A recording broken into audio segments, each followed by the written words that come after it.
Great Vista, Yun Province Fei Lei City. Heavy snowfall blanketed the old city in silver, burying worn rooftops and crooked alleyways beneath the hush of winter. The wind cut like a blade, its chill seeping into bone and breath alike. Li Che pulled his thin cotton coat tighter around him, his hands gripping a stiff, frozen carp, a rare and costly winter purchase. Not for himself. It was meant to nourish his pregnant wife. He exhaled into his palms, his breath rising as mist before the wind carried it away. Braving the cold, he trudged through the snow-covered streets of the outer city, boots crunching against the slush. 19 years had passed since he'd transmigrated into this world. Once a soul from a distant land of skyscrapers and electricity, he had long since abandoned any delusions of a golden finger or sudden fortune. He'd come to terms with his fate. No cheat systems, no mysterious legacies. Only survival. This world was harsher than ancient China, plagued by disasters, crawling with demons, and soaked in blood. For commoners, life was fragile, precious. Li Che had chosen simplicity. He worked, married, and built a humble home. At 18, he'd wed Zhang Ye, a marriage arranged, but one of mutual care. And now, 10 months later, she was about to give birth. Fei Lei City was vast, split between the inner city where nobles and cultivators lived in luxury and the outer city, where people like Li Che struggled daily. Turning off the wide, snow-covered main road, he entered a narrow alley lined with cramped, dark-tiled houses, each carrying the weight of poverty. Che, you're back. Your wife, she's in labor. You're going to be a father. Familiar voices echoed through the snow as neighbors waved and called out from behind half-frozen doors. Li Che froze mid-step. His breath caught. His heart thumped. And then he ran. Snow flew behind him as he charged through the alley, toward his modest earthen house. The wooden door stood open, lantern light spilling into the dusk. Inside, muffled cries and the firm voice of the midwife could be heard. In the small courtyard, an elderly man sat on a worn stool, wrapped in scholar's robes layered over a faded jacket. He puffed on a dry pipe with soft, rhythmic clicks. Li Liang, Li Che's uncle. The man who had raised him after his parents died when he was just 8. Back already? The old scholar asked, glancing at him with calm eyes. No need to worry. Granny Lei's the best midwife for miles. Xiao Ya will be fine. Both mother and child will be safe. Li Che nodded silently, his breath shallow. Becoming a father even after 2 lifetimes was something he could not approach calmly. He stood in place, still holding the frozen carp, pacing nervously until Uncle Liang scoffed, quit fidgeting like a fool. You're a father now, have some spine? And for heaven's sake, put down that damn fish. Li Che didn't answer. He stopped pacing but held on to the carp like a charm warding off fear. Then, a cry pierced the air. Sharp. Clear. Alive. Li Che froze. Even Uncle Liang jolted, setting aside his pipe and peering toward the open doorway. And then boom! A rumble of thunder split the overcast sky. Li Che instinctively looked up and for a fleeting second, swore he saw a shadow sweeping through the clouds, like a dragon swimming between thunderheads. Was it a sign? A fantasy? No time to wonder. The midwife called out from within, and Li Che rushed inside. The house was warm from a lit stove, and the scent of medicinal herbs clung to the air. Inside, the midwife gently cradled a rosy newborn in her arms. Congratulations, Master Li, she said with a soft smile. It's a girl. A healthy one. Li Che's heart bloomed with warmth. He looked at his daughter, tiny, wrinkled, eyes shut tight, and felt the world shift. She was the most beautiful thing he had ever seen. He stepped forward with trembling hands, accepted the swaddled child, and just as he smiled down at her, the world around him blurred. For a moment, it was as though reality rippled. He stood not in his home, but on an endless, broken land, cracked earth, flying rubble, chaos, and from this destruction, a green sprout broke through. It grew rapidly. In a blink, it became a colossal Dao tree, vast and towering. Its branches shimmered with crystalline leaves, and among them, light formed an image. Himself outside his home, hearing the cry of his newborn. The vision flickered, then shrank, collapsing into a single, rainbow-hued fruit that glowed softly among the branches. Joy of a precious daughter, bonds are bound. With the birth of your beloved daughter, the Dao tree bears fruit. Your daughter was born safely. You have obtained a Dao fruit.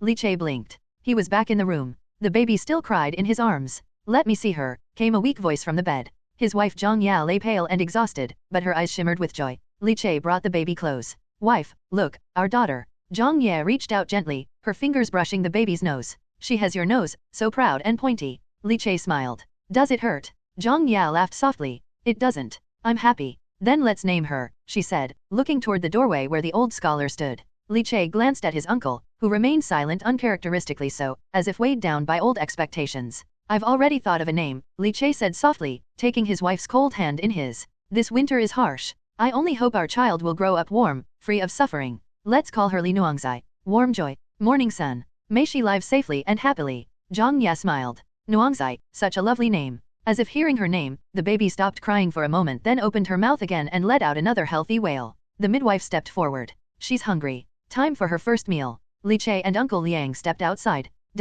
In the courtyard, snow fell thick and slow. Li Che stood quietly, his face full of gentle warmth. His hands, once calloused by hardship, now trembled slightly with joy, with fear, with purpose. So this was what it meant, to be a father. Uncle Liang lit his pipe again, but his eyes seemed distant. Li Che waved a hand. Uncle, don't smoke near the baby. The old man sighed and put it out, muttering, if only she were a boy, the Li family. Li Che chuckled. What throne does the Li family have to inherit? A daughter is just as precious. His uncle had no reply, only a frown and silence. Li Che turned and carried the frozen carp into the kitchen. He would make his wife a bowl of warm carp soup. As the snow thickened outside and the fire crackled within, he finally sat down and began to focus. To study the Dao fruit that had bloomed with his daughter's cry, Li Che calmed his breath and closed his eyes. Once again, the vision returned the image he had only glimpsed before. A boundless expanse stretched out before him. In its center, a colossal tree surged from the earth, its roots coiled like dragons and its branches vast as a canopy of stars. The leaves shimmered with jade light, each one whispering truths of heaven and earth.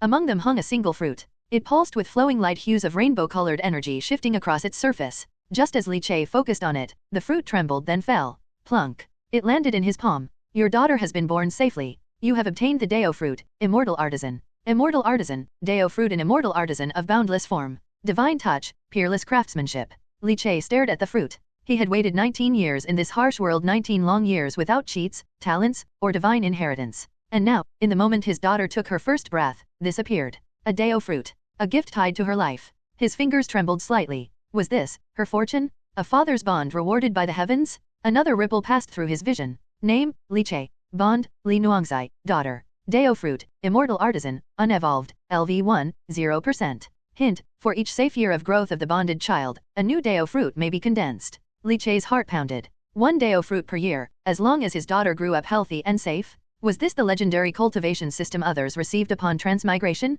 Was this his belated golden finger? He chuckled to himself, eyes shining with hope. I only need to do what any father would, protect her, raise her, keep her safe. His voice lowered, warm and firm. And in return, I grow stronger. Even if the Dao fruits were only marginally useful, they were something his something. And they were worth more than gold if they meant a better life for his family. The immortal artisan fruit in his palm slowly dissolved, vanishing like dew in morning light. Li Che waited, but he felt no obvious transformation. Still, the words remained etched in his mind. Immortal artisan of myriad forms, divine touch, unparalleled skills. But what exactly did it do? He didn't have time to test it. Gurgle, gurgle. The rich aroma of boiling fish soup filled the air. The carp he had carried through the snowstorm now simmered in the pot, blending with tofu and ginger to form a nourishing broth. Li Che smiled, scooped a bowl, and walked carefully back into the warm earth house. Zhang Ya had just finished feeding Nuangzai. In the lamplight, the newborn girl blinked sleepily in her mother's arms. The air was filled with warmth and the scent of motherhood. Guided by Granny Lei, Li Che gently took his daughter and patted her tiny back.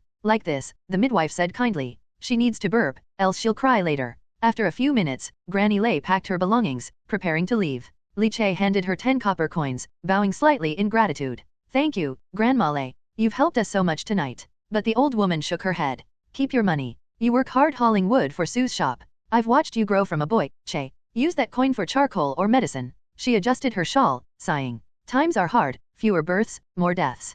Keep your child warm. And stay away from those lunatics who worship the child god, those leeches living off offerings. Her voice turned stern. Take my advice, don't let the child wander. Watch her like a hawk. Li Che's smile faded. He nodded solemnly. I will, Grandma. The old midwife disappeared into the snowstorm, her figure swallowed by white. Li Che turned back to his home, sealing the door tightly and feeding more charcoal into the stove. He reheated the leftover soup and served it to his wife. They ate quietly, hearts full despite the simplicity. Later, as the house dimmed and the wind howled beyond the walls, Li Che lay down beside his sleeping wife and daughter, his hand gently patting Shishi's back until her breathing deepened. His eyes stared at the roof, wide awake. The charcoal's low. I'll buy more tomorrow, he whispered. Shishi must not get cold. She needs warm clothes. And Zhang Ya must rest well. I'll bring back more figures from the shop. The inner city's demand has spiked. I'll save up. I'll buy us a house in the inner city, one with thick walls and sunlight. He turned to his wife, gently pulling the blanket higher over her shoulders. We'll be okay, he whispered. I'll make sure of it.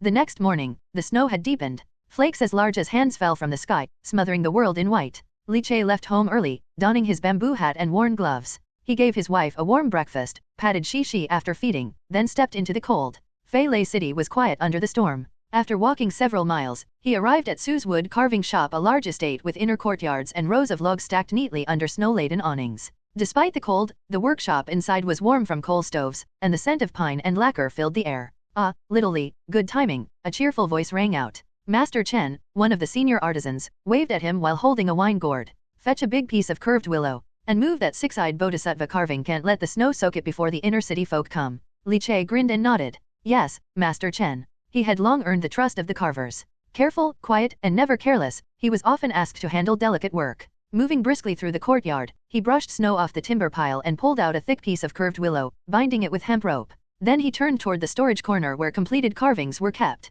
There it was, the six-eyed bodhisattva. Carved from rare flowering curved willow, the statue stood nearly as tall as a man. Snow clung to its frame. Li Che reached out to brush it clean. Suddenly his heart skipped. A strange warmth radiated through his fingertips. The statue's six eyes seemed alive, watching him. Then visions. He saw Master Chen's hands moving, chisel dancing across wood, stroke after stroke, as the image of the bodhisattva emerged from the timber. It was as if Li Che was watching from within Chen's body, feeling the motions, memorizing the techniques. And then, that knowledge flowed into him. When the vision faded, the statue was still again. Li Che staggered back, breathing fast. He looked down at his hands. This must be the power of the Dao Fruit. Immortal artisan. Not just a title, a path. A skill. A gift. He could absorb craftsmanship simply through contact, through intent. If I can truly learn the carving techniques, then I don't have to haul wood forever, he murmured. If I can become a carver. He clenched his fists. If I become a true artisan, I can protect my family. No longer a laborer. No longer powerless. Hey everyone.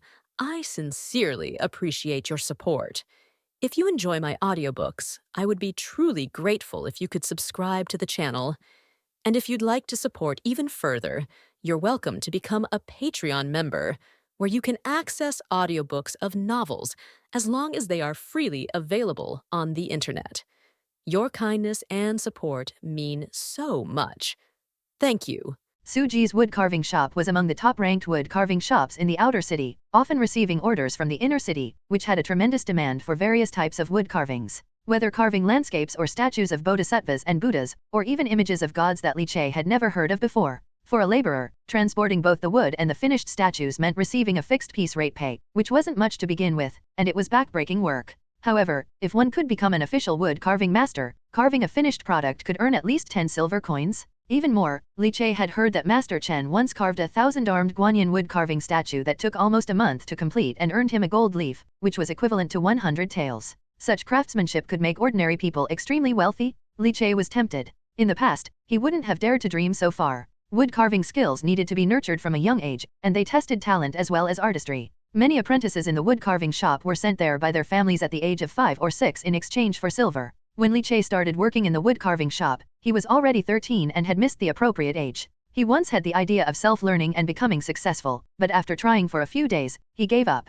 How could he, with just a few days of self-study, beat others who had toiled for almost their entire childhood? Moreover, carving wood was one thing to watch, but quite another to actually put into practice. I'll find an opportunity to try. The Dao Fruit of the immortal artisan might really have given me a talent for wood carving. A sense of anticipation couldn't help but arise in Li Che's heart. The cold wind brushed by, helping Li Che regain some clarity of mind. He buried the thought of becoming a wood carving master in his heart for the time being and focused on his work. Transporting finished wood carvings was different from transporting raw timber, requiring much more care to prevent damaging the carvings. He wrapped them in cloth and tied them with hemp rope to avoid abrasion damage from the rope during carrying. Carrying the six-eyed bodhisattva statue on his back, Li Che walked cautiously toward the inner room. Upon reaching Master Chen's workshop, Li Che set down the statue, removed the cloth, and after ensuring there were no signs of rubbing, breathed a sigh of relief. Master Chen, I brought in the bodhisattva statue. Shall I fetch you a larger piece of the flowering curved willow now? Li Che, relaxing his shoulders, said with a smile. Master Chen was already sitting on his work stool, sharpening his carving knife on a whetstone.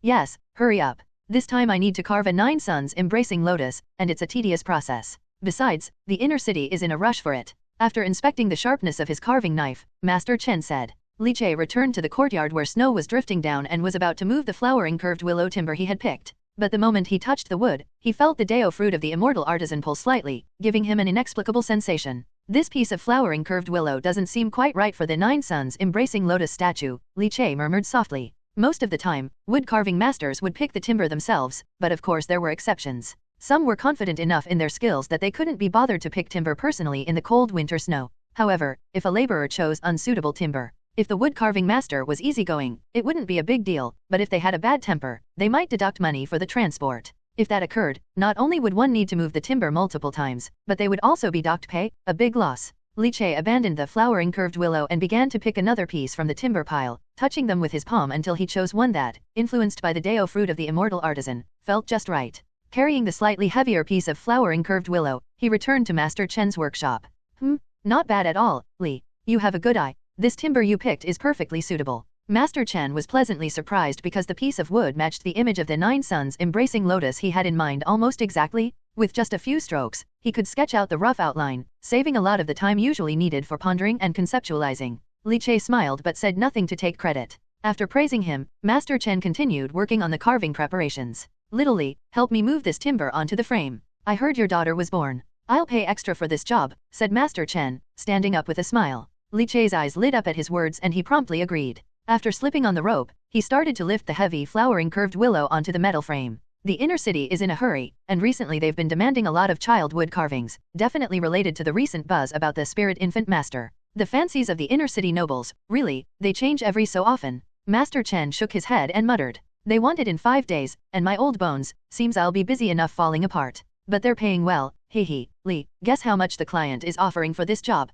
Master Chen rubbed his hands together, striking up a conversation with Li Che while approaching the flowering curved willow dampened by the heavy snow. Li Che wiped the sweat from his forehead and breathed out. For a 5-day delivery, it must be at least 50 taels, right? Thinking the 9 suns embracing lotus statue was less complicated than the 1,000-armed Guanyin, Li Che made a conservative estimate. 50 taels? Hehe. It's less than that, a gold leaf less. Master Chen laughed, and then slapped the timber with his hand. The skin on his arm seemed to glow with a red hue, and heat steamed out from his palm into the wood, driving the moisture out of the timber. The heat was intense, like standing next to a boiling furnace as he stood by Master Chen's side. Li Che took a deep breath, both astonished that the wood carving was worth 150 taels and envious of Master Chen's mysterious skills. These wood carving masters were not just skilled crafters but also, as the legends say, martial artists. Those who became wood carving masters were all beings with inner strength, capable of using it to dry the wood, saving a good amount of time. Moreover, the inner strength infused into the wood carvings gave them a certain profundity. It was this profundity that truly made the nobles of the inner city willingly fork out their money for the wood carving master's creations.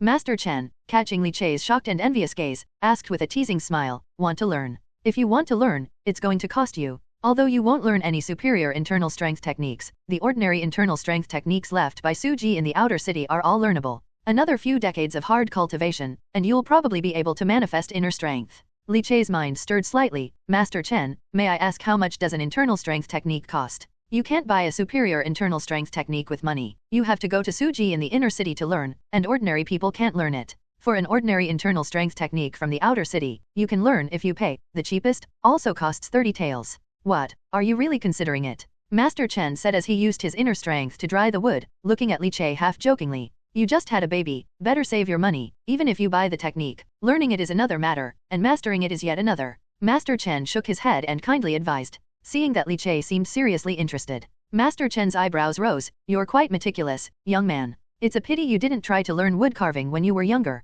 If you want to buy an internal strength technique, come find me. I have one for 20 taels that you can learn. Li Che heard this but didn't agree right away, only saying with a smile that he would think about it. He then left Master Chen's workshop. In the following time, Li Che busied himself again, helping other wood carvers to transport lumber and finished wood carvings. He also helped the apprentices in the shop move small pieces of lumber to earn his wages. The shop provided lunch, simple though it was hot, and you could eat your fill to have the energy to work. In the evening, after receiving today's 35 dying cast copper coins, Li Che clocked out, exhausted. With a conical hat on his head, he braved the wind and snow, buying some charcoal on his way home. By the time he arrived at the crisscrossing alleys, night had completely fallen. However, the dim yellow light of the oil lamp from his earthen house made Li Che hasten his snow-treading steps a little. Wife, I'm back. He quickly opened the door and just as rapidly closed it behind him, keeping the chilly wind carrying the white snow from rushing in and sweeping away the warmth. After adding some charcoal to the brazier, Li Che tiptoed to the bedside where Shi laid in bed, round-eyed and awake.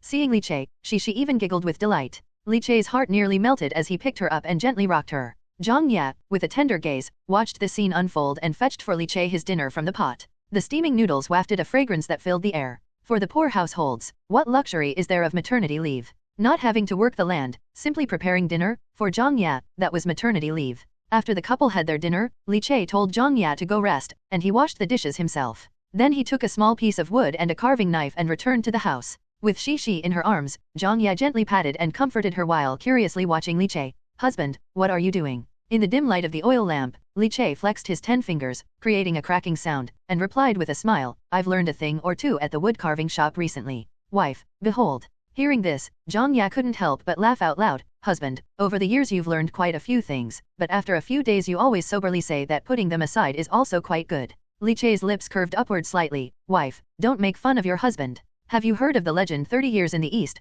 30 years in the west? Your husband is different now, I'm a father. Zhang Ya pursed her lips as laughter danced in her eyes. Does being a father necessarily connect to you learning wood carving? Li Che just smiled, not saying another word. He briefly closed his eyes, and the carving techniques and skills of the six-eyed bodhisattva statue flooded his mind as if squeezing wet cotton, overflowing like water. Upon reopening his eyes, a glint seemed to flash within his gaze. Calm and composed, his fingers gripped the carving knife with muscular power as he made the first cut into the wood. The wood was offcuts he had brought back from the wood carving shop, just a small piece that no one paid much attention to when he took it home. The carving knife was what he had prepared when he had yearned to take up wood carving on his own years ago, custom made by the smith at the ironmonger's in the west of the city. It wasn't cheap for a set, and now, at last, it was proving useful. The immortal artisan Dao Fruit pulsed and jumped, stirring a godlike sense of assistance that welled up within him. Since it was a test of his skill, Li Che did not opt to use ink lines for outlining but went straight to carving. With the help of the Dao Fruit, he felt an intimate understanding of the six-eyed bodhisattva statue engraving, as if it were imprinted in his heart.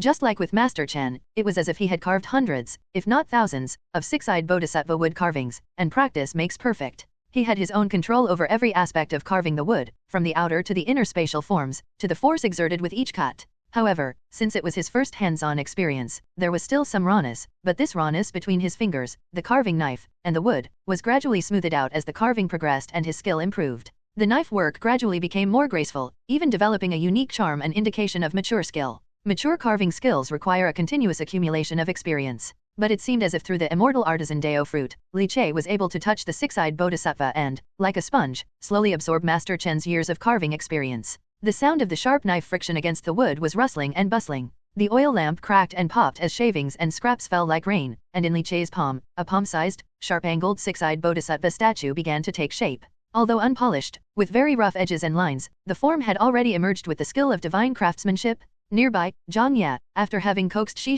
to sleep, gazed at Li Che, who had carved a rough outline of the statue in just a short period, and her heart immediately filled with surprise. Watching Li Che earnestly absorbed in his carving, Zhang Ya didn't dare interrupt, silently suppressing her curiosity. Deciding not to sleep, she sat by the bed, quietly watching under the oil lamp as Li Che focused on his carving. The more she watched, her eyes grew slightly misty, her lips pursed, and a smile blossomed joyfully. She thought her husband might have long given up on wood carving, but unexpectedly, her husband had never given up and had been diligently learning, and now, he had prepared a surprise for her in secret. Just don't know if my husband could become a woodcarver at the wood carving shop, or even an apprentice. Then he wouldn't need to carry heavy wood and carvings every day with such hard work, she mused. Zhang Ya's wish was modest and simple, she only hoped her husband could earn the money to support the family more easily. Engrossed in his carving, Li Che soon came back to his senses, as the six-eyed bodhisattva statue was completed and required no more cuts, although it was not polished and hence not a finished product. But within his heart, Li Che was filled with great joy. Suddenly, as if sensing something, his spirit stirred.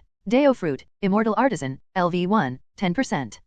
Li Che's eyes brightened as he noticed the suffix of the Dao Fruit Immortal Artisan, which seemed like an experience point indicator, had increased slightly. By carving a piece of wood carving, can I improve experience? Like a proficiency level? Or is it that I touched the six-eyed bodhisattva wood carving, learned the technique of the six-eyed bodhisattva statue, and succeeded in carving, thus gaining a 10% increase? This Dao Fruit can actually be understood as just having formed and being immature. Only by nurturing it slowly can he unlock the true power of the Dao Fruit. Li Che pondered to himself. Regrettably, he did not bring back more wood, so he couldn't try it out immediately. He had to quell the curiosity within and stood up, stretching himself, only to see his wife Zhang Ya leaning against the headboard, dozing off. Li Che knew his wife was waiting for him to join her in sleep and felt a warmth in his heart. In this cold weather, he quickly blew out the oil lamp and, pulling his startled wife with him, dove into the warm blankets. Outside, the snow was falling heavily. Landing on the thick accumulation on the roof, it made a gentle sound, conducive to a very sound sleep. The next day, Li Che went to work at Su Ji's wood carving shop as he always did.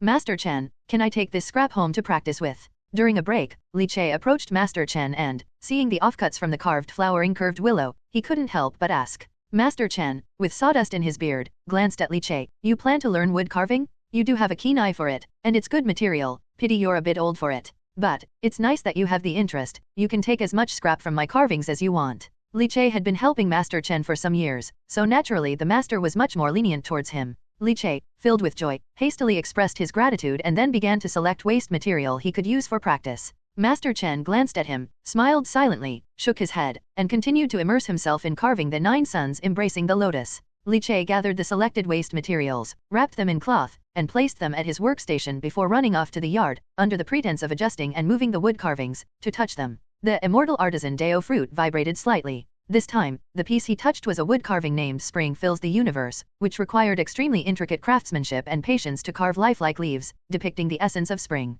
After touching it, a familiar sensation surged in his heart. It was as if he saw a female woodcarver holding a carving knife, engraving the vast universe with her fingers and the palm of her hand as the spirit of spring bloomed from the wood. A stream of information on the techniques and skills related to the Spring Fills the Universe wood carving flooded his mind. Li Che was delighted. Just like with touching the six-eyed bodhisattva statue, he had learned another style of wood carving. However, when he touched other wood carvings, the Dao Fruit no longer reacted, indicating there was a daily limit to what he could learn. In the following days, Li Che focused on studying the immortal artisan Dao Fruit. The immortal artisan with a divine touch, unparalleled in craftsmanship. By touching a statue, he could learn the wood carving techniques, and for every statue carved, he would gain 10% experience. However, each statue only provided experience once. This meant that Li Che would need to learn and carve 10 different wood carvings to level up the immortal craft Dao Fruit to LV2. Understanding the use of the Dao Fruit, Li Che felt greatly optimistic about his future. Days passed by, day after day. A month quickly went by. Shi had her full moon celebration, her lively eyes blinking as she waved her chubby little hands in her swaddle, curiously observing the world. Li Che played with Shi using a rattle drum he made himself, causing the little girl to laugh heartily with glee. Shi loved to smile, her dimples showing when she did, just like her mother. Zhang Ya sat nearby, mending old clothes, watching the father and daughter interact with tenderness and satisfaction in her eyes. Husband, have you spoken to the third shopkeeper at the wood carving shop about wanting to become a wood carver? Zhang Ya inquired curiously. Over the past month, every night Li Che had been carving wood carvings of various kinds, which amazed Zhang Ya and made her aware of how exquisite her husband's craftsmanship was. Under her blind adoration, she even felt that her husband was much better than the apprentices at the wood carving shop, and even more so, no less skilled than the masters themselves. The third shopkeeper said that we need to follow the rules. He wants me to undergo a wood carving assessment with the other students who have paid to learn, and only after passing can I join the shop and become a wood carver. Li Che said while playfully engaging Shi, making her reach out her little hand to grab the rattle drum, and he responded to Zhang Ya's question.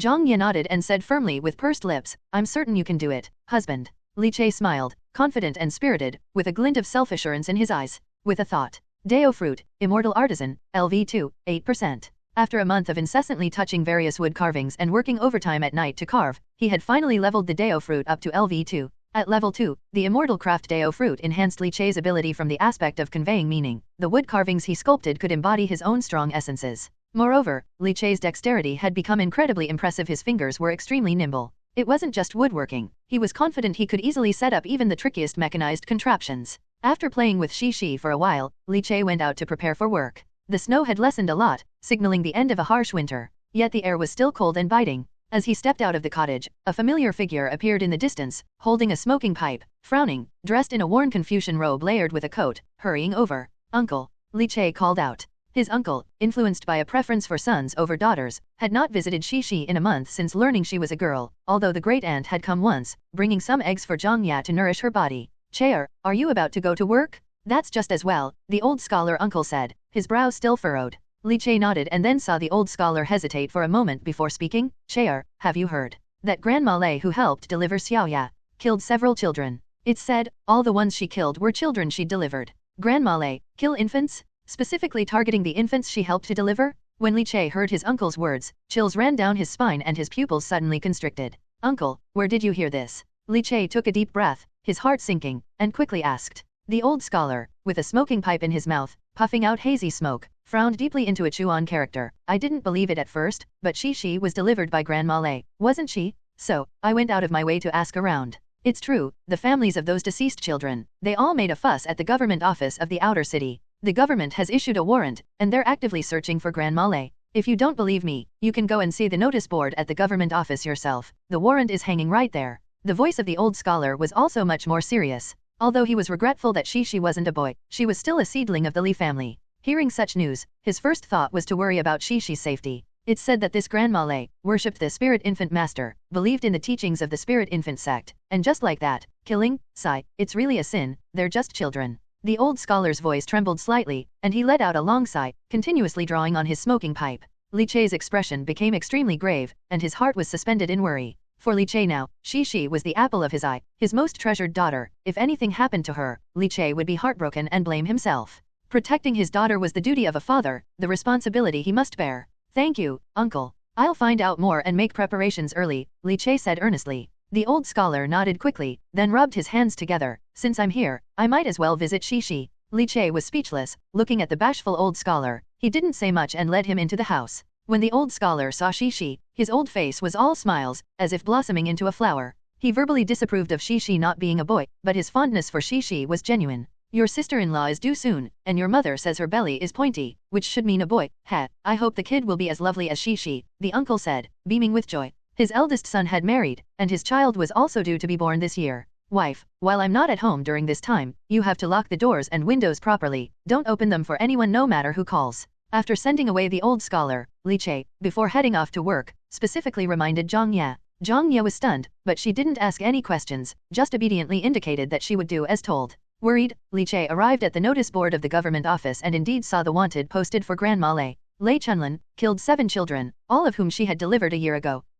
Delivered a year ago. So do all these murdered children need to meet the 1-year-old requirement. Wearing a conical hat, Li Che looked at the notice and fell into deep thought. But he did not dare to place his trust in his own deductions. What if Lei Chunlin chose to strike at children who had just turned a month old? Li Che couldn't take that risk. And he couldn't afford to. It seems that I must become a woodcarving master at the woodcarving shop. If I have the protection of Sue's woodcarving shop, at least I'll be safe. Li Che took a deep breath, pressed his hat down, and headed for Sue's woodcarving shop. As soon as he arrived at the woodcarving shop, he saw Master Chen, with white hair and beard but a ruddy complexion, sitting in a chair, humming a tune and drinking from a gourd. Little Li, you've come? I heard you're going to take part in the woodcarving assessment. Haha, you've got guts, daring to take the test after just a month of self-study, Master Chen said with a chuckle as he saw Li Che. Master Chen's full name was Chen Dabao, now 68 years old, and he was a senior master at Su Ji's woodcarving shop. Chen Dabao had long qualified to join Su Ji's in the inner city, but he never wanted to go, preferring to stay in the woodcarving shop in the outer city.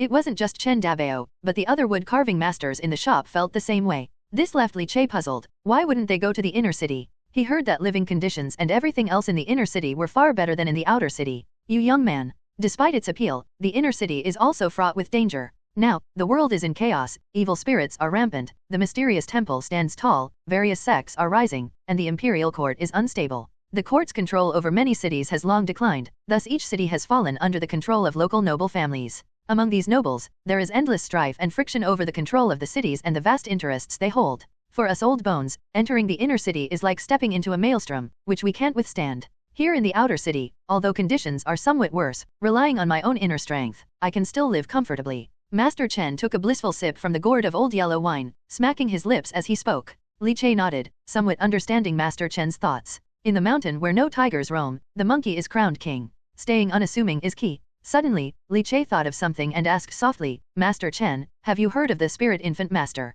Master Chen paused in his drinking, furrowed his brows, and glanced at Li Che. You little one, are you worshipping that thing? Li Che hurriedly shook his head and recounted the news his uncle had told him that morning. My daughter was delivered by Lei Chunlin, and I'm worried, Li Che said anxiously. Upon hearing this, Master Chen's expression became serious. It seems, another disciple has fallen into heresy. Since the spirit infant sect, born from the mysterious temple, entered Fei Lei City, the number of child deaths has greatly increased. That midwife must have worshipped the spirit infant master, having her mind bewitched, using these children she personally delivered as sacrifices to the spirit baby. The birthing, it's like a ritual. Once targeted, it's hard to shake off. That midwife will not easily let go of your child. With Master Chen's affirmation, Li Che's expression turned grim and unsightly, his fingers clenched into fists, his breathing grew heavier. However, based on your description, those children who died had all been born a year before, seemingly requiring to be nearly 1 year old to qualify for the ritual. Thus, for this year, your child should be safe. But you will still need to keep a close watch to prevent the midwife from secretly taking your child, waiting for the right time to carry out her evil sacrifice.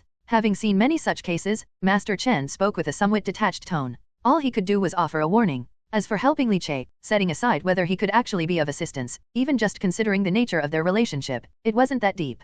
To put it plainly, Li Che was nothing more than a laborer who moved lumber in the wood carving shop, nothing more. Li Che was well aware of this and did not ask for help. If he really did ask for help, and Master Chen refused, the already thin relationship between them would be completely severed. Master Chen, if I became a woodcarver at the woodcarving shop, would the shop take care of it? Li Che took a deep breath and asked. Master Chen took a sip of his wine and glanced at Li Che. If you became a woodcarver, all your problems would be solved. The shop provides living quarters for woodcarvers. You could move your wife and child over, under the protection of the woodcarving shop. Within the shop's compound, if that midwife dares to show up, she would definitely be killed on the spot. Us woodcarvers possess inner strength. Even if that midwife has the support of the spirit infant master's evil techniques, we have nothing to fear. If you truly became a woodcarver, even just a lowest rank one-cut master, I would count as your neighbor. Should that wicked midwife dare to make a move, I'll slap her to death for you. Master Chen wiped the wine stains from his beard, grinning to reveal a mouthful of fierce, yellow teeth, showing a bit of ferocity. But soon, the ferocity faded, his fingers lightly tapping the well-used gourd of wine, humorously looking at Li Che.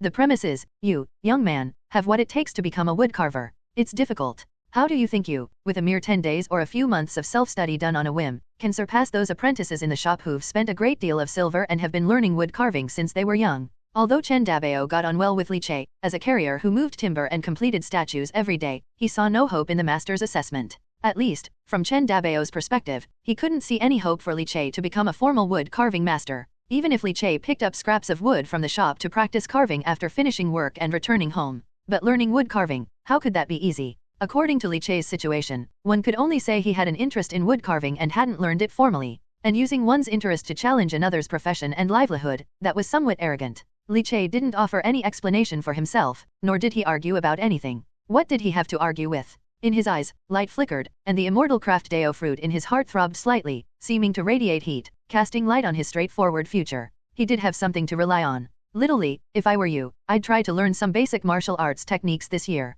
Even if you lack the physical strength, you could at least step up to protect the child and throw a punch when necessary. Chen Dabao stood up, patted Li Che's shoulder, and then went back into the workshop to continue carving wood. Li Che pondered for a moment and actually found Chen Dabao's advice quite sensible. Basic martial arts techniques, to learn them I would need a way, but with the immortal craft Dao Fruit, maybe. I could design some mechanical traps to serve as a precaution. Although that Grandma Lei usually targets children 1 year after birth, what if something happens unexpectedly? Li Che took a deep breath, his mind filled with plans. Without overthinking, he continued with his work, moving timber and statues. Perhaps because others had learned that Li Che would also take part in the wood carving assessment, many apprentices cast strange and wary looks his way, with quite a few even refusing to let Li Che move their carved woodworks. For a time, Li Che actually found himself with less to do in the wood carving shop. Except for a few old masters and regular customers still looking for him, most people basically ignored him. Li Che was happy to be unoccupied and began to ponder over mechanical traps. But after brooding for a while, he was clueless.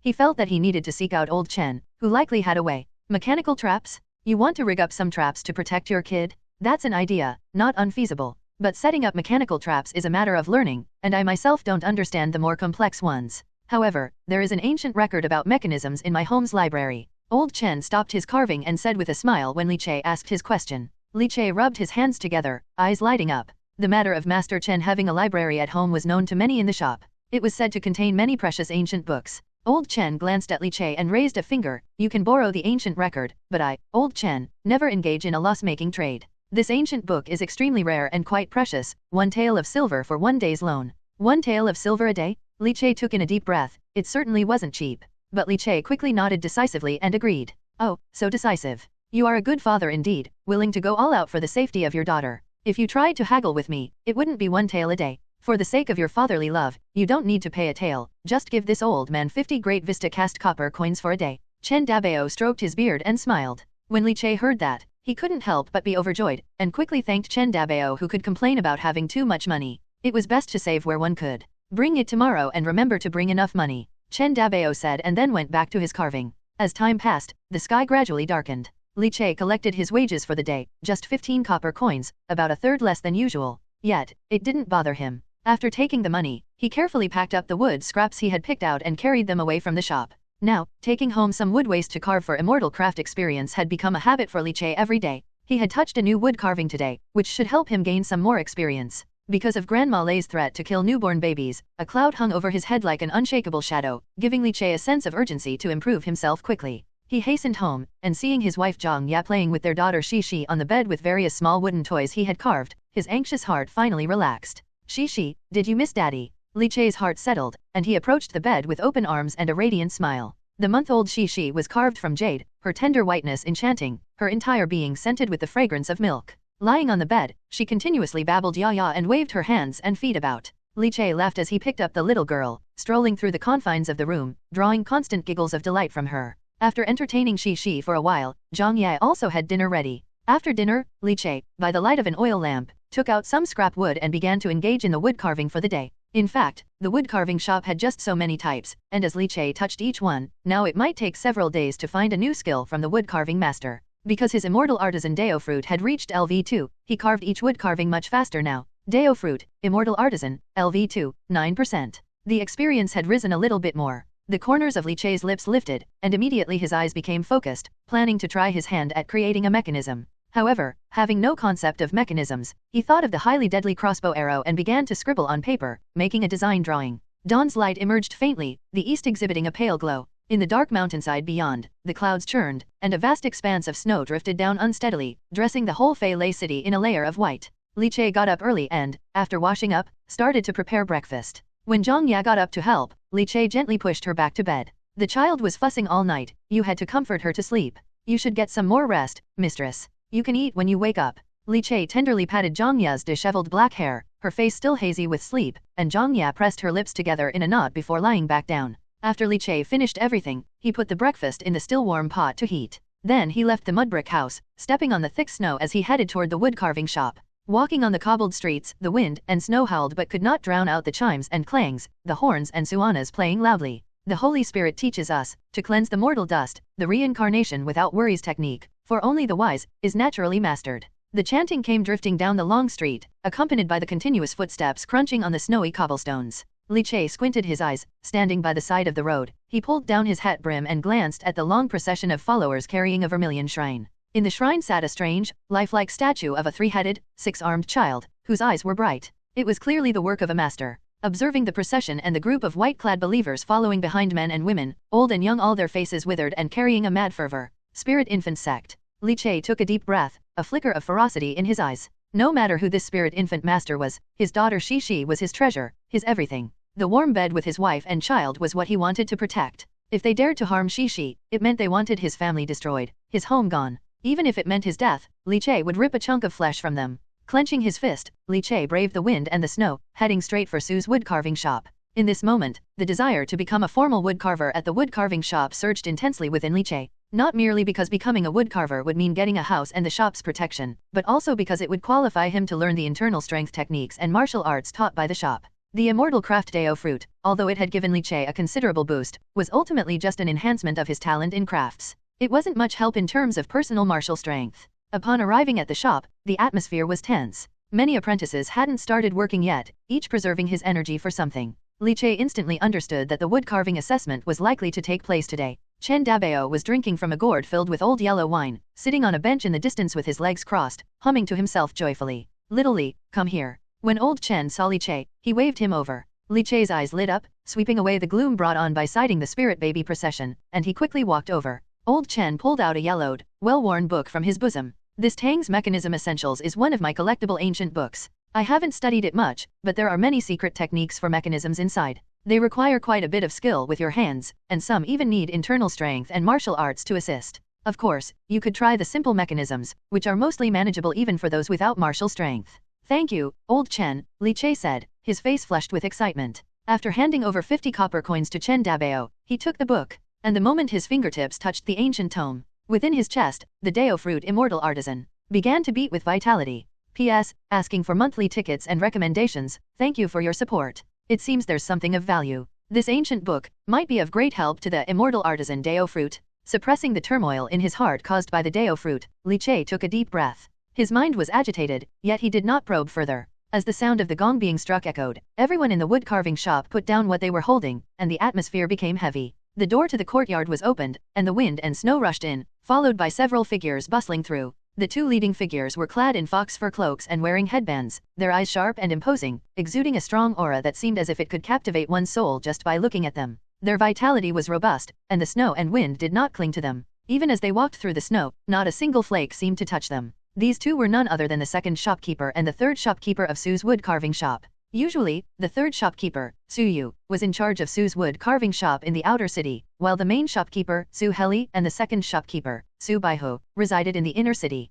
Today, for the examination, the second shopkeeper Su Baihe had personally come. Su's wood carving shop in the inner city was by no means weak, in fact, it could be described as formidable. This was mainly because these three shopkeepers were all top-notch, each possessing considerable strength. Once inside the shop, they removed their fox fur cloaks and sat down in the taishi chairs, casually scanning the apprentices who gathered together in the shop. The annual examination for wood carving masters in our shop happens once a year, and we recruit 3 apprentices each time. After becoming a one-cut wood carving master, a monthly salary of 5 taels can be claimed, and for the carved products sold, the shop takes 40% while the rest goes to the individual. Of course, after becoming a wood carver, there will be an annual evaluation. For each additional cut made, the shop's share decreases by 10%, and the monthly salary increases. The third shopkeeper, Su Yu, sat with a serene posture, his eyes sweeping across the room. He was fair-skinned and of a gentle demeanor. By contrast, the second shopkeeper, Su Baihe, lived up to his name, North Tiger, with an overwhelming presence. He sat upright with broad shoulders and a strong back like a bamboo pole, his body exuding a fiery vitality.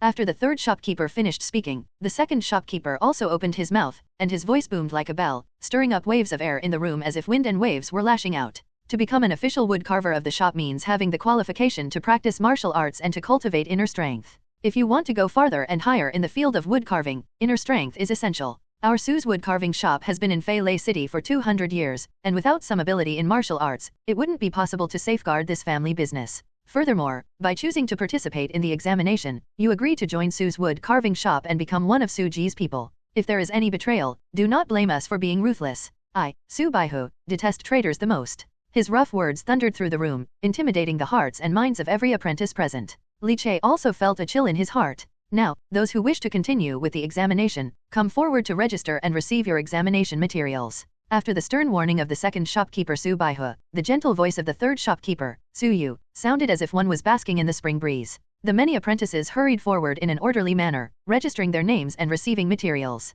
Little Li, go ahead, Old Chen said with a smile and a sip of his drink, squinting his eyes. After giving a bow with his hands clenched in front of him, Li Che too went to register. Li Che, the third shopkeeper Su Yu, who was in charge of registration, was slightly surprised to see Li Che actually come forward to register. A few days ago, when Li Che came to him, he hadn't taken it seriously. After all, every year, there were laborers who envied the high earnings of wood carvers and sought the opportunity to participate in the examination, but most gave up after trying to carve a few times. It was pretty rare for someone like Li Che to actually come and register for the examination. Was it a lack of self-awareness or, did he truly possess genuine skills? There have been precedents of laborers turning into wood carvers. I hope you can give me a surprise. Do your best, Su Yu, being a gentle person, encouraged him. Li Che nodded, selected a piece of wood, and found a workstation to stand by. When all the candidates had chosen their wood, the third shopkeeper Su Yu stood with his hands behind his back, surveying everyone, and said indifferently, the task for this wood carving examination is to create a 4-armed bodhisattva holding a child statue. No sooner had he spoken than the third shopkeeper unveiled the red cloth covering the wood carving on the table, revealing its true form. A statue of a 4-armed bodhisattva holding a child stood on the table with its 4 arms outstretched in different postures, one hand performing a sealing technique, one holding a pure jade vase, one pinching a wish-fulfilling gesture, and the last arm embracing a laughing boy with an upturned braid. Hiss! A collective gasp of surprise came from the mouths of the many apprentices. This year's examination topic, was it really this difficult? Even the old masters who were watching the excitement showed expressions of astonishment.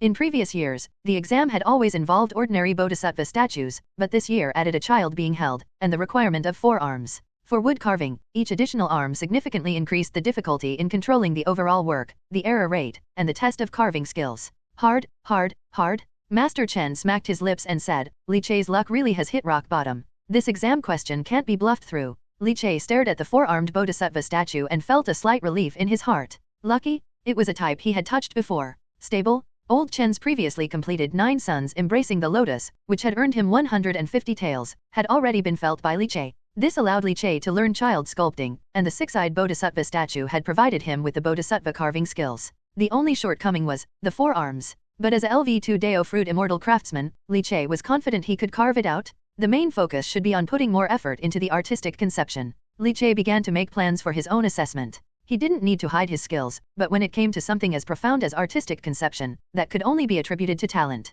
A laborer, if he were to display carving skills not inferior to those of a wood carving shop's master, it would ultimately be hard to explain. The assessment time is 4 hours. When the time is up, everyone must stop carving immediately. Violators will be disqualified. Do you understand? Second shopkeeper Su Baihe stood up, his presence commanding as he issued the warning. All the apprentices, including Li Che, responded in turn. The Suji wood carving apprentice examination in the outer city starts now. Su Baihu waved his hand grandly, and his strong qi surged throughout the shop. Carving the four-armed bodhisattva holding child statue in 4 hours was a tight schedule and not very generous. Therefore, the apprentices dared not waste time. Holding their pieces of wood, they began to outline and trace their figures with ink. These pieces of wood had all been dried, saving some steps. Li Che placed the wood on the workbench and reached out to touch it, visualizing the outer and inner contours in his mind. After a moment, he dipped his wolf's hairbrush in ink and began to draw lines on the wood. The workbench was prepared with axes, mallets, saws, files, and other tools for carving the rough shape. Carving the rough shape involves summarizing the conceived forms into simple geometric bodies. Concepts such as layers, dynamics, proportions, and center of gravity must all be included in the rough shape.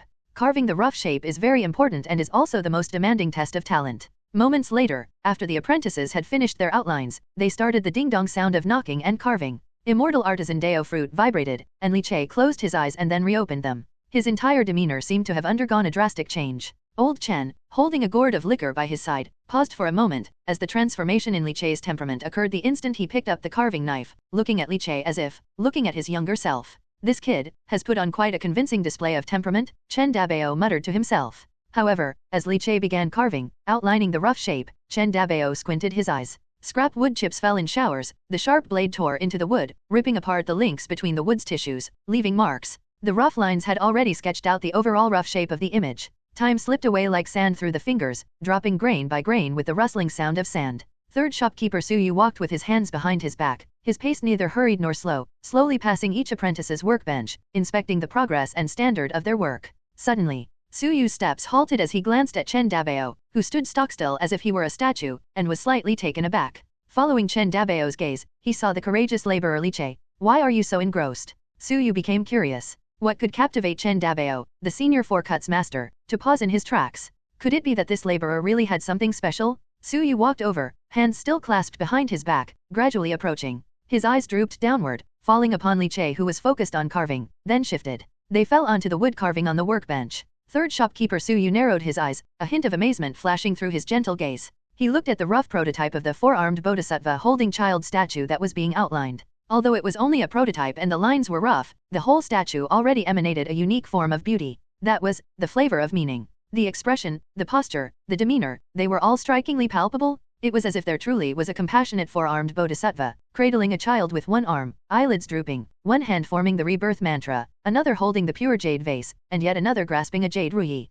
Was this really carved by a laborer? Su Yu nodded slightly. As the third shopkeeper of the wood carving shop, he had handled countless wood carvings and had a high level of appreciation for the styles and techniques of many veteran carvers. In Li Che's four-armed bodhisattva, there were many carving techniques imbuing Chen Dabao's style and flavor. The talent was astonishing. Li Che had not spent silver to learn wood carving at the shop, and it was clear that Chen Dabao would not have kindly taught him. This meant everything was self-taught by Li Che. By day he needed to move timber and finished statues in the wood carving shop, and only at night did he have time to go back and carve, meaning he only learned during the evenings, yet he managed to reach such a level. The lines of the carving and processing are still slightly flawed, but what's truly valuable is the inherent meaning. The four-armed bodhisattva carved by Little Li is extremely rich in meaning, as though it came to life. This is a natural talent. Chen Dabao clicked his tongue, returning to his senses only after sensing the arrival of third shopkeeper Su Yu, astonished. Indeed, the most important aspect of wood carving is the charm. Without it, no matter how good the technique or how superb the skills, it's still just a piece of junk wood. Su Yu nodded in approval.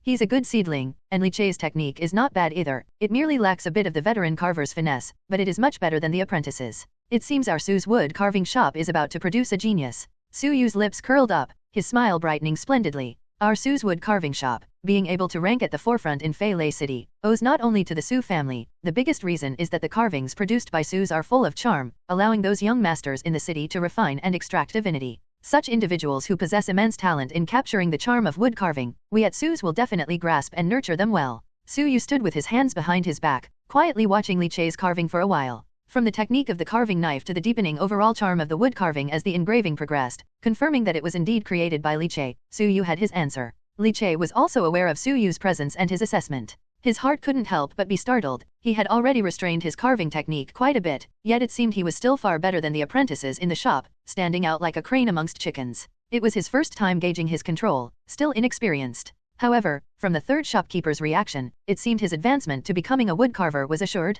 4 hours silently passed amidst the rasping sound of the carving knife tearing through wood. Ding! Accompanied by a gong-like explosion. Sitting in a taishi chair and sipping tea, second shopkeeper Su Baihu, with his burly figure, suddenly stood up, his fierce blood essence surging turbulently. The hour has come. Everyone, halt. The assessment is over. If I see anyone else make a move with a knife, their qualification will be nullified. Their results void. The domineering voice, rough yet intimidating. All the wood-carving apprentices hurriedly stopped their work, some trembling and looking with dread at Su Baihu, whose eyes swept over the crowd like a tiger, falling silent as cicadas in winter. Li Che too put down his grinding stick, stopping his work on the four-armed bodhisattva holding child statue, and let out a long sigh, feeling a slight pity. If only he had a moment longer, he could have finished polishing it, and the statue would have been a completed product. The third and second shopkeepers, accompanied by several veteran carvers from the shop, began evaluating the wood carvings of many apprentices. The evaluation, though not too strict, was quite fair. Only when coming across an extremely poor piece, one that in 4 hours managed only a rough prototype without its proper form, would they scold a few words.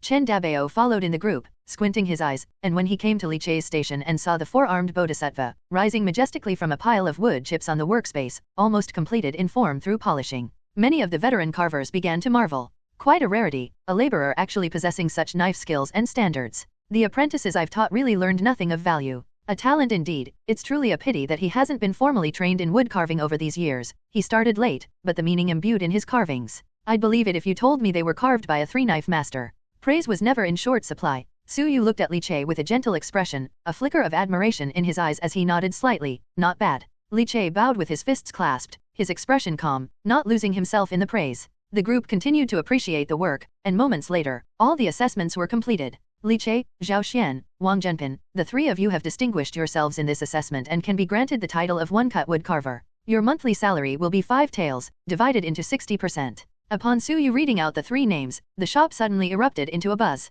When the final results settled, many apprentices were visibly distressed, some disoriented, others shedding tears. Years of hard study had ultimately failed to pass the assessment, and being surpassed, even overwhelmed by a laborer threw them off balance. The small shop displayed 100 human emotions. The 3 of you, follow me. Su Yu and Su Baihu donned their fox fur cloaks and glanced over the 3 who had passed the assessment. Li Che and the other 2 apprentices quickly followed, stepping into the swirling snow, walking deeper into the courtyard. They passed through a corridor, arriving in a spacious yard that appeared to be a flattened practice field, filled with snow-covered stone stumps and other martial arts equipment. This place serves as the martial arts area for Su Ji's wood carving shop in the outer city. Becoming a wood carver of the shop means you're one of us. From now on, you can enter this area with the jade talisman knife that signifies your status as one-cut wood carvers, to practice martial arts and inner strength, preparing to reach the higher levels of wood carvers. Everyone, standing in the courtyard amidst flying snow. After distributing 3 jade knives to them, Su Yu stood with his hands clasped behind, and Su Baihu, the second shopkeeper, began to speak. I will conduct the martial arts training. Each month, I will take 2 days off to come to the outer city. If you have any questions about martial arts during that time, you can ask me. His voice was like a large bell, his vitality robust. Standing in the heavy snow, not a flake touched him. Li Che and the others quickly responded. Now, let's start discussing the martial path. Martial arts training is divided into 3 types: body refinement technique, internal strength technique, and the divine method. The divine method is beyond your reach and not something you are qualified to contact. Body refinement is available to everyone, while internal strength somewhat depends on talent and requires time to accumulate. I will teach you the body refinement technique now. As for the internal strength technique, you'll wait until your body refinement reaches the skin grinding level. Then, I will teach it to you, so you can try. Su Baihu said indifferently. He immediately began to explain the body refinement technique, which in fact, involved some austere practices using external tools to refine the body. The various equipment in the practice field all served this purpose. The body refinement technique involves skin grinding, sinew transforming, bone tempering, and blood exchange. Once you can circulate your body's blood and energy, transforming it as fluid as quicksilver, you are considered a master in this area. As for the stage above blood exchange, channel opening, it is rarely achieved by anyone in this city. Starting with skin grinding, every half month you can get a bowl of boiling skin powder. If that's not enough, you can buy it yourself. 1 bowl for 1 silver tael to accelerate your body refinement pace. Su Baihu taught earnestly, and Li Che listened just as earnestly. This was his first encounter with the martial arts of this world, and naturally, he did not dare to neglect it. The threat from the spirit infant master, like a knife hanging over his head, kept him from relaxing his vigilance. Practicing martial arts would enhance his ability to stand against the spirit infant master, and he dared not be negligent. When the sky turned completely dark, Su Baihu finally ended today's teaching. He would stay another day in the outer city tomorrow to teach everyone martial arts.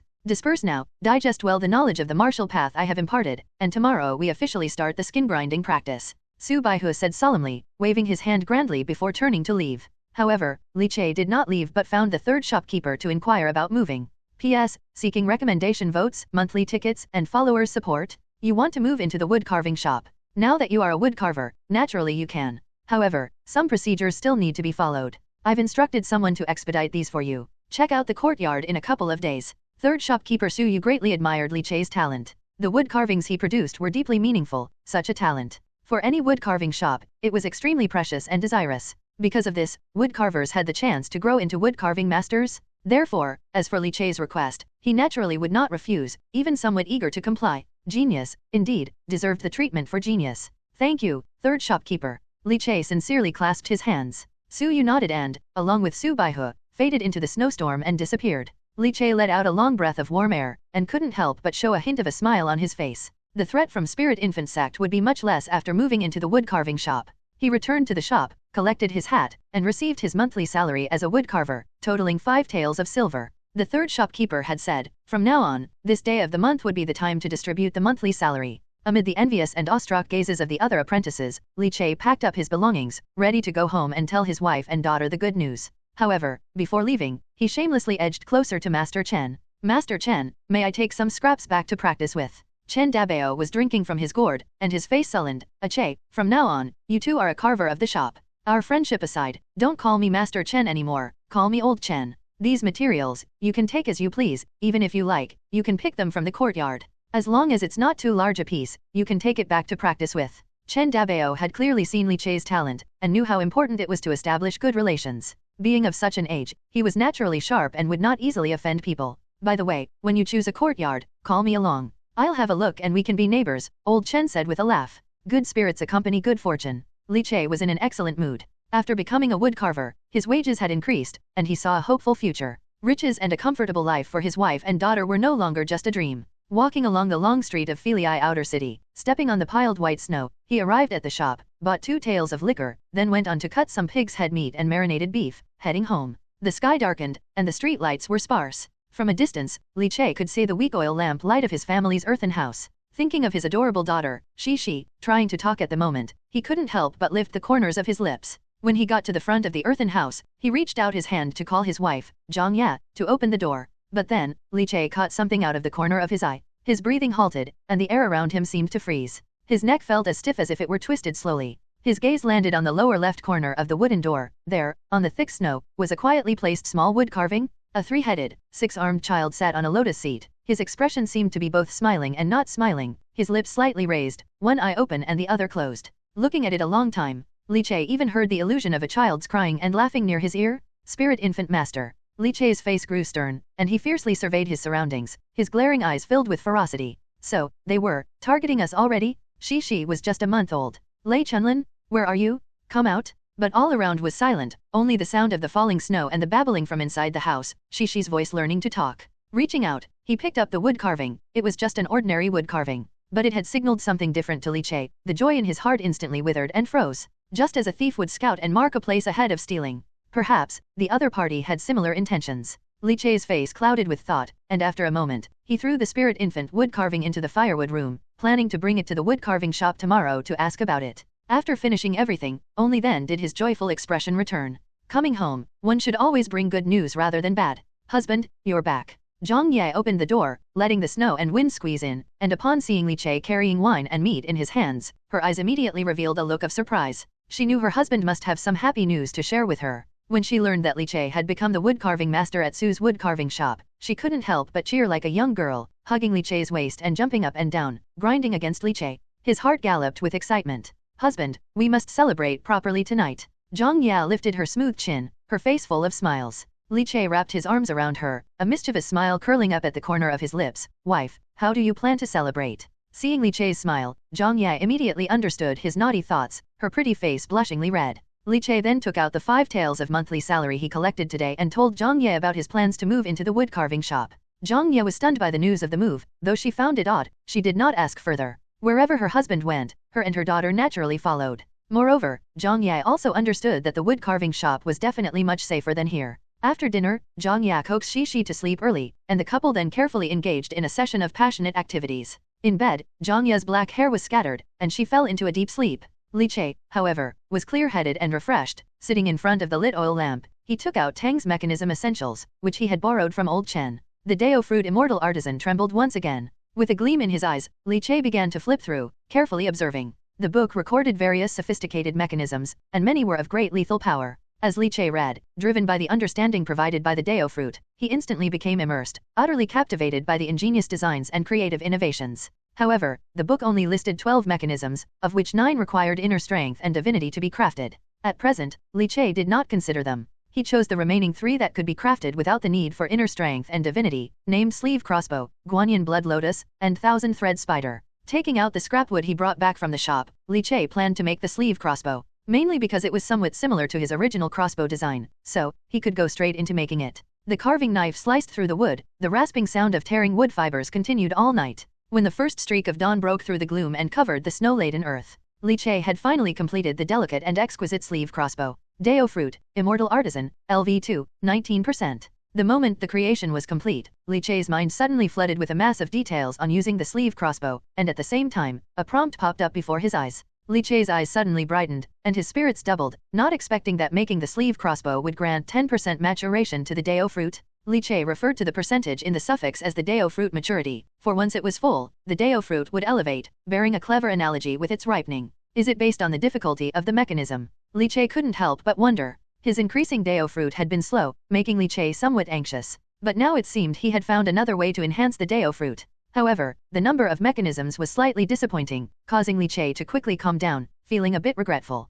But, the mechanism handbook thoroughly records 12 mechanisms. If I can produce them all, it should be enough to elevate the Immortal Artisan to LV3. Li Che's eyes sparkled, his heart pounding with excitement. There was still a chance? Because he had made the sleeve crossbow, Li Che simultaneously mastered the technique of using it, so he was quite eager to try it. If he could master inner strength and vitality, activating the sleeve crossbow would be even more powerful. However, after a glance at his sleeping wife and daughter, he resisted the urge. He stood up and stretched, his bones crackling. Perhaps because of the Dao Fruit, staying up all night left him feeling refreshed and clear-headed. With the sleeve crossbow hidden in his sleeve, using wood to construct the body of the crossbow and the crossbow arrows made of wood, although the durability wasn't great, the sharpened wooden spike arrows were also not weak in power, and being lightweight, he had the advantage of being able to make them anytime. After heading to the kitchen, Li Che prepared breakfast. Yet his gaze involuntarily landed on the spirit infant wood carving he had placed in the firewood shed. Frowning, he pondered for a moment and then shook his head vigorously. No, I can't leave Xixi and her mother in the mud house.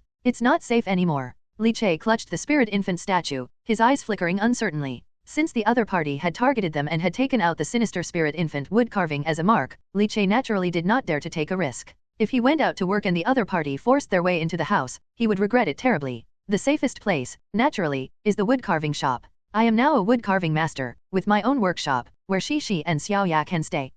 Stable and safe. Having made a decision to secure a safe option, Li Che woke his wife, Zhang Ya. Husband, you were too exhausting last night, you must have been holding back for a long time. Zhang Ya's face blushed slightly, her gaze towards Li Che seemingly able to squeeze out water. Li Che smiled, gently stroking his wife's disheveled hair. Wife, tidy up a bit, take Xixi with us, and go to the wood carving shop. Join me at work these next 2 days, Li Che said. Zhang Ya was momentarily startled. Going to the wood carving shop to work together? Husband, today is your first day at work as a wood carver. Should Xixi and I really accompany you? Won't that displease the shopkeeper? Li Che shook his head. No, the workshop is a private space of the wood carving master, and it's fine for family members to stay there. Besides, I will explain to the shopkeeper. Upon hearing this, Zhang Ya stopped objecting and began to pack, picking up Xixi, who was wide awake on the bed, waving her arms and legs, playing by herself. After bundling up Xixi securely, the family braved the wind and snow and set off for Sue's wood carving shop. Li Che protected his wife and daughter, tightening his wife's cotton clothes against the howling wind and covering Xixi to shield her from the cold. At the same time, Li Che was also scanning his surroundings, extremely vigilant. Zhang Ya, seeing her husband like this, suddenly felt a chill and knew that something must have happened. Although Li Che had not spoken of it, she decided not to ask and instead worried silently. The couple, with their child, walked through the wind and snow, stepping onto the snow-covered bluestone street. The Holy Spirit teaches, cleanses from the worldly dust, method of reincarnation without worries. Only the highly wise are naturally accomplished. The sound of tinkling and drumming echoed as the followers of the spiritual infant sect approached in a mesmerizing formation from a distance. The three-headed six-armed Lingyiang statue carried on the palanquin, amidst a swirl of incense and smoke, grew more sinister. Li Che even faintly felt the spirit infant master wood carving's gaze intentionally looking towards his family, blurring his vision, constantly watching them, making him feel like a thorn was in his back. Husband. Zhang Ya looked at the procession of the spirit infant master, her expression clearly panicking. Don't be afraid, I'm here. Don't look, keep walking straight. Li Che patted his wife, wrapping his arm around her slender shoulders, and headed straight for the wood carving shop. However, Li Che inexplicably felt the chill wind rustle behind him, as if a figure was constantly following behind his family. The crisis was like dense ink soaking into a pond, beginning to spread gradually until the entire pond turned black. Fortunately, they soon arrived at Su's wood carving shop. The moment he stepped into the wood carving shop, Li Che finally felt a relief wash over him. He looked back in the distance, his eyes narrowing, and sure enough, saw a shadow flash past a corner. Lei Chunlin. Li Che's chest heaved violently, and he could not help but be overwhelmed with the urge to kill. Che. Suddenly, a familiar voice rang out. Chen Dabao, holding a gourd and drinking, saw Li Che, along with Zhang Ya and Shi by his side. This scene made him pause for a moment, but old Chen, wise beyond his years, recalled what Li Che had previously mentioned about the spirit infant master targeting his daughter, and quickly understood the situation. Come inside first. Old Chen's expression was solemn as he ushered Li Che and his wife and daughter into the shop. Li Che settled Zhang Ya in his workshop before going to find Old Chen. Old Chen, drinking from his gourd, glanced at Li Che, being targeted. Li Che nodded and pulled out the spirit infant wood carving that had appeared at his doorstep the previous night. At the sight of the spirit infant wood carving, Old Chen's expression became stern, and he stopped drinking. You did the right thing by bringing your wife and daughter here to the wood carving shop. Your house is no longer safe. Spirit infant master, presenting this wood carving represents the spirit infant sex assessment of your daughter, as a spirit infant. Old Chen took the wood carving, his expression extremely grave. Li Che's face also changed upon hearing this. They must have been watching your family all along. Did this three-headed six-armed spirit infant statue only appear last night? It seems they must have known that you became a wood carver of Suji and would surely move to Su's courtyard. So, Li Che's expression turned grim. They wanted to strike first. Right, you were prudent enough to bring your wife and daughter over. Old Chen clenched his fist, and the spirit infant wood carving instantly cracked and shattered into pieces on the ground. You said someone has been following you? Was it that midwife who has harmed many children? It might be. I didn't get a clear look. Can't be sure. Considering that you and I are about to become friendly neighbors, I'll take you on a trip, see if it's that brainwashed midwife. Old Chen took a swig of strong liquor, squinted his eyes slightly, and said. Upon hearing this, Li Che couldn't help but feel joyful. He knew that Old Chen's change of attitude was all because of the talent he demonstrated in wood carving, able to imbue carvings with profound meanings. Such a talent seemed more important than he had imagined. Li Che settled his wife and daughter inside the workshop, instructing Zhang Ye not to wander off, while Old Chen asked a master to keep an eye on things before he and Li Che left the shop together. Both of them wore hats to block the wind and snow. After leaving the shop, Old Chen threw a cloak to Li Che, wrapped himself in one as well, and fastened his gourd of liquor to his waist. They reached the corner of the alley. But all they saw at the corner of the alley, placed on the snow, was a three-headed six-armed spirit infant statue. Wow, quite bold, daring to mark in front of Suji's shop. Really think Suji is made of mud. Old Chen narrowed his eyes and stumped down. His surging inner strength instantly blasted the spirit infant wood carving into pieces. Clatter. At the same time, a dark shadow in the distance seemed startled and swiftly fled, stepping on the snow. Found it. Old Chen narrowed his eyes and glanced at Li Che. You follow at your own pace, watch your safety. After speaking, Old Chen's exposed skin turned fiery red as if burned, his body relaxed and his sinews tightened, making a sound like a taut bowstring. The snow under his feet instantly melted into water, a scorching heat wave rushing towards him, and with one step, he launched forward like a red-hot branding iron thrown at high speed, shattering the falling snow and chasing after the fleeing black shadow. Watching Old Chen shoot away in an instant, Li Che was slightly shocked in his heart. Skin refinement, sinew transforming, bone tempering, blood exchange. Old Chen had reached an unknown realm, and his inner strength was also extremely formidable. Exhaling a breath of hot air from the snow, Li Che pressed down on the sleeve crossbow hidden in his sleeve, his expression cold as water. It's not the theft itself one fears, but the thief's constant attention. Thinking about his beloved Shi being targeted by these villains, a strong surge of violence welled up in Li Che's heart. You want to mess with my daughter? I will kill you. Li Che stepped on the stone path and quickly caught up. From afar, he saw Old Chen leaning against the wall at the corner of the alley, enjoying fine wine from a gourd. Behind him in the alley, a black shadow curled up on the ground, blood staining the snow red. It's not the midwife, just a martial practitioner with great success in skin refinement who joined the spirit infant sect and became a follower, Old Chen said indifferently as he saw Li Che approaching. Li Che's heart sank slightly, somewhat disappointed. It's not Lei Chunlin, it's truly a pity. The man's skin was dark, and he exuded a sense of resilience from being exposed to the elements, but he was utterly listless now, bleeding from his mouth and nose, lying on the ground. panting heavily, coughing up blood. He clearly couldn't last even a few moves against Old Chen and had suffered a severe beating. Old Chen, after beating the man, drank his wine, enjoying the leisure of the aftermath like smoking a cigarette. Li Che stared at the man who had buried his head in the snow, his fists clenched, his eyes icy cold. "Where is Lei Chenlin?" Li Che asked, his voice slightly hoarse. I don't know." The man buried his head and grunted a reply. Right after he spoke, Li Che fiercely kicked his head, slamming the man's head hard against the cobblestone ground covered in snow, making a dull sound. Li Che continuously kicked him several times, the man gritting his teeth, merely grunting without screaming or making any noise. Old Chen watched indifferently, his expression a mix of a smirk and a smile. A while later, the two walked in silence on the long street, Old Chen with his hands behind his back, completely at ease. Meanwhile, Li Che looked toward Chen Dabao. "Old Chen, you head back to the shop. I'm going to buy some pig's head meat and 2 pounds of yellow wine to thank you." Old Chen grinned upon hearing this. "You're too polite, go ahead. I want it from that marinade shop in the western part of the city." Li Che smiled, agreed, and then darted into the snow. Old Chen watched Li Che's disappearing figure, smacked his lips, picked up the gourd, removed the stopper, and took a hearty swig. This kid really is a good father. However, having never practiced martial arts, killing a skin refinement martial artist won't be easy. In the alley, the snow fluttered sporadically, piercingly cold. A strong scent of blood permeated the air as the dark-skinned man who had suffered a severe beating from Old Chen staggered up from the ground, leaning on the wall. Old Chen's strength was too formidable. Freshly initiated in skin refinement, the man had absolutely no power to resist.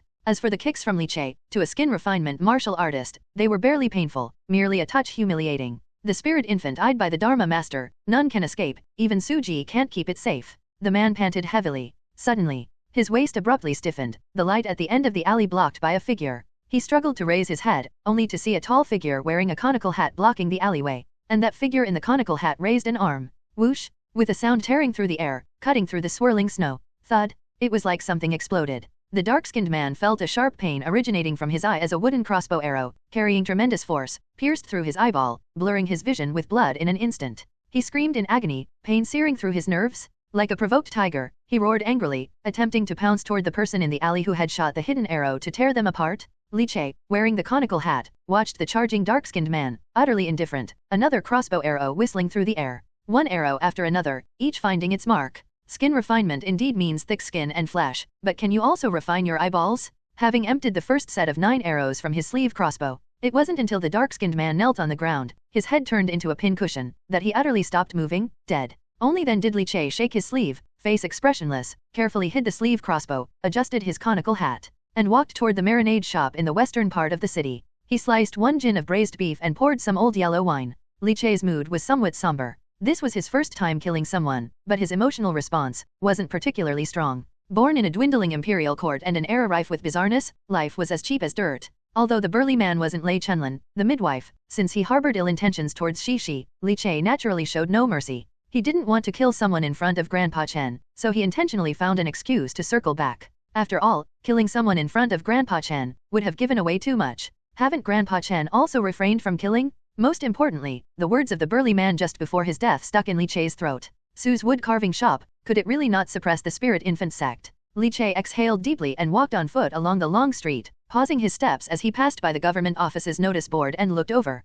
He discovered that the wanted poster for Lei Chenlin which hung on the notice board had been torn off at some unknown time and replaced with a poster for a flower thief. Lei Chenlin's wanted poster, has it been cancelled already? Is Lei Chenlin already dead, or has someone from the spirit infant sect intervened to suppress the wanted notice? Li Che's brows furrowed, his expression growing even darker. Killing a man from the spirit infant sect had not lessened his worries by much. We can't relax until we move into the shop's courtyard. Braving the wind and snow, he returned to the wood carving shop, removed his hat and cloak as warmth engulfed him, along with the continuous sound of Shishi's cooing. Suddenly feeling tender, Li Che entered the workshop only to see Grandpa Chen holding Shishi, his face beaming with a radiant smile as he playfully swayed from side to side. Choo choo choo, give Grandpa Chen a smile, Shishi. Grandpa Chen chuckled warmly. Shishi cooed and grabbed onto Grandpa Chen's beard with her chubby little hands, yanking with force which made Grandpa Chen's laughter grow louder. Some of the senior craftsmen also stopped their work to gather around, watching with smiles all over their faces. The shop rarely had a little child around, which made the craftsmen blissfully happy.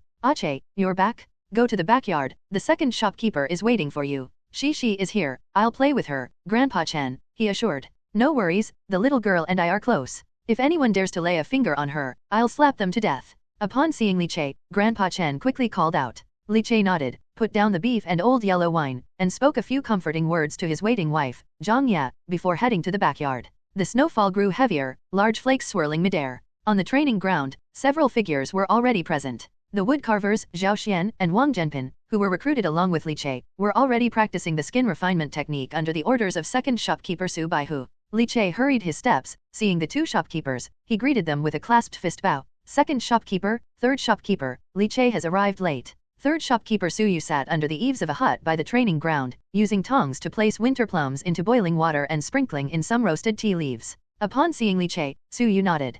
Grandpa Chen told us, there's a reason for everything, we understand. Your daughter was targeted by the spirit infant sect. Su Yu said gently, showing no blame for Li Che's late arrival. The spirit infant sect, always involved in inhuman deeds. What good things can come from that mysterious temple? And yet so many people worship the spirit infant master, offering up divinity, even many powerful families in the city secretly support. These fools, they will eventually bring about a disaster. Su Baihu, a towering figure, snorted coldly at this, his vigorous vitality blasting the falling snow into powder. Come and learn skin refinement. Being powerful is the real asset, otherwise, in these times, you won't even have the power to protect your wife and daughter. Su Baihu looked towards Li Che, his voice booming. Go ahead, I have already arranged for your move. Tomorrow, you and old Chen go check the house. Su Yu continued boiling tea as he spoke. Even if it's in the outer city, the spirit infant sect wouldn't dare make trouble in Su's shop, it's safe. When your daughter grows up, she can come to Su's courtyard in the inner city and train with the Su descendants to build a solid foundation. Upon hearing this, Li Che paused.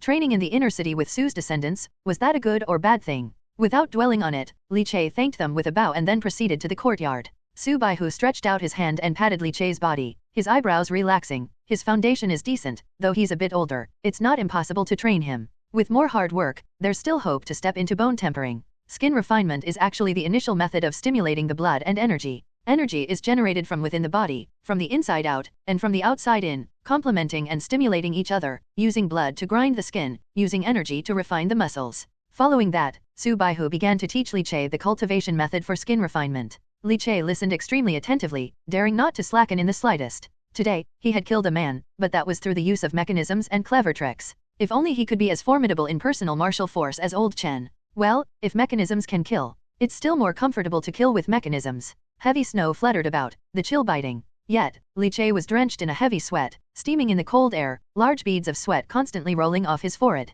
After a day of rigorous training, Li Che felt his skin burning hot. Although he had not yet mastered skin refinement, he had grasped the method of cultivation. I have already taught you the skin refinement technique. From now on, diligently cultivate and avoid negligence. The martial path demands perseverance in practice regardless of seasons to achieve growth and gains. Once you have completed skin refinement, I will teach you the tendon activation technique. However, to complete skin refinement will take at least 2 years. Strive hard. From now on, practice skin refinement in the morning at the training ground and carve in the workshop in the afternoon. Every 6 months, I will evaluate your progress in skin refinement, Su Baihu said gravely. His tiger-like eyes bearing an immense pressure, he surveyed the three men. Instantly, Li Che and the other two clasped their fists in response. Upon returning from the training ground, the sky had already darkened. Li Che's skin was painfully hot, but his mood was incredibly exhilarated. At last, he had officially begun his martial training. Old Chen, cradling Shishi, boasted as he strolled through the workshops of various masters, seemingly familiarizing Shishi with everyone. Li Che could feel Old Chen's genuine affection for Shishi. He heard Old Chen was a loner with neither wife nor children, his entire life devoted to Su's wood carving shop. Unlike other master woodcarvers who had families full of wives and children, a single woodcarver could support a whole family indeed. Although they were not grand masters, their wood carvings were highly marketable, making money wasn't hard. Like Old Chen, who recently carved a 9 sons embracing the lotus and directly earned 150 taels. Finished training? Started on skin refinement, right? Old Chen, holding Shishi with a beaming smile, approached Li Che. Seeing Li Che, Shishi stretched out her arms wanting to be hugged. Oh you ungrateful little one, your grandpa Chen held you all day without you wanting to leave. Old Chen, seeing how easily Shishi abandoned him, playfully pouted his lips. Li Che smiled and took Shishi from him. The full moon-faced Shishi was increasingly chubby and fair, beautiful with large, bright eyes, and long eyelashes which fluttered like a sprite's. Old Chen, there's something I'd like to ask of you. Old Chen, while playing with Shishi, waved his hand. I know what you're about to say, you want me to watch over Shishi tonight, don't you? Until you move to the shop's courtyard, you really can't be at ease, Old Chen laughed. Li Che wasn't embarrassed. In these chaotic times, fearing death wasn't something to be embarrassed about. Moreover, he indeed had such concerns. Rest assured, Shishi and I get along very well. Indeed, I need to keep watch, and it's just right that tomorrow I will take her to see the courtyard with me. Old Chen took Shishi back from Li Che's arms. All right, you've held her long enough. Come here, let Grandpa Chen hold you? Li Che was left laughing wryly. How long did he even hold her? He had just passed her from his hands a moment ago. Back inside the workshop, seeing his wife Zhang Ya had cleaned everything spotlessly, his face instantly beamed with a smile. Wife and children warm by the hearth. This was what he sought, only hoping that his wife and daughter were safe and sound. Only wishing to watch his daughter grow up slowly. Thus, Spirit Infant Sect, do not force him, if pushed to the brink. Today he killed one man, one day. He might dare to slaughter the entire Spirit Infant Sect? After finishing work, Old Chen carried Shishi and, braving the wind and snow, set off on the journey home with Li Che and Zhang Ya. To prevent Shishi from being afflicted by the harsh weather, Old Chen even directly used his inner strength to dispel the cold, ensuring that not a single snowflake landed on the little girl.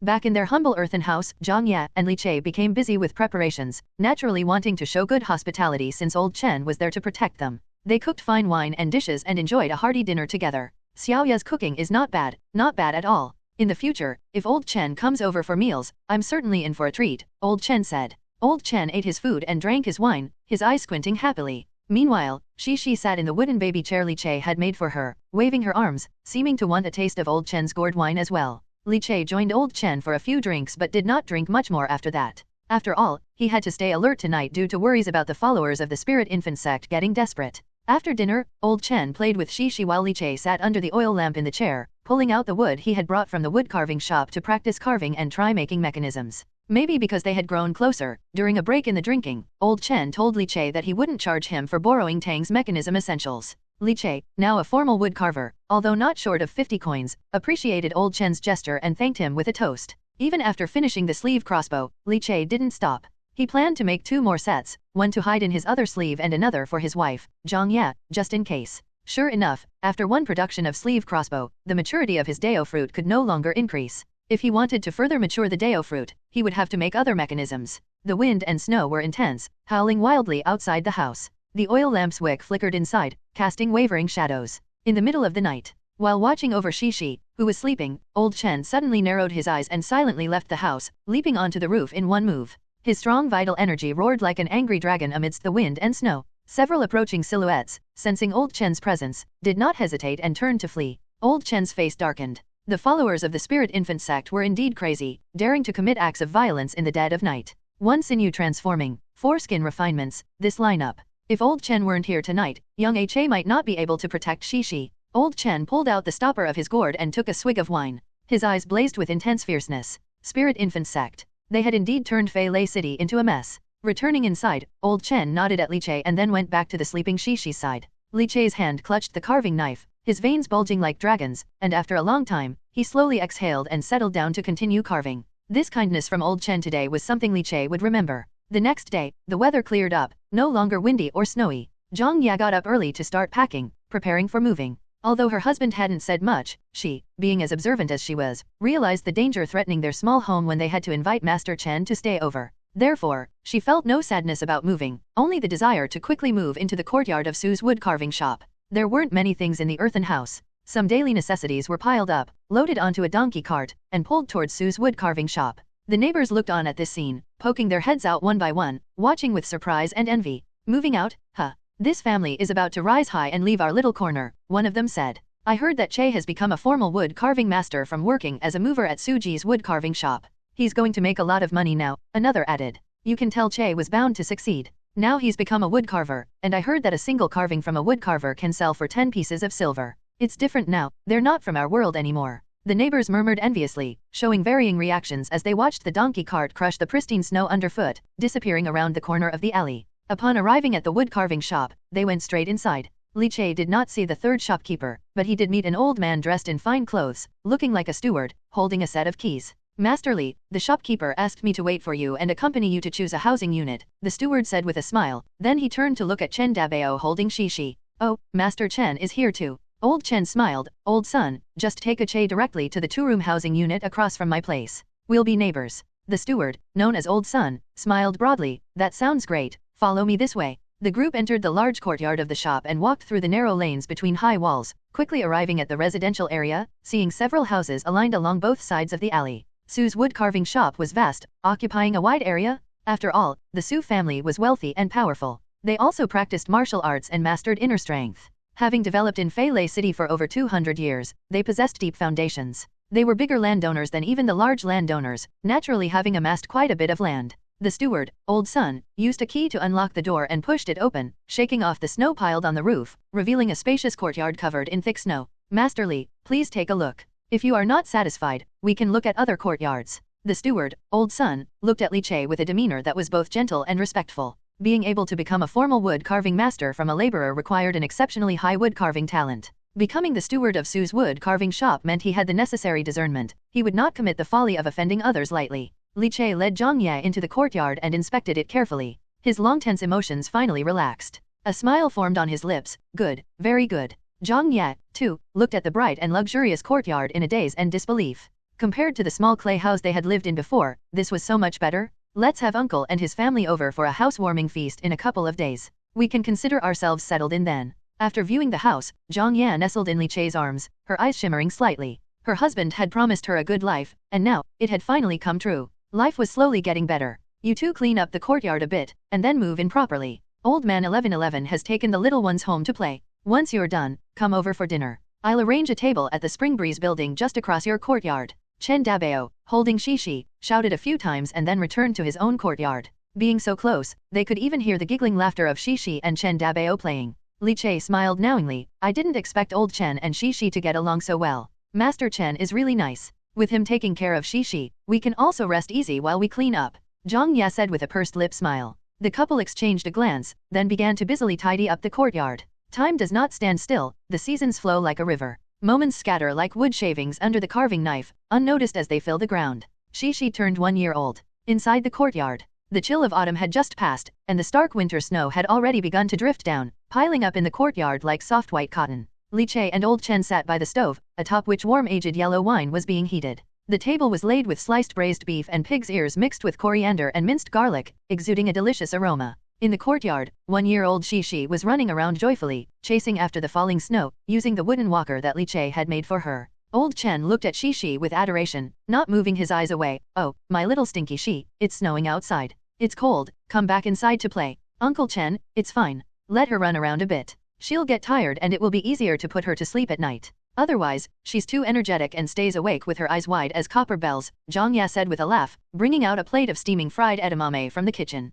Ha, Shishi is 1 year old now. Were you really not thinking of hosting a feast? Old man, I must let Shishi receive presents in style. I've called several other old fellows around, you've got to host a few tables. Old Chen grabbed some edamame, eating and chuckling. Li Che originally did not want to host a first birthday party. Even though they had moved to the large courtyard of the shop nearly a year ago and the spirit infant sect had been quiet, he remained vigilant deep inside. And the closer it got to Shishi's first birthday, the more vigilant Li Che became. After all, Lei Chunlin had specifically targeted 1 year old infants in the past. However, after discussing it with his wife, they decided to have the first birthday party after all, mainly because the courtyard was spacious enough and hosting it at home would naturally be safe. After heating the old yellow wine, he poured a cup for old Chen. Li Che also poured himself a cup and took a sip. The fragrance of the wine spread warmth, dispelling the winter chill. Suddenly, Li Che felt a slight vibration in his heart. Images immediately appeared before his eyes. On the vast land, a towering treasure tree, lush with branches and leaves, slowly bore a colorful fruit that shimmered and sparkled, reflecting the many scenes of Shishi's growth over the past year.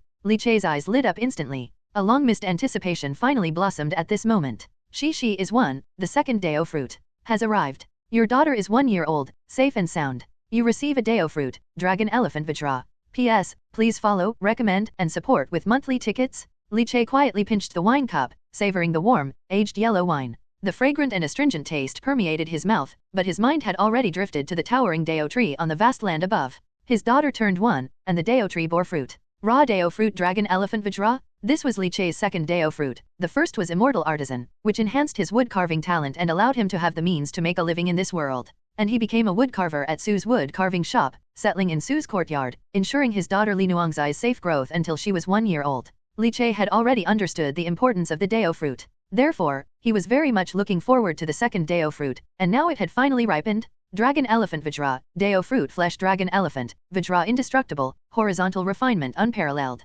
Before him, the prompts regarding the Dao Fruit Dragon Elephant Vajra suddenly surged forth like a tide. In an instant, Li Che felt his blood boiling and surging within him, and his flesh seemed to have undergone an earth-shattering transformation. If he was willing, actively stimulating the Dao Fruit could even cause a mutation in his flesh. However, with old Chen by his side, Li Che did not dwell on this and refrained from exploring the special abilities of the Dragon Elephant Vajra. Flesh Dragon Elephant, Vajra indestructible, horizontal refinement unparalleled. Li Che's heart surged with excitement, and he was in high spirits as he drained the cup of yellow wine. This was a Dao Fruit that could enhance his martial path. It was also the Dao Fruit that Li Che urgently needed now. This Dao Fruit not only confirmed the truth of the event that his daughter produced a Dao Fruit at 1 year old, but it also made Li Che understand that he had to try even harder to protect his daughter's safe growth. And even, watching his daughter, immortal, Li Che's heart skipped a beat. If his daughter was immortal, producing 1 Dao Fruit a year, wouldn't he be able to amass a multitude of Dao Fruits and grow to unimaginable heights in the future? Yo, when did you start drinking so heartily? Old Chen looked oddly at Li Che, who had just heartily drained his cup with turbulent emotions.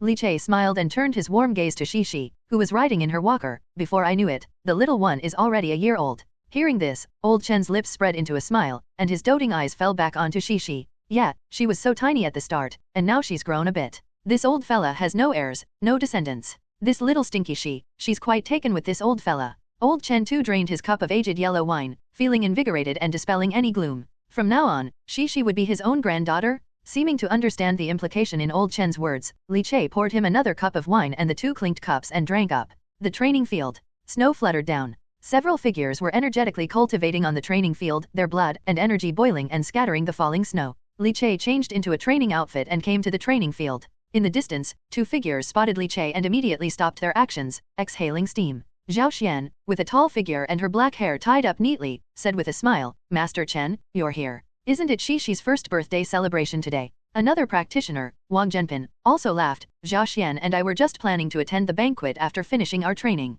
Ha ha ha, everyone should go, it's Xi's first birthday. As uncles and aunts, you can't skimp on the presents, Li Che laughed. The banquet is arranged at Spring Breeze Building in the outer city. Spring Breeze Building has specially sent chefs and servers. Everything is taken care of. I don't have anything to do. Xi has been taken away by old Chen, so, with nothing else to do, I came to train. Upon hearing this, Wang Zhengping pursed his lips. A banquet at Spring Breeze Building. Looks like we're in for a treat tonight. After a casual chat, the three continued their martial arts training. Second shopkeeper Su Baihu once said that if the three of them wanted to achieve skin refinement completion, they would need to diligently train hard for 2 years to attain it. If they were lazy, it might take even longer. Therefore, none of them dared slack off one bit. Li Che was significantly older than Zhao Xian and Wang Zhenpin. He was already 20 years old, which made him 3 or 4 years older than the other two. If he didn't work hard, as he aged and his vital energy declined, it might become even harder to make progress in the martial path. So Su Baihu had said that the most important part of body refinement technique was diligence, racing against time.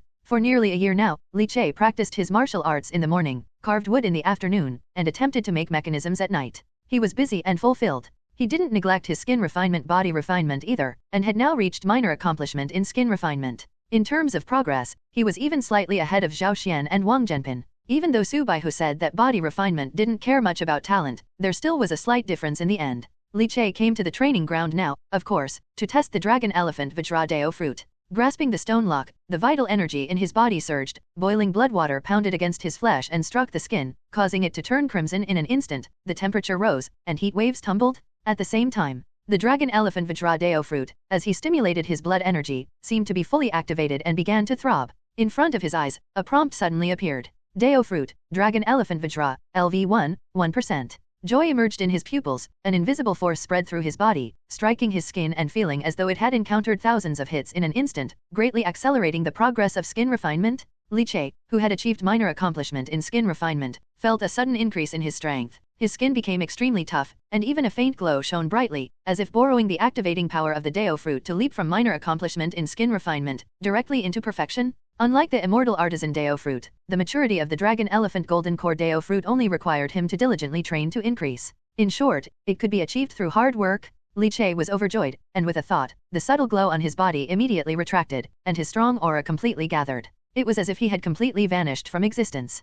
Controlled freely, a perfect Dao Fruit for deception. The vital energy was retracted without revealing a trace. With this, I needn't worry about being suspected because of too rapid an increase in cultivation. My physique. Su Baihu has tested it. If it improves too quickly, it will surely raise doubts, and might even bring a fatal disaster upon myself. In such chaotic times, it's impossible for Su's courtyard to have remained secure in Fei Lei City for 200 years without ruthless methods. Therefore, one must not be without defense against others. Li Che pondered for a moment, then gently exhaled. He practiced the skin refinement cultivation method step by step in the training ground, training for half a day. Dao Fruit, Dragon Elephant Vajra, LV1, 2%. The maturity of the Dao Fruit had actually increased by 1%. This brought a thicker smile to Li Che's face. Taking advantage of the fact that no one around noticed him, he once again opened the floodgates, releasing the vital blood power contained within the Dao Fruit. In an instant, his vital energy rose again, reaching skin refinement perfection. His skin glowed with a faint golden light, his temples bulged, with powerful strength coursing between his fists and palms.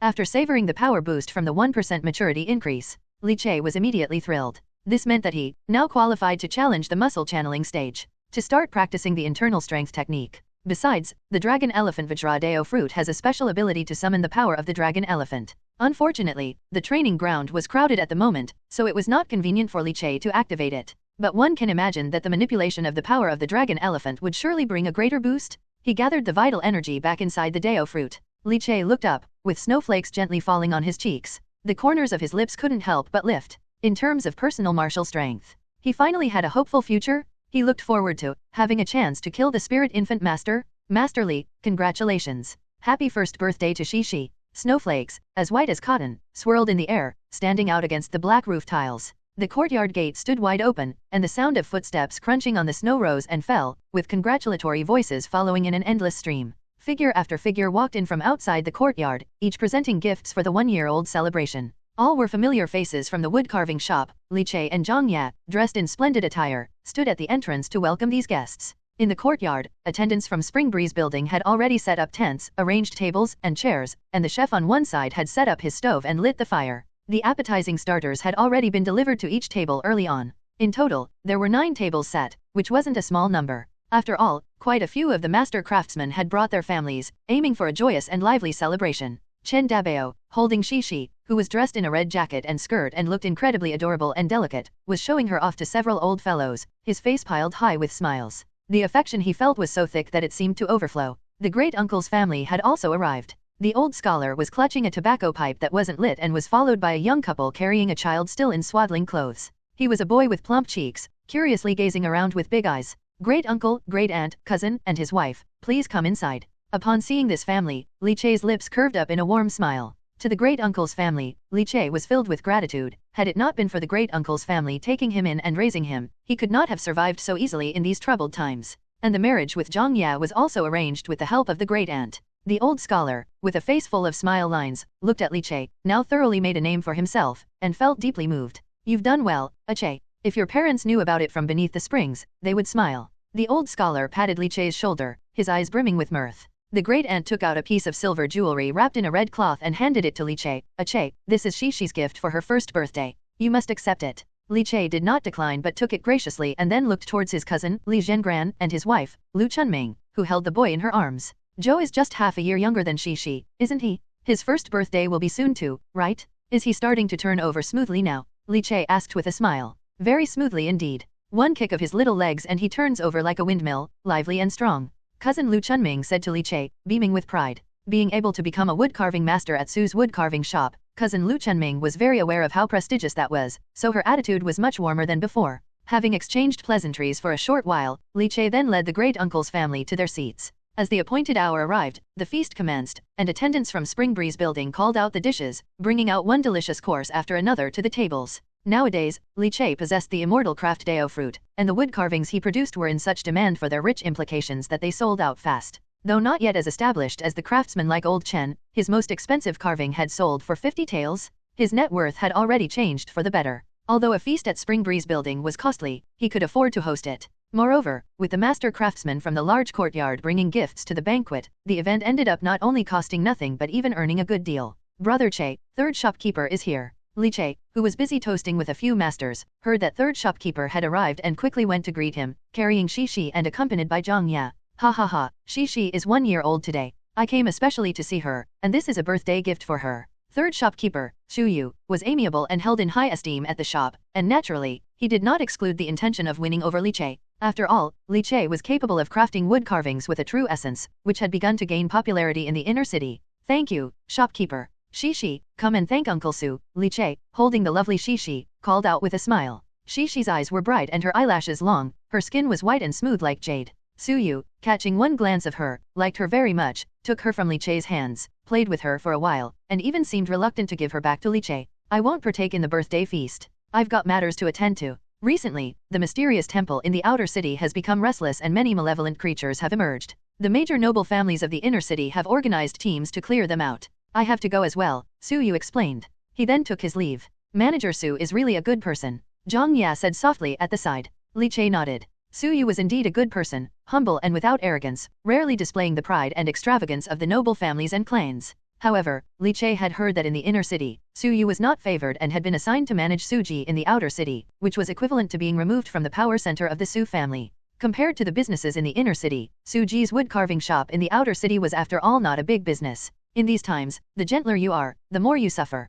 Unfortunately, the bad things always seem to happen to the honest folks, old Chen said, pinching his wine cup and walking over with a complex expression, shaking his head slightly. Just like the dangerous task of clearing out those evil spirits that fled from the mysterious temple beyond the city walls, which major noble families and clans would send their true core members. That Su Bai whose cultivation is extremely powerful, so he wasn't sent, but Su Yu, with his weak cultivation, was sent instead. Isn't it because Su Yu isn't favored within his clan? Old Chen heaved a sigh. Li Che, holding Shishi, looked at the lonely figure of Su Yu disappearing into the snowy wind, and was also silent. After a round of toasting and drinking, Old Chen was in high spirits today, who drank himself into a stupor and retired early to bed. Zhang Ya then took Shishi to the inner room to put her to sleep. Li Che rubbed his face with a handful of cold snow to sober up, then sat in the workshop of the side courtyard, lit the oil lamp, and continued working on the mechanism. With a thought, information appeared before his eyes. Name, Li Che. Bonds, daughter, Li Nuangzai. Dao Fruit, Immortal Artisan, LV2, 89%, Dragon Elephant Vajra, LV1, 2%. His eyes fell on the Immortal Artisan Dao Fruit. Within a year, the maturity of the Immortal Craft Dao Fruit had risen to 89%, close to breaking through to level 3. Just one more mechanism to complete. He stood up, walked to a corner of the workshop, and gently turned a wood carving. Immediately, a hidden compartment appeared. From it, he took out a statue of Guanyin seated on a blood-colored lotus mountain. Guanyin had a compassionate and beneficent face, but upon closer inspection, one could discover that this light and shadow sculpture was actually made up of tens of thousands of tiny wooden spikes. This was one of the 3 mechanisms from the Tang's mechanism essentials that did not have inner strength requirements, the Guanyin Blood Lotus. Apart from the Guanyin Blood Lotus, there were 2 square matchboxes nearby. He took out one, placed it in the palm of his hand, and in a flash, tiny mechanical sounds emanated from the matchbox, and 8 slender spider legs grew out, embedding into the skin of Li Che's palm. With a gentle flick of his hand, incredibly fine silver threads shot out soundlessly, slicing a piece of wood meters away with extreme precision, the cut smooth and lustrous. With his fingers dancing, silver threads whipped throughout the room, with a mournful whistling sound, the noise of the air being sliced apart. After a while, the numerous silver threads, quick as lightning, retracted back into the matchbox. What an excellent 1,000-thread spider! With my minor accomplishment in skin refinement, even an ordinary martial artist in the sinew transforming stage would find it hard to withstand the thread slicing, he thought. But after reaching the muscle channeling stage, martial artists cultivate inner strength. If I were to enhance the inner strength, like old Chen said, the power would grow by another 30 to 40%, and with inner strength and martial techniques, the lethality would be even greater. I can't take this lightly. Still, I must prioritize strengthening my own martial prowess. Once I can cultivate inner strength and drive the 1,000-thread spider with it, its power will undoubtedly be even greater. Li Che placed both the 1,000-thread spider and the Guanyin Blood Lotus mechanisms back into the hidden compartment. He sat down in front of the oil lamp again and began to attempt other mechanisms from Tang's mechanism essentials. Due to the lack of inner strength and sufficient robust qi and blood, the production of other mechanisms during this period ended in failure. But that wasn't a major issue, as failure was also a part of accumulating experience. Once he began to cultivate inner strength, he would be able to complete them in one go. Suddenly, just as Li Che picked up the carving knife, his brows furrowed slightly. He left the workshop and quickly reached the entrance of the courtyard, his gaze piercing the distance. He saw a shadow, fast as lightning, shattering the dark and disappearing into the night. Li Che's eyes instantly sharpened, and he slowly looked down. There he saw a familiar, 3-headed 6-armed spirit infant statue. Only this time, the 3-headed 6-armed spirit infant statue was not with one eye closed and the other open but was glaring with both eyes wide open, as if staring intently at him. Spirit infant statue. Li Che's eyes were icy cold, as expected. Even after moving into Su's wood carving shop and receiving protection from Suji, they still couldn't completely avoid the spirit infant sex covetousness towards Shishi. Right after the completion of the first birthday celebration, the spirit infant sect had made its move. Relentless. Li Che clenched his fist, his eyes brimming with a murderous intent. However, recollecting the figure that had just vanished, his brow furrowed. Since our family moved into Su's courtyard, this spirit infant statue has never shown itself, yet today it has appeared. The only contact with outsiders was when those helpers and cooks from the Spring Breeze building were invited. But these helpers and cooks were already sent out of Su's courtyard by steward's son, not allowed to linger, so they can be ruled out. There are many old masters around, they are strong and have keen perception, yet someone managed to place the spirit infant statue in front of my house without them noticing. Li Che took a deep breath, feeling the wind and snow in the world turn a few degrees colder. A fierce look reflected in his deep, dark pupils. That means, this follower of the spirit infant sect is very likely someone familiar from within Su's wood carving shop. There was someone from the spirit infant sect inside Su's wood carving shop? The coldness seemed to drill into his body through his pores at that very moment. This possibility is very high. I seem to have taken it too lightly. How can any place be absolutely safe? Li Che shook his head, his gaze fixating on the glaring spirit infant wood carving on the ground, his face full of coldness. Someone in the wood carving shop is from the spirit infant sect. Who could it be? The faces flashed through Li Che's mind, but in the end, he still couldn't be certain. Shaking his head, Li Che grabbed the glaring wood carving from the ground, the blood and chi surged from beneath his skin, his 5 fingers suddenly emitted a golden light, and with a snap, the wood carving was instantly crushed. I'll find you. Never underestimate the resolve of a father protecting his child. A spirit infant statue appeared outside your courtyard. The next day, after a night of sound sleep, Chen Dabao's eyes suddenly narrowed when he heard Li Che's words. You suspect there might be followers of the spirit infant sect inside the wood carving shop. Chen Dabao squinted his eyes and said in a deep voice. Li Che nodded, but he couldn't guess who it was. Indeed, there's a great possibility. Being able to appear outside Su's courtyard, even in the outer city, is no easy feat. Followers of the spirit infant sect have already spread throughout Feilei City. If someone in the shop has become a follower, it really can't be certain. No, it should be certain. If the spirit infant sect wants to shake the rule of the great and powerful families of Feilei City, they must plant their people, and faith erosion is indeed the most effective method. Old Chen said in a heavy tone, don't worry, I will look into it. It's actually not hard to find out. Becoming a follower of the spirit infant sect isn't easy to hide. If they are discovered, I will tell you right away. You also keep an eye out and be cautious on a daily basis. Third shopkeeper has been sent out of the city to exterminate evil beings from the mysterious temple, and during this time, there is actually no one in charge in the shop, which is the best time for the other party to make a move. But even if we really find out their identity, before they make a move against little Stinky She, it isn't appropriate for me to act directly. Old Chen said with a furrowed brow. Upon hearing this, Li Che showed understanding. The spirit infant sect had spread throughout Feilei City. Becoming a follower of the spirit infant sect might disgust various forces, but they wouldn't specifically go out of their way to eliminate them. After all, before any trouble arises, it's just a matter of religious freedom. But at least knowing who it is will give me some peace of mind and I can be on guard. Li Che said earnestly. Old Chen, hearing this, also felt it made sense. Old Chen's investigation took 3 days. During these 3 days, Li Che spent more time training, as the feedback from the dragon elephant Vajra Dao Fruit made his practice extremely vigorous. 3 days of hard training had increased the maturity of the dragon elephant Vajra to 5%. With full force channeling of the Dao Fruit's power, he was stronger than at skin refinement completion, with a strength reaching 1,000 jins. Nonetheless, it was still just skin refinement completion. In the training field, Li Che was drenched with sweat, his skin glowing red, and the air was filled with hot waves and mist. He put down the stone weights, his eyelids drooping. Now if I want to break through to sinew transforming, I need the practice method for sinew transforming, but I can't seek Su Baihu. After all, the cultivation I have shown to Su Baihu is only great success in skin refinement. 2 days ago, Su Baihu came to inspect the cultivation, and Li Che showed him his great success in skin refinement. He had not fully exposed his skin refinement completion strength. Despite this, Su Baihu was already amazed. In just 1 year, reaching great success in skin refinement, his talent had somewhat surprised Su Baihu. Unfortunately, Su Baihu said that to cultivate the internal strength method and open the meridians, one needed to achieve perfection in skin refinement. Li Che wasn't willing to reveal his own achievement of perfection in skin refinement. Achieving great success in 1 year could be explained as exceptional talent, which was the level Su Baihu had been at originally. But achieving perfection in 1 year would be too exaggerated. So, this internal strength method and the technique for opening meridians, I'll have to find on my own, Li Che concluded. Dressed in clean clothes, with a glint in his eye, Li Che pondered for a moment. I have quite a few savings now. I can go to the marketplace in the outer city and look around. There might be cultivation methods for sale there, but I'll have to conceal my identity first, he thought. After finishing his training, Li Che returned to his position in the wood-carving workshop. A few days ago, he had taken on a wood-carving commission to carve an 8 treasures Maitreya statue. The client asked for a carving full of meaning and offered the price of a gold leaf, equivalent to 100 taels. This was the highest-priced wood-carving commission Li Che had ever received. Grasping the carving knife, he gently entered the wood, tearing the material apart, the wood chips fluttering down like blossoms.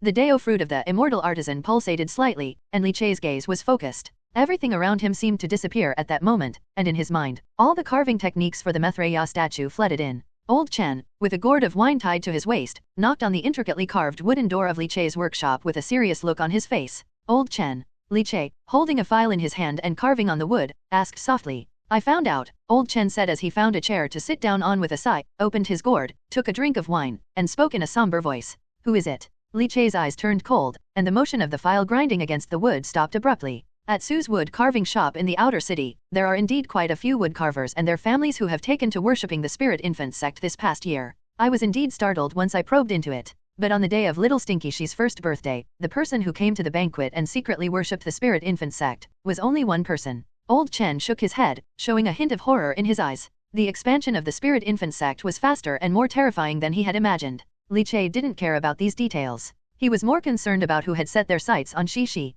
Who is it? Li Che asked again. With a sigh, Old Chen replied, it's the second son of Steward's son, Sun Changbiao. He's been married for 4 years and has been anxious for not having a son. His wife was enticed by the spirit infant sect, which promised a son if they worshipped it. So, Sun Changbiao also joined the section. Sun Changbiao? Li Che was startled, recalling the smiling steward son who had shown them around the property back then. Sun Changbiao was his second son and a woodcarver at Su Ji's wood carving shop, a 3-strike woodcarver. Usually gentle and amiable, Li Che hadn't expected he would join the spirit infant sect. And moreover, he had targeted Shi. Li Che took a deep breath. What's Sun Changbiao's strength? Li Che asked expressionlessly. Old Chen raised his eyebrows and replied, average talent. He took 3 years to achieve skin refinement, and just in the past 2 years, he's completed the sinew transforming and picked up an internal strength method. Thanks, Old Chen, I've got it, Li Che said, suddenly showing a smile, thanking Chen Dabao cheerfully. Don't be rash, you've just reached major accomplishment in skin refinement, you won't be able to beat Sun Changbiao.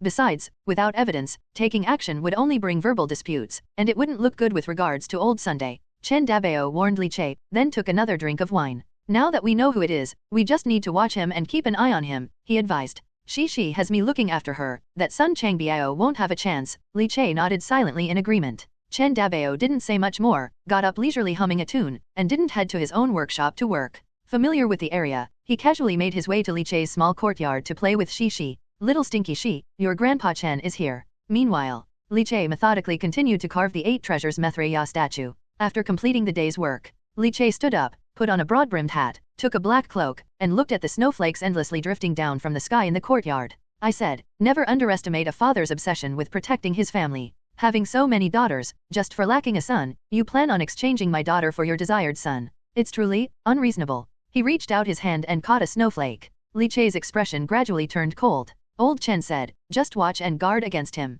But to Li Che, watching, guarding, are all less effective than killing. Watching and guarding against the enemy, in Li Che's eyes, it would be better to kill him. Since the opponent had joined the spirit infant sect, targeting his daughter Shi, he was akin to a ticking time bomb, never knowing when he might make his move. If that was a foregone conclusion, then why wait for the other party to strike first, instead of taking the initiative to attack? Recalling the angry spirit infant statue placed outside the courtyard last night, the adversary's actions were undoubtedly a provocation against him as a father, as if glaring furiously at him, loudly proclaiming, if you dare to interfere, you'll be killed. Was Sun Changbiao innocent? In Li Che's heart, not in the slightest. The moment he targeted his daughter Shi, joined the spirit infant sect, and sought to take another person's child's life to fulfill his own desire for offspring, he was already stained with blood on his hands. Adjusting his straw hat, Li Che exhaled a breath of hot air from his throat. Afterward, his figure plunged into the wind and snow. Su's wood carving shop's courtyard was enormous, extremely vast, encompassing a large area, almost like a small city.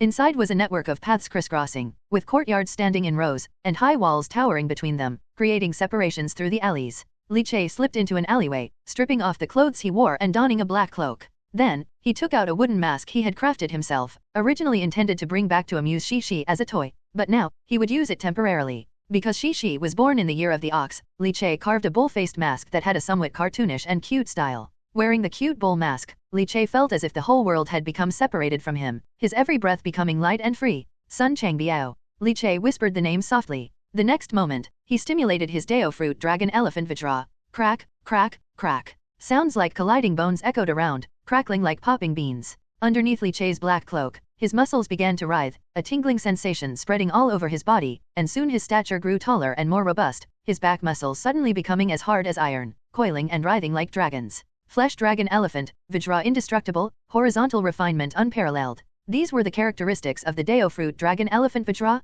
After Li Che chose to activate it, his body transformed completely. The cultivation and blood force, which had been suppressed and contained within the Dao Fruit, surged out, converging to his physical body. And his body too underwent an active transformation, with his strength magnifying. Li Che, originally about 1.75 meters in height, soared to around 1.90 meters after activating the dragon elephant Vajra, his flesh bulking up significantly, becoming firm and sturdy with an overwhelming sense of oppression. Strength. Li Che's eyes sparkled behind the cute bull mask as he glanced at his hands that were like palm leaf fans filled with terrifying power, and clenched them fiercely, vaguely causing a rumbling like howling winds, as if imbued with the power of the dragon elephant. Such a transformation should be called Vajra transformation, I suppose. Li Che murmured softly. At that moment, he felt like a giant elephant of the jungle, possessing the terrifying might to trample fierce tigers and wild lions. This was the pure physical strength change brought about by the Dao Fruit. Horizontal refinement unparalleled. Underneath the mask, Li Che's facial expression seemed to spread into a slight smile due to his flesh swelling. Afterward, his burly figure stepped forward, shattering the wind and snow. Sun Changbiao's courtyard was located on the west side of Su's courtyard.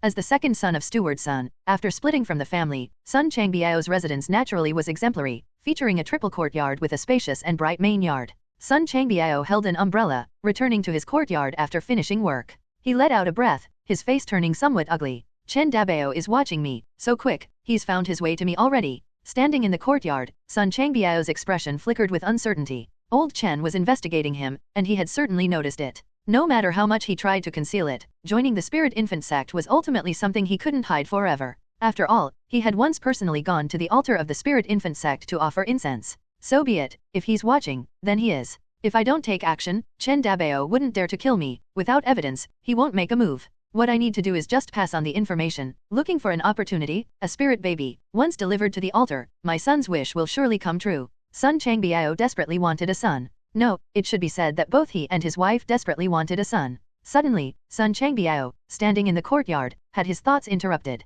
Dad, dinner's ready. A timid voice called out. Sun Changbiao looked over and saw his eldest daughter leading the three younger ones, nervously carrying dishes. They had clearly just finished cooking and were coming out of the kitchen. Got it. Sun Changbiao said dismissively. Then, he closed his umbrella, shook off the snowflakes, dusted his long coat, and stepped into the warmth of the inner room. The four daughters served steaming dishes on the dining table, and the eldest one, behaving obediently, took her three sisters by the hand, pursed her lips, and left the cozy inner room, consciously and skillfully heading to the kitchen for their meal. At the table, Sun Changbiao and his wife, Madame Lu, began to eat heartily. Husband, how is that matter coming along? The deputy incense master is pressing hard. The child from Master Li's house is 1 in 100 spirit babies. If we can send her to the sect, the Dharma master will surely grant us a son. Madame Lu caressed her slightly bulging belly, her eyes filled with anticipation. Sun Changbiao frowned. Don't rush me, I have it under control. What do women understand? Chen Dabao is not someone easily offended. His strength is formidable. He's someone many of the senior members of the inner city Su family want to win over. Old Chen's appreciation and affection for Li Che's daughter were clear to him. If he angered Old Chen, he dreaded the brutal beating that could result, or even worse, it might cost him his life if handled poorly. Eat your meal. Sun Changbiao picked up a piece of stir-fried pork with his chopsticks, and immediately his eyebrows knitted together. Stupid girl, why so much salt? Trying to choke her father to death. Outside, the tall young girl leading her sisters away from the house pursed her lips, as though she heard the scolding coming from inside. Her complexion paled, and she hurriedly pulled her sisters toward the kitchen. It was too cold outside. The kitchen, warmed by the remnants of the hearth fire, was more comfortable. After the girls had left, a towering, mountainous figure wearing a conical hat and a mask silently appeared on the walkway, completely untouched by the swirling snowflakes. Watching the silhouette of the girls entering the kitchen, the eyes beneath the cute bull mask were chillingly calm. Knock, knock, knock. After downing a cup of warm, sweet wine and picking up a piece of fried meat, Sun Changbiao ate with so much oil dripping from his mouth that he looked utterly content. Suddenly, he heard a knocking at the door, and his complacent gaze instantly turned into a frown. Stupid girl, didn't I say not to make noise during dinner? Can't you understand? Seeing her husband frown, his wife quickly slapped down her chopsticks and scolded. Sun Changbiao raised his hand, stopping his wife from getting more upset. You're pregnant, don't get angry, take care of our son. After saying that, Sun Changbiao stood up, casually took a rattan stick hanging on the inner room wall, and while picking the meat stuck between his teeth, he flicked the stick. However, just as he reached the door, bang! A thunderous explosion sounded, accompanied by flying wood chips. As the door was suddenly kicked open, snow and cold wind rushed in fiercely. A massive leg, resembling a divine whip, lashed out suddenly. The kick landed on Sun Changbiao's abdomen, the terrifying force exploding out like a cannonball. His eyes almost bulged out as his body curved like a shrimp. He was catapulted onto the dining table, smashing the spread of good dishes into a sloppy mess. Blarg! Sun Changbiao spat out a mist of blood, with an acrid sensation in his abdomen as if it had been kicked to pieces. He was numb all over, struggling to lift his head. Who are you? His first thought was that Chen Dabao had acted. But upon seeing the stranger with the oppressive presence of a mountain, Sun Changbiao was dumbfounded. It wasn't Chen Dabao. How could the frail old man Chen Dabao be so powerful and robust? Then, who could it be? Who had he offended?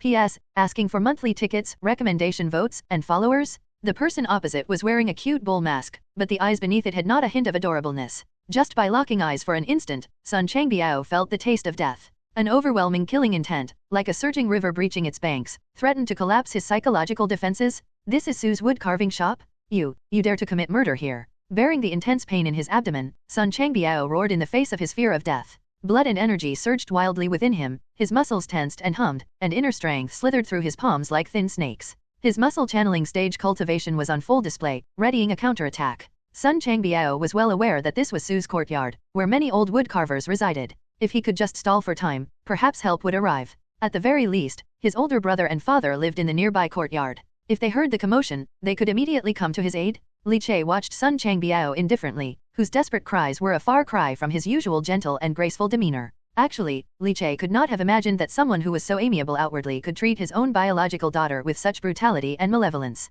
It was one thing to command his daughter to cook and do chores, but to lash at her with a rattan whip for any dissatisfaction was another. You can know the face, but not the heart. Of course, none of these were important. What mattered was that Li Che heard Sun Changbiao's words.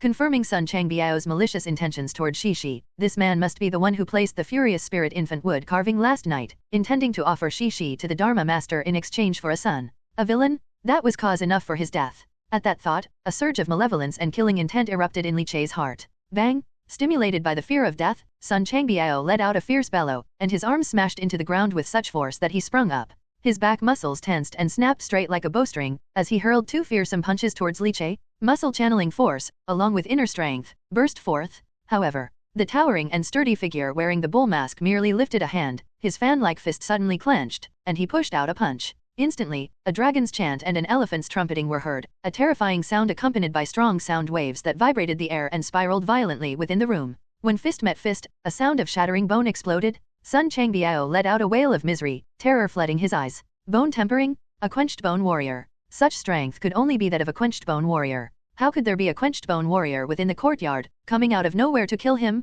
With a punch that broke Sun Changbiao's arm bones, Li Che's eyes beneath the cute bull mask remained detached and unfazed. Underneath the sleeve, his fingers lightly flicked, and the Dao Fruit immortal craftsman subtly leaped. An invisible silver thread, as if tearing through the air, sinuous as spider silk and as sharp as an unsheathing sword artifact, danced wildly, stirring up a sudden gust. The mechanism, 1,000 spider threads, accompanied by several sounds of twanging and slicing. With a grasp of his hand, the threads swiftly retracted, sliding back into his puffy sleeves. The burly figure adjusted his hat brim and shook his sleeves, then bounded into the courtyard in a few leaps. He opened the courtyard door from the inside and went straight out, disappearing into the snowstorm. Sun Changbiao stared dumbfounded at that towering departing figure. A red line slowly emerged on his neck, dribbling out beads of blood. The overturned 8 immortals dining table he was leaning against was silently split, the cut remarkably smooth.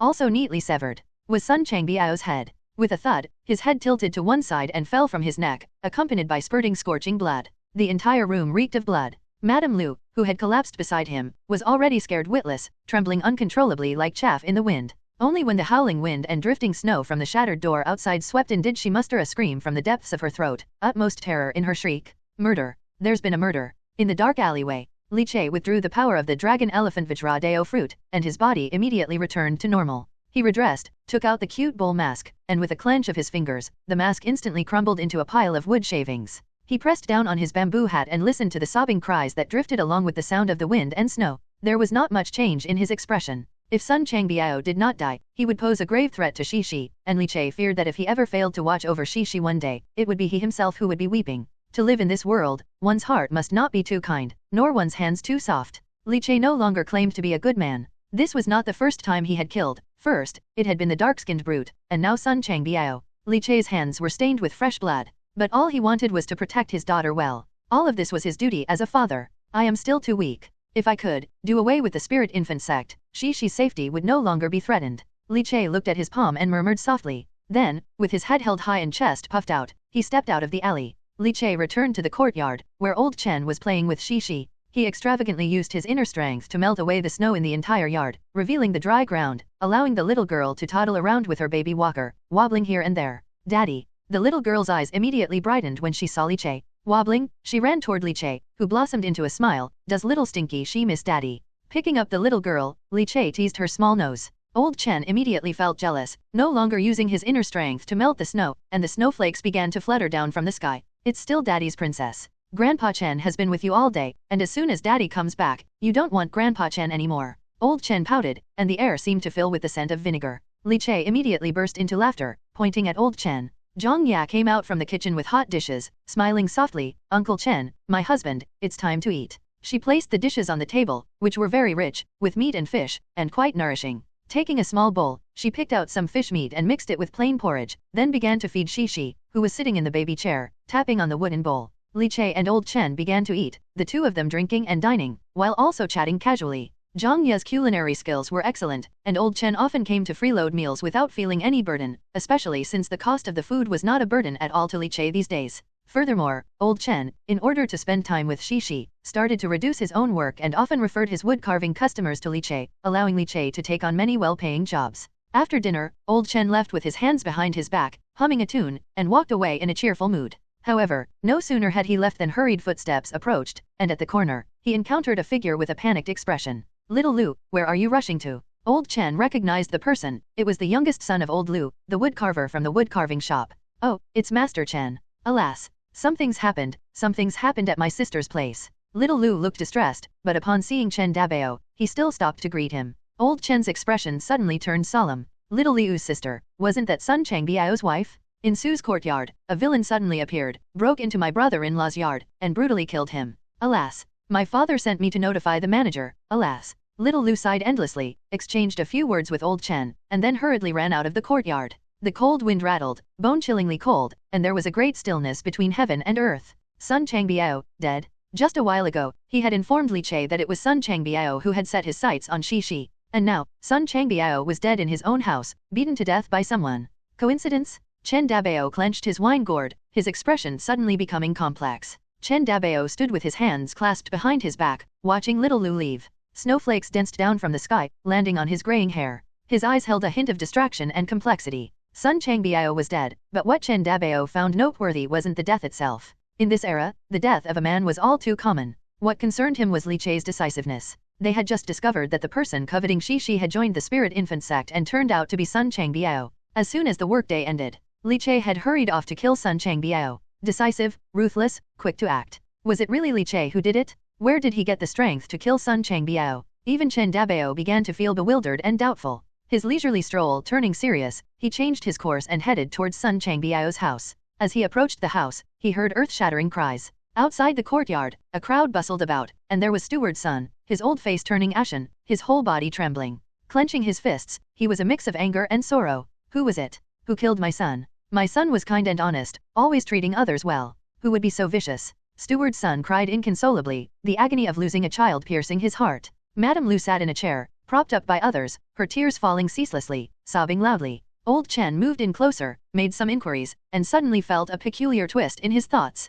A towering figure as imposing as a mountain, hands like fan-shaped leaves, he kicked open the door with one foot, breaking Sun Changbiao. A quenched bone warrior made the move, indeed. It couldn't have been Li Che. Of course, Li Che had only just achieved major accomplishment in skin refinement. He would only have been beaten to death confronting Sun Changbiao. How very strange, such a coincidence. Chen Dabao found it quite astonishing as well. Looking at Sun Changbiao's body, head severed, bones and organs crushed by the kick, he shook his head. Death had come to him in a particularly tragic way. Turning his head, he saw Sun Changbiao's 4 daughters standing in the corner, timid and apprehensive. The eldest daughter, looking at her father's corpse, had no sorrow in her eyes, but instead, she almost seemed pleased. The news of Sun Changbiao's horrendous murder spread like a storm throughout Su's courtyard in no time. It caused quite an uproar. The third shopkeeper was outside the city and not in the shop when it happened, resulting in considerable impact. The next day, the inner city branch of Su Ji sent people to investigate, accompanied by arrest officers from the outer city yamen. Su Baihu, draped in a fox fur cloak, with strands of solid blood energy like electrical arcs moving on his imposing figure, glanced down at Sun Changbiao's corpse in the coffin, a trace of surprise flickering in his eyes.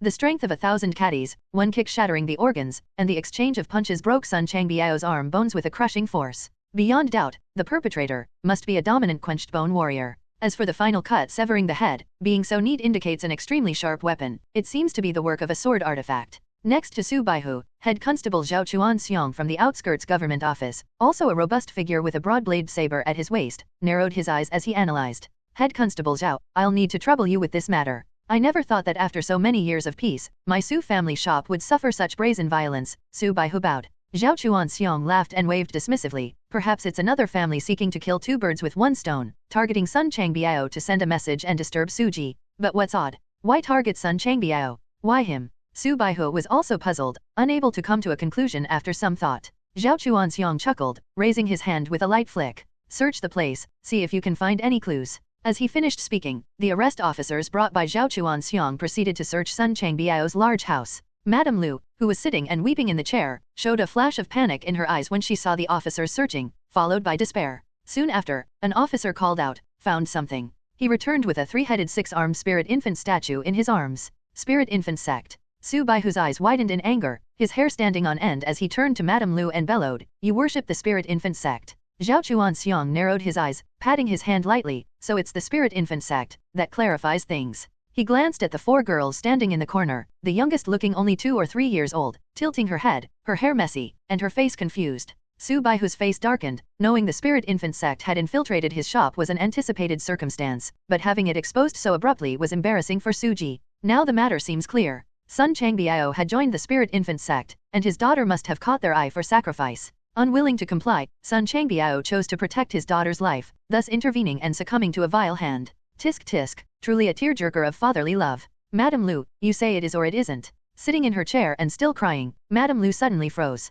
Mingled among the crowd, Li Che couldn't help but twitch the corner of his mouth when he heard the constable's analysis. Sun Changbiao had indeed died of fatherly love, but it was his, Li Che's, fatherly love. Without further ado, Li Che headed to the practice field to train. The atmosphere at the training field was fiery and enthusiastic. The new wood carvers recruited by the shop this year had just received the skin refinement cultivation method and were brimming with fighting spirit, carrying stone locks and continuously refining their bodies. Zhao Xian, with her straight and slender legs, was giving pointers to the newcomers. When she saw Li Che appear, she greeted him with a smile brimming with warmth. "Master Li has arrived." Li Che smiled warmly and nodded in response. Wang Zhenpin, drenched in sweat, also stopped his training. "Master Li, have you heard? Master Sun's death was terribly gruesome. A villain crushed his entire skeleton and tortured him to a brutal death. In the end, they even cut off his head. It was too dreadful to behold." The corner of Li Che's mouth twitched again. The story had become more exaggerated. Was he really so ferocious? Nevertheless, Li Che joined the conversation with a sigh on his face. While a few elders chatted, the new recruits did not dare to join in.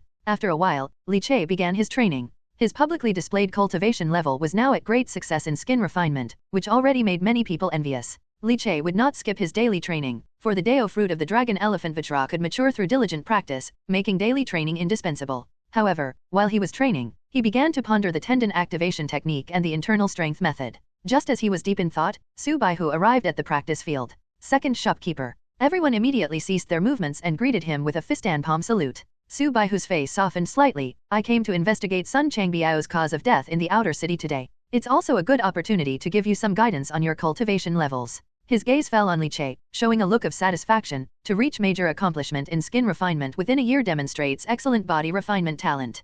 Keep up the hard work and do not slack off. If you have any needs, feel free to mention them. Upon hearing this, Li Che clasped his fist and said, "Second shopkeeper. Now that I've achieved major accomplishment in skin refinement, may I request a share of the tendon activation technique and the internal strength method? Today, I passed by Master Sun's courtyard and saw his dreadful death, which left me terrified. I've heard that Master Sun was like a mountain of fatherly love, dying tragically to protect his daughter, and I'm scared." Li Che's words were filled with sincerity and worry. Su Baihu fell silent upon hearing this, as he was indeed aware of Li Che's situation. Li Che had joined Su Ji for protection against the spirit infant sect, and now this incident had occurred. Indeed, the Su's reputation had been somewhat tarnished, a sign of diminishing prestige. However, the rules of the Su family could not be broken. Su Baihu shook his head, a look of regret on his face. "According to the rules of Su Ji, you must reach perfection in skin refinement before we can pass on the tendon activation technique and internal strength method to you. You need a solid foundation to proceed, otherwise, the high-rise is prone to collapse. If we pass it on to you too soon, I'm afraid you might be tempted to practice it prematurely, injuring your body.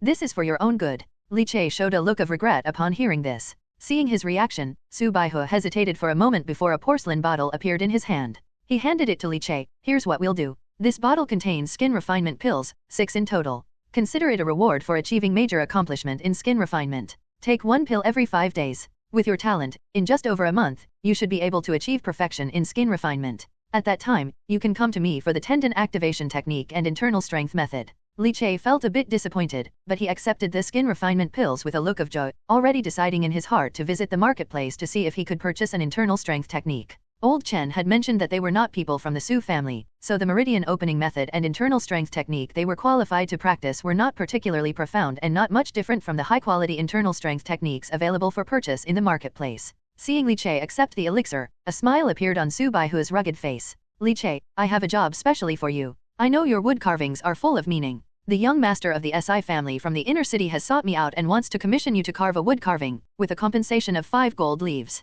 Li Che's heart jolted at those words. 5 gold leaves? 500 taels? A wealthy client indeed. But this undoubtedly also implied that the client's request was anything but simple. The wood carving job was bound to be extremely difficult. Li Che, with a solemn expression, clasped his fists and focused his gaze. May I know what the Si family young master wishes to have carved? Su Baihu looked at the cautious Li Che and smiled. The 9-headed Guanyin angry Crytown ghost statue. 9-headed Guanyin angry Crytown ghost statue. Su Baihu spoke solemnly, and as the words fell, the sound of the howling wind and snow seemed to vanish without a trace. Angry Crytown ghost. Li Che's expression changed slightly. Nowadays, he was no longer the naive porter who focused solely on moving timber, as he possessed some understanding of the wood-carving craft. In this vast Fei Lei city, divided into inner city and outer city, the inner city is bustling like a dream, inhabited by noble families and clans that have flourished here over many lengthy years. It is extremely rich and bustling. These noble families and clans each possess their own cultivation dharma and are rumored to be cultivating the divine method. In fact, each of those families controls a wood-carving shop, attracting and nurturing woodcarvers because if a wood-carving possesses sufficiently profound charm, it can be of great benefit to noble family cultivators who practice the divine methods.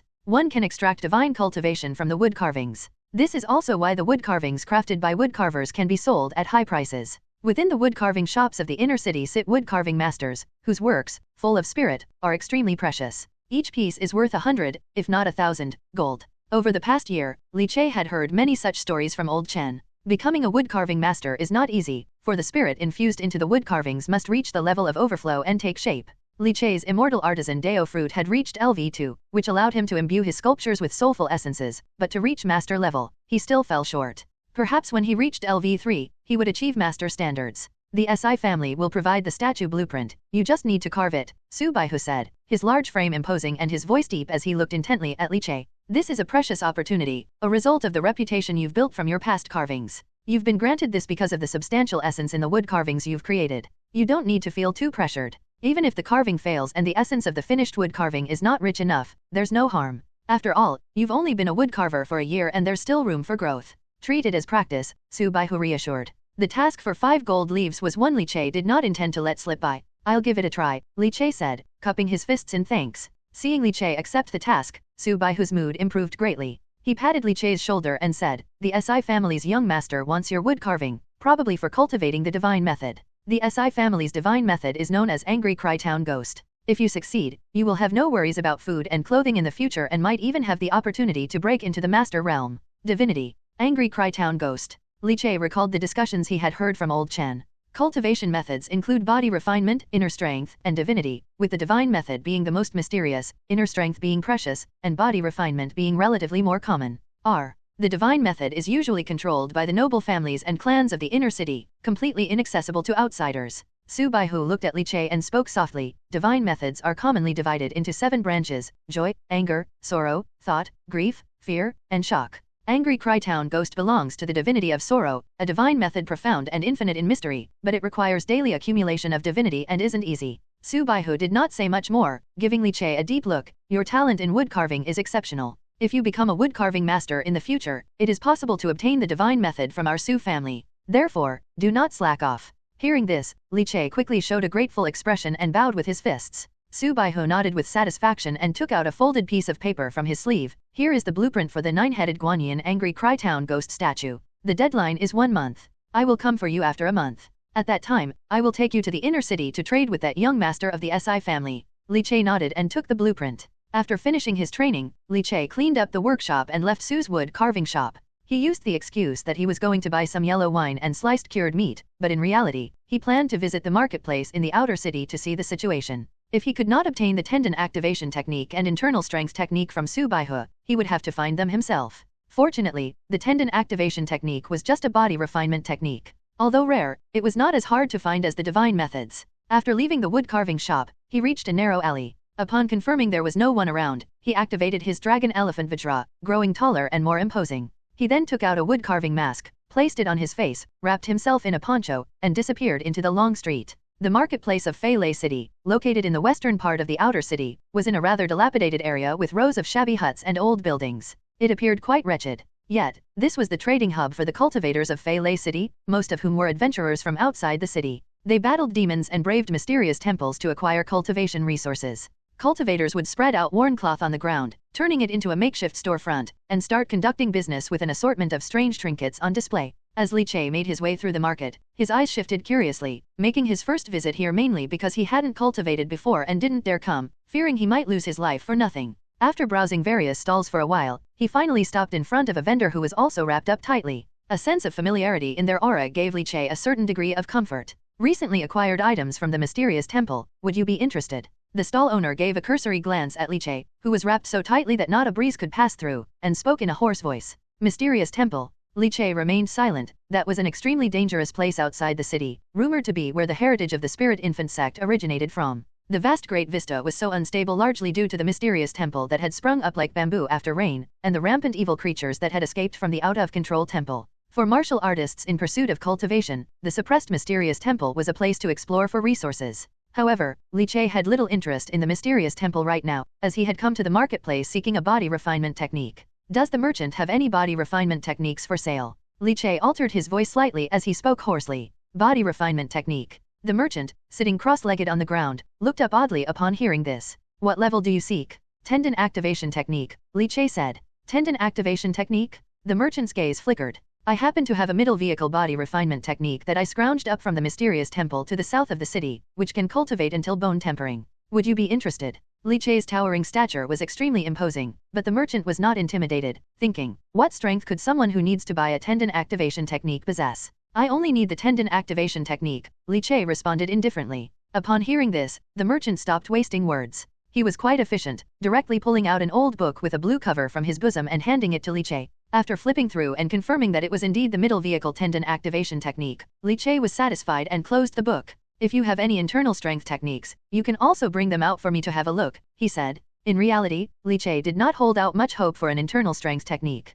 However, if all else failed, he could go back to Old Chen to buy one. Old Chen had said before that he could sell an internal strength technique to him. Suggests, internal strength techniques are monopolized by the noble families and clans. We small stall merchants could not bear the crime of selling them. If discovered, I would have no way to survive in Fei City. The merchant shook his head. Li Che felt regret in his heart but did not care much. Then this tendon activation technique will do. The merchant raised 5 fingers, 500 taels. Li Che chuckled, slowly standing up tall and sturdy like a mountain. His blood surged, intertwining within him, causing the surrounding air to become static and an extreme sense of oppression, as if the sky was falling and the earth was collapsing, crashing down towards the other person. Did this man think he was a martial artist stuck at skin refinement completion, desperately needing the tendon activation technique, and thus taking advantage of his urgent need? Indeed, he had guessed correctly. 100 taels, that should be enough, Li Che said indifferently. I'm buying it to give to a junior, it doesn't have to be too expensive. The merchant, sensing this imposing manner and having frequented outside the city daringly entering the mysterious temple for loot, naturally had good judgment.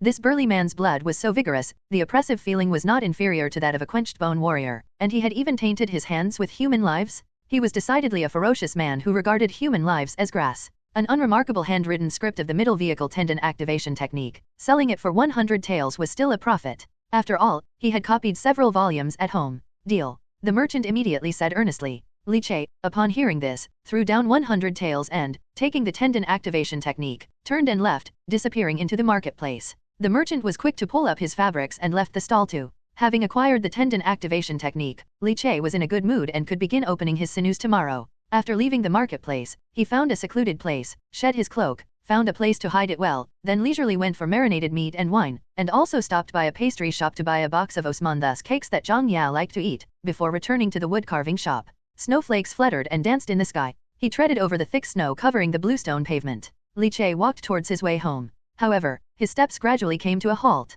Holding the marinated meat, a jar of wine, and the osmanthus cakes, Li Che's brows slowly knit together, staring at the figure standing at the gate of his yard. Wearing a half-smile, standing tall with a side knife, was the Yamen arrest officer Zhao Chuanxiang. In the midst of snow and wind, a figure stood resolute. With a rainbow-like vitality enveloping him from the outside, he was remarkably noticeable amid the vast grayness, carrying a policeman's saber, his gaze extremely sharp yet with a hint of amusement. From afar, he saw Li Che carrying braised pork, a jar of wine, and osmanthus cakes. Li Che paused in his steps. His first thought was, his misdeeds had been exposed. But after careful contemplation, there was no reason for it. He, with the Dao Fruit of Dragon Elephant Vajra, had changed his physical form without leaving any clues. If the crime had not been exposed, then why had the Yamen's arrest officer, after investigating the death of Sun Changbiao, not left but instead appeared in front of his courtyard? What could he possibly want? For a moment, Li Che couldn't figure out the reason and lost his train of thought. Are you Li Che, Master Li? A hand, rough with calluses from knife training, rested on the cloth-wrapped hilt as Zhao Chuanxiang looked at Li Che approaching and asked with a smile. Li Che's hands were full, so he could only symbolically clasp his fist in response. Indeed, it is I. What does the policeman wish to instruct? Zhao Chuanxiang watched Li Che and silently appraised him, then imperceptibly shook his head. From the spiritual state and aura that Li Che exuded, his cultivation was just at the great success in skin refinement, nothing more. It was unlikely he was the bone-tempering criminal who had killed Sun Changbiao with ruthless and decisive means. According to Madame Liu's description, that criminal was nearly 2 meters tall, heavily muscled, and extremely terrifying. A stark contrast to Li Che's physique. However, Zhao Chuanxiang didn't come looking for Li Che for that reason. Madame Liu had confessed. Zhao Chuanxiang watched Li Che, still maintaining an almost smiling expression. Li Che's heart tightened instantly, realizing what Zhao Chuanxiang was referring to. Did you receive a furious spirit infant wood carving 2 days ago? That was placed at your doorstep by the deceased Sun Changbiao. As a follower of the spirit infant sect, he had targeted your family's spirit infant. Zhao Chuanxiang's lips curled into a slight arc, focusing on Li Che. Upon hearing this, Li Che clenched his teeth in anger. I am indeed aware because my daughter Shi was targeted by the spirit infant sect right after she was born, which is why I strove to excel and became a woodcarver at the woodcarving shop and moved into Sue's courtyard. I thought we could be carefree, and my daughter could grow up safely, but little did I expect, after Shi's 1-year-old birthday feast, the spirit infant sect turned up in our shop again. As Li Che spoke with deep emotion, his face flushed with anger. Master Chen speculated that it was someone from the shop who placed the wood carving and asked Master Chen to help look for it. Eventually, it was confirmed to be the doing of Sun Changbiao. At this point, Li Che's face exhibited a look of fright. Head Constable Zhao, I did not kill Sun Changbiao. Zhao Chuanxiang had been staring at Li Che, and upon seeing his slightly incoherent speech, raised his hand to gesture. All right, I know it wasn't you. You wouldn't have the capability to kill Sun Changbiao. Since it involves you, I was just asking as a routine part of the investigation. Zhao Chuanxiang turned around at the right moment, looking towards the courtyard. Master Li, won't you invite me in for a sit? Zhao Chuanxiang continued with a smile, I've heard about your superb wood carving skills. Perhaps I might request your craftsmanship in the future. Upon hearing this, Li Che hesitated momentarily, his heart reluctant to invite the other inside, but given the officer's direct request, he could only invite him into the courtyard. He opened the courtyard door. Zhang Ye, looking beautiful, stood under the eaves piled with thick snow, while Shi, stomping in her wooden walker, toddled around the freshly swept courtyard. Upon seeing a government officer entering the courtyard, Zhang Ye's complexion immediately turned pale. Husband, she hurriedly called out, thinking that Li Che had committed some crime. After putting down the things in his hands, Li Che waved his hand towards Zhang Ye. This is Head Constable Zhao from Yamen, here to inquire about some matters, nothing serious. Zhang Ye nodded upon hearing this, her tense heart somewhat relaxed. Zhao Chuanxiang had appeared by Shi's side at some point, smiling amiably, so this is Master Li's daughter. She truly is lively and lovely, as exquisite as carved jade. Upon hearing this, Li Che's heart tightened instantly, and alarm bells went off. Yes, all children are like this. I really like children. May I hold her? Zhao Chuanxiang asked gently. The little girl is shy. I'm sorry, Head Constable Zhao, Li Che declined without a second thought. However, Head Constable Zhao, as if he hadn't heard, squatted down and looked at Shi.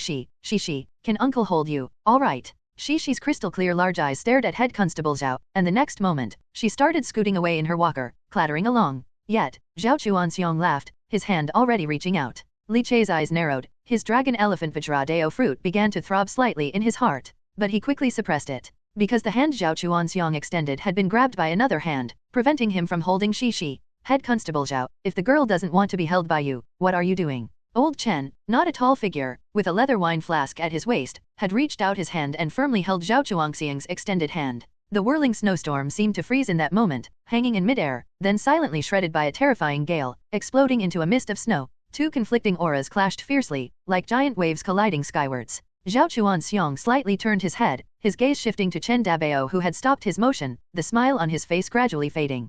So, it's Master Chen. If the kid doesn't like you, don't force it. Don't leave any traumas on the child. Old Chen spoke indifferently. Grandpa Chen, hug, Shishi, seeing Master Chen, pedaled over to him on her walker, bumping into his legs, and called out in a babyish voice. Oh my precious baby, Grandpa will hold you, come here. Old Chen looked at Shishi, his aged face blooming with a smile like chrysanthemums, and picked Shishi up from her walker. Zhao Chuanxiong no longer squatted down but stood up, his hand returning to rest on the handle of his knife. Such a lovely child. Zhao Chuanxiong watched as Old Chen walked away with Shishi, saying with a smile. Li Chei's heart relaxed slightly as well. Master Li, Master Chen, I shall leave first. Zhao Chuanxiong did not stay longer in the courtyard, waved his hand, and left the courtyard, merging into the blurry snowstorm, disappearing from sight. Old Chen held Shishi, gently bouncing her as he played with her, making Shishi giggle continuously. While watching Zhao Chuanxiong's retreating figure, he slowly relaxed. Ache, don't let people easily enter the courtyard in the future, especially strange guests.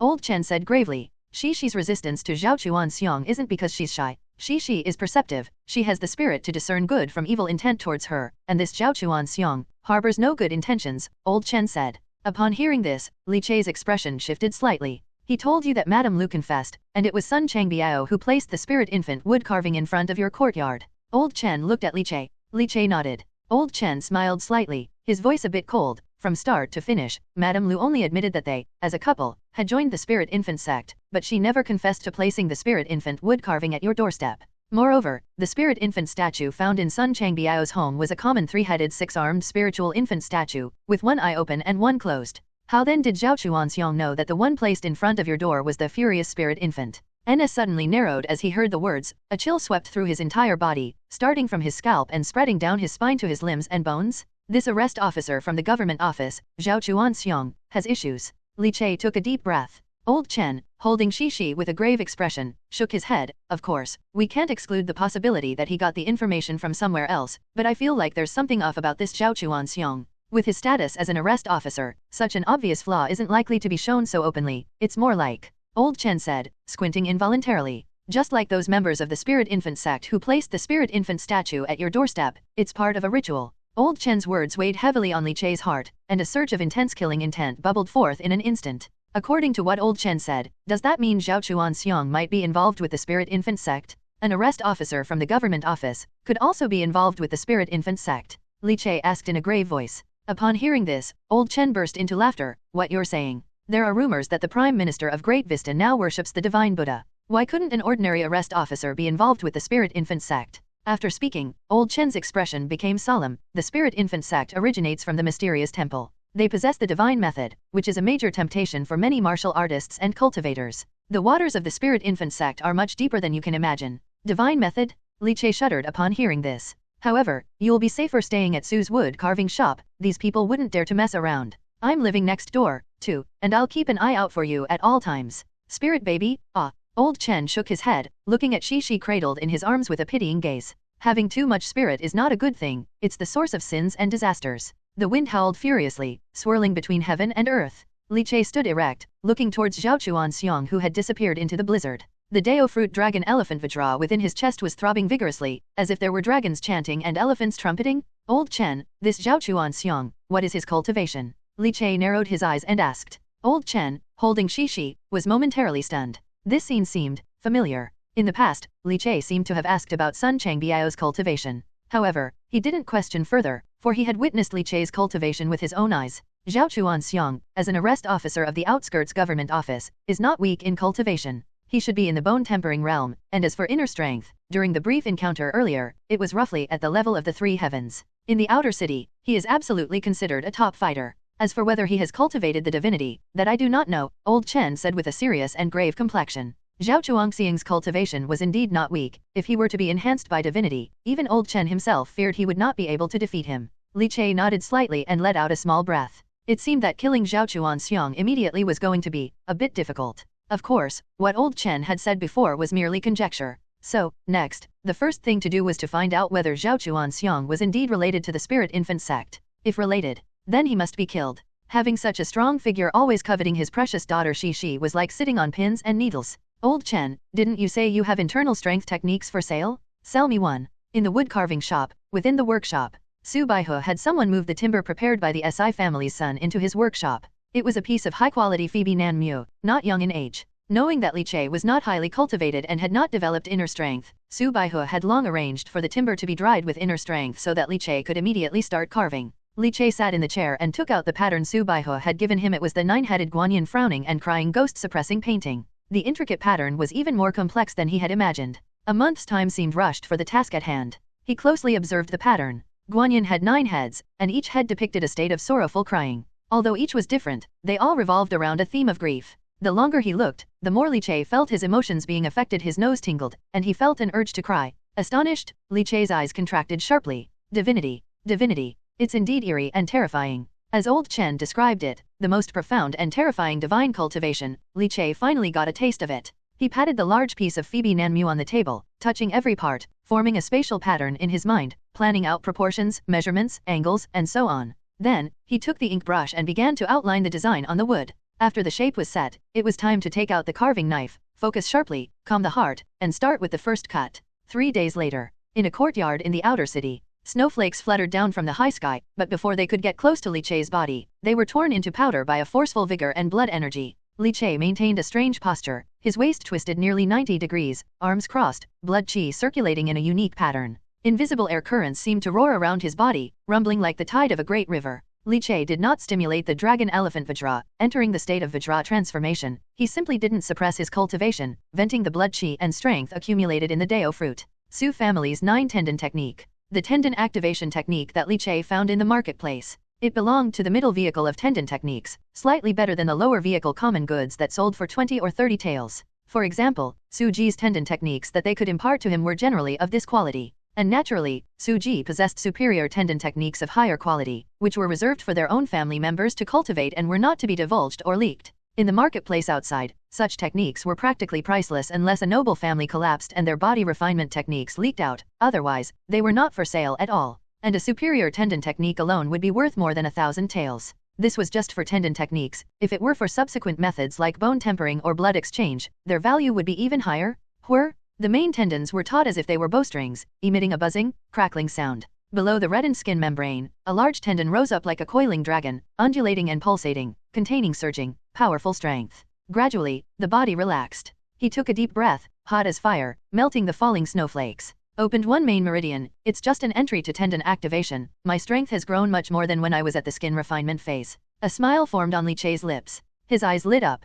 Dao Fruit, Dragon Elephant Vajra, LV1, 10%. The prompt appeared. When the tendon activation was successful, the maturity of the Dragon Elephant Vajra Dao Fruit increased by 5% instantly, reaching 10%. That is to say, opening one main meridian resulted in a 5% increase in the maturity of the Dao Fruit. The Su family tendon technique required opening 9 meridians in total. When the maturity of the Dao Fruit reached 50%, he would achieve complete tendon activation. Li Che's eyes sparkled, his mood improved significantly. And as long as he diligently cultivated every day, tempering his body, the maturity of the Dao Fruit would increase by 1%. In other words, if I rigorously cultivate for 40 days, I can achieve complete tendon activation. In order to hide his cultivation, Li Che deliberately rented a spacious courtyard outside the wood carving shop for his cultivation. After all, with many prying eyes at Su Ji's training field, it was not convenient for Li Che to perform his best. Stimulating the Dao Fruit, blood chi flowed out in an instant, and his skin turned red as his body rose and writhed, his spine roaring like a dragon. Li Che felt the Vajra transformation after breaking through tendon activation.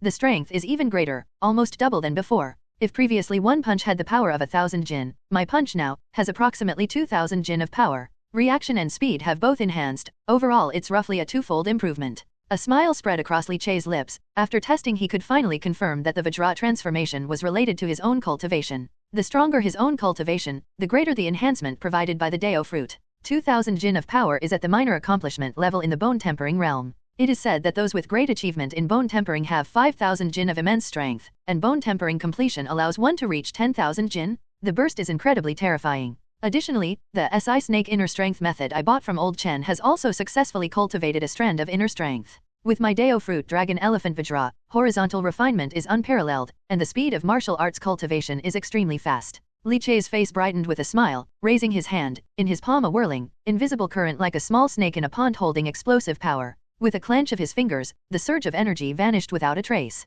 Li Che's eyes flickered, his burly and robust body cloaked in a loose garment and capped with a wide-brimmed hat. He slapped on the cute cow wood carving mask, and in an instant, his entire demeanor transformed, becoming the ferocious criminal, bull demon, as offered by the bounty at the government office. Violence surged, an extraordinary ferocity emanated. In the snowy night, the bull demon did tread. Since Sun Changbiao's death, his 4 daughters had been taken away by Steward Sun, while Madame Lu, who had led Sun Changbiao to join the spirit infant sect, lost her unborn child due to the shock and was expelled from Su's courtyard by second shopkeeper Su Baihu for joining the sect. Steward Sun then found a place outside for Madame Lu to spend her confinement period. Since Sun Changbiao's 4 daughters had not joined the spirit infant sect, Li Che had not killed them, but Sun Changbiao's wife was different. She had willingly joined the sect and even led Sun Changbiao in a plot to harm Li Che's daughter, making her the ringleader of the crime. Initially, a witness was needed, thus, her life was spared to provide testimony. Li Che feared that this woman would continue to lead spirit infant sect followers to endanger Shi in the future. So,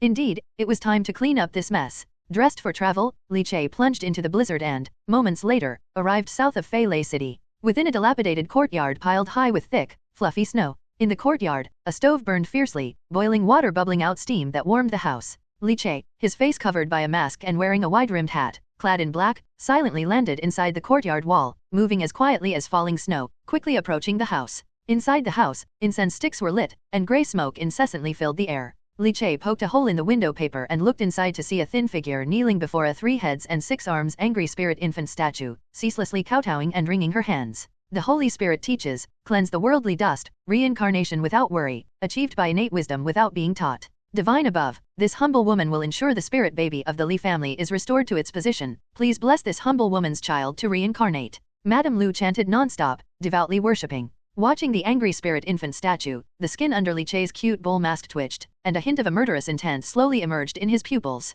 Raising his arm, the sleeve crossbow shot out a swiftly arched crossbow arrow. Bang! It directly penetrated the head of the angry spirit infant statue, nailing it to the wall. This noise instantly caught the attention of Madame Lu inside the house. She became frightened, and Li Che, not wanting to waste any more time, fired another arrow from his sleeve crossbow, piercing Madame Liu's throat. Madame Liu's eyes widened, but she turned and stared fixedly in the direction from which the crossbow arrow had shot. Her face showed no fear of death, blood bubbling from her throat, as a mad grin spread across her face. Deputy Incense Master, please. Li Che remained calm. He expected deception, it was all within his expectations. With a heavy step, the ground shook, and the plentiful snow explosively soared up. Li Che, huge and mountainous like a cannonball, catapulted towards the outside of the courtyard. Bold thief, where do you think you're going? A scream, both mournful and maniacal, abruptly came from outside the courtyard. Li Che glanced under his mask in that direction, seeing a figure leaping forward, dressed in a grey robe, carrying a side knife, wearing a mask of a crying boy, his eyes burning intensely. Besides him was another bulky figure, wearing a girl's mask, carrying a bagua staff, crouching on the courtyard wall, his eyes holding a mocking smile. Intense vitality burst forth, melting the snow, intertwining murderous intents, and the howling wind sounded like the wails of ghosts. Indeed, you intentionally attacked my spirit infant sect follower. Who exactly are you? A cold voice came from the person with the side knife. Li Che stared at the knife bearer, feeling a vague sense of familiarity. He lowered his voice, hoarse and probing, echoing in the courtyard, Zhao Chuan Xiong. The courtyard fell silent instantaneously. After a long while, low, deep laughter resounded. Boom! Suddenly, a flash of knife light erupted, and the sharp air swept through the courtyard. Li Che stomped fiercely, like a divine dragon's roar or a giant elephant's bellow. The deep snow underfoot exploded wildly, the flying snow spraying like hidden weapons. The slash of the knife met a thick mound of snow. The knife cut through the snow, its force already halved, and the next moment, he only felt the air emit a low hum, as if something sharp was rapidly slicing through. His eyes under the mask narrowed suddenly. A thread, a silver thread, extremely thin, extremely sharp. As he held his long knife horizontally, he felt a slight force graze the blade, sparking a flurry of sparks. Then, successive sounds of whooshing accompanied by shoo, shoo, shoo noises. 3 arrows, almost simultaneously, whistled toward him. Damn, so tall and large but employing such treacherous and ruthless methods. The deputy incense master with the boy's mask wielded his long sword, the light of the blade swirling around as he stepped back on the snowy ground. After 3 consecutive collisions, he finally managed to block all 3 crossbow arrows. But he hardly had time to catch his breath. Underneath Li Che's cute cow mask, his pupils seemed to ignite with flames as he raised an arm. His muscles tensed as if a strong bow fully drawn. His body shot out like a military crossbow. His nearly 2-meter-tall frame brought an extremely intense sense of oppression. His fist flew out like a missile head, blasting the snow in the sky into a foggy mist. It wasn't a martial technique, just a simple yet pure punch. Suddenly, in the blink of an opportunity, he had closed in right in front of the deputy incense master. The blade fiercely swept out, skimming past Li Che's punch, blade energy raging, forcefully withstanding Li Che's punch. However, the force of 2,000 kilograms exploded out, the tearing airflow brutally smashing down. With a booming sound, accompanied by the whining of the collapsed airflow, it mercilessly struck the deputy incense master's boy's mask, causing the mask to explode into pieces and hair to become disheveled. A face that Li Che was all too familiar with suddenly came into view. Zhao Chuanxiang. Li Che coldly observed the face, confirming the identity of this deputy incense master. Indeed, it was the Yamen arrest officer, killing Madame Lu and confirming Zhao Chuanxiang's identity. Today's objectives were all achieved. Act now, stop watching, let's kill together this sinister and cunning villain bull demon. Zhao Chuanxiang's face was extremely gloomy, staring fixedly at the cute cow mask, feeling like it was a demon incarnate. Truly a genuine 1,000-kilogram strength bull demon? The figures on the walls of the courtyard also stood up, slowly drawing the Bagua staff from behind, with a strong surge of blood and energy intertwining. This bull demon must be a martial artist with bone-tempering minor accomplishment, comparable to our levels, not to be underestimated. Zhao Chuanxiang said in a cold voice. Haha, he doesn't even know martial techniques, what's there to underestimate? The figure on the high wall with a girl's mask sneered and suddenly leaped down, brandishing the staff with one hand and charging towards Li Che. Li Che frowned, feeling some pressure. It seemed, it was time for a big move. His tiptoes tapped the ground, and Li Che's figure propelled back. His clothes under the robe, however, suddenly swelled up. Bull demon, take my Bagua staff technique. One staff struck heavenward, countless staff shadows intertwining, blurring the vision. With an overwhelming force, the wind spread out, and the flying snow spiraled to the sides. Martial technique? Li Che immediately felt the pressure. He had yet to learn any martial techniques in all his martial arts practice until now. But, Li Che did not panic. With a grab and a pull of his fingers, numerous silver spider threads densely spread out, wildly swirling within the entire courtyard. With the skill of an immortal artisan, he countered the martial technique. Li Che raised his hand and then the sleeve crossbow followed, firing rapidly. 3 arrows in succession pinned down the martial artist wielding the Bagua staff, his feet stomping heavily, a springing leap landing him on top of the courtyard wall. Thinking of escaping? Where will you go? Frenzied blood knife. At this point, Zhao Chuanxiang had regained his breath, drew his side knife and burst forth, the blade light swirling, hummed brilliantly, the blood energy violently surging and boiling, also a martial technique, then slashed towards Li Che.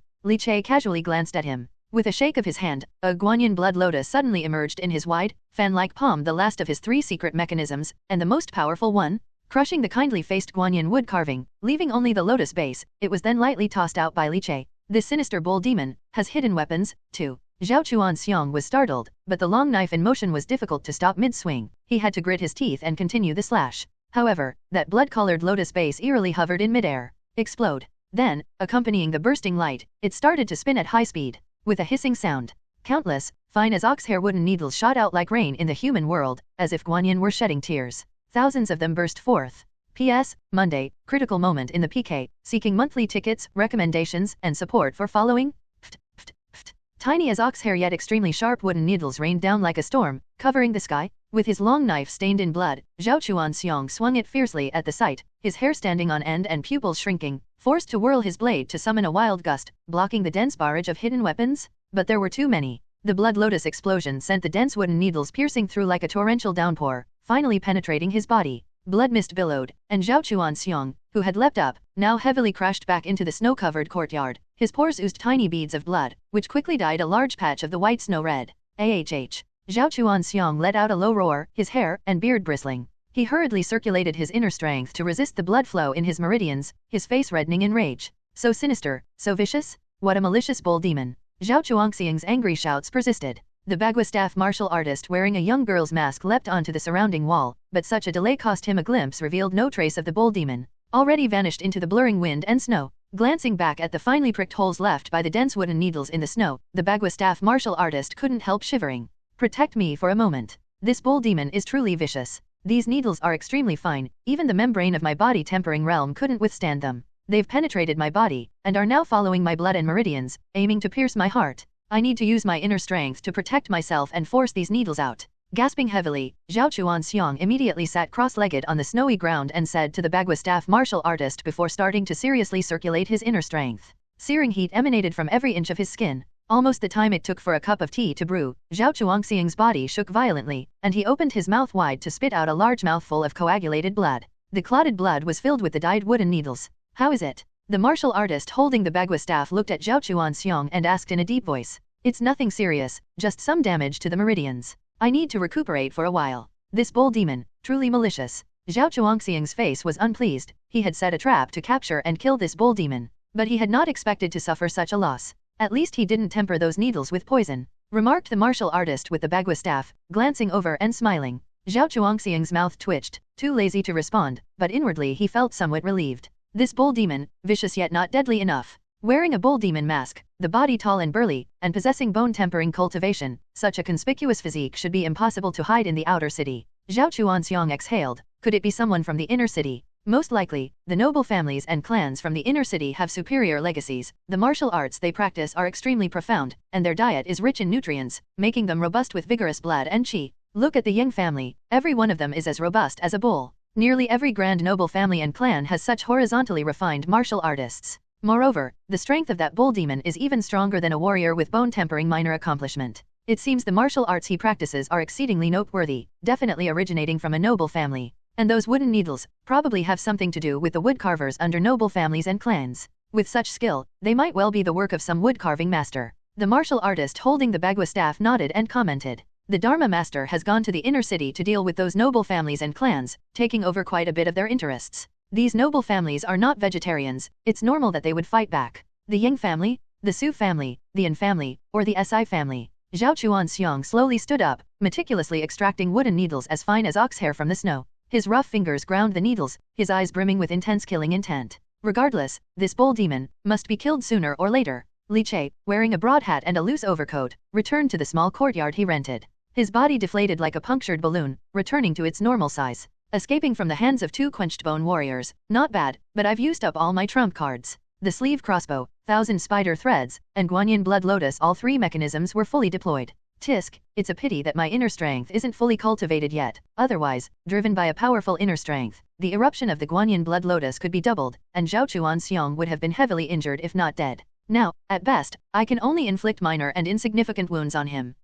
If I were to temper the wooden needles with poison, the resulting Guanyin blood lotus, once it pricks into the meridians and the poison bursts forth, its lethality would double. Li Che exhaled a breath, his eyes lit up with a sense of enlightenment as his fists and palms met. A tactical error indeed, otherwise, Zhao Chuanxiang would have died this time. Without considering that bagua staff martial artist, in a one-on-one fight, even if I activate Dragon Elephant Vajra, I am no match for Zhao Chuanxiang. His inner strength has reached the three heavens, which is higher than mine, and he possesses martial techniques. Li Che reviewed the brief exchange he had with Zhao Chuanxiang. Without relying on fairy mechanisms, a prolonged battle would surely end in my defeat and disadvantage. Marital technique. I need to acquire one. I possess the Dragon Elephant Vajra Dao Fruit, which makes my martial arts training exceptionally fast. Cross-training in martial techniques will undoubtedly allow for quicker mastery, perhaps with additional enhancements. Li Che had a plan forming in his mind. Would second shopkeeper teach me martial techniques? Even if he does, it would likely be in the distinct style of Suji. Looks like I'll have to find one on my own or maybe scour through old Chen's collection. Li Che stretched lazily, his bones making popping sounds.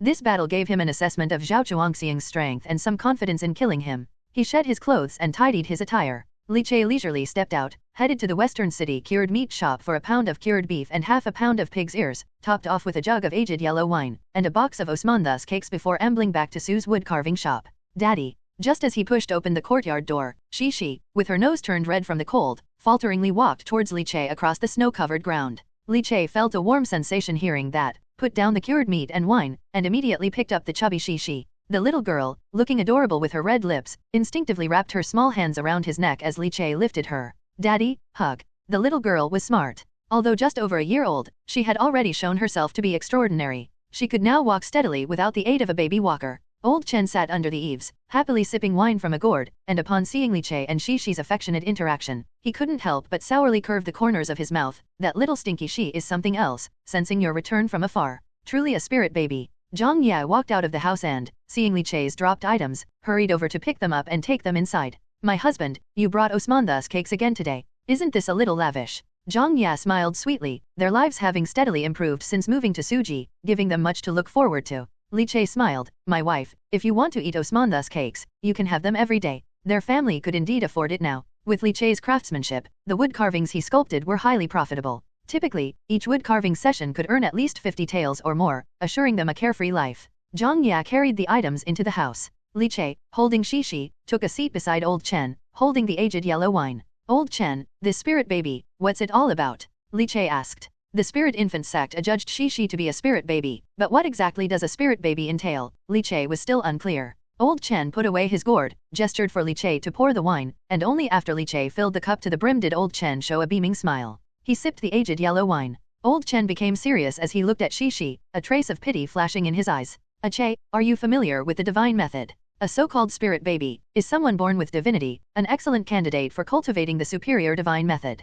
P.S. Please support with a monthly ticket. Seeking followers? A top candidate for cultivating divine methods. Li Che's eyes narrowed slightly, but he wasn't too surprised. He had thought about it before. What was so special about the spirit baby that made the spirit infant sect care so much about it? It must also be related to divinity. The methods of the spirit infant sect should be quite vicious and despicable. If she falls into their hands, she will be raised until she grows up, and once her divinity is abundant, it will be forcibly extracted. Becoming a raised spirit baby is definitely not a good thing. Old Chen took a sip of his drink and said with a shake of his head and a grave voice, that was certainly not a good thing, and Li Che was aware of that, which was why he had been treading on thin ice since she was born. Frowning, Li Che thought about strategies to respond, considering how many years it would take for him to develop the strength to single-handedly destroy the spirit infant sect. He had the Dao Fruit bound with his daughter, and as she grew slowly, she would become stronger. Gently stroking the back of Shi's head, the little girl's naive eyes blinked, sparkling with crystalline innocence. Old Chen let out a breath. Actually, there is a way to deal with the crisis brought by the spirit infant sect.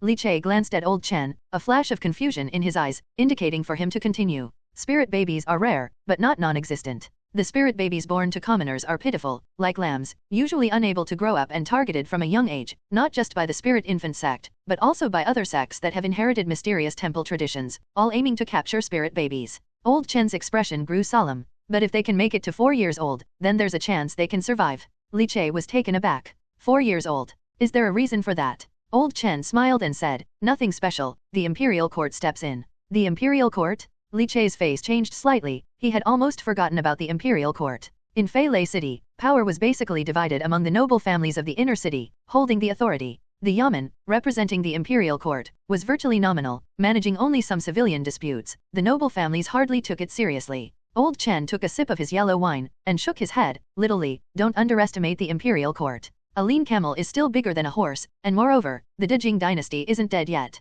Although the imperial court is declining, it's still one of the most powerful forces in the world. Even the great divine sects wouldn't dare to ignore it. The main reason is that Feilei City is remote. Coupled with the isolation caused by the mysterious temple, it's somewhat out of the imperial court's jurisdiction, but that doesn't mean it's lawless. You see the Yamen's imperial hall appearing nominal today, but with the noble families and clans really dare to ignore it blatantly. The imperial court conducts a selection test every 4 years. If it's a spirit baby containing divinity, they will be recruited and trained by the imperial court. Nowadays, the right to conduct this selection test has been delegated by the Yamen to the noble families of Feilei City. Old Chen glanced at Li Che as he said this. Li Che nodded slightly. So you mean to say, as long as Shi safely reaches 4 years old, is selected for her divine talents, enters the Su clan for cultivation, and practices the divine methods, she will be protected by the Su clan and be safe, right? Exactly. Old Chen smiled. If the imperial court regains control over Feilei City, the noble families and clans will still have to return the divinely talented children they've selected back to the imperial court.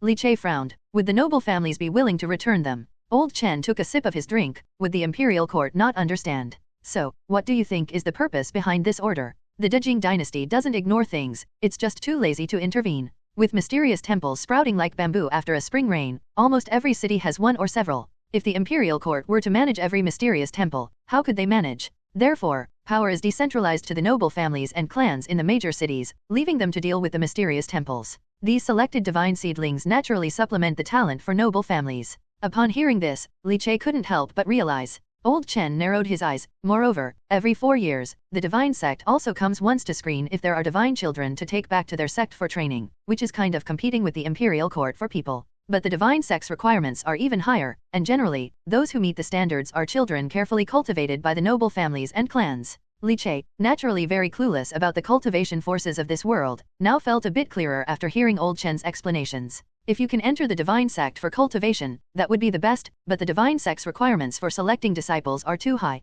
Old Chen sighed and shook his head, his eyes flashing with a complex look. Li Che sensed there might be a story in his words, poured an extra glass of wine, holding Shi and blinking, his curiosity ablaze. But Old Chen just rolled his eyes and kept on drinking, not saying another word. Feeling slightly disappointed, Li Che then asked, Old Chen, do you have any martial techniques for sale? If yes, could you sell me a few? Old Chen had just taken a sip of his drink and almost choked. Do you think martial techniques are as common as cabbages? Even several Strictly speaking, martial techniques are much more precious than the skin grinding technique or the meridian opening method. Although I have a collection of them in my study, it's not extensive. Upon hearing this, Li Che's eyes suddenly lit up, becoming increasingly interested in old Chen's study. Martial techniques are distinctive in style. The techniques of the major noble families and clans naturally cannot be taught openly. If one learns them and uses them, they're in for some serious trouble. Forget it, forget it. What type of martial technique are you looking for? Old Chen thumped his chest, took a breath, and said irritably. Any kind will do, as long as I can practice it.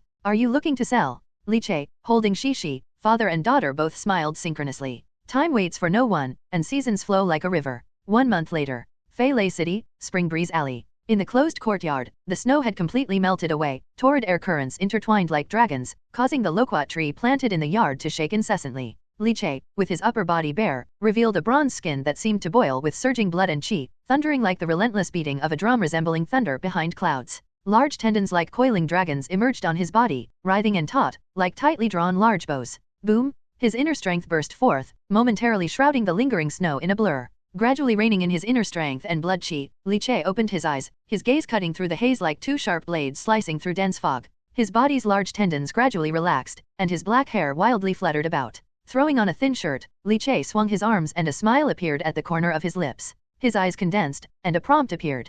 Dao Fruit, Dragon Elephant Vajra, LV1, 50%. Twisting his neck, his spine made a straining noise, and a formidable aura flowed. 1 month to open 9 major sinews, Su Clan's sinew transforming method at perfection. Not bad, faster than I expected. Indeed, all attributes to my diligence and effort. Raising his hand, inner strength surged wildly, 9 snake-like tendrils of strength coiled outside his palm. SI snake inner strength also reached the second heaven, barely able to be released externally. Indeed, the Dragon Elephant Vajra Dao Fruit greatly enhances my cultivation in martial arts. The immortal artisan augments my wood carving skills, while the Dragon Elephant enhances my martial arts talent. Quite good. I wonder what type of the third Dao Fruit will be, the one associated with Shishi turning 2 years old. Li Che couldn't help but look forward to the third Dao Fruit associated with his daughter's second birthday. Furthermore, the middle vehicle martial technique White Tiger Chaotic Wind Fist that I acquired from Old Chen has been successfully mastered to the level of a minor accomplishment. This horizontal cultivation martial art is indeed effortless for me to practice. However, one martial technique is indeed too few.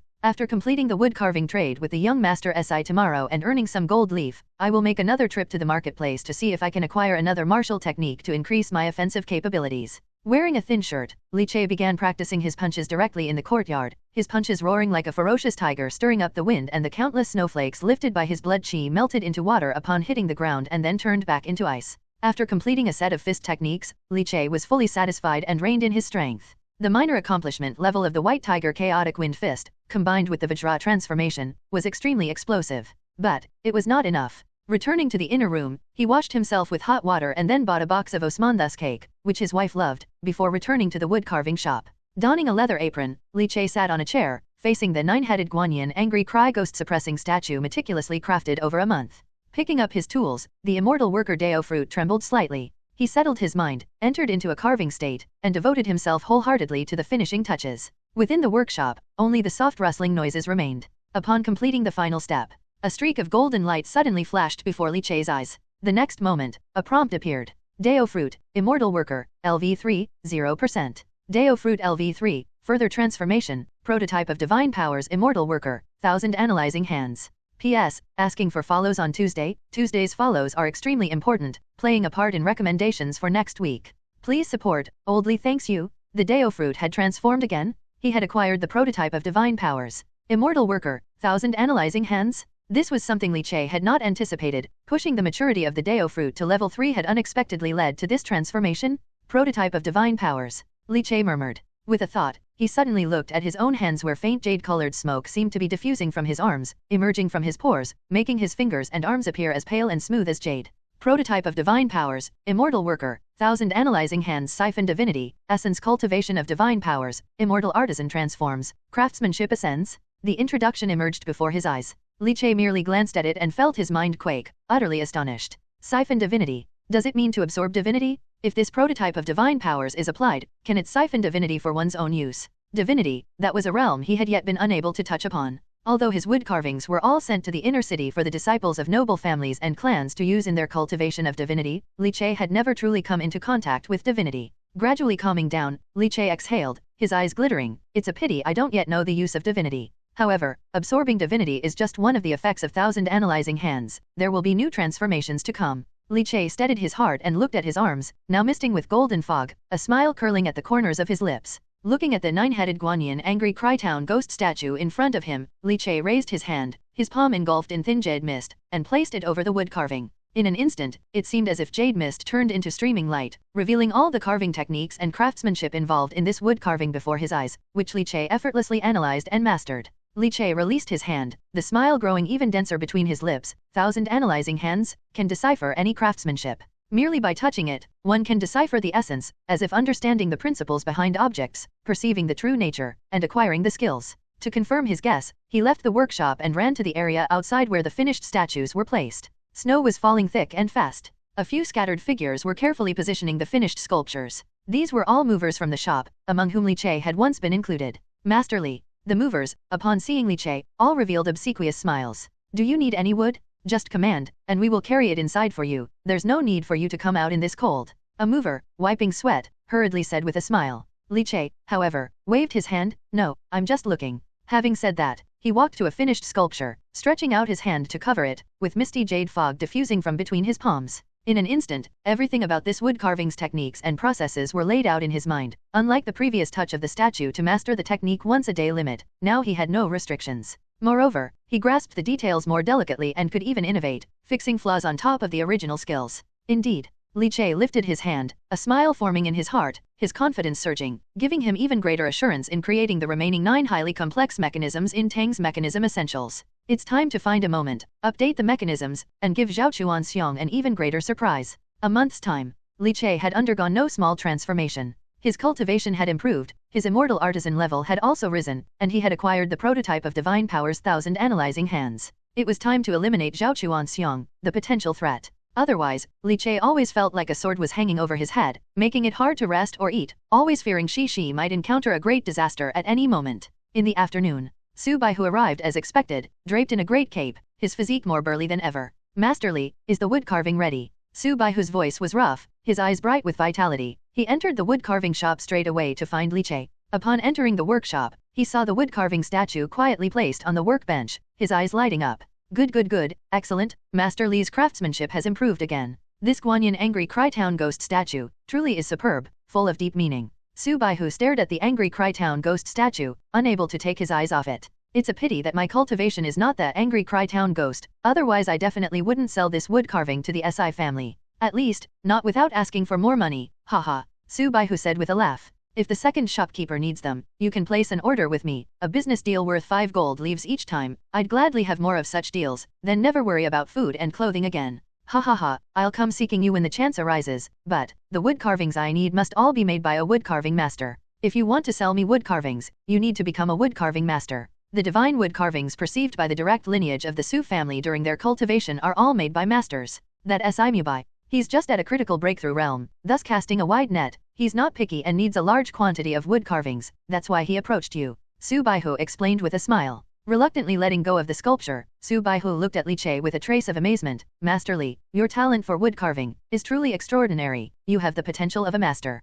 If you diligently study divinity, you might have a chance to become a wood carving master in the future. Upon hearing this, Li Che asked curiously, second shopkeeper, what makes a wood carving master different from a regular wood carver? Su Baihu, who had high hopes for Li Che, did not withhold information. The two had the movers load the wood carving onto a prepared carriage and Su Baihu pulled Li Che into a luxurious and opulent carriage. Inside the carriage, a furnace was burning, boiling tea. Su Baihu poured a cup for Li Che and explained, a wood carving master is termed master, because the wood carvings they create are fundamentally different from those made by ordinary wood carvers. The difference lies in divinity. The wood carvings made by wood carving masters birth actual divinity, which can be absorbed. Just this alone is the difference between heaven and earth, Su Baihu said softly. Hearing this, Li Che's body trembled slightly. The wood carvings contain real divinity? It's not hard to understand. You know about spirit infant, right? The infants born from the union of man and woman, blessed by heaven and earth, naturally possess divinity. Similarly, the wood carving masters, creating spirit infant wood carvings is like conceiving a child, giving the wood carvings a chance to possess divinity. Although the birthed divinity can't compare to a real spirit infant, it's akin to flaunting skills with heaven and earth, capturing the fleeting divinity of the universe, Su Baihu said with a laugh. Do wood carving masters also cultivate divinity methods? Li Che asked. Su Baihu nodded as if it were obvious. Without cultivating the divine method, one would ultimately remain insignificant. Without cultivating divinity, how could one feel, understand, or even impart divinity? Perhaps thinking of something, Su Baihu smiled at Li Che. Master Li, don't be in a hurry. The divine method is immensely precious, one of the core secrets of the major noble families and clans. Master Li, although your talent is good now, it still needs to be evaluated. Besides, you are too young, still needing more experience and qualifications. Only then trying to cultivate the divine method might you have a chance to become a wood-carving master. But that's just a chance. The carriage traveled past the bumpy outer city and soon arrived at the majestic walls of the inner city. Since it was a Su family carriage, it entered the bustling inner city without even being inspected. This was Li Che's first visit to the inner city, where the buildings were clean and opulent, closely arrayed, with all sorts of prosperous scenes visible just through the window. Compared to the outer city's turbulent, hardship-filled decrepit environment, it was like night and day. The carriage stopped in front of a tavern, which was decorated luxuriously with gilded beams and painted eaves, extremely lavish. Soon, several movers hurried out of the tavern, carefully carrying the wood carving and following behind Su Baihu and Li Che. This Golden Splendor Pavilion is one of the best taverns in the inner city, starting at 100 taels per meal. Si Mubai apparently values you highly and looks forward to your angry Cry Town ghost, specifically setting a banquet here, Su Baihu said with a smile. The two walked through a beautifully carved corridor. Each piece of wood in the corridor was meticulously carved by wood carvers, extremely beautiful and pleasing to look at. In the distance, there was a pavilion-like structure with curtains hanging on all four sides, swaying with the wind. From afar, Li Che saw the figure in white sitting inside the pavilion, drinking wine. Next to the figure in white stood an old woman, bowing her head and presumably reporting something. Li Che suddenly stopped. He looked at the old woman, and the gentle expression on his face slowly withdrew, until it completely froze. Looking at the old woman's face, which Li Che could dream of, a subtle killing intent spread out from the depths of Li Che's eyes. Just because. This old woman was Lei Chunlin, the midwife who had helped deliver Shishi and had killed a dozen children during childbirth. P.S. Tuesday's follow-up is crucial, don't drop the book, please be sure to read to the very end. Requesting support? The cold wind rustled fiercely, swirling with the madness of winter as the snow drifted aimlessly. Snowflakes landing on the dark tiles atop the long corridor emitted a gentle scraping noise.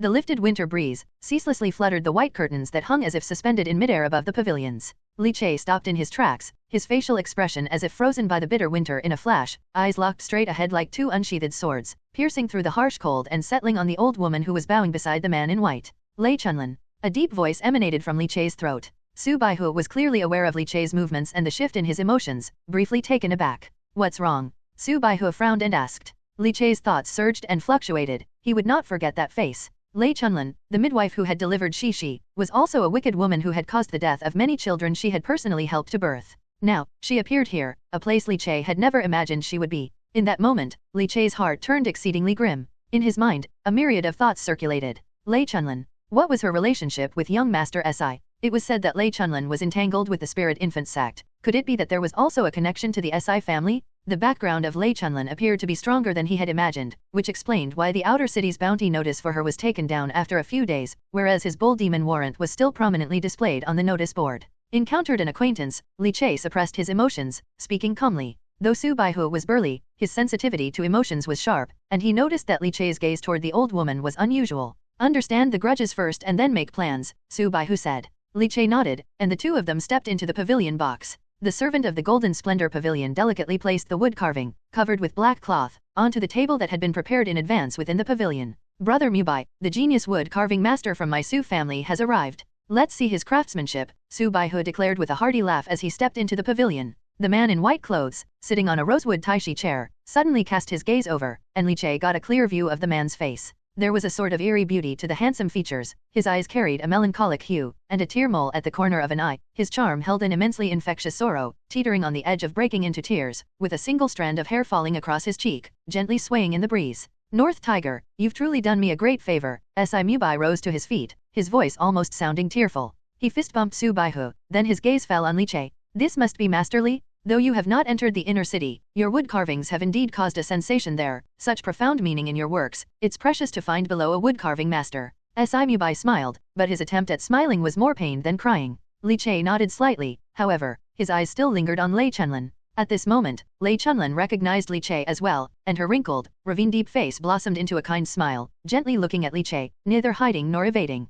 Si Mubai noticed Li Che's gaze and continued with his unsightly smile, she's just a servant in the mansion helping with some chores. If she has offended Master Li in any way, please be forgiving. Su Baihu narrowed his eyes, and Li Che understood the subtext in Si Mubai's words. Lei Chunlin was his person, if there was any conflict, bear with it. The implication between the lines suggested that Si Mubai clearly knew what Lei Chunlin was involved in, but his attitude was very insistent on protecting her. Or perhaps, it was that Li Che's status was simply not significant enough for Si Mubai to take seriously. Lei Chunlin's smile became increasingly radiant, as if a withered old chrysanthemum was forcefully blooming. The atmosphere in the pavilion seemed to grow a few degrees colder in an instant, as the howling wind swept in. After a short pause, a smirk surfaced on Li Che's chilly face. Perhaps I mistook her for someone else. I thought she was the midwife who delivered my beloved daughter, involved with the spirit infant sect. That midwife has harmed the lives of many newborns, a truly malevolent person, wanted by the government office. How could she possibly appear in young Master C's mansion? It seems I was mistaken, Li Che said. Li Che's words, despite their sarcastic undertone, were taken by Si Mubai as a sign of Li Che's softening stance. Si Mubai's lips curled into an even more unpleasant smile, and with a wave of his hand, Lei Chunlin bowed her head and left. Master Li has given me face, which is truly wonderful. Now let's take a look at Master Li's skill. Si Mubai spoke lightly, effortlessly moving past the topic. Su Baihu remained silent, his expression slightly gloomy, but he felt somewhat disappointed with Li Che. Even though Li Che, despite taking action, would not have been able to touch Lei Chunlin, with him there, he could still have supported Li Che to regain some face. But Li Che opted for a more submissive approach. Although prudent, lacking a bit of reckless abandon, Su Baihu wasn't entirely pleased. But he could understand, after all, he was dealing with the Si family. However, Li Che's personality was similar to that of his younger brother Su Yu, too gloomy, too capable of enduring in silence, which made him uneasy. Since Li Che had taken the initiative to yield, Su Baihu couldn't be bothered to say more. Si Mubai, on the other hand, walked up to the wood carving, pulled away the black veil, and suddenly the nine-headed Guanyin angry Crytown ghost statue came into Si Mubai's view. Si Mubai's breathing suddenly stalled. A look of joy appeared in his eyes as he stared in a daze, and gradually, 2 lines of tears slid down his cheeks. Woo woo woo, so good, the lacking divinity, the meaning is profound. The 9 heads of Guanyin, each with a different expression, all embody compassion for the suffering. A single furrowing of the brow is a gesture of pity for all beings, rich in meaning amidst the angry cry. Good, really good. Si Mubai was crying and laughing at the same time, clapping his hands in approval. The next moment, Si Mubai's palms forcefully pressed against the wood carving. He opened his mouth and began to sob uncontrollably. Vague streams of white vapor began to rise from atop the wood carving. Li Che's eyes narrowed. Such eerie circumstances tensed up his mind fiercely. The whole pavilion was enveloped in a unique and strange atmosphere in an instant, as if ghosts were crying, as if women were wailing, as if old men were crying their hearts out. Li Che even felt a lump in his throat and could not help but feel like crying. Su Baihu stepped in front of Li Che and gently patted his shoulder, instantly dispersing the crying emotions within Li Che. Taking a step back, Li Che's gaze flickered with astonishment. Si Mubai is cultivating divinity. You were affected by the spilled divinity. I've suppressed it for you, so it's fine now, Su Baihu said with a smile. Though he wasn't completely satisfied with Li Che's disposition, Su Baihu recognized that Li Che's talent was evident to all and still worth drawing in and befriending. Li Che thanked him with a fist salute. Your cultivation has only just reached skin refinement completion. If you were affected by the angry cry divinity for too long, I'm afraid it would damage your spirit. Take the gold leaf and leave. The carriage is outside, you can go back by yourself. If you want to stroll around the inner city, that's fine too. Just make sure you leave the city before it gets dark, Su Baihu said, chuckling lightly. Li Che received 5 gold leaves, tucked them away carefully, and took his leave with a fist salute. He cast a deep glance at Si Mubai, who was still holding the wood carving and voraciously absorbing from it as the wood carving seemed to wither like a frostbitten eggplant, no longer resembling the image of Guanyin. Li Che licked his lips. His hand seemed a bit itchy. He resisted the urge to use his prototypical divine power, 1,000 analyzing hands, to siphon the divinity from Si Mubai. Li Che exited the Golden Splendor Pavilion. Back on the carriage, Li Che sat upright in the luxurious carriage, his fingers gently, rhythmically tapping on the tea table inside, his gaze slightly focused. Old man, stop the carriage for a moment. It's rare for me to come to the inner city, and I plan to buy some Osmanthus cakes for my wife. I'll bring back some good food too, just wait for me, Li Che said with a smile. Although the charioteer was from the Su family in the inner city, he was quite courteous to Li Che, responding with a smile. Master Li, go ahead, and I'll wait for you here. As long as you leave the inner city before dark, there will be no issue, the charioteer said. Li Che thanked him warmly with a fist salute. The inner city was bustling, with no fewer people or less activity than the outer city. Once he was out of the charioteer's line of sight, Li Che's face instantly turned ice cold. He first went to a silk shop and bought some black cloth, turned it into a loose black robe, bought a bamboo hat, then took out a carving knife and thin wood from his bosom, and with his current skills, he made a cute bull mask in just a few breaths' time. He found an empty alley. Putting on the bamboo hat, he first hid his clothing, then donned the black robe, the bamboo hat, and covered his face with the cute bull mask. In an instant, The shadows cast on the alley walls by the light began to twist violently, wriggle, and elongate. It was as if divine dragons were murmuring and demonic elephants were bellowing. Endurance? Stability? Yielding? I'm just going to switch posture, to kill you, Lei Chunlin. Your bull demon master has arrived. Li Che had never intended to spare Lei Chunlin. It was a rare encounter, and not killing her would leave him restless. He twisted his neck, his back muscles tensing and creaking. With the Su clan's 9 sinews, Li Che had opened all 9 major sinews, and now his single cultivation had already reached complete meridian opening, just one step away from bone tempering. In 1 month, Li Che had transformed significantly. Now, having activated the Dragon Elephant Dao Fruit Vajra transformation, he was absolutely confident he could kill Zhao Chuan Xiong and his Bagua staff-wielding accomplice. He had planned, after this matter concluded, to go after Zhao Chuan Xiong and eliminate this threat. However, he had not expected, during his trip to the inner city, he would encounter Lei Chunlin. Hiding within the inner city, no wonder Li Che, while masquerading and searching for Lei Chunlin during this period, had been fruitless. He flicked his sleeve, the hidden sleeve crossbow and 1,000 spider threads were already prepared, his eyes under the mask flashing with a cold murderous intent. With a stamp of his foot, his body suddenly shot out of the alley.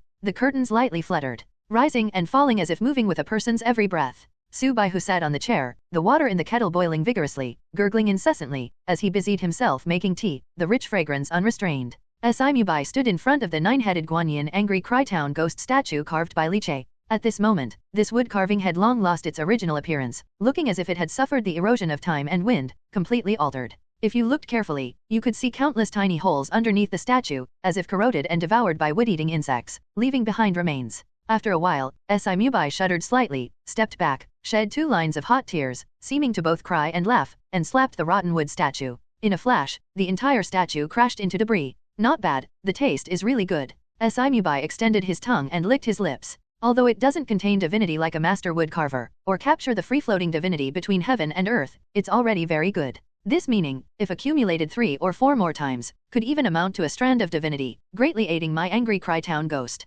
Mu Bai sat back in the yellow rosewood Grand Master chair, taking the well-brewed premium Puert Su Bai Hu passed to him. Your Su Ji has found a treasure, truly a potential master, Mu Bai said somewhat enviously. The rugged face of Su Bai Hu broke into a smile. It's still early days yet, becoming a wood-carving master isn't that easy, and one must also be loyal. Over the past 200 years, Su Ji has trained so many wood carvers, and only a few have possibly become wood-carving masters. If you don't want him, let him come to the SI family, Mu Bai suggested with a teasing smile. Was that old crone your SI family's doing? Seems like she's from Spirit Infant Sect. No, you involve yourself with Spirit Infant Sect and your SI family doesn't care. Su Bai Hu's face tautened as he spoke coolly. Mu Bai put down his teacup. Don't be so resistant to Spirit Infant Sect. Not everything from the mysterious temple is evil. The imperial court subdues temples with force, divine sect destroys mountains and temples. Aren't they all because there are treasures in the mysterious temples? Divinity, divine methods, martial techniques, martial arts, various legacies, all come from the mysterious temples, so why resist?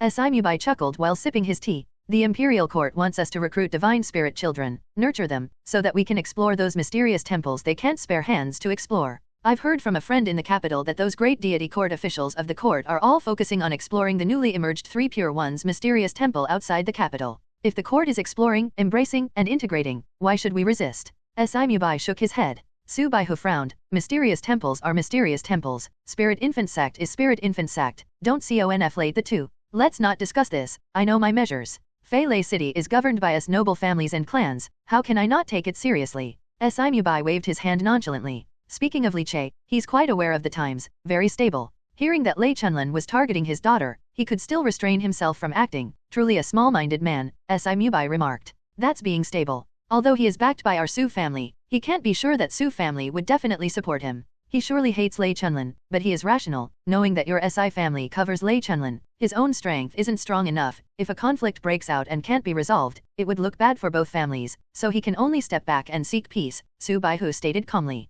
To sum up, this person is stable, cautious, nothing to fear. Golden Splendor Pavilion. Li Che transformed into a shadow and quietly approached. Now that he had activated the Dragon Elephant Vajra, his strength was likely enough to exhibit the full extent of bone tempering completion, unlocking 9 major sinews, and the explosive power he could generate was enough to amount to 10,000 caddies. In fact, his power was only at the completion of sinew transforming. The Dragon Elephant Vajra allowed him to burst forth with the power that spanned a whole major realm. The major sinews on his back tensed, the kinetic energy dispelling silently onto the ground and lifting the snow without a sound, as Li Che's body glided swiftly. Sticking to the walls, he entered the Golden Splendor Pavilion. Having been here once before made him familiar with the place. The interior of the Golden Splendor Pavilion was vast and broad, resembling the courtyard of a noble family, with intricate alleyways and paths crisscrossing in all directions. There were also guards on patrol, all of whom possessed considerable strength with sinew-transforming cultivation. Li Che concealed himself in the darkness, watching indifferently. Few dared to cause trouble in the Golden Splendor Pavilion due to it being backed by several noble families and clans, and a jointly owned enterprise, so although there was a presence of guards, they seemed somewhat lax.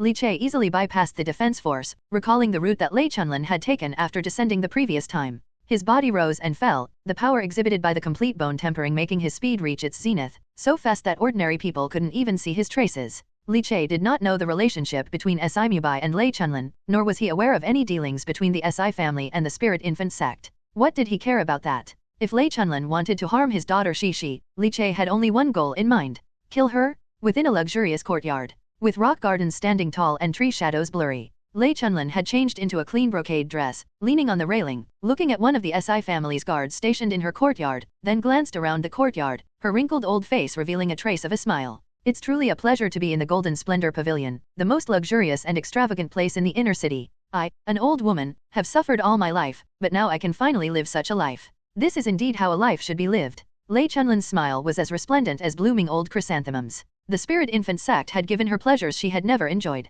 As long as the Si family agrees to the trade with the Dharma Master, I could become a distinguished guest of the Si family, basking in endless glory and riches. Lei Chunlin's body quivered slightly with excitement. She led those infants into this world, letting these babies exchange for her wealth and status. That seems fair, right? What a pity, Li Che really is steady, knowing my connection with the Spirit Infant sect, and moved into Su's wood carving shop. Such luck he had, this mere mover actually becoming a wood carver at Suji. Such a pity for that spirit baby, full of divinity. If I could have offered it to the Dharma Master, I might even have received the divine method inheritance from him, becoming a superior being over others. Lei Chunlin clenched her fists, her old eyes bulging round, somewhat reluctant. It doesn't matter, now that I'm connected with the Si family, I'll get my hands on that spirit baby sooner or later. A mere woodcarver at Suji's wood carving shop is nothing but an ant in front of a massive entity like the Si family. Whoosh! The previously calm sky, as if sensing the coldness of the world, dropped a heavy snowfall. The snowflakes, blurring the view. Lei Chunlin rubbed her hands together, exhaling a breath of warm air. This damn weather. She turned around and began to stoke the furnace, adding more coal. Suddenly, her movements stiffened, and her neck awkwardly lifted up. Then, she saw upon a cluster of rock gardens in the courtyard, a towering figure, clad in a duli and wearing a cute cow mask, like a small mountain or a sky-piercing halberd, stood amidst the swirling winds and snow, eyes blazing, like a yin god from hell, a cow-headed soul-snatcher. Exuding a cold and overwhelmingly murderous aura, he stared at her. A strong intent to kill, almost tangible, wrapped in the wind and snow, whooshed toward him. Who is this? Lei Chunlin's face suddenly changed, and she had just prepared to add some charcoal when her movements abruptly stopped. The entire courtyard was instantly enveloped in a murderous aura, and countless snowflakes exploded in midair. Li Che stood atop an artificial hill, his eyes indifferent and ruthless beneath his mask. Who? In the courtyard. The guard sent by the Si family to protect Lei Chunlin was originally sitting in the pavilion in the snow, dozing with his eyes closed. The moment he sensed the killing intent released by Li Che, he immediately opened his eyes, shocked, as it seemed unthinkable that someone would dare to commit a murder inside the Golden Splendor Pavilion. With a clench of his fist, he violently drew the long sword from his waist, his body shot forward, facing the wind and snow, and he saw the tall, bear-like figure standing on the artificial hill. That cute bull mask, coupled with overwhelming killing intent, appeared completely eerie. Audacious thief? To dare commit murder inside the Golden Splendor Pavilion, this person is a guest of my Si family, please withdraw, our family will not pursue this matter further. The guard's body was straight, holding the long sword, his blood and energy intertwined, his large tendons quivering and roaring with a booming sound. He was a guard at the peak of the complete meridian opening. Li Che casually glanced at the guard. Complete meridian opening? With a light tap of his toe, he floated down, landing on the snow in the courtyard, and with every step, his heavy figure left no footprints in the snow. Li Che took a heavy step, his face beneath his hat suddenly raised, his cold eyes fixed on the sword-drawing guard. The guard was startled, his mouth opened to say something, but the fierce gust of air had already fiercely slapped his face. Not half a word could escape, and a tremendous pressure came crashing down. Li Che was too fast. The moment his feet touched the ground, the force erupted, causing the snow around him to bounce up. The pressure from his blood and energy, like a fierce dragon, pressed down fiercely. The guard had just swung out his drawn sword when he saw a fist, like lightning, shooting straight at him. The shoulders wide, the figure gigantic like a mountain, that bull demon. In one punch, the inner strength burst forth, like a snow-white tiger, yet also like a hissing venomous snake. Ding! A crisp sound, the long sword was instantly knocked away. The fierce force, like a whip, lashed and rebounded on the guard's chest, and the guard felt his chest collapse in an instant, his organs ruptured, and he spat out a mouthful of fresh blood. Quenched. Bone tempering. The guard's eyes widened, his face suddenly changing. As a guard of the SI family, his skills were not weak, and even facing a true bone tempering, he could hold on for a moment. But he was instantly killed by the bull demon in front of him. Bone tempering completion? With a burst of force, his arm vibrated, and the terrified force instantly caused the guard's tendons and bones to explode, his body flying back. However, Li Che took a step forward, his speed even faster, catching up to the guard, his fingers hooked and tugged. The guard's eyes just tightened, then he saw the many hazy mists of snow in front of him instantly split in two by a sharp aura. A silent tear, the air was ripped apart. Blood sprayed onto the snow, and the guard found his body cut open, lying on the ground, dumbly watching his severed half. His eyes gradually dimmed, losing their luster. Maybe you were just fulfilling your duty to guard, but since you obstructed him, protected her, then you die. Li Che's figure instantly traced a blur, stepping on the snow silently, leaping under the eaves. Everything happened too quickly, from Li Che making his move to the guard being crushed, being cut in two. It was just a matter of a few breaths. Li Che walked as if strolling leisurely, moving from a distance to beneath the eaves. Lei Chenlin had just turned around, intending to flee into the house. Thud thud thud. Two wooden crossbow arrows whistled through the air, instantly piercing through Lei Chenlin's knees, preventing her escape, causing her to fall to the ground as blood pooled around her. You. Lei Chenlin's face was pale, her fear extreme. Although she had joined the spirit infant sect, she was only a common old woman, without any cultivation. The oppressive feeling of a mountain-sized figure, wrapped in a violent gust of air, fiercely pounced on her. The pain made Lei Chenlin's head sweat profusely, she couldn't even catch her breath. Spare me, my lord, spare me.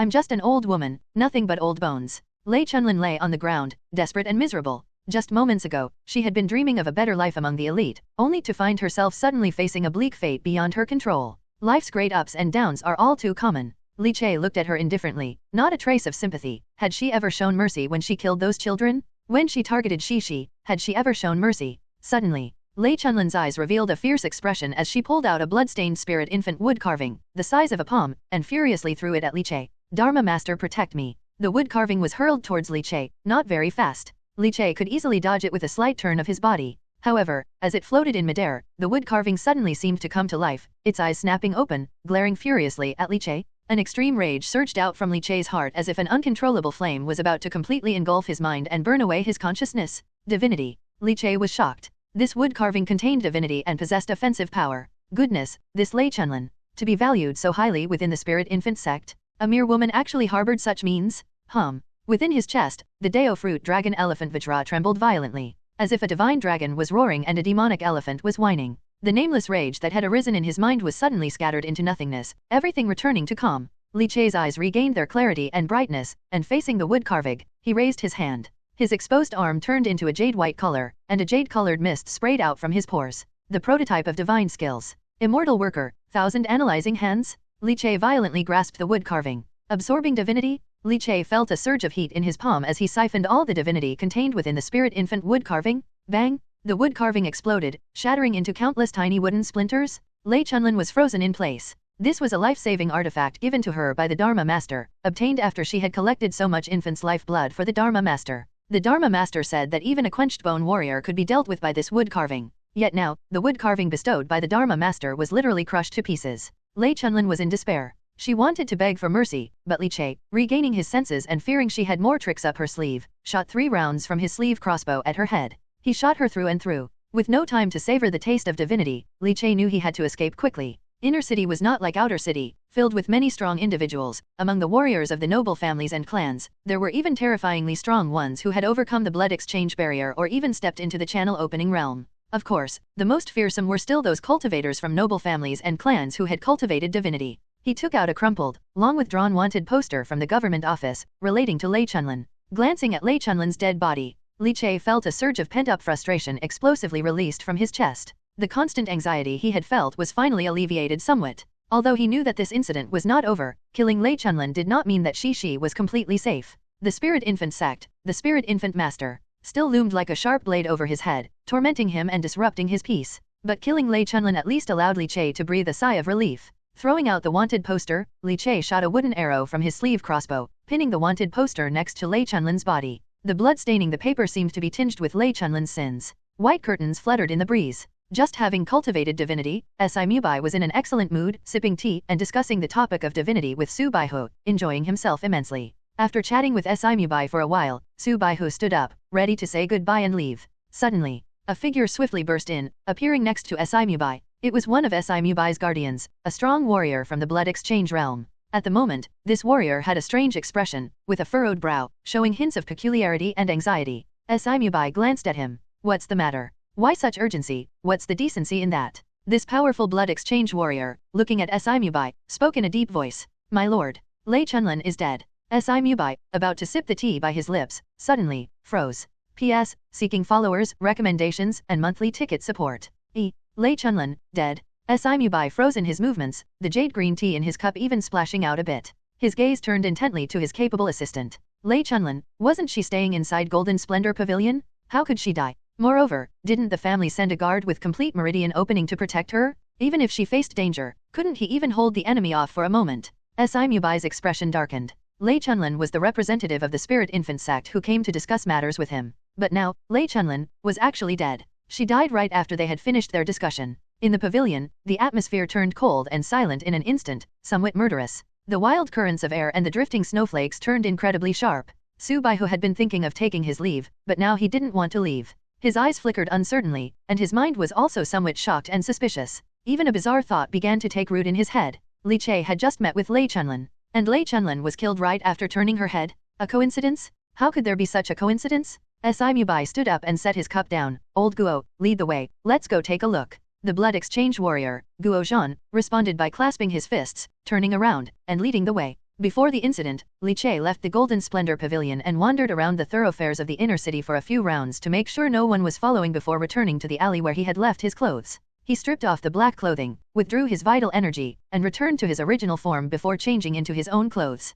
Crushing the wood-carving mask into powder, Li Che took a long breath out. The death of Lei Chunlin gave him a sense of relief as if a heavy stone had been lifted from his heart, but of course, that feeling of relief was soon submerged. Li Che raised his hand, and with a thought, streams of air that resembled little snakes began to swirl rapidly in his jade-white hand. Divinity. The divinity of the spirit infant master. The siphoned divinity, hidden within the 1,000 analyzing hands, just what use could it have?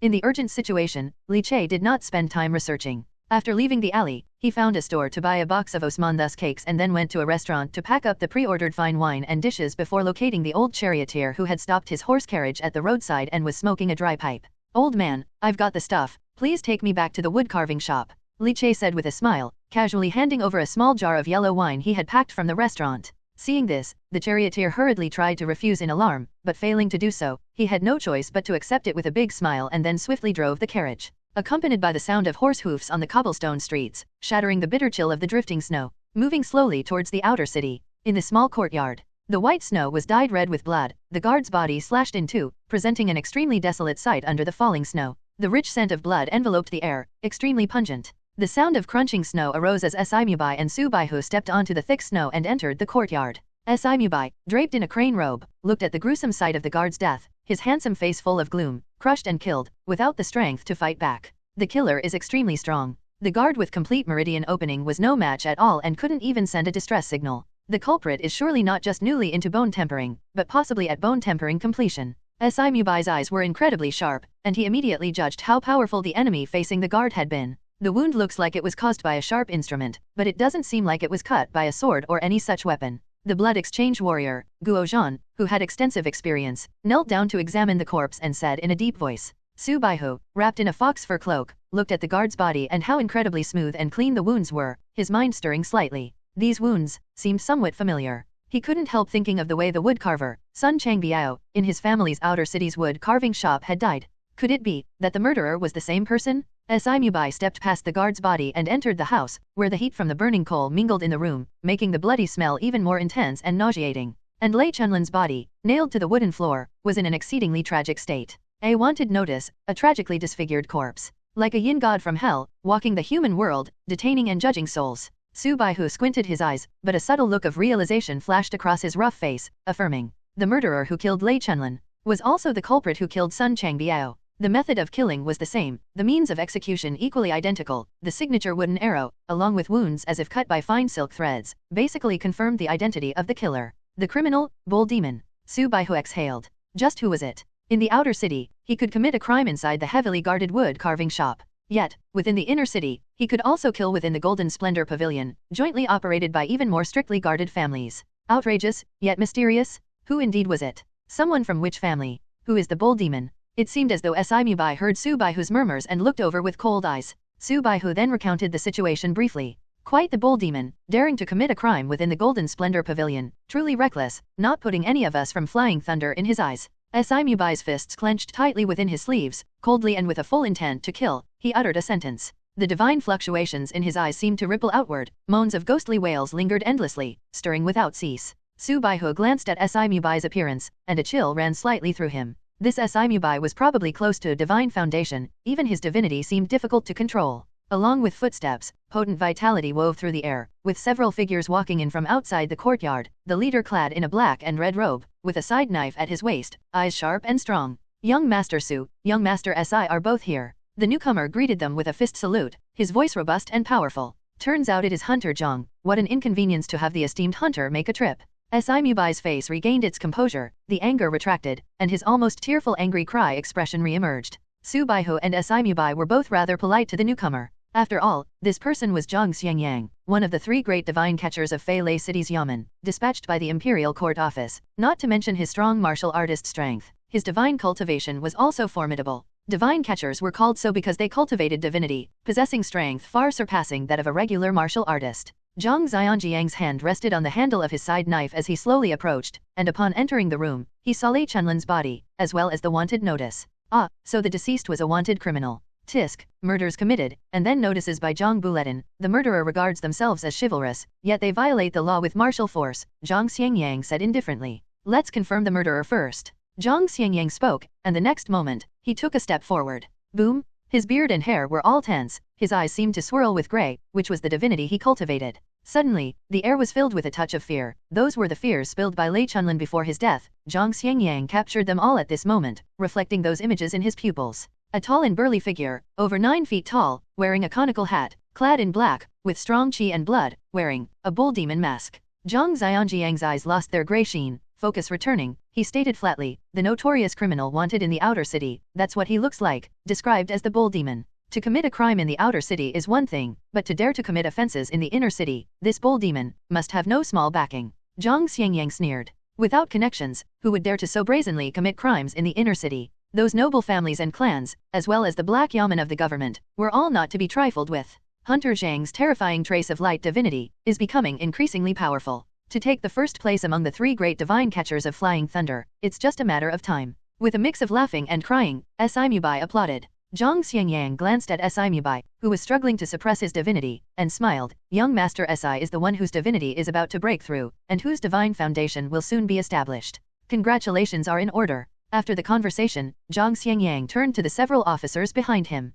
Let's go back to the yamen, redraft the wanted notice for the bull demon, and raise the bounty on this murderer to 300. Zhang Xiangyang recalled the oppressive image of the bull demon he had seen through Lei Chunlin's fear. Never mind, let's make it 500 taels instead. P.S. Seek to keep up with the readings, click to the last chapter to see the reading rankings.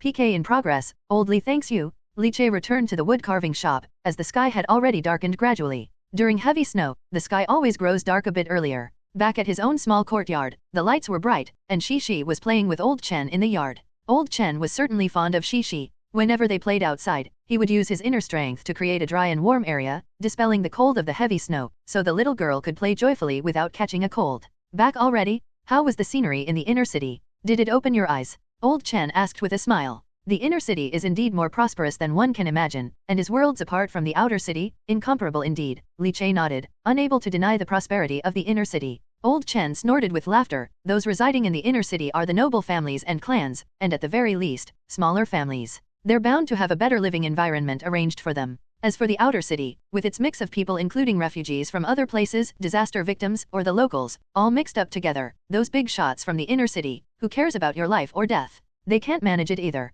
The topic turned heavier, and Li Che, knowing Old Chen had also fled to Fei Lei City in times of disaster, did not continue the conversation. He handed over a jug of fine wine he had brought from the inner city to Old Chen. This is the exquisite wine from the Golden Splendor Pavilion in the inner city. I specially brought a jug for you, and it wasn't cheap. This jug alone cost 5 taels of silver. Old Chen's face opened up with a smile. I knew you were a good lad, you have a conscience. Eagerly cracking open the wax seal on the jug, he took a big gulp as the strong aroma of wine filled the courtyard. With a glug, old Chen drank a big mouthful, his face flush with color. Ah, refreshing. The wine from the Golden Splendor Pavilion sure has a good taste. Grandpa, she wants to drink too. Just as old Chen had finished his drink, he felt a tug at the hem of his clothes and saw little Shishi with her big, innocent eyes looking up at him. Children have strong curiosities and want to taste everything. Li Che laughed out loud, scooped up Shishi, and darted back into the house with her. Night fell. Zhang Ye reheated the delicacies Li Che had brought back from the restaurant, and then invited old Chen to dine with them. The delicious food from the inner city was indeed appetizing, enticing even old Chen to eat 2 additional bowls of white rice.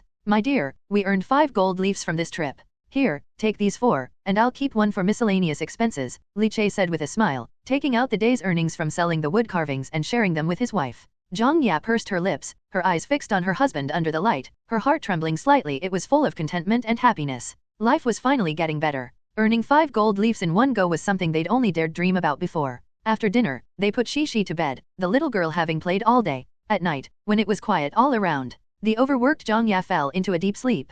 Li Che, draped in a thin garment, tucked his wife and daughter's blankets tightly and then slowly walked out of the room, heading to the study. He didn't start studying or making the other mechanisms from Tang's Mechanism Essentials. Instead, he lifted his hand under the oil lamp, and his arm, which looked like jade, suddenly emitted a mist of jade color. In the mist, it seemed as if tiny fire-red snakes were slithering. Had it not been suppressed by the 1,000 analyzing hands, this divinity might have instantly penetrated his mind, eroding his consciousness, driving him into a crazed and angry state, losing all sense of self. Very domineering, very frightening, very peculiar, Li Che's expression became grave. A weight settled on his heart, aware that this was just a wisp of the divinity the spirit infant master left in the wood carving. It gave him a glimpse of the whole picture, and it was impossible to imagine how powerful the spirit infant master himself must be. This was a terrifying blade hanging over his head, one even more daunting than Lei Chunlin. Only by becoming stronger and continuously so, could he protect Shishi from the threat of the spirit infant master. And the SI family. Lei Chunlin appeared at the SI family. Does it suggest that the deaths of those mere 1-year-olds are related to the SI family?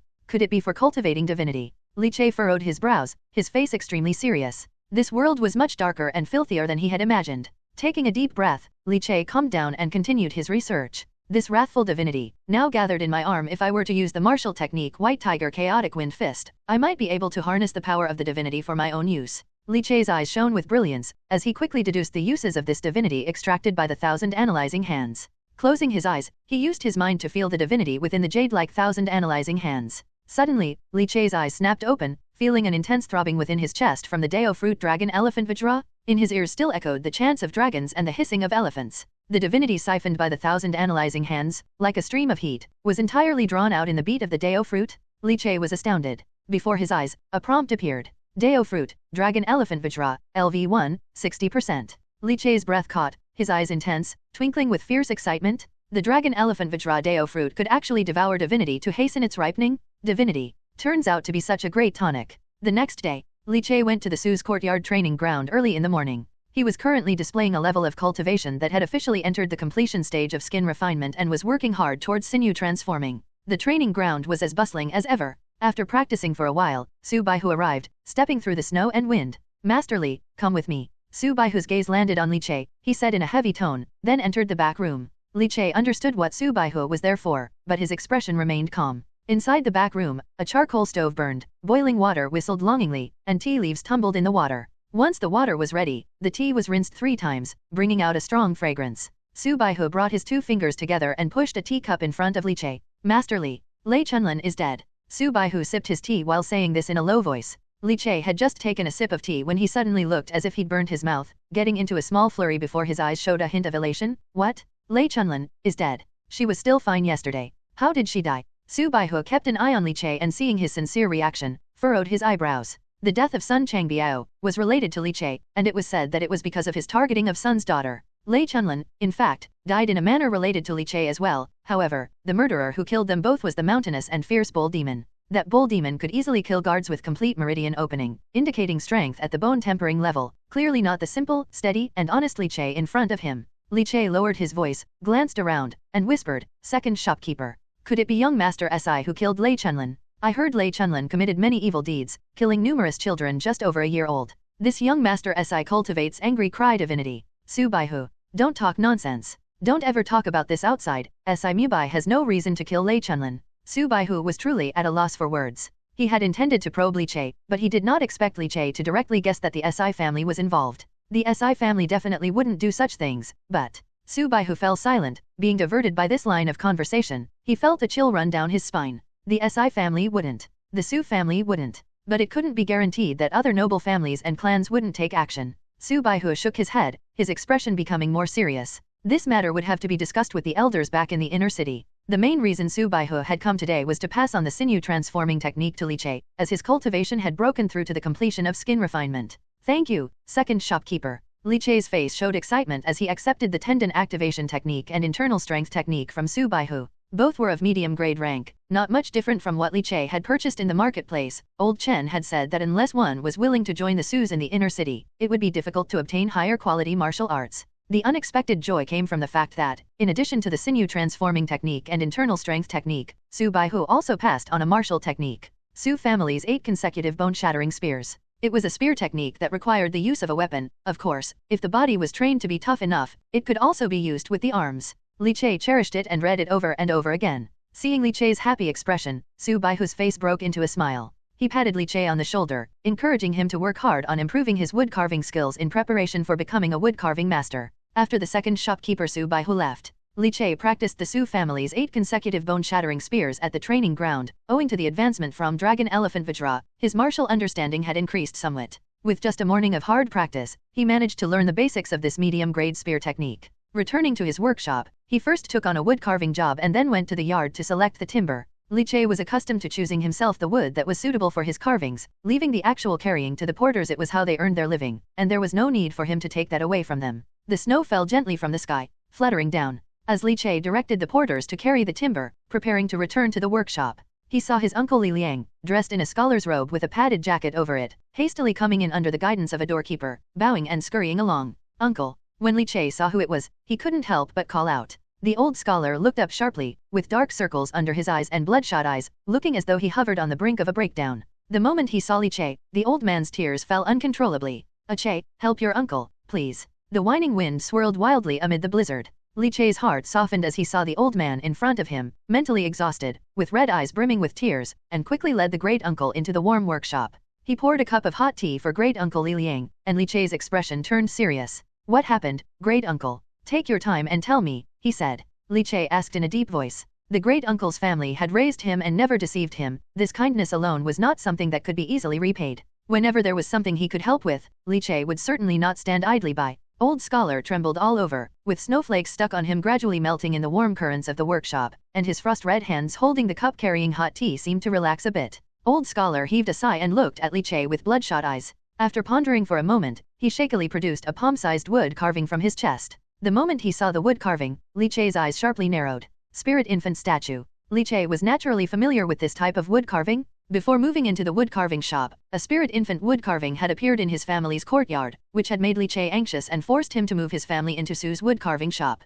Li Che took the wood carving from old scholar's hand. It was somewhat different from the one that had been placed at his doorstep. It wasn't a spirit baby with 3 heads and 6 arms, but a normal one with 1 head, 2 arms, and 1 eye open and the other closed. Undeniably, it was still a spirit infant statue. As a wood carver, he was extremely sensitive to the expressions of wood carvings. A matter of priority. Li Che murmured softly. Great uncle, Qingzhou has also turned 1 year old, hasn't he? Li Che asked with a frown. Great uncle nodded incessantly. Yes, in 3 days, it will be the planned first birthday celebration. We intended to keep it simple, but now, alas, we dare not. We just dare not anymore. These past few days, your cousin hasn't dared to go to work, just staying at home gripping a firewood knife, terrified. Great uncle sighed heavily. Great uncle well understood that if the spirit infant sect truly targeted his grandson Li Qingzhou, how could ordinary people like them resist? These days, fear and anxiety completely enveloped them. Thinking of those children who had died tragically, old scholar had been having nightmares night after night. Your cousin and his wife have been too afraid to sleep for 3 straight days, fearful that the disciples of the spirit infant sect might attack Qingzhou while they slept. Li Che gripped the spirit infant wood carving, his eyes slightly hardening. So, great uncle, you thought maybe your daughter-in-law could bring Qingzhou here to take refuge. Su Ji still has some deterrent power. Old scholar looked at Li Che as if clinging to his last straw of hope. Don't worry, great uncle, letting Qingzhou stay at my house won't be a problem, my place will be much safer. Li Che naturally had no reason to refuse. The presence of the spirit infant wood carving brought such intense pressure and anxiety that Li Che, having experienced it himself, could understand the fear and despair in great uncle's heart at this moment. It was a feeling of helplessness, as death drew closer and closer to his grandson. Ordinary people facing the spirit infant sect indeed felt powerless, just like lambs waiting for the slaughter. Very well, Ache, thank you so much, I am grateful. Old Scholar was overwhelmingly excited, his expression much relieved. I'll go back and make arrangements now, letting Zhengran and Chunming take Chengzhou to your house. Holding the teacup, Old Scholar was about to walk out of the shop. Li Che quickly called out to him, Great uncle, please don't, just have your cousin and his wife stay at home and guard him, don't go out to avoid any accidents on the road. I'll personally go get them, I've been practicing martial arts recently, it'll be safer. Very well, very well. Great uncle Li Liang hurriedly nodded. I'll go tell the shopkeeper I'm taking leave and then come over, you go back and stay with your cousin and his wife to look after Chengzhou, Li Che said. Great uncle's face finally showed a hint of joy, belatedly putting down the cup, he said his goodbyes and rushed into the blizzard, hastily departing. Li Che sat on the chair, fiddling with the palm-sized spirit infant wood carving in his hand, his eyes reflecting a trace of contemplation. Spirit infant sect. What a calamity. Li Che exhaled. However, to him, the spirit infant sect was a colossal entity, especially since it was connected with the noble families of Fei Lei City. Moreover, the government office also has ties with the spirit infant sect. That arrest officer Zhao Chuan Xiong is a person from the section. Li Che did not go to take leave, being a woodcarving master. He had the privilege of freely entering and exiting the woodcarving shop, as long as he could deliver goods on time. After changing into his martial attire and picking up a thin piece of wood, Li Che put on a bamboo hat and left the woodcarving shop, plunging into the blizzard. Having grown up at Great Uncle's house as a child, Li Che naturally knew the way to Great Uncle's home. However, Li Che did not immediately head there but chose to play it safe. Could this be a trap set by the spirit infant sect, intentionally luring me there? If something happens to me, and without my identity as a woodcarver, living in Su's courtyard will become untenable, and Xiaoya and Shishi would have to move out. Once they leave Su's courtyard, it would be easy for the spirit infant sect to move against Shishi, so a widow and orphan could only be left to the slaughter. Li Che pressed down his conical hat, pondering that this might indeed be a possibility. But it was not certain, after all, he had often left Su's courtyard these days. If they wanted to take action, they would have done so long ago. There was no need to go the extra mile to trap him. However, I must stay on guard. As Li Che thought, he passed through the long street. When he paused at the notice board where new wanted posters were hung, he saw his identity as the bull demon prominently displayed with a bounty of 500 taels. 500 taels, that's 5 gold leaves. The same price as carving a 9-headed Guanyin statue. Li Che muttered to himself. However, these 500 taels were enough to make many people take risks. It seems I need to keep a lower profile for a while. Li Che smiled, pressed his conical hat down, and headed to the yard he had rented outside, bracing against the howling wind and snow. He took out a black garment that had been soaked in a vat in the courtyard. With his inner strength surging, he shook it vigorously, and the heat steamed up, drying the clothes. This was a highly elastic garment, specially made by him using his skills. The elevation brought by the immortal artisan Dao Fruit was not limited to wood carving alone, he mastered any craft. With this garment, there was no need to worry about bursting his clothes when he activated the Vajra transformation. Familiar with the routine, Li Che put on the cute bull mask, donned his conical hat, and darted out of the courtyard. Fei Lei City, Anping Alley. A courtyard enclosed by earthen walls, the door tightly shut. Inside the house, the old scholar Li Liang was puffing away on his dry tobacco pipe. Li Zhengran gripped a firewood knife, his eyes bloodshot, pacing back and forth cautiously, listening to the sounds outside the house. Lu Chunming was holding her son Li Chengzhou, her hair somewhat disheveled and unkempt, clearly also neglecting her own appearance. Dad, hasn't Ache come yet? Could he be just fooling you to come back first? Lu Chunming held the child, with the great aunt leaning in close to her, both of their eyes red, her voice somewhat hoarse. She said, a woman of the household, already on the verge of collapse under the constant possibility of losing her son. No, Ache wouldn't purposely fool me. If he said it's possible, then it must be. Now he is a wood-carving master, with a prestigious identity. Just helping us hide out in his yard during this disaster, he wouldn't deceive us. The old scholar puffed on his tobacco pipe, shaking his head. He believed in Li Che and could clearly see his grandnephew's true nature. Do not talk nonsense, Ache will come. Li Zhengran also spoke in a deep voice. The room then fell into a deathly silence, only the heavy breathing could be heard. Suddenly, a rustling sound came from outside the house. The three people inside instantly tensed up. Li Zhengran, gripping the firewood knife with sweat on his forehead, walked to the door and peered through the crack, only to see the figure outside. Outside the house, the wind and snow were furious, and the sky was dark. A slender figure, carrying a bagua staff, wearing a child's mask, squatting on the ground with a spirit infant wood carving, pressing it down on the ground, swaying it left and right, positioning it directly in front of the tightly closed door. The wailing wind blew, sounding like the cries of ghosts. Seemingly aware that Li Zhengran was watching through the crack, the figure abruptly raised its face. The child's mask appeared to cry and laugh, its eyes full of mockery. Again, that face like a nightmare? Li Zhengran's entire body could not help but shake, his hand gripping the knife trembled uncontrollably. Suddenly, Li Zhengran, who was looking through the crack, suddenly had his pupils constrict, and he froze on the spot. Because, behind the figure wearing the child's mask, squatting in the snow, there was a figure tall and sturdy like a mountain that appeared almost instantly like a ghost in the wind and snow, dressed in black that clung to the body, perfectly outlining the muscle lines as if carved by a knife. Wearing a conical hat, covered by a cute bull mask, his eyes sparkling sharply, he raised a palm. With a bang, the figure carrying the bagua staff, wearing the child's mask, just reacting, leapt up, only to be smashed sideways by a strike like a giant fan, creating a spray of blood mist. As a father, Li Che understood that his own safety was linked to the future of his wife and daughter. Therefore, to play it safe, he disguised himself as the bull demon for the journey.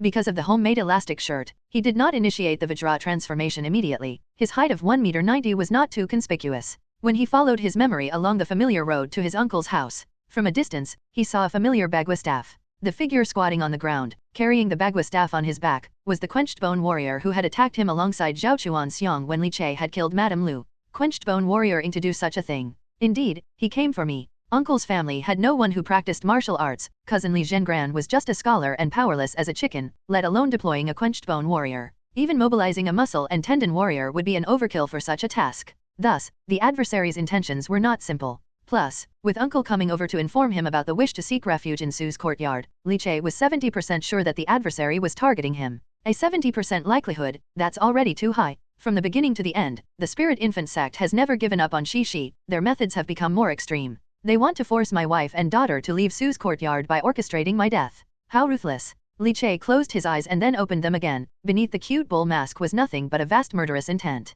However, the more his killing intent revealed itself, the calmer he became instead. In his chest, the dragon elephant Vajra Dao Fruit throbbed violently, seeming to condense and swallow all his auras. This was a minor metamorphosis of the dragon elephant Vajra Dao Fruit after it had devoured 60% of the divinity. Besides releasing the stimulating Vajra transformation, it also completely devoured his blood and breath, hiding his cultivation and aura. Li Che called this slumbering dragon elephant, as if the dragon elephant was in a deep slumber, creating no ripples with its movements. With slumbering dragon elephant concealing his aura, Li Che walked as though blending into the wind and snow, moving silently toward the figure wearing the girl's mask in the courtyard. The wind and snow howled mournfully. The figure squatting on the ground was staring at the door gap with a smile that was not quite a smile, utterly unaware of Li Che's silent approach. By the time he realized something was amiss, Li Che had already appeared behind him, suddenly initiating the Vajra transformation. His body instantly swelled like an inflated balloon, bones clashing with a thunderous roar, and tendons twisting with a twang. Amongst the resounding crashes, he had transformed into a giant cast from fine iron.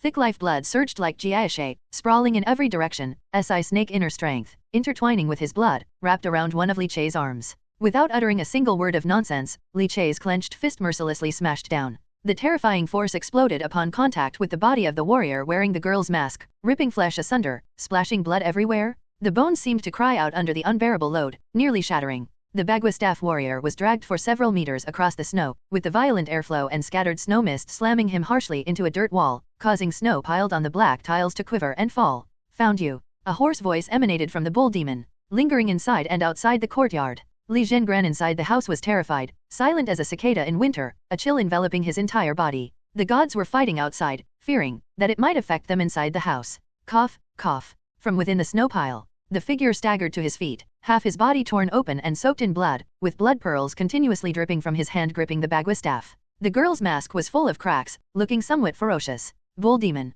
The bagua staff warrior coughed up blood, his eyes filled with shock and rage. Li Che looked at him indifferently, not wasting any more words. That one sentence had been enough. To kill, no need for more words. To kill was all that was needed. This bagua staff warrior was already on Li Che's must-kill list, along with Zhao Chuan Xiong and the entire Spirit Infant sect. Now that he had encountered him, wasn't it just perfect timing? He would send him on his way, twisting his thick neck, the muscles on his back wriggling profoundly, his spine snapped like an angry dragon shooting to the sky, his 9 large tendons like 9 furious pythons were aroused. With one step, the accumulated snow in the courtyard exploded instantaneously. Amid the hazy snow mist, the hulking figure, bursting with vigorous aura, tore through the snow mist and shot in front of the warrior gripping the bagua staff. Raising his hand, the airflow shattered, his fingers squeezed, and even the air seemed to burst. The clenched fist, crashing downward, like a white tiger in the snow, amidst the chaotic gale, fiercely slamming down a tiger paw. The threat of death instantly enveloped the bagua staff warrior. He could hardly imagine that in just a month, the murderous bull demon had grown to such an extent, his aura so terrifyingly strong.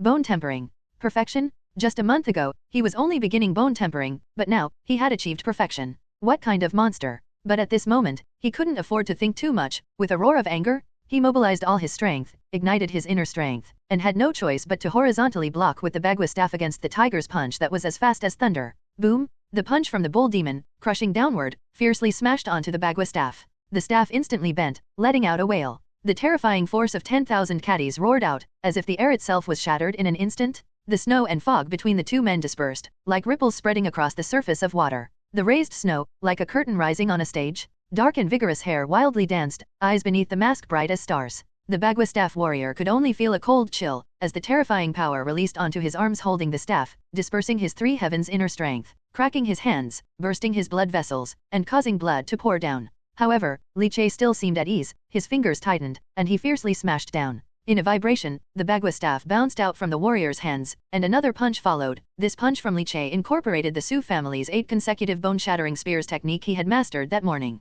The punch was like a spear, ripping through turbulent airflow, unleashing a force of 10,000 caddies, heavily smashing into the chest of the Vajra staff warrior. As if a muffled explosion burst the chest cavity of the Vajra staff warrior, the air he had inhaled, and each chest bone shattered under the force of that punch, along with the equally fragmented internal organs and boiling blood, splashing onto the snow curtain that rose high. The body strong as steel muscles and iron bones still radiated scorching heat. Li Che withdrew his fist, his eyes under the mask indifferently swept over the Vajra staff warrior who had lost his life's breath, a quenched bone warrior, just like that, brutally beaten to death by him. With this, another name on the kill list was crossed off. A strong smell of blood spread within the small courtyard as the snow mournfully whistled. The uncle's family inside the house had already been too frightened to breathe heavily, especially Li Zhengran, who saw through the door crack how the murderer killed, felt his legs go weak, unable to stand steadily, almost falling to the ground. Fortunately, the terrifying bull demon was not bloodthirsty. His appearance seemed solely for the purpose of killing the spirit infant sect warrior carrying the Vajra staff and wearing a child's mask. Li Zhengran, sweating profusely, mustered the courage to look through the door crack again. Outside the house, the snowstorm had calmed, the bull demon was nowhere to be seen, only a blood-stained corpse remained on the ground, the blood painting the spirit infant wood carving eerily red. Li Zhengran dared not look any longer, shivering as he returned inside the house. The uncle also dared not smoke anymore, the whole family huddled together, not daring to breathe heavily, very quiet. Suddenly, a rustling sound came from outside. It was the sound of footsteps pressing upon the soft snow. "Uncle, it's me." Hearing the voice in the courtyard, Uncle Li Liang immediately showed joy. "A Che is here." Li Zhengran and Lu Chunming also breathed a sigh of relief. The Li Che of today, being a woodcarver at Su's woodcarving shop, a person with status, immediately gave them a sense of backbone upon his appearance. After opening the door, Li Che, dressed in black and wearing a broad-brimmed hat, stood solemnly outside. "A Che." Cousin Li Zhengran swallowed his saliva and hurriedly started speaking, incoherently describing what had just happened. Li Che's expression drastically changed. "The bull demon?" "The bull demon with a reward of 500 taels from the government office. Quick! Pack up, we need to leave immediately. This is not something we can be involved in, let's hurry to Su's courtyard for safety." The one who died was a quenched bone warrior, a terrifying warrior who could kill with one punch. How dreadful must the bull demon who killed him be? "Let's run." Fear shone in Li Che's eyes as he spoke gravely. Hearing this, Uncle's family immediately panicked. A quenched bone warrior? Isn't that the kind of hero who could leap over walls? Such a character had actually died in their small courtyard. They had to escape. This place was no longer safe. Fortunately, they had already packed their belongings. So, after quickly gathering their things, they followed Li Che and left the blood-stained courtyard. The courtyard emptied, quietening down. The wailing wind and snow furiously swirled between heaven and earth. Rustling snowflakes floated down, landing on the twisted girl's mask in the snow, cracked all over. Speaking melancholy all alone. P.S. A new month is here, seeking monthly ticket support. Continuing to seek followers. The wind swept a mournful tune, laden with a harrowing chill. Clothed in black attire, Li Che wore a duli, his expression extraordinarily grave. He was accompanied by his great-uncle's family. Bracing against increasingly ferocious snow and winds, they had no time to panic about the conflict that had just erupted in the courtyard. The family only thought to flee to Su's wood carving shop. Treading on the bluestone street, due to the snowy weather, there were few pedestrians, most of whom hurried along with their heads down. Along the way, everyone remained silent, no one spoke. Suddenly, Li Che halted in his steps. The snow was pushed into a small mound by the abrupt stop of his foot. In the hazy blizzard, trails of smoke lingered. Sounds of clinking, drums, and reed pipes, along with reverent chanting, wove into a bone-chilling, eerie symphony from the other end of the street. The Holy Spirit teaches, cleansing the mundane, rebirth without worries, wisdom untaught and spontaneously attained. The ethereal sound carried through the snow. Topless strongmen wearing child masks carried a shrine. Atop the shrine was a three-headed six-armed spirit baby statue, its three heads displaying anger, sorrow, and laughter. Its eyes lively, as if real eyeballs were embedded. Lined up neatly, there were dozens of participants, members of the sect on a procession, the spirit baby parading down the street. Women with the bodies of graceful young girls wore female child masks, carrying baskets of flowers, scattering petals with the music, competing with the snowstorm. Li Che furrowed his brows, instructing his great-uncle's family behind him not to look too much, and to keep moving forward.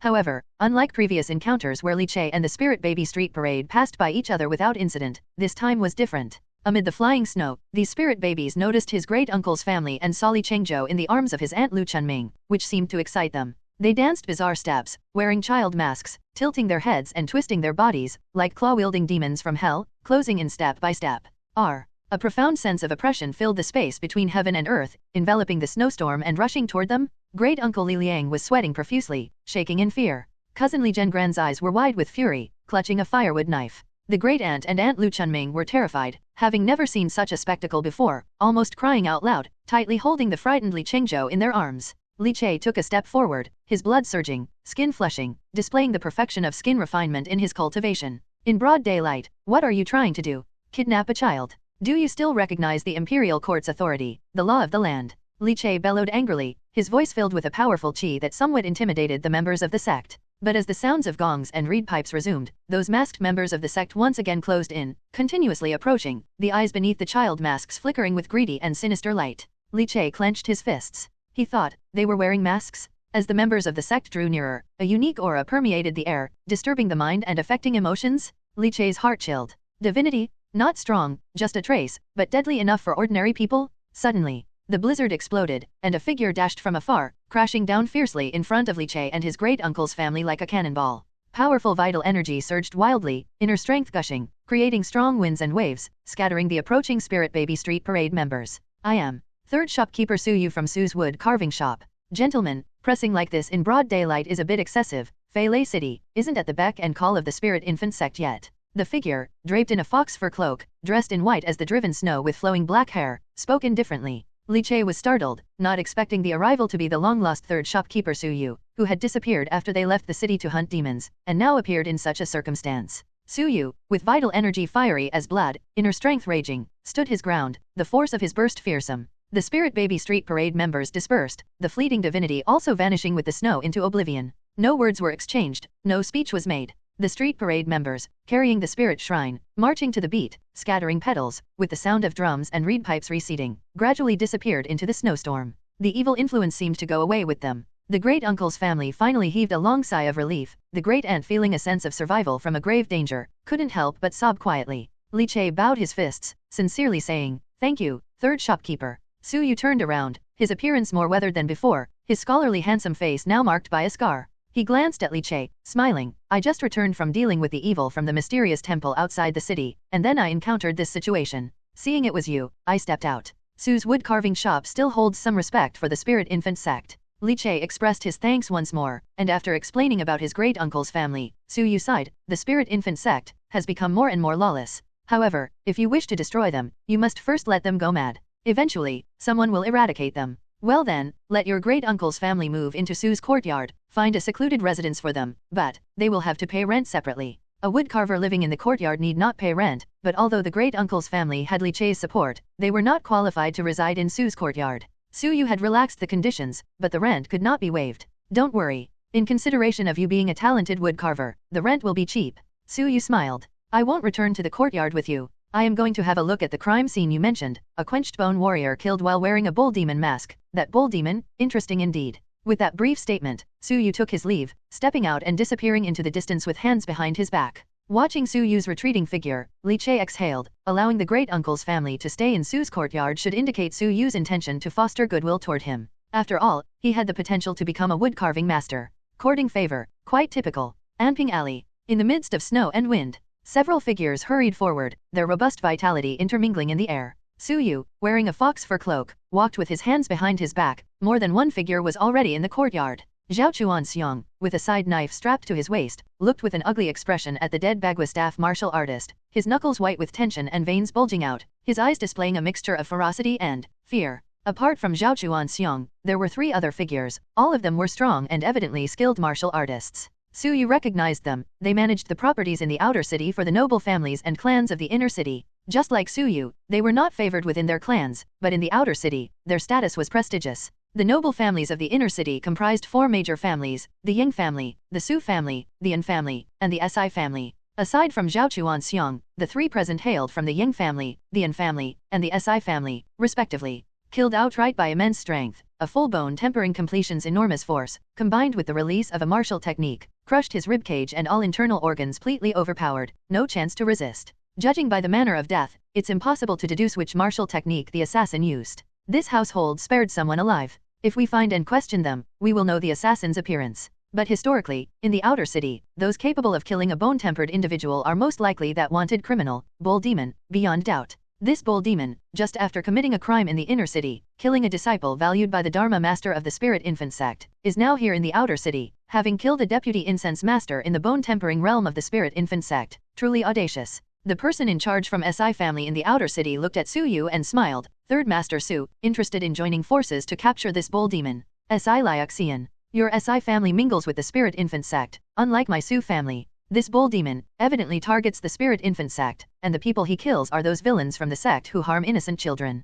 In my eyes, his acts are righteous. He has done what we dare not do. I would rather applaud him. If anything, I wish to drink with him, calling him a hero. Why would we capture him? Su Yu glanced coldly at Si Liaxian from the Si family and scoffed. Si Liaxian's face instantly darkened. Su Yu glanced over the corpse of the Bagua staff martial artist, riddled with cracks and smashed by brute force, his eyes narrowing with a flicker of suspicion, then he turned and left. Zhao Chuan Xiong, with his head lowered, dared not speak further. These scions of the noble families, although not valued by the inner city and distant from the center of power, were nonetheless descendants of major families. He, Zhao Chuan Xiong, had no right to boast in their presence. Moreover, it was because Zhao Chuan Xiong was currently extremely anxious. He had once hunted the bull demon alongside the Bagua staff martial artist, and now, the Bagua staff had been retaliated against and killed. The next one. Would it be him? This bull demon criminal, in just 1 month, advanced from the initial stage of bone tempering to bone tempering completion, powerful enough to kill the Bagua staff with sheer force. Horrible, terribly horrible. The more he thought about it, the more terror he felt. Zhao Chuangxiang's forehead was covered in fine sweat, his back drenched in nervous perspiration. What should he do? Enhance your reading EXP. Li Che returned to Su's courtyard with his uncle's family, making do in their own courtyard for 1 night before seeking out Steward Sun the next day. Thanks to Su Yu's promise, Steward Sun did not make things difficult, although his attitude towards Li Che had cooled considerably since the loss of his son. Upon reflection, it was Sun Changbiao who had initially intended to sacrifice Shi Shi in order to have a son. The fault lay with his son, not with Li Che's family who were meant to be the victims. After successfully resolving his uncle's housing issue, Li Che breathed a sigh of relief. Recalling the oppressive feeling brought about by the followers of the spiritual infant sect parading on the street, Li Che could not help but frown slightly. The entire Spirit Infant sect. None of them seemed to be good people at first glance. A disaster waiting to happen. Inside the workshop, Li Che put down the carving knife in his hand, his black hair dusted with wood shavings, and gazed at the snowflakes drifting in the courtyard, mentally adding the entire Spirit Infant sect to his little notebook marked for death. Of course, at the very top was the Spirit Infant Master, marked with a circle for special attention. Days went by, one after another. Ever since the reward for the bull demon was increased to 500 taels, Li Che had remained low-key and had not taken action again, except for once when he assisted his uncle's family. Of course, during this time, he had also looked for the arrest officer Zhao Chuan Xiong, sadly to no avail. Zhao Chuan Xiong seemed to sense that Li Che was out to kill him and became cautious and sleazy. He never appeared alone, always accompanied by several arrest officers even when he went out, and he didn't return home at night, hiding who knows where. Li Che, unable to find the right opportunity, chose to give up. Perhaps due to the death of the bone-tempering realm martial artist wielding the Bagua staff, Filii Outer City seemed to be at peace for a while, but slowly, news of children being harmed began to spread again. Where there are people, evil will never cease. Time slipped through the fingers like sand, marking the turning of spring to summer. Before he knew it, half a year had passed in the blink of an eye. Su's wood carving shop. Li Che took a deep breath, blew the dust off the wood carving, and amidst the flurry, a 9 suns embracing lotus statue vividly appeared before him. Grandpa Chen had also carved a 9 suns embracing lotus wood carving before, but now, the one Li Che carved seemed even more vivid and imbued with a unique essence, as if the 9 children carved into it had come to life, frolicking and romping as if right next to one's ear. This was due to the enhanced essence brought about by the upgrade of the immortal artisan Dao Fruit to LV3. Che, your craftsmanship has greatly improved. In next month's assessment, you are likely to be ranked as a 4-knife wood carver. Su Yu, dressed in a silk white robe, leaned against the doorframe with a jar of wine, and said with a gentle smile. A 4-knife wood carver can move freely between the inner city and the outer city. Che, have you ever thought about moving your family into the inner city? Su Yu asked. Upon hearing this, Li Che thought of the numerous masters in the inner city and heard that the true foundation of the powerful within the spirit infant sect was within the inner city. Moving there involved too much risk. Just as old Chen had said, although the living conditions in the outer city were somewhat poor, being far from the center of turbulence and devoid of so much strife made it a happier and more comfortable place to live. Seeing that Li Che had not responded for a long time, Su Yu waved his hand. Never mind, let's not talk about this. If you were to move into the inner city, it would be more troublesome to find you for a drink. Being part of the family but not favored, and having lost the chance to compete for the position of family head, staying in the outer city was equivalent to being exiled. He was too lazy to return to the inner city. Since Su Yu's return from eradicating evil in the mysterious temple in the outer city, he seemed to have taken a liking to Li Che, often seeking him out for drinks.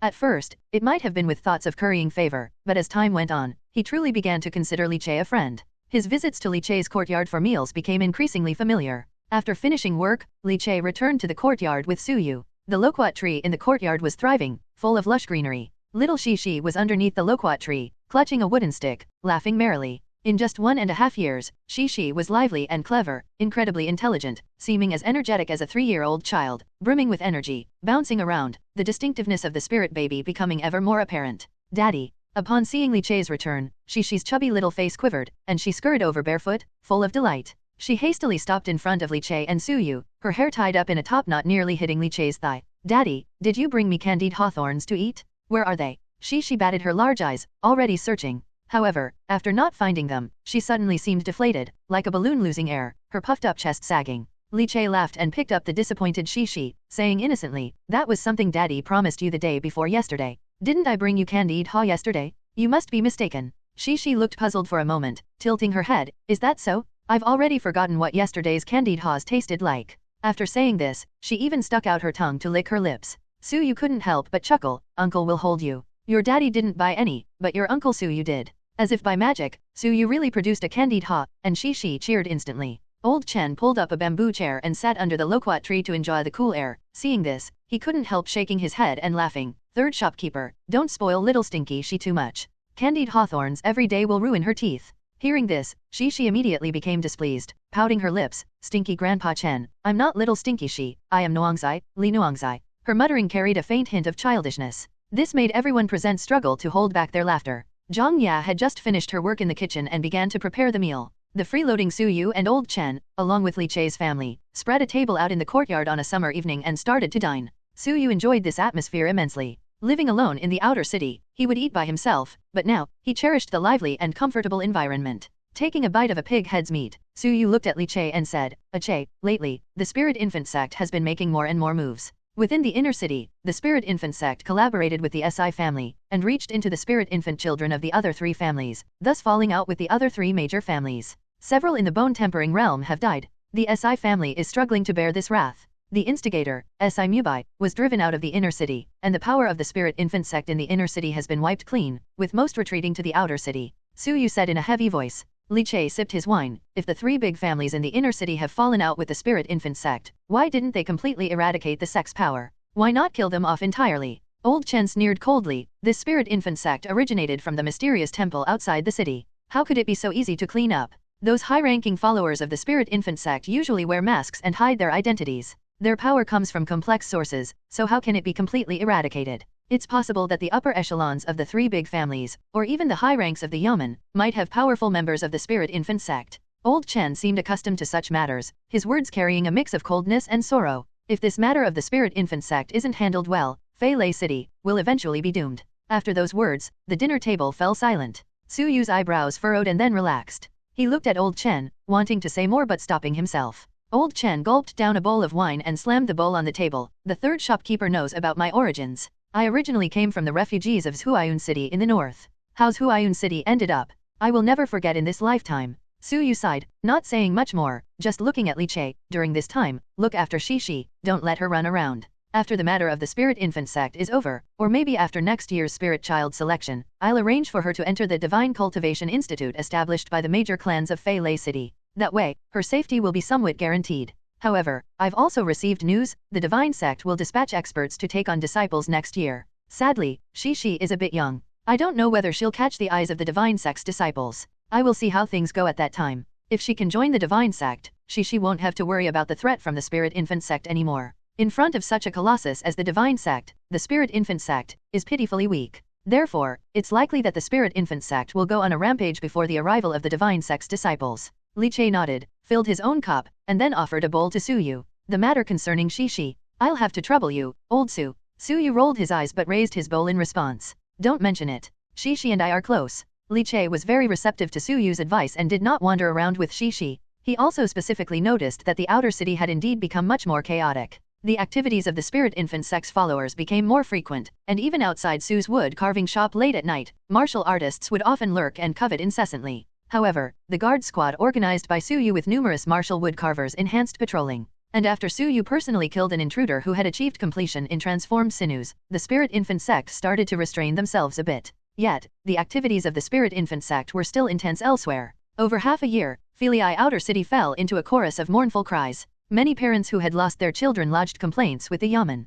The arrest officers from the yamen organized patrols, but to little effect. The evil followers of the spirit infant sect seemed to always get wind of the officers' movements ahead of time. In such chaos, half a year passed by, but far from improving, the turmoil only became worse. Cold winds blew, and early winter quietly arrived. Another half-year slipped away unnoticed. Shishi turned 2 years old. Outer City, Tingyu Alley. Inside a rented courtyard of Li Che's. Li Che sat cross-legged, and the snowflakes falling from the sky, when nearing him, were met by a surge of inner strength reminiscent of a jiaishe serpent, violently exploding into a mist of snow upon ejection. Slowly opening his eyes, the strength receded inward, all converging into the Dao Fruit of the dragon elephant Vajra.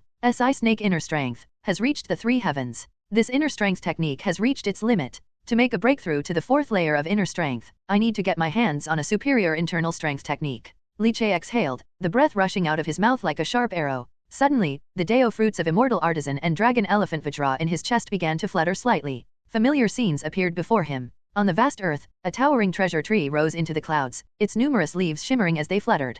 On the tree, a multicolored fruit slowly formed, gleaming brightly, reflecting the various stages of Shishi's growth over the past year. With his black hair cascading over his shoulders, Li Che's eyes gleamed brightly. Another year of anticipation finally blossomed at this moment. 2 years old, Shishi's 3rd Dao Fruit had arrived. Your daughter is 2 years old, safe and sound, without illness or disaster. You have obtained a Dao Fruit, pure heart. In the courtyard, the briskly cold snowflakes silently fell, quietly laying a pristine white coat upon the earth. Li Che's lips slightly curled up with a trace of a smile, his mind sinking inward. There, he saw another Dao Fruit, colored like a rainbow glazed over, hanging from the Dao tree that rises out of the vast land. The 3rd Dao Fruit. After Immortal Artisan and Dragon Elephant Vajra, this was the 3rd one. Immortal Artisan improved Li Che's skills, and Dragon Elephant Vajra enhanced his horizontal refinement strength, making his physique unparalleled and his martial talent soar. Despite this, Li Che was still unable to deduce what the 3rd Dao Fruit might be. He felt the anticipation and excitement of opening a mystery box.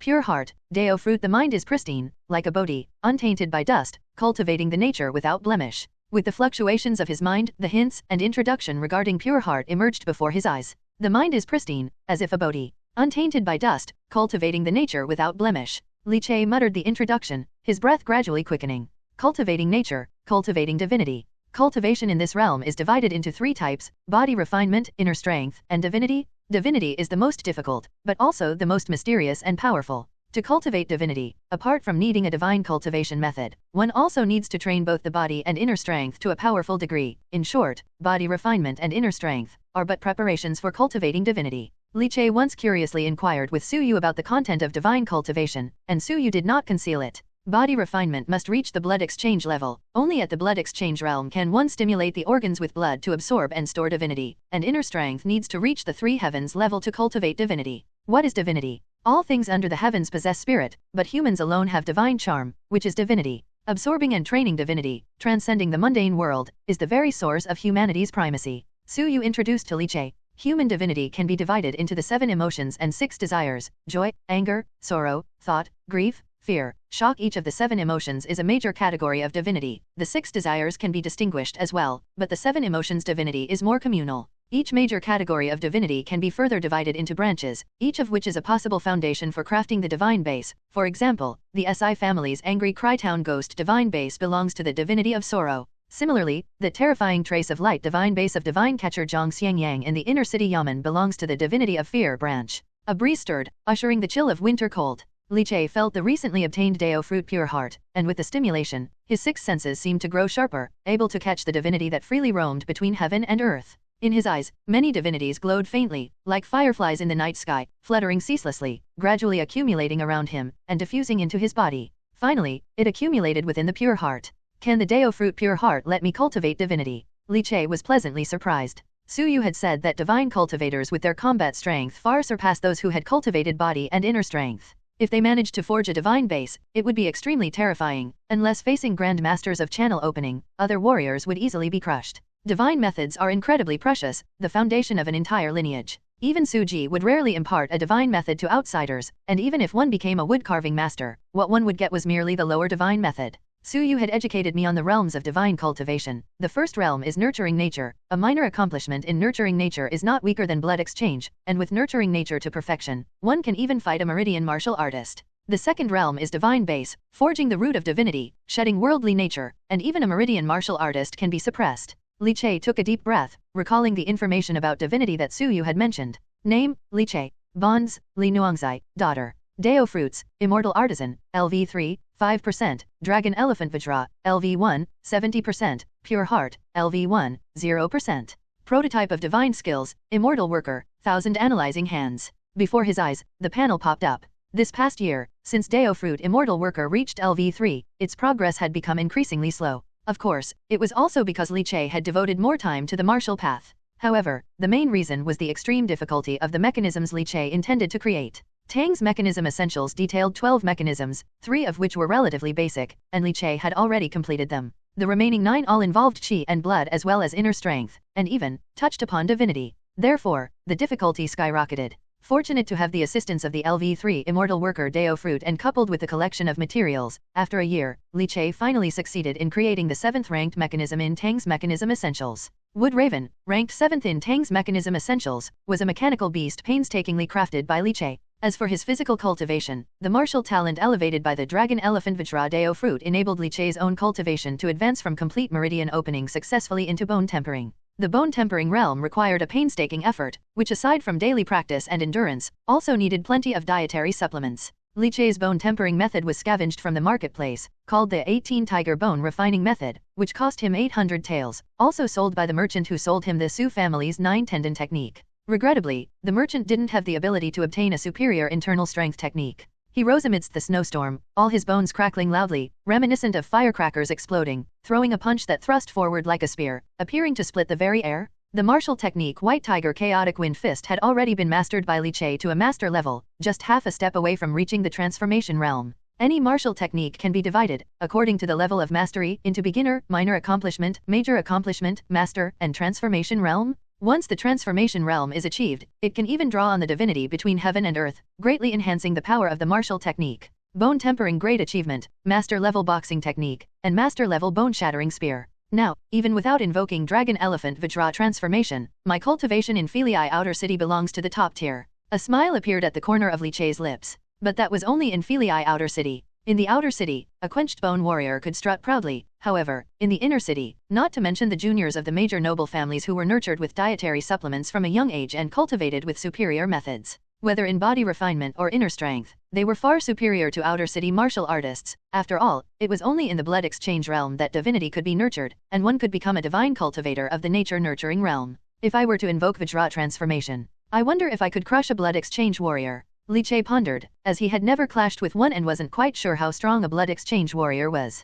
The immense burst of physical strength brought about by the Vajra transformation should be able to reach the level of one force breaks 10,000 laws. It's a pity that the enhancement from Dragon Elephant Vajra is too slow. To reach LV2, perhaps my own martial cultivation needs to break through to the blood exchange level. After toying around with the Su family's 8 consecutive bone-shattering spears in the courtyard for a while longer, Li Che sat down cross-legged, calming his mind, ready to start exploring the effects of the Dao Fruit Pure Heart. He sat on the ground, letting the falling snow accumulate on him without moving. His spirit sank, immersing into the pulsating Dao Fruit Pure Heart. It was as if another heart had emerged within his body, its faint thumping connecting to the divinity between heaven and earth. A quarter, 2 quarters, 3 quarters of an hour. Li Che's mind became crystal clear, akin to an old monk deep in meditation. Snow had piled up thickly around his body. An hour later, Li Che finally opened his eyes, a faint white light flickering from the depths of his eyes. Dao Fruit, Pure Heart, LV1, 1%. Although he had no divine method and had not practiced a divine cultivation method, Pure Heart could help him absorb the divinity of heaven and earth, somewhat serving as a divine cultivation method. The divinity I've cultivated is pure and spotless, flawless, and unblemished, not belonging to any lineage of divine methods. Li Che's brow furrowed involuntarily. So this, how should it be categorized? In the future, what kind of divine foundation should I forge? Suddenly, Li Che seemed to think of something, his eyes flickering slightly. With every beat of his heart, ambition surged wildly. P.S. Asking for monthly tickets, asking for support in following the story. A new PK has started, and it seems a bit fierce. Please don't just collect and nurture the book. Old Li gives his thanks. Virgin snow fluttered down as cranes descended, while the piercing wind howled into his sleeves. At Ting Yu Alley, no sound of rain was heard, only the whispers of falling snow, frail and delicate. Li Che's gaze was intense, his heart pounding like a drum. He raised his hand, and the divinity accumulated by the pure heart began to emanate a hazy white glow in his palm, vague and diffuse, twisting the wind and snow. Joy, anger, worry, thought, sorrow, fear, shock, these are the 7 emotions divinity. The divine method originates from these emotions, branching out from the broad categories into specific streams, and thus forging the divine foundation. So the immaculate and flawless divinity gathered by the pure heart, how do I forge a divine foundation with it? Unblemished and spotless, like a blank slate, is it possible to paint upon it, to potentially evolve any divine foundation? Or could it even forge not just a singular divinity divine foundation, but rather a multiple divinities divine foundation? As the thought emerged, his ambition flared like wildfire, sweeping through him in an instant. But all of this was merely speculation on Li Che's part. As to how it all worked, Li Che, with only a vague understanding of divinity, couldn't figure it out. Once stumped, Li Che simply stopped thinking about it. After all, he had not yet formally dealt with divine method. When the opportunity arose later, he would slowly analyze it, or perhaps attempt to devise a method to forge a pure divine foundation. Of course, it was challenging, but no matter how difficult, it was better than having no way to forge a divine foundation at all. Upon this realization, Li Che's mood immediately lightened. To nurturing nature with a pure heart, this is what I need to focus on right now. Li Che stood up, his blood circulating powerfully, like the roar of an angry dragon, melting the snowflakes into steaming vapor.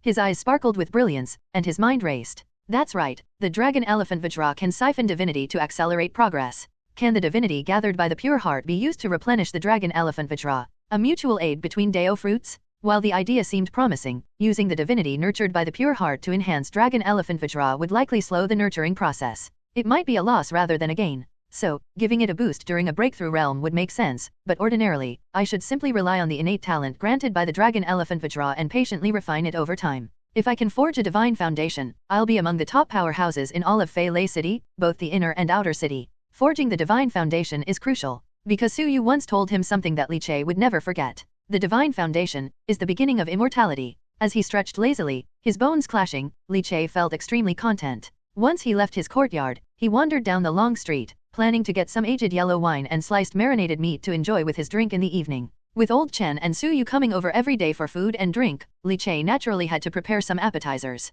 High in the sky, the clouds and snow drifted aimlessly. Filii Outer City. A modest carriage rattled through the wind and snow, making its way into the city. Old man, we've arrived at Fei Lei City. The charioteer stopped the carriage along the road, rubbed his hands, and called into the carriage. The curtains parted, and 2 figures stepped out. An old man, his face deeply creased like the bark of a centuries-old tree, wore a thick padded jacket and 2 long eyebrows that drooped down. Beside the elderly man was a child of about 5 or 6, clever and mischievous, with 2 neza braids tied up. The old man fished out several great scenic copper coins from his sleeve pocket and handed them to the charioteer. The charioteer weighed them, glanced at the child next to the old man, and cautioned, "Old man, you better take good care of this child. In Fei Lei City, it's easy to lose a kid." Upon hearing this, the old man smiled and returned the bow with his fists clasped. The charioteer said no more and drove the carriage away. "Master, by coming to Fei Lei City a year early, are we not breaking the rules?" The child looked up and asked the elder with confusion. The elder stroked his beard and shook his head gently. "Rules? Great Vista is declining. What rules are there to speak of now?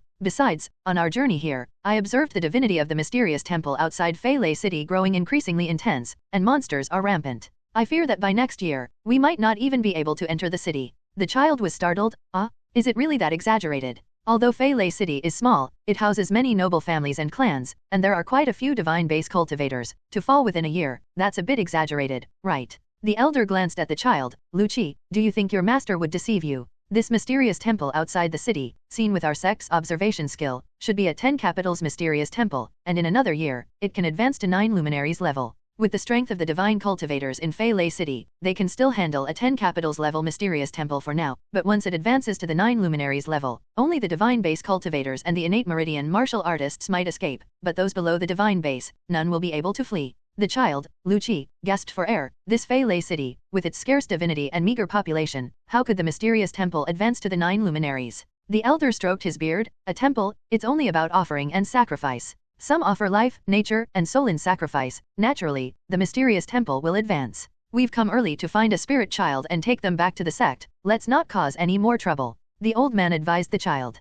Teacher, are we just going to stand by and do nothing? Lu Qi tilted his head and asked, at the very least, shouldn't we warn the strong ones in the city? The old man affectionately ruffled Lu Kai's head. It's not as simple as you think. Besides, although I descend the mountain on orders, to bypass the watchful eyes of the Dying Temple Bureau, I've left most of my divinity on the mountain, slipping away in secret. I can still cope with the 10 capitals' mysterious temple outbreak, but once the temple god of the 9 luminaries emerges, this old bag of bones won't be enough to fight. By then, if contaminated by the temple god divinity, it would ruin one's path to divinity. Great Vista is not even taking care of itself. What is there for us to do? Most likely, we'll announce our identity before the disaster strikes and lead the innocent civilians out of the city to escape. The elder patted the child Lu Qi on the head. All right, be quiet. Let your master use the observation skill to see how many divine spirit children are left in this Fei Lei city. The old man held Lu Kai's hand, raised his hand and pinched a snowflake, gently drawing it in front of his eyes. After blinking again, his pupils seemed to harbor a golden wheel, with circles nestled within circles.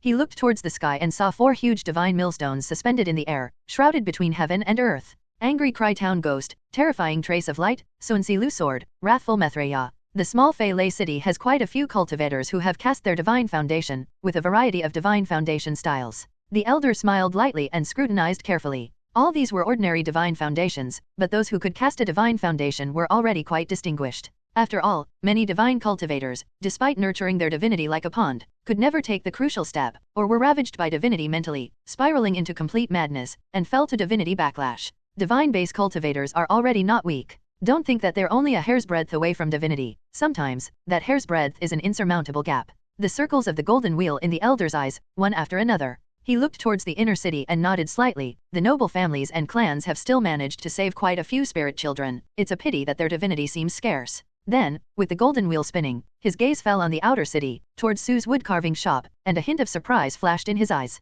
Under his observation skill, it seemed as though there were flames reaching for the sky, fiercely burning and dyeing half the sky red. Such fierce wrath divinity. To possess such divinity, and for the noble families and clans to have not taken in this spirit child? Strange indeed. The elder was astounded. He stroked his beard and calculated, only 2 years old. Well, that explains it. It seems, this descent from the mountain reveals a great discovery. The elder stroked his beard and smiled. Just as he was about to dissipate the golden wheel in his pupils and release the observation skill, he paused. Looking at the street before him, he saw the carefree young man humming a song with a jar of wine and a piece of braised meat in hand. And the young man's body radiated a bright white and splendid, pure, and immaculate divinity glow. Li Che hummed a tune, feeling extremely cheerful, and deliberately went to a pork shop in the west of the city to specifically get 2 pounds of pig's head meat, planning to have a good drink with old Su and old Chen in the evening. Having just obtained the 3rd Dao Fruit, his capital for settling down and establishing himself in this world had increased somewhat, naturally putting him in a very good mood. The long street was fluttering with snow. Since Shishi's birthday was in the cold winter, every time Shishi's birthday approached, there would be heavy snow accompanying it. The piercing cold cut to the bone, but now Li Che, having achieved bone-tempering great achievement, with vigorous chi and blood, was of course unafraid of the cold. Suddenly, Li Che's scalp tingled slightly, and the Dao Fruit of pure heart inside his chest thumped. Li Che paused mid-step, frowning. It was a feeling of being watched. The face beneath the hat suddenly lifted, and looking up, he saw an old man leading a child with neza braids, staring blankly at him from the distant snowy street. Li Che immediately felt somewhat puzzled. With so many people coming and going on this street, why was the old man solely fixated on him? Surely he wasn't coveting the pig's head meat he was holding? Li Che also looked back, only to see that the old man leading the child with neza braids had shifted his gaze away. Feeling that something was odd, Li Che instantly became vigilant. However, Li Che was just on guard, as they passed by each other, and not until they were far apart did the old man make any move. Only then did Li Che relax, feeling that he was being overly cautious and nearly noted the old man down in his little book. Master, what's up? Lu Qi noticed something was off with his master and couldn't help but ask. The old man closed his eyes, dispelling the observation skill, and shook his head, feeling extremely regretful and heartbroken. What a pity, really such a pity. Immaculate and pure, clear as water, like a blank sheet of paper. To think there exists such pure newborn divinity between heaven and earth. Such divinity is highly malleable, but it's such a pity. It resides in a young man, and he's merely a muscle and tendon warrior whose age is far too advanced. A spiritual child in his 20s? Strange. Spirit infant children cultivate their divinity differently from ordinary martial artists. They are born with divinity, so they start nurturing nature right from the beginning, fostering their own divinity, and by adulthood, they usually reach the stage of nurture nature like a lamp, possibly striking the divine foundation before 30, and hopeful of condensing the divine minister within 60 years. The old man shook his head, having seen pure white divinity in Li Che through the observation skill. He truly was tempted for a moment. Unfortunately, the divinity resided not in a tender child but in a rough man. The age is a bit too much, and he's currently only at sinew transforming in his martial cultivation, far from blood exchange. Before 30, to forge a divine foundation, it's a bit difficult. Such divinity, wasted. After returning to Sue's wood carving shop, Li Che still had the old man on his mind. It was very strange, and subtly, it brought him a strong sense of crisis. The warning of the Dao Fruit must have its reasons. Fortunately, throughout his life, Li Che had always valued peace in dealing with others and hadn't run into any mess. Fei Lei City is becoming more and more chaotic. Various powers, all sorts of strong individuals, are emerging one after another. Li Che shook his head. Back in the courtyard, Shi was nurturing her divinity under the guidance of Su Yu. Shi is a spirit child, full of divinity, learning to cultivate early to lay a solid foundation, which is beneficial for her future. For divine cultivators, age milestones are crucial. Su Yu, dressed in white with a sword at his waist, smiled when he saw Li Che return. By the way, Che, the shop has formed a security team, all composed of wood carvers, and you need to take part in the patrols. I've scheduled shifts for every wood carver, separating yours from Old Chen's, so that Shi's safety can be ensured. If Old Chen and Li Che were both away at the same time, then Shi's safety would be unsecured. Su Yu had made the arrangements with this in mind. As night fell, Su Yu walked shoulder to shoulder with Li Che along the snow-covered alley, patrolling Su's courtyard, protecting and securing the safety of the families of the many wood carvers living within. Li Che carried a long spear on his back. The martial technique he openly cultivated was the Su family's 8 consecutive bone-shattering spears. Now he modestly displayed his cultivation complete meridian opening and the spear technique at major accomplishment, earning him the title of genius within Suji. Cultivating martial arts for 2 years, from skin refinement to complete meridian opening, was naturally quite impressive. A couple of days ago, the inner city Yang family's courtyard set in the outer city wood carving shop was breached by the fiends of the spirit infant sect. Su Yu's hand rested on his sword's hilt, staring into the dark sky, speaking in a somber tone. Li Che's heart tensed, as this was news to him. Fiends of the spirit infant sect, so rampant. Li Che said solemnly. The spirit infant sect has many strong members. Since being expelled from the inner city, they've settled in the outer city. Now they're targeting the spirit infant children of various families in the outer city. Several wood carvers died in the Yang family courtyard, and one of the spirit infant children was abducted. Su Yu clenched his fist tightly, his veins popping. Because, there's news of a divine sect cultivator descending down the mountain towards Fei Lei City. The spirit infant sect must act before the divine sect cultivator steps into Fei Lei City, otherwise, the truly promising seedlings will undoubtedly be taken away by the divine sect cultivators. Hence, these days, the spirit infant sect has gone completely mad. Doesn't the Su family of the inner city send strong people to sit in the outer city? Li Che frowned and couldn't help but ask. Hearing this, Su Yu fell silent. Su family of the inner city. It's not a big problem, we can hold them off ourselves, Su Yu said with a forced smile. But in his face, Li Che saw a trace of sorrow and helplessness. Inner City of Thunder, Golden Splendor Pavilion. A breeze swept through the hall, causing the curtains to billow. A figure, bowed in posture, moved respectfully down the corridor and, after a short moment, arrived at a hanging pavilion within the Golden Splendor Pavilion. In the center of the pavilion, a stove boiled water. Mubai sat in a chair with a beautiful woman by his side, lightly made up and extremely beautiful, elegantly brewing tea, showcasing her tea art. Young master, Zhao Chuanxiang has arrived. A deep voice came from outside the door. Following this, Zhao Chuanxiang entered the pavilion in casual dress, with a side knife at his waist. Young master Si, may I know why you have summoned me? Zhao Chuanxiang said with a subservient smile, his expression somewhat humble. Although he was a government officer of the imperial court, he was merely an arrest officer from the outer city and naturally did not possess much confidence when facing a direct lineage son of the powerful Si family. I hear, you've fought the bull demon and lived to tell the tale. Mubai sipped the tea prepared by the beautiful tea artist without even glancing at Zhao Chuanxiang below, and said indifferently. At those words, Zhao Chuanxiang was momentarily stunned. He had not expected Mubai to summon him to discuss such a topic. His complexion changed slightly. For, his encounter with the bull demon occurred when he approached the demon as a deputy incense master of the spirit infant sect, alongside a Bagua staff martial artist. Mubai knew of his identity? Zhao Chuanxiang was startled, and his skin twitched. Relax, your identity has not been a secret for a long time, and not just you. I am well aware of the identities of quite a few members within the spirit infant sect. Mubai finished his tea, toying with the jade teacup, his face a blend of a smirk and a sneer. I have a cooperation with your Dharma master, to whom I have shown sincerity, and naturally, your Dharma master will also offer sincerity in return. The Dharma Master agreed to create a second-tier godly essence sculpture for me, but it requires a spirit child as a catalyst. Zhao Chuangxiang's face showed difficulty. Does young Master Si wish for me to find another spirit child in the outer city to bring to you? But young Master Si, in the past 2 years the outer city has nearly run out of spirit infant children, and those remaining kids possess poor divinity, utterly ordinary, useless. Just a while ago, even that spirit child from the Ying family courtyard was taken away. So, finding another spirit child will take some time, or even wait until a new batch of babies are born to be sure. Zhao Chuanxiang let out a sigh. Si Mubai, isn't there a superior grade spirit child inside Su's wood carving shop? Upon hearing this, Zhao Chuanxiang immediately thought of Li Che and recalled that a disciple had died in the wood carving shop because of that superior grade spirit child who made the Dharma Master descend the 3 heads and 6 arms angry spirit infant statue.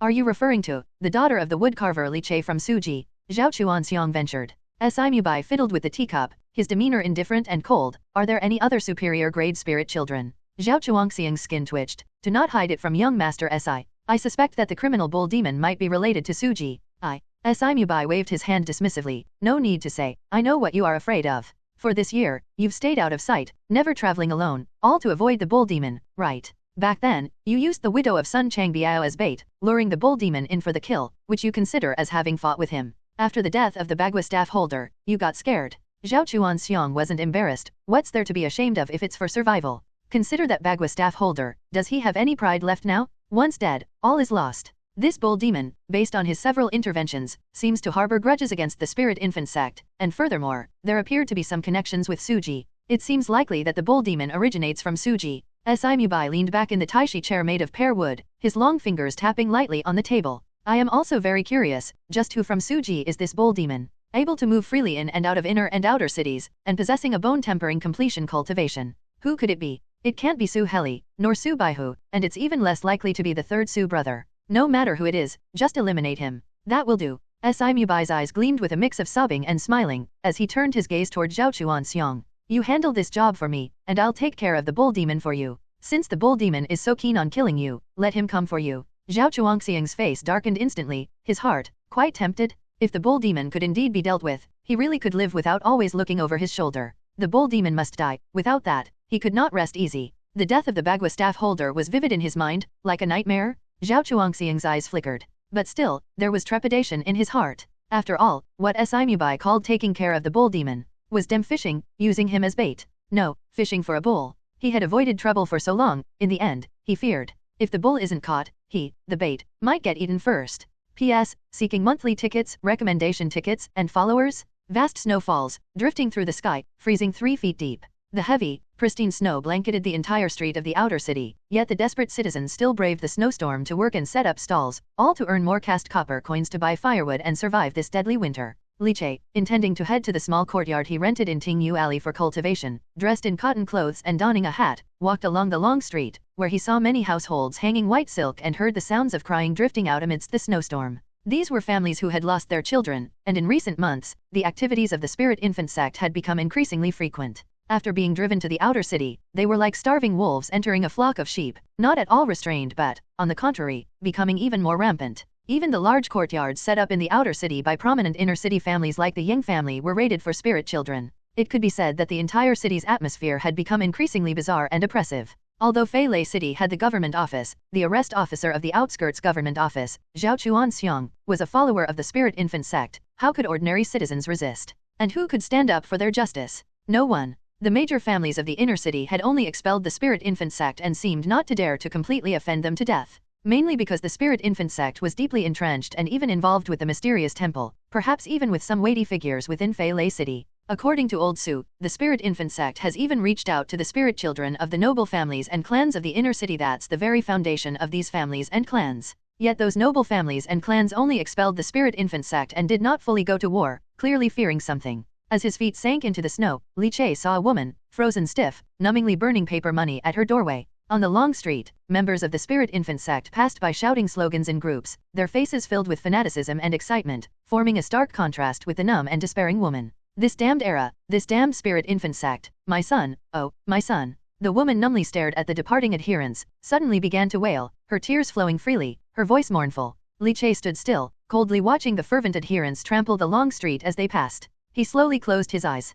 He could not help but think if he had not obtained the Dao Fruit, whether he would now be as numb and powerless as this woman. Upon reflection, it felt a bit empathetic. This era did not have anyone to stand up for their justice. None. Li Che opened his eyes, he too could not. Because he had a family, a lively and adorable daughter, and he had to consider more things. Unknown to him, Li Che walked back to the small courtyard in Tingyu Alley. This was the place he rented in the outer city. In the courtyard amidst the swirling snow, he moved a bamboo chair to sit down, took out a thin wooden board from his bosom, and drew a carving knife he carried with him. Calmly, very diligently, and focused, he began to carve. As the carving knife scraped the wooden surface, the rustling sound of falling wood chips mingled with the sound of the wind and snow flying. A cute bull mask took shape. Since Shi was born in the year of the cow, Li Che had gotten used to wearing a cute bull mask. He placed the cute bull mask over his face, Li Che raised his head, and beneath the mask, his eyes flashed with coldness and recklessness. The things Li Che dared not do, the bull demon could. The things Li Che could not do, the bull demon could. The recklessness Li Che dared not pursue, the bull demon, too, could. The followers of the Spirit Infant sect, they were already on my list, then let's begin settling accounts. The bull demon muttered. The entire city was made too oppressive by the Spirit Infant sect. Your grandpa bull demon is coming, to relieve some pressure? Not seeking justice, only seeking unrestraint? Inner City of Thunder. Golden Splendor Pavilion. Curtains fluttered. Inside the suspended pavilion, with the charcoal stove glowing red, the temperature inside was kept comfortably warm. Mubai sipped tea, facing several figures wearing children's masks across him, and though the charcoal stove tried hard to warm the surroundings, the ice-cold and solemn atmosphere still made it chilling. That bull demon, we did not seek trouble with him, yet he has begun to act again. In this past half-month, he has frequently taken action, killing several of our Spirit Infant sect members in the city who were searching for children. Twisting their heads, cutting off their hands, nailing the bodies to the wall with his signature crossbow arrows, his methods are extremely vicious. Is this his way of dispensing justice? Pretending to be a heroic bull demon? Ridiculous to the extreme. In this era, those who dare to play the hero, all meet a bad end. A girl's mask with a smiling face emitted a cold voice, as harsh as a scraping knife across a white wall. Mubai looked at the masks hiding the various demons and deities and couldn't help but sigh softly. Don't worry, this bull demon is bound to die. I asked the four of you to come because this matter still requires your assistance. As he finished speaking, Mubai gestured toward one side.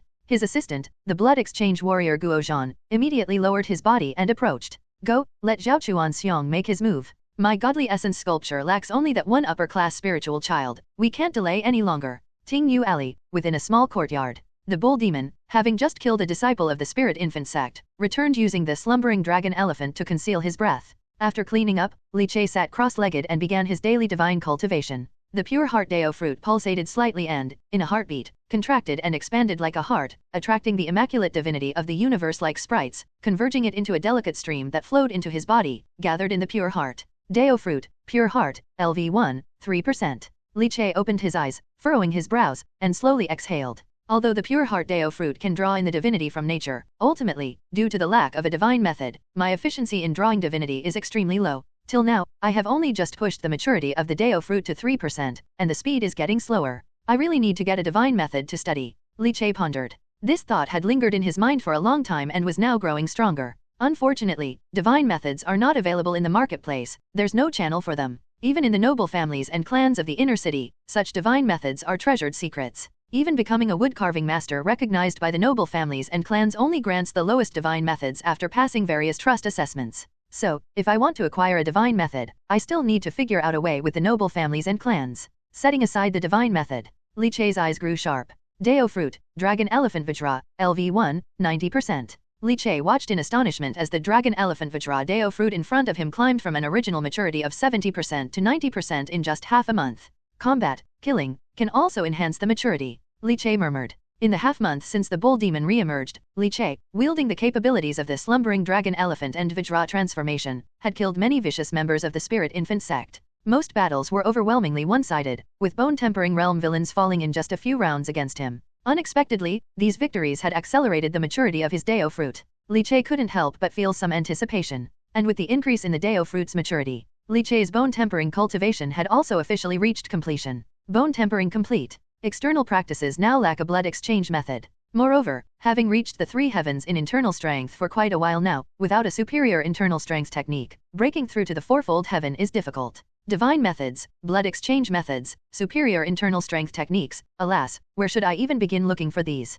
Li Che rubbed his temples, feeling a bit of a headache. As the main woodcarver at Su Ji's woodcarving shop, his personal wealth was extremely substantial. But having money doesn't mean getting everything you want. He cleaned up a bit. Li Che, braving the snow, headed towards Suji's wood carving shop. His mind was preoccupied with how to acquire divine methods and blood exchange methods. Walking along, just as he reached the entrance of Suji's wood carving shop, Li Che felt something was amiss. At the door stood two groups of officers in red and black uniforms, with side knives hanging at their waists. And from within the wood carving shop, the arrest officer Zhao Chuanxiong, who was listed in Li Che's notebook, was escorting someone out of the shop. Watching the figure being escorted by Zhao Chuanxiong, Li Che's face immediately darkened. Old Chen. P.S. Tuesday is a crucial day for the PK, concerning the recommendation for the second round. I ask for your support? Just a light tap, and accessing the last chapter will show the reading rank. Old Li thanks you, Old Chen. Li Che's expression instantly darkened. During this period of living together, not only did Shi particularly like Old Chen, but even Li Che and his wife Zhang Ya had come to regard this lonely old man as part of their family.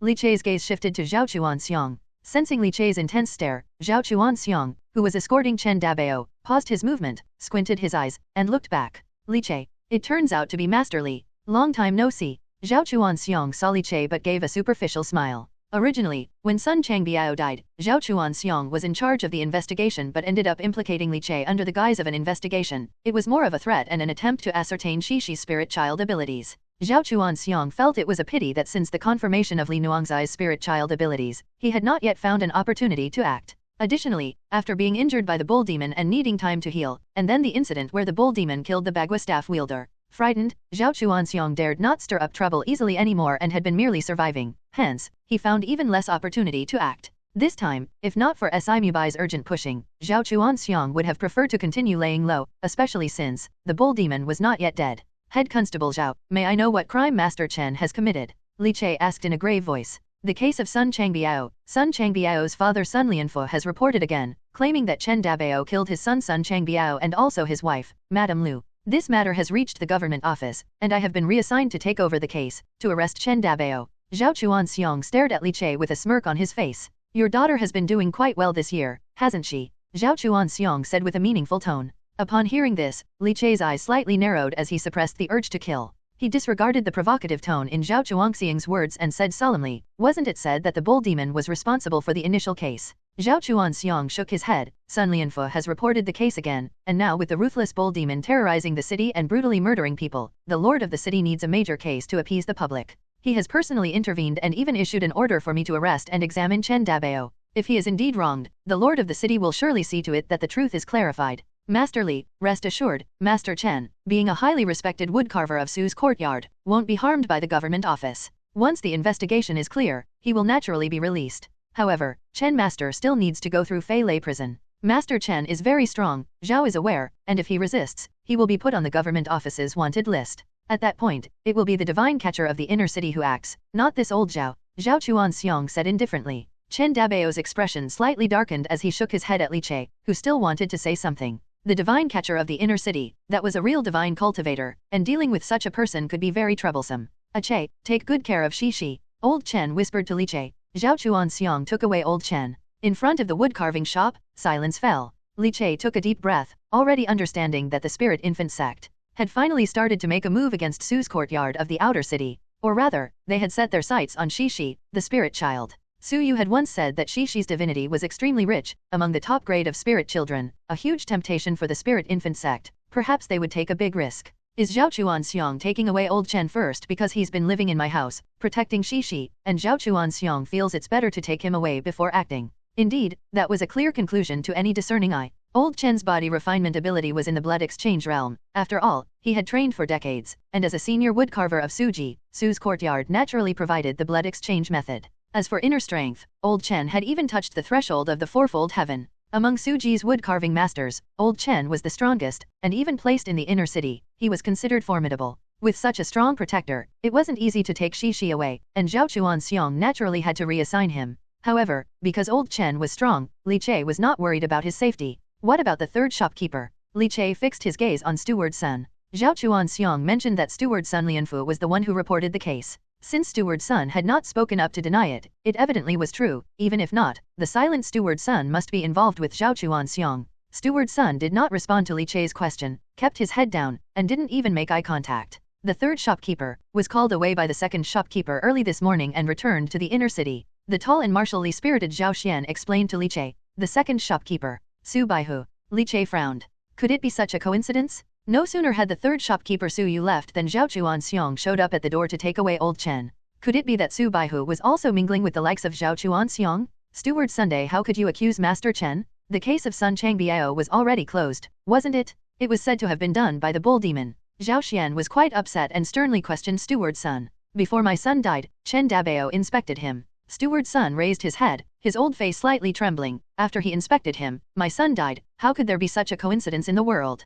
My son's death must be related to Chen Dabao. What bull demon, what nonsense hero, might even just be a disguise used by Chen Dabao. Steward Sun coldly spoke, and even the words between his teeth were chilling. Steward Sun, the bull demon hero, hates evil fiercely. The spirit infant sect has turned Fei Lei City upside down, causing countless families to hang white cloths and burn white paper in mourning. Yet, it was only the bull demon who stood up, targeting only the evildoers of the spirit infant sect to kill. Such a heroic figure, and you have the nerve to insult him. Your son Sun Changbiao joined the spirit infant sect, wanting to exchange someone else's daughter for his own son. Such a malicious person deserves more than death. Zhao Xian crossed her arms and spoke coldly. Besides, your framing is too obvious. What kind of physique does the bull demon have, and what kind of body does old Chen have? How could you even connect these two? Why don't you say that Master Li is the bull demon? Zhao Xian was clearly annoyed with the double-dealing steward Sun. Li Che was startled, thinking he had been exposed. Miss Zhao, those words shouldn't be said lightly. Seeing Li Che startled, Zhao Xian quickly explained, it's just an example, Master Li, don't be nervous. You've only practiced martial arts for a short time, there's a world of difference between you and the bull demon, I understand. Li Che, you understand nothing? Suddenly, outside Su Ji's wood carving shop, the noisy crowd fell silent, and in the blur of the snowstorm, Zhao Chuanxiong, dressed in a black and red uniform, returned. His rugged hand rested on the handle of his long knife, standing upright amidst the snowstorm. Everyone's heart skipped a beat. Zhao Chuanxiong's gaze was fixed on Li Che. Master Li, Steward Sun said, you asked Chen Dabao to investigate Sun Changbiao, so, does Sun Changbiao's death also have something to do with you? The returning Zhao Chuanxiong stared at Li Che, speaking ominously. Perhaps Master Li would care to come along with me. As soon as the words were spoken, they were like a bombshell. In front of Su's wood carving shop, the atmosphere suddenly exploded, boiling over. Many were both shocked and angry, and the clear-sighted could see that Zhao Chuanxiong was clearly causing trouble on purpose. Steward Sun's expression flickered and turned dark, yet he said not a word. Zhao Chuanxiong's look was even fiercely fixed on Li Che, his knife partially unsheathed at his waist, his body's qi and blood in turmoil, like a venomous snake or python. Li Che, let me ask you, at the time of Sun Changbiao's death, where were you? What were you doing? You were. Bang! Before his interrogation laced with inner strength was even complete, his voice boomed like thunder, but the knife light had already enveloped the sky, tearing through the heavy snow, like a net from heaven and earth, roaring towards Li Che, intending to overpower Li Che, leaving him unable to respond and forced to surrender. The aura of bone-tempering great achievement was brutal and frenzied, his qi and blood surging, accompanied by dazzling knife light, made the atmosphere in front of Su Ji's wood carving shop oppressive. Zhao Chuanxiong not only wanted to take Chen Dabao, but also to take him, Li Che, leaving only Zhang Ye and Shi Shi, the powerless mother and daughter, in Su's courtyard. When the time came, the evildoers of the spirit infant sect would easily be able to kidnap Shi Shi. A blatant scheme? A malicious scheme conducted under the rules of the Yamen? Such filthy tactics? Watching as the cascade of knife light burst forth before him, the knife light entering within 3 feet of his body, Li Che's eyes flickered with ferocity. His face flushed red, as if venting the anger suppressed under Zhao Chuanxiong's pressure of qi and blood. Then, Li Che gripped his hand, his fingers like hooks shredding through the air, pulling trails of qi. As his clenched arm stiffened like a spear, he stepped forward, bent his body, threw a punch, using his fist as a spear, the major accomplishment. Su family's 8 consecutive bone-shattering spears. His muscles and bones resonated together, bones cracking audibly. It was almost like a flash of lightning and thunder in an instant. Zhao Chuanxiong's knife and Li Che's punch collided several times, exchanging bursts of qi strength and qi and blood, revealing the trembling of his knife blade. The qi stirred, and the snowflakes floating in the air couldn't fall, as if repelled by a powerful force, exploding into a hazy mist of snow around them. Zhao Chuanxiong, holding his continuously trembling knife, floated backward. Li Che's face turned red, and he stepped back several steps, causing the ground to burst with flying snow. In front of the wood carving shop, the hot qi and blood still seething. But the crowd had already been silenced by the thunderous collision between Li Che and Zhao Chuanxiong, left speechless. Zhao Chuanxiong grasped the long knife, his black hair billowing, his eyes filled with shock as he gazed at Li Che, a mix of absurdity and disbelief in his look. You actually, bone tempering. P.S. Please follow? It's Crucial Tuesday, let's give Old Li another boost. The clanging of metal, a constant hum, it was a reflection of the shock in Zhao Chuanxiong's heart at this moment. Because of the spirit child, Zhao Chuanxiong had carefully reviewed Li Chei's information, a child who lost his parents at a young age, raised by his uncle. Before the birth of his daughter Li Nuangzai, he was nothing but a hard-working laborer at Su's wood-carving shop, a basic hired hand lacking in strength. Not to mention martial cultivation, he didn't even know the simplest farming techniques. Yet, in just over 2 years, this laborer had undergone bone tempering? Only 2 years of martial practice, and already stepping into bone tempering? What kind of martial talent is this? To think that the skin refinement and sinew transforming phases were extremely time-consuming, it took Zhao Chuanxiong a whole 8 years to progress from skin refinement to bone tempering. I really didn't expect it. Bone tempering initiation, just 2 years, and you, a mere laborer, have truly made a name for yourself. Zhao Chuanxiong squinted his eyes, gripping his long blade with a slightly murderous intent. After all, he had set his sights on Li Chei's daughter, but with Li Chei's high martial talent, there was no guarantee he wouldn't come back for revenge, becoming a huge problem. And the people around the wood-carving shop were dumbfounded. Zhao Xian and Wang Zhenpin, who also learned the skin refinement technique from Su North Tiger, along with Li Chei, appeared quite stupefied. Li Chei had undergone bone tempering? How could it be so fast? Everyone started martial practice at the same time, and those two were still struggling in the skin refinement phase, having just barely reached skin refinement completion, without even starting on sinew transforming. Yet Li Chei had already undergone bone tempering. Once he became a quenched bone warrior, he would be a respectable figure even in the outer city. Li Chei's expression was cold. When he had achieved complete meridian opening, Su Yu had passed on the bone tempering method of Suji. Now, displaying his bone tempering cultivation was not without reason. Head Constable Zhao, thank you for your leniency. You are merely suspicious, and you have no right to imprison me, do you? You said that the lord of the city issued a writ of arrest for Master Chen. Does that writ also mention arresting me? Sun Changbiao coveted my daughter, and my family is the victim. Surely the victim is not to be blamed, right? Li Chei flexed his arms, with blood surging throughout his body, and spoke in a deep voice. Zhao Chuanxiong narrowed his eyes, filled with murderous intent, with his broad blade humming incessantly. He tapped his fingers against the edge of the blade, the silvery reflection of the blade mirrored his stern visage. How dare you, a lowly commoner, question the government's actions? If I insist on taking you to Fei Lei prison, what can you do about it? There was a coldness spread across the rugged face of Zhao Chuanxiong. He was afraid of death, and therefore, he must kill Li Chei. Even if Li Chei was the popular woodcarver of Su's woodcarving shop, a seedling of a woodcarving master, so what? In Zhao Chuanxiong's eyes, Li Chei, with his fame and reputation, needed to die even more. If he didn't stop Li Chei now, the day would come when he, Zhao Chuanxiong, would have to die. With Su Yu not here, who in Su Ji can support you? Even if they inquire about it later, Su Ji wouldn't dare to touch me. My uncle is Zhao Sunhai, the divine catcher of the inner city. The killing intent on Zhao Chuanxiong gradually built up like a wild whirlwind, and his blade technique, which had reached a major accomplishment, already showed signs of developed blade momentum. Once he reached the transformation realm, the formed blade intent would allow him to resist a divine cultivator, to some extent. The grim killing intent swirled with the wind and snow. In front of the woodcarving shop, many masters hesitated whether to intervene and help Li Chei, but involving themselves with Zhao Chuanxiong, who was like a rabid dog, was obviously not a good idea. Faced with trouble, most people chose to protect themselves wisely. Li Chei's eyes narrowed as murderous intent surged with a hint of surprise. Zhao Chuanxiong had a divine catcher as an uncle? This was something he had not known before. Divine catcher, the divine cultivator from the Black Yamen of the inner city. He was a true divine cultivator. Li Chei's heart grew slightly somber. As the saying goes, to destroy the grass, one must eliminate the roots, but if he killed Zhao Chuanxiong, this root would be too thick to remove. Faced with Zhao Chuanxiong's aggressively murderous intent, Li Chei contemplated how to respond. In the distance, there was a sound of breaking through the air as a figure sped over rapidly.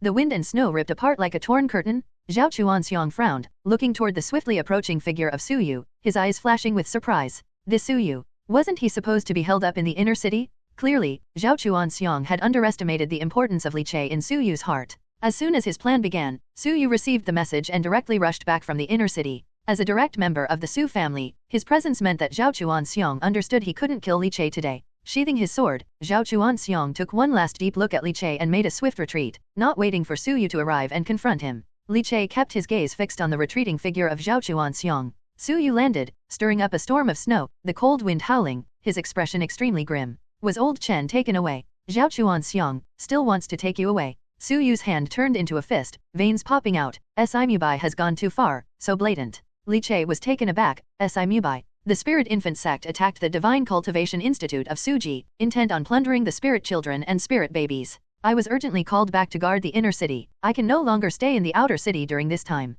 Su Yu looked at Li Chei with a serious expression. The Spirit Infant sect wouldn't dare to touch the Divine Cultivation Institute. It's the root of the noble families and clans of divine cultivators in Fei Lei City, but we must not be unguarded, so this is an overt scheme. I must return. Zhao Chuan Xiong taking old Chen away at this time. I suspect the goal of the spirit infant sect is Shishi. Shishi's spirit child grade is too high. Mubai wants to forge a divine foundation. He needs a catalyst, the catalyst of an upper-class spirit child. Su Yu's voice was very cold, yet also full of helplessness. The actions of SI family like this, joining with the spirit infant sect, aren't the other major families in the inner city taking care of it? Li Che's eyelids drooped as he lightly stroked the veins that had sprung up on his fists. After all, Mubai is a direct descendant of the SI family, and he is seen as a likely candidate for forging a divine foundation. The SI family will definitely protect him firmly. Without evidence, the other families can't say much. After all, that old grandee of the SI family in the divine base realm is still alive. Su Yu exhaled deeply. Although Mubai is considered a divine base seed, it's extremely difficult for him to forge a divine foundation. Hopes are slim.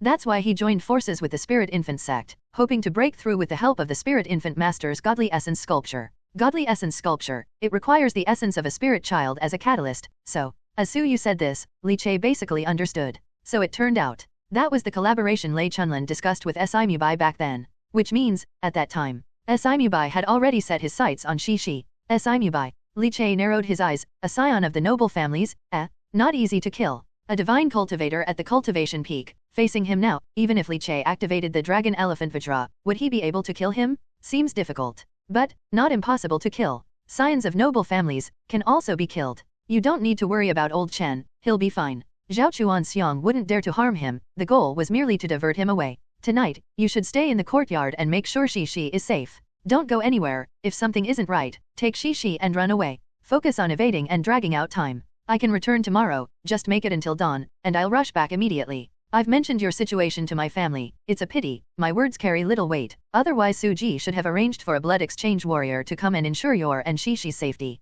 Su Yu gave a self-deprecating smile. Being out of favor is just that sorrowful. Su Yu had already made Li Che's excellence clear, but it was still undervalued. Li Che, on the contrary, ended up comforting Su Yu. Without further words, Su Yu patted Li Che on the shoulder, then said a few words of request to the few masters in the wood-carving shop before turning and quickly leaving for the inner city. Li Che also didn't say much, bidding farewell to those in the wood-carving shop who were still astonished at his martial cultivation. He turned and returned to Su Ji's courtyard, to the yard. The gate of the courtyard was tightly closed. Zhang Ye was holding Shishi in the house, her complexion slightly pale. As soon as Li Che returned, Zhang Ye instantly felt reassured. Husband, Uncle Chen was taken away, is he okay? Now that her main support had returned, Zhang Ye became less strong, starting to panic. Li Che took Shishi from her arms. The little girl was deep in sleep, drooling, seemingly dreaming about the taste of candied haws. It's okay, old Chen will be fine, it's just a small problem. Wife, come here, I'm going to teach you something. Li Che held Shishi in one arm and took Zhang Ye's hand with the other.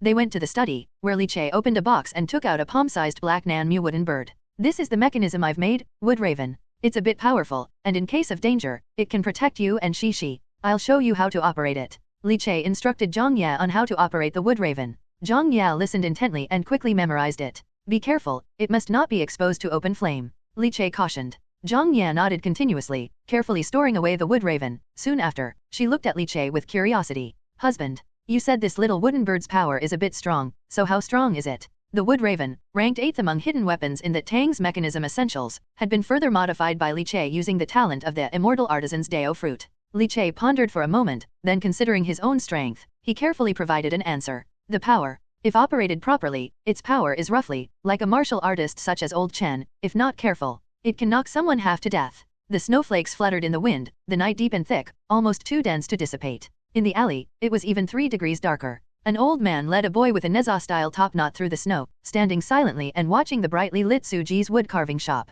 Master, the Spirit Infant sect seems to have set their sights on the spiritual child you're fond of. Should we make a move? The Spirit Infant sect has colluded with the government of Fei Lei City, and all the masters in the shop have been dispatched elsewhere. The shop has fallen into vulnerability, and likely they'll act tonight. Lu Qi furrowed his brows, small in stature but mature beyond his years. The old man shook his head. Let's wait and see for now. If I can avoid acting, I will. I also want to see who exactly is in Fei Lei City, preparing to worship the mysterious temple, and who has become a lapdog of the temple god. What if something happens to that spiritual child? Master, didn't you say that child is a rare supreme spiritual child? Lu Qi asked, tilting his head in confusion. The old man smiled and glanced at Lu Kai's large head. When push comes to shove, you'll step in. How about giving you a chance to play the hero saving the beauty? How does that sound? Lu Qi rolled his eyes grandly. A 2-year-old girl is also considered a beauty? At 2, what's there to see? The old man stroked his beard and smiled, his eyes profound. What I didn't expect was that the 20-something-year-old spiritual child was the father of the supreme spiritual child.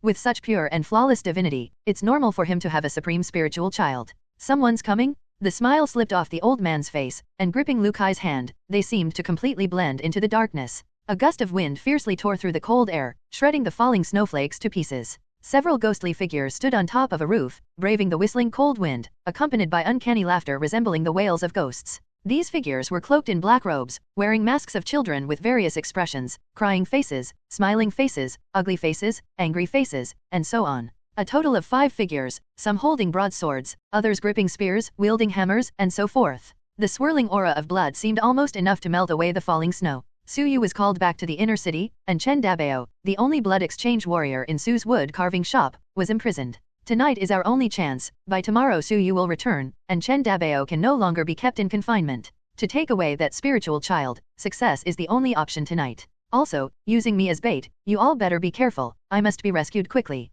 As the words fell, the figures cried, laughed, and roared uncannily, exhibiting their martial arts, their bodies lightly leaping and somersaulting over the high walls of Suji's courtyard. The yard was utterly silent. A lamp burned inside the house, its flickering flame casting the silhouettes of 2 figures on the paper window. Inside the house, Zhang Ye's face was slightly pale, and she cradled the sleeping Shishi. A woman's intuition, along with her husband Li Che's unusual behavior, made her realize that tonight might be dangerous. She looked into the distance, where a lifelike wood carving sat upright on a chair. The wood carving resembled her husband Li Che by about 70 or 80%, but it was unfinished and rough around the edges. Yet, through the flicker of candlelight, it cast a shadow nearly identical to Li Che on the paper window. It gave the cozy illusion that both husband and wife were inside the house. At first, Zhang Ye didn't understand why Li Che had to do this. Why couldn't he just stay inside and protect them? That would have been perfectly fine, wouldn't it? But when Li Che took out a thin wooden board, sat in the chair, and slowly carved a cute bull mask with his knife, covering his face with it, Zhang Ye was completely stunned. She covered her mouth, staring at her utterly unrecognizable husband, her eyes brimming with unparalleled astonishment. Bull demon. Zhang Ye asked softly. The bull demon was a name known to everyone in Fei Lei City, who hadn't heard of him. Known for specifically hunting the followers of the spirit infant sect that targeted children, even though his warrant hung on the announcement boards year-round. Yet he had become a hero in the hearts of the people of Fei Lei City, and now, that hero, was her husband, Zhang Ye's husband? No, that's not right, husband. The bull demon's build is far too different from yours. Zhang Ye shook her head, softly speaking. This was the first time Li Che revealed his identity, letting his wife know who he was, and she would be the first to learn of his identity as the bull demon. Without further words, Li Che silently activated the dragon elephant Vajra Dao Fruit. In an instant, countless muscles coiled like fearsome dragons, twisting and growing rapidly, stretching him taller until he loomed like a small mountain, his intimidating and domineering presence filling the room. In Zhang Ye's stunned gaze, Li Che immediately reverted to his normal size. Wife, I won't let anyone harm you or our daughter, so, you must also trust your husband, Li Che said, caressing Zhang Ye's face and tucking her stray hair behind her ear, speaking softly. Zhang Ye came out of her stupor, overcome with emotions, her mind buzzing. Her husband could grow so large. Was this what a quenched bone warrior could do? But she had never heard of a quenched bone warrior who could change their size. The obedient Zhang Ye didn't ask further, understanding that this must be her husband's secret. She didn't need to know too much, just to trust and believe. After all, there should be some secrets kept within a marriage. As for Li Che's identity as the bull demon, as for those who died at the hands of the bull demon, Zhang Ye didn't care, all she cared about was her own husband. However, Zhang Ye felt somewhat perplexed. It seemed like she had no more secrets left to hide from her husband. Remember the way I taught you to activate the wood raven? Li Che ruffled Zhang Ye's hair and kissed her forehead, reminding her. Zhang Ye nodded solemnly. Li Che then glanced at the sleeping Shishi. With his wife and child close, all he wished for was to live a peaceful life with his family in this world. But if anyone dared to touch his daughter, he would kill them. Li Che activated the slumbering dragon elephant ability of the dragon elephant Dao Fruit, completely concealing his vitality, essence, chi, and spirit, as if they were erased from the world. The effect of breath concealment was excellent. He vanished into the dark alleys surrounding Su's courtyard, donned a wide-brimmed hat, covered his face with a cute bull mask, and on the night of swirling snow, turned into the bull demon. Zhao Chuan Xiong, openly executing his ploys during the day, posturing ostentatiously, exceedingly arrogant. This doesn't quite fit with the pathetic style he's hidden in for a year. Li Che contemplated, but his heart was already somewhat clear. Zhao Chuan Xiong knew that the bull demon was looking for him, yet he still brazenly made such a move, as if he was fishing. Zhao Chuan Xiong as bait, to fish for me. The handiwork of the spirit infant sect. Tonight's overt plot is a scheme that kills 2 birds with 1 stone, aiming to capture Shishi and planning to eliminate the bull demon. The alley was quiet. After a long while, there was a soft exhale, brimming with a chilling murderous intent. Heh, how greedy. Li Che looked up at the darkened sky, his eyes bright and piercing. No matter what conspiracies and tricks you have, I want to protect my wife and child. Killing you all, that is the best protection. The night was dark as pitch, fire was born of ghosts, the cold brought the frosty calls of geese. The temperatures tonight rose slightly, the snow from the heavens turned into rain, trickling down endlessly in the dark. Every raindrop was piercingly cold to the bone. Zhao Chuanxiang, with a long knife at his waist, his wanton and jet-black hair hanging loose, wore a mask of a smiling child. His toes touched upon the thick snow on the ground, shattering the rain and snow falling from the firmament, floating over like a specter. He landed outside the courtyard wall of Fang Che's small yard. Having visited Li Che before, he easily found the yard once again. Underneath the child mask, Zhao Chuangxiang's eyes bore little emotion, gazing indifferently at the brightly lit house inside, watching the reflection of two figures cast upon the paper window. What a cozy family. Pity, they birthed a spirit child. Talent is a blessing, and also a disaster. Zhao Chuanxiang drew his gleaming long knife, the blade quivering with a tremble, emitting a long wail. The world was eerily silent. Inside Su's wood-carving shop, there was no movement at all. Although the old masters had been advised and asked for help by Su Yu, ultimately, for the sake of their self-preservation, they still did not take action. Even though they knew that someone would attack Li Che's courtyard tonight and try to take away Shi, Zhao Chuanxiang grasped his knife with one hand, scanning the surrounding area. With the snow and rain intermingling, there was simply no one stopping him. Underneath the mask, his face formed a cold smile, human nature. In this world, those who dare to be heroes are, after all, few in number. Except for you. Boom! Atop Zhao Chuangxiang's knife edge, a crimson vitality resembling flowing fire suddenly erupted, fiercely slashing behind him. The bloody saber light shattered the swirling wind and snow, the split air currents cascading down from both sides. Bull Demon. A fearful yet explosive roar came from the depths of Zhao Chuangxiang's throat. Behind him, a hulking figure appeared like a ghost. Cloaked in black, underneath the wide-brimmed hat, the cute cow mask was like a soul-hooking messenger from hell, its pair of cold, murderous eyes fixed on him. Without a word of nonsense or idle talk, the bull demon's palm, large as a fan, rose up, his fingers like hooks, violently clenching. Below the skin, every pore burst forth with boiling vitality, intertwining like blood pythons around the hefty arm. White tiger turbulent wind. A punch? From above downward? A lofty strike? With a thunderous impact, it crashed down. The light from Zhao Chuangxiang's backward slash was instantly shattered by the brute and domineering force. The punch's power was far from exhausted, its residual force continuing to discharge. Zhao Chuanxiang countered with his long knife, yet the fine iron blade instantly bent under the blow. Fist force, unfamiliar as if carrying a tiger's roar, pierced through the blade, remorselessly striking his chest with crushing force. To shatter his chest, Zhao Chuangxiang's mask of the male child burst apart at once, revealing his face contorted with terror, his eyeballs nearly popping out. His legs knelt heavily on the ground, the green bricks beneath shattered, the snow above them exploding upwards in a tall curtain. Crisp and clear, whether the sound of bones cracking or snow falling, the echo was unceasing. Blood exchange. Indeed, being used as bait is to be eaten, after all. P.S. Asking for monthly tickets, recommendation votes, and your continued support, woohoo. Zhao Chuanxiang had no desire to be any kind of bait. The risk was too great, and when it came to fishing, how could you fish without the bait being eaten? Even a single bite of the bait would cause severe damage. Blood exchange, you are actually a blood exchange. Under the fierce punch of the bull demon, the mask on the boy shattered into pieces, flying in all directions.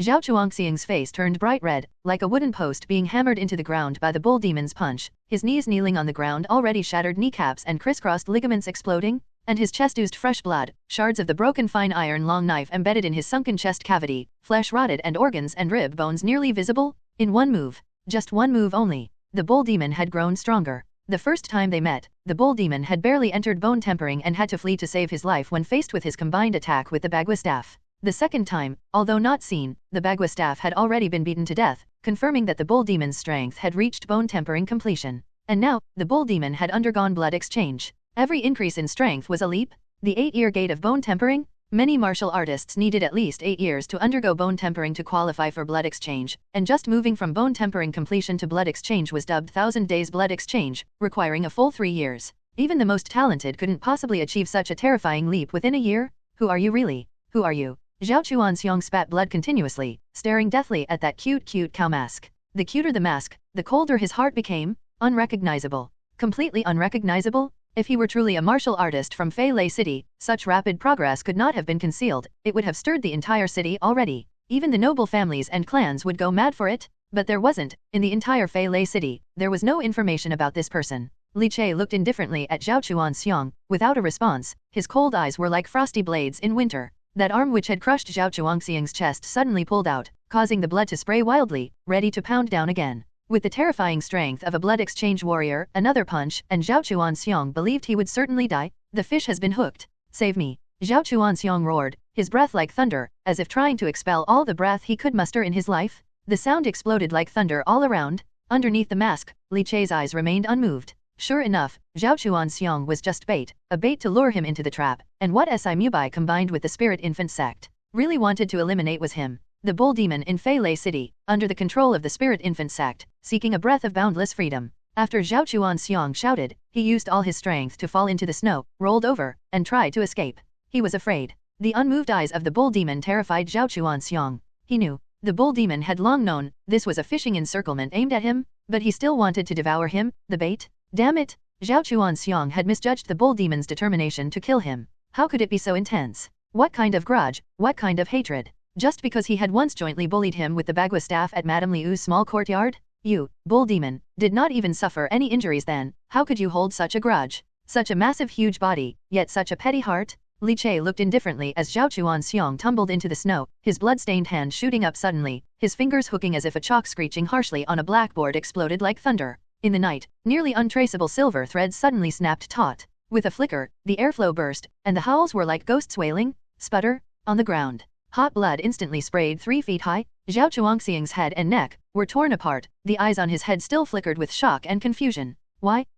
Even in death, Zhao Chuanxiang felt endless resentment and fury. In that moment, Zhao Chuanxiang hated only Si Mubai. He had lived cautiously for so long, why had he been forced to deliver himself to death? You, Si Mubai, acting like a fishing man, but using Zhao Chuangxiang's life as bait. Hate? Silent threads flowed, stained with round blood beads. In a flicker, the blood beads exploded into a mist of blood. 1,000 spider threads? Around the burly bull demon, countless silver threads interwove like electricity, whipping the air, tearing the drifting snowflakes. His spine was erect, roaring like a dragon, his qi and blood spewing out from his pores like jiaolong, coiling around his body. Underneath the mask, his eyes were as still as water. There, 3 figures wearing various expressions of children's masks stood on the rooftop, with the rain and snow slanting down, making the air swirl with intense solemnity. And farther away, a cold figure not wearing a mask held a fine iron great bow, elaborately engraved and extremely exquisite, his eyes cold and sharp, tilting his head, watching the burly figure of the bull demon. The next moment, the great bow was pulled full circle, the bowstring quivered, and his qi and blood rose into the night sky like a jiaolong.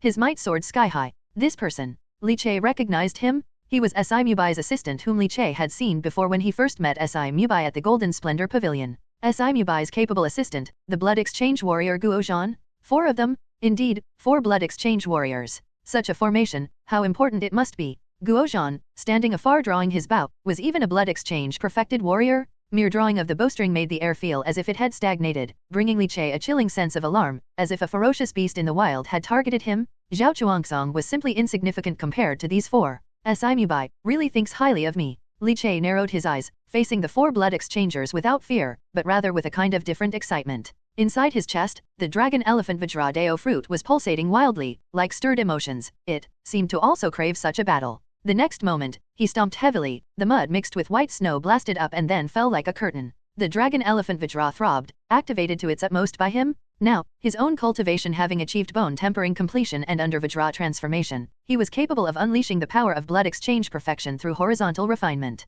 His spine bulged, with 9 large tendons roaring like 9 angry jiaolongs, protecting the dragon-like spine, his entire skeleton under the tiger bone-tempering method, like a ferocious tiger's ribs, bursting with boundless strength. The battlefield can't be here. Behind him was his own courtyard. Zhang Ye was still holding Shi inside. If they were affected by the battle, those remotely pointed arrows from the blood exchange perfected warrior. Like a sweeping machine gun, too dangerous? Li Chei confirmed in his mind, his figure immediately shot out, darting towards another direction of Su's courtyard. Want to leave? Killed Zhao Chuanxiang, ate the bait, and still want to leave. 3 spirit infant sect blood exchange warriors issued a sound that was part crying and part laughing, part angry and part sad, echoing between the courtyard walls. In Su's courtyard, from house to house where lanterns were extinguished, many woodcarvers secretly watched but dared not intervene. Entering a battle of blood exchange warriors meant certain death. With the power bursting out from unparalleled horizontal refinement, Li Chei's speed erupted to the extreme, his feet heavily powered, crushing the rain and snow, bursting the air. A few leaps, and he was already far away. But the few blood exchange warriors were also extraordinary, quickly catching up with the bull demon.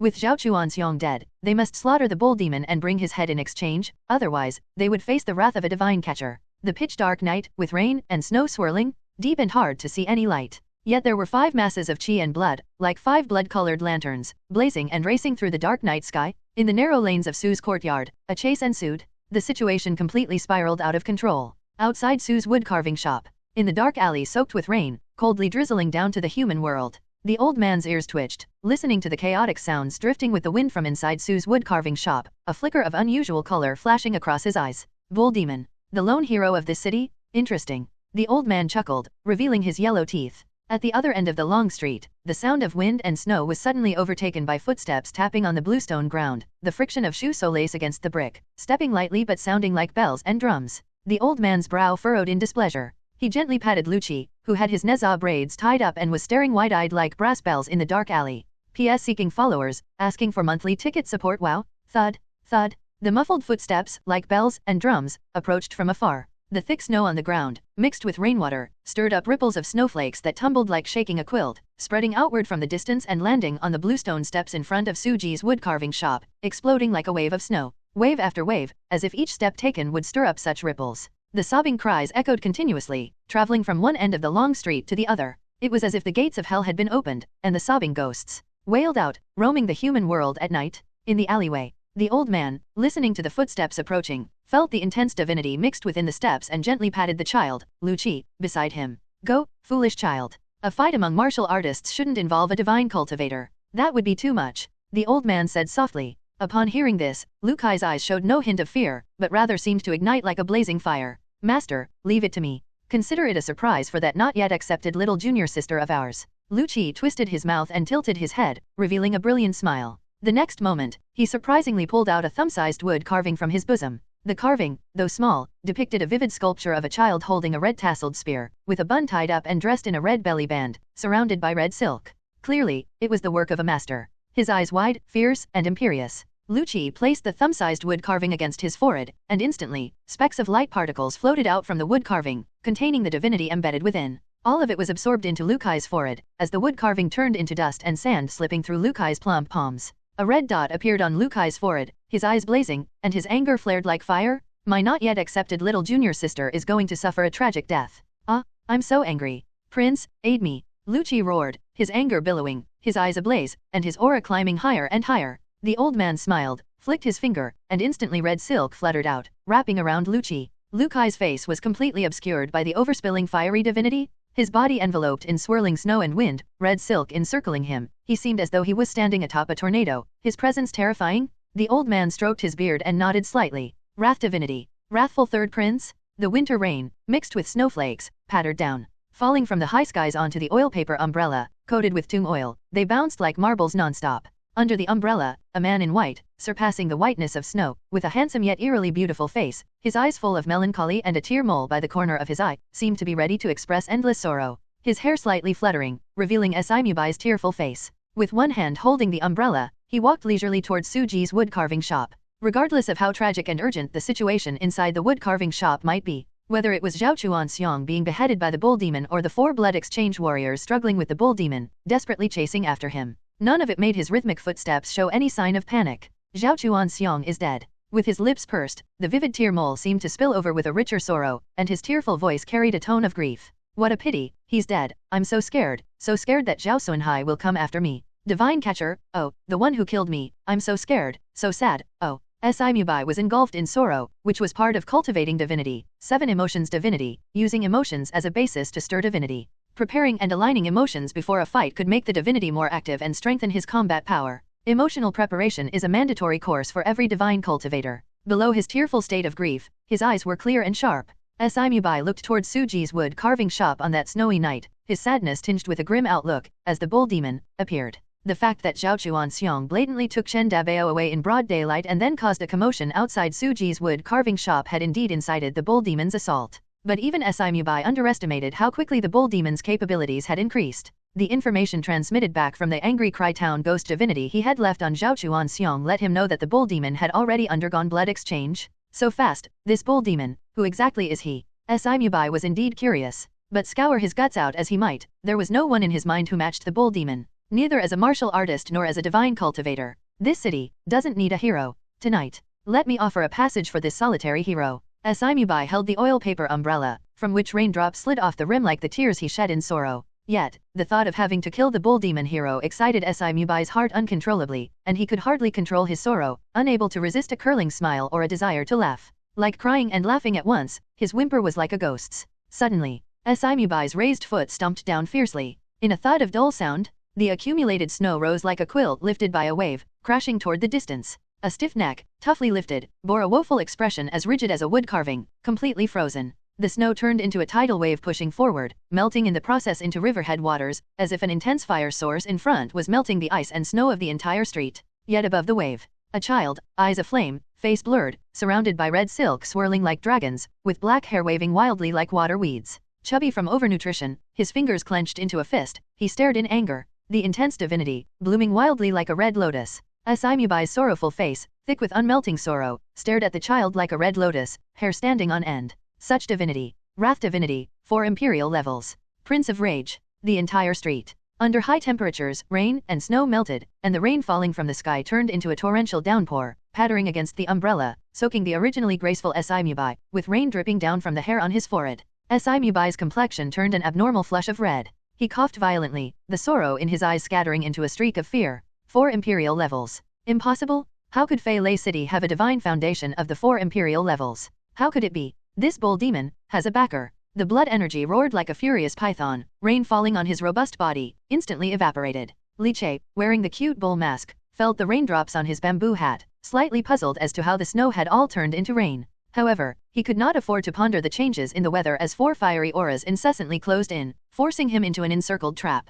His foot stomped heavily, cracking the blue bricks on the ground, the cracks expanding like a spider web. Li Che paused, his colossal, demon-like figure under the mask remained indifferent. Here, now secluded near Su Ji's wood carving shop, was far from his home territory, a fictive situation crafted by the 4 blood exchange warriors, leaving him with no hope of escape, cornered into a dead end. Li Che did not retreat further. 3 blood exchange experts from the Spirit Infant sect lined up in front, blocking his 3 directions. They wore child masks, some crying, some laughing, some angry. And further away, like a sharp spear thrusting from the rooftop, blood exchange Guozhan under Imubai's command, knocked an arrow, coldly watching him, rainwater melding into a thread along his chin. No matter how heavy the rain poured, it could not cause a slight waver in his aimed arrow. Run. Bull demon, keep running. Swallowed the bait? No, the bull bait. Still want to run? Where would you find such a good deal? The 3 blood exchange experts from the Spirit Infant sect glared at Li Che with sinister gaze from behind their masks. No way out? Surrender. Let us take a good look. At what kind of hero's face lies beneath that bull demon mask?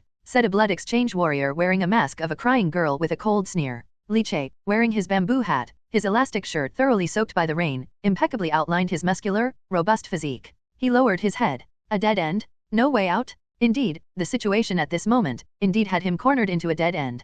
Dao Fruit, Dragon Elephant Vajra, LV1, 90%. The prompt of Dao Fruit appeared before his eyes. Just a little bit more. But, it was close. Li Che abruptly lifted his head, his eyes ablaze with fighting spirit, a fearsome intent to kill, no longer hidden. This moment, after traversing this world, the uncertainty, the anxiety harbored within his heart, upon witnessing the rampant brutality of the Spirit Infant sect, the fury, the killing intent, all needed no concealment. It was all to be completely vented. In this battle, I will annihilate you all. P.S. The intelligence push has been set. Now the intelligence also sees followership. Continuing the PK, everyone must follow and support. Let Old Li continue the life. Old Li thanks. The rain plummeting from the high sky became torrential, turning into a roaring deluge like the thunderstorms of midsummer in the midst of winter. The night grew ever deeper. Raindrops struck the bamboo hats, splashing up hazy mists of water, making the powerful blood and chi of the confronting martial artists seem slightly chilled. Li Che's eyes were fierce and ruthless, as if the savagery accumulated over 2 lifetimes was fully ignited at this moment. He tilted his head back, looking up at the dark sky, as transparent raindrops fell and misted upon the cute bull mask, blurring his vision. The environment was harsh, but, for Li Che, it was the perfect opportunity provided by heaven and earth. The cold rainwater was most likely to erode vigor. The pitch-dark night was most suitable for concealing one's form. Combined, it was the ideal time to conceal one's breath and strike from the shadows. Attack. In the rainy night, 3 masked blood exchange experts from the Spirit Infant sect roared and moved in an instant. The exploding blood and chi sent shockwaves roaring. 3 blood-colored figures burst through the rain, kicking up ghostly white water mists and taking heavy steps to encircle their target, fast as 3 bolts of lightning, rushing at the imposing bull demon. 9 muscles on the bull demon's back tremored, unleashing an overwhelming force as he took a forceful step back, the sheer vigor blasting a 10-foot-high wall of transparent water from the ground. His bulging back slammed fiercely into the brick wall of the alley behind him. The wall collapsed instantly, with violent dust rolling up, mixing with the rain into an obscure chaos. Upon their swift arrival, the attackers instantly lost sight of their target. The eyes of the 3 experts from the Spirit Infant sect narrowed behind their masks, exchanging glances. In their perception, they could no longer sense the blood and chi of the bull demon. Gone. Impossible. A blood exchange warrior's blood and chi are so strong, like a blazing fire in the night. How could it just vanish? Find him. As blood exchange warriors with rich combat experience, they immediately decided to act simultaneously. The 3 formerly unified figures shot apart, leaping over the high walls to seek the bull demon with a broader view. Such a massive frame couldn't possibly be hidden, even on a rainy night. However, upon reaching the top of the walls, their focused search still failed to locate the bull demon. The colossal figure of the bull demon, as if it had dissolved into the rain, had evaporated from the human world. Damn it, he's so tricky. No trace. Formidable blood and chi swept all around, pushing back the rain and pressing down the dust, but still without a single trace, leaving only shattered bricks and stones on the ground. Where the hell did he go? Guo Zhan's eyesight was excellent, even the torrential rain of the night couldn't impair his vision, and he managed to catch the sight of countless bricks shattering and dust rising when the high wall was broken. A figure like a specter, silent and stealthy, darted out. In the blink of an eye, the boisterous blood exchange level blood and chi were all drawn back into the body. From explosive to restrained, the transformation happened in the span of a single breath. What kind of bizarre technique was this? A martial artist cannot possibly have such a method. Even with the most superior breath-concealing martial arts, it is impossible to achieve such a degree of control. Guo Zhan's scalp tingled slightly, his suspicions and uncertainties surged, his heart thudded, pounding in his ears, even drowning out the sound of the heavy rain lashing the human world. He's come for me. His target is me. Guo Zhan narrowed his eyes but did not feel afraid. It was understandable. A divine marksman lurking in the shadows posed a grave threat to any martial artist, making it impossible to fight with peace of mind. So, in combat, the first to be killed is the marksman, a common sense in battles? But, how dare you? Guo Zhan sneered inwardly, as blood surged into his eyes, activating a pupil skill martial technique. His eyes were like an eagle's, and even in the torrential downpour, everything was as clear as day. Captured in full view, he saw the bull demon rapidly advancing along the wall in the rainy night, controlling his power, barely causing a splash in the water. There. Guo Zhan let out a fierce shriek. The tranquility of the rainy night was instantly shattered, and in the distance, 3 blood exchange experts from the Spirit Infant sect immediately reacted and turned their heads to look over. Guo Zhan's eyes were brimming with killing intent. Since Simubai had tasked him with killing the bull demon, he naturally exerted all his efforts. His fingers hooked like talons, guiding the fine iron feather arrow that he was holding to pivot in an instant. The fine iron great bow creaked as he pulled, drawing it to a full crescent. The bowstring vibrated, and in a flash, the arrow burst out like a comet. Boom! The twang of the bowstring releasing was like thunder from a clear sky, yet the arrow shot forth without a sound. The air itself rippled subtly, silently slicing through the cold droplets of water falling from on high. Even the trajectory of the arrow was not the slightest bit deviated by the resistance of the rain. The archery displayed by this arrow was incredibly sophisticated, both timing and angle were nigh on perfect. Li Che, impassive, looked up, his eyes under the broad hat cold and emotionless. This arrow could be called perfect. But, it was not perfect. As Li Che ran, his sleeves billowed, flinging his arms out, and suddenly, spikes from his sleeve crossbow accompanied by a buzz of splitting air, were successively shot out. Sleeve crossbow, fling shot. The wooden arrows from his sleeve crossbow, fired while running, deflected the exquisitely shot arrow from the blood exchange perfected warrior, causing its path to divert. The wooden arrows exploded, shattering into a shower of splinters. But Li Che buried his head and charged forward, not caring for the incoming arrows that hit the high wall, blasting huge holes like a bombardment. Having reached level 3 in the immortal Artisan's Dao Fruit, Li Che's grasp and control of the sleeve crossbow had reached an extremely profound level. If one were to categorize it by proficiency in martial techniques, it would belong to the master level, just one step away from the realm of transformation. Crossbow arrow. In the distance, standing atop a rooftop, Guo Zhan, who had the bull demon's position tightly locked, had a momentary flicker in his gaze. Crossbow arrows. That stuff has none of the soul of archery. As a divine marksman, Guo Zhan had dedicated nearly 3 decades to the meticulous practice of archery, deeply fascinated by the bow. Compared to the soulless crossbow arrows, he held a certain disdain. His fingers hooked like claws as he reached into the quiver at his waist and drew out 3 feathered arrows, lifting his chin as rainwater trickled down from it. He drew the bow to a full crescent, 3 arrows released in quick succession. This time, they weren't silent. The 3 arrows cut through the air, shattering the raindrops and pulling along a drawn-out whistling sound.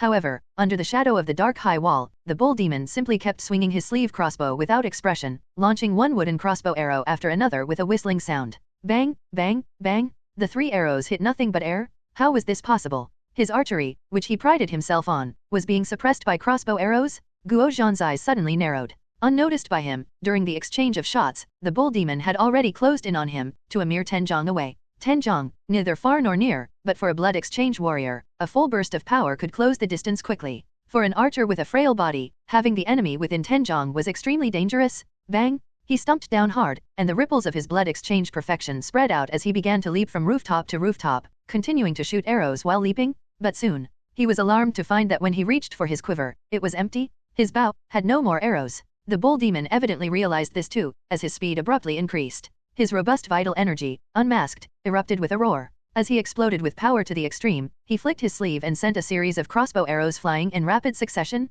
igniting a puffing dance of raindrops. Guo Zhan clenched his teeth, a cold light flickering in his eyes. No longer retreating, he remembered he was not just an archer but also a blood exchange perfected warrior. Although his close combat skills were not as good as other blood exchange perfected warriors, he drew a shining long knife from his waist, the vital energy climbing upon it as he charged, not retreating but advancing towards the bull demon. But as long as they restrained the bull demon, 3 blood exchange warriors from the spirit infant sect would converge to strike. Together, the 4 of them would fight. The bull demon would certainly die. Li Che watched Guo Zhan, who was rushing back against the tide. It seemed hardly unexpected. He didn't activate the Dao Fruit of the dragon elephant Vajra. Instead, inside his chest, the Dao Fruit of the immortal artisan throbbed and hummed as if invisible fingers had suddenly clenched it hard. He stomped hard, shattering the floor tiles, causing countless puddles to splash forward, forming an umbrella-like curtain of rain. There were mechanisms emerging in both of Li Che's hands. In his left hand, the Guanyin blood lotus. In his right, the wood raven. Li Che abruptly twisted the mechanism where the wood raven's eyes were, causing the flint within to strike sparks furiously, which then ignited the fuse inside.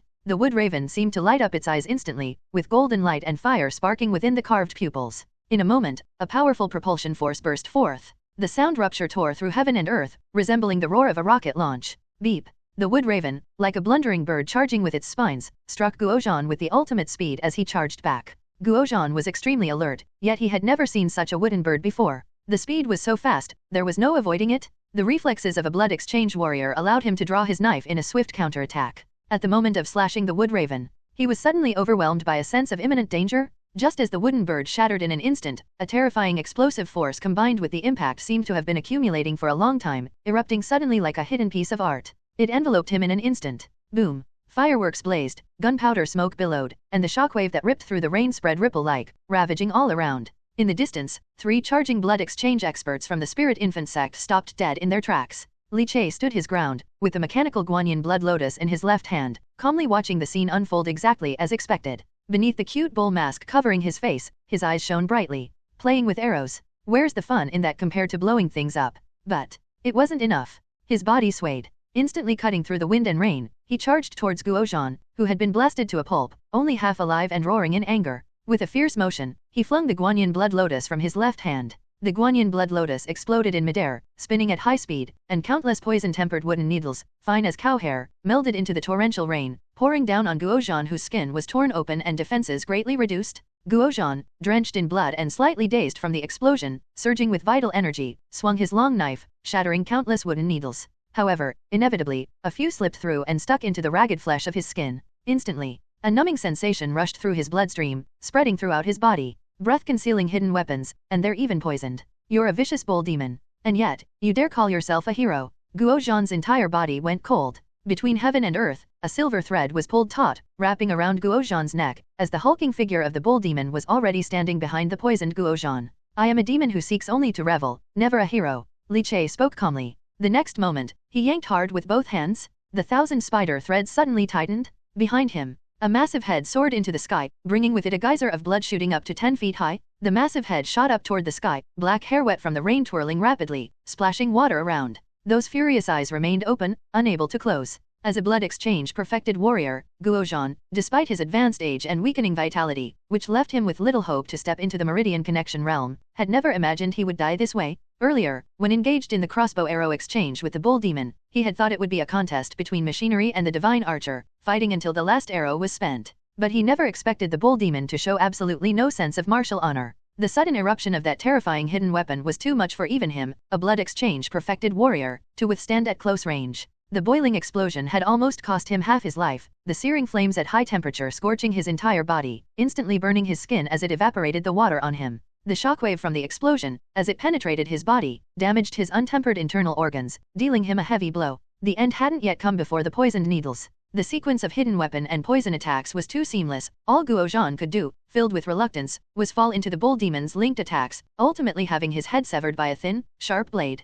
The cold corpse lay on the ground, his severed neck spurting blood until there was none left to spurt. Guo Zhan was as dead as one could be. Even with strong qi and blood, a blood exchange warrior was after all mortal. Decapitation meant certain death. Li Che, his sturdy body surrounded by wild silver strands, looked at the fallen blood exchange warrior with a complex gaze. His heart surged with many emotions, and he became even more wary. In such chaotic times, even the strongest of warriors could meet their end. When fighting others, one must consider much more, guarding against all manner of dark and despicable maneuvers. In the brutal fights between warriors, Li Che came to a deep realization. Only I can be underhanded and low, you cannot be underhanded and low to me, was the true path to victory. The rain in the sky seemed to turn cold again, starting to solidify into frost and snow. Perhaps the source of the intense heat in the city had stopped its vehement release of light and warmth. The rain gathered and solidified into snowflakes, drifting down endlessly. It's as if they perfectly preserved the intense bloody smell of a blood exchange perfected warrior, almost enough to make one retch. In a corner of Sue's courtyard, there was a deathly silence, with only the rustling sound of snow hitting the ground remaining.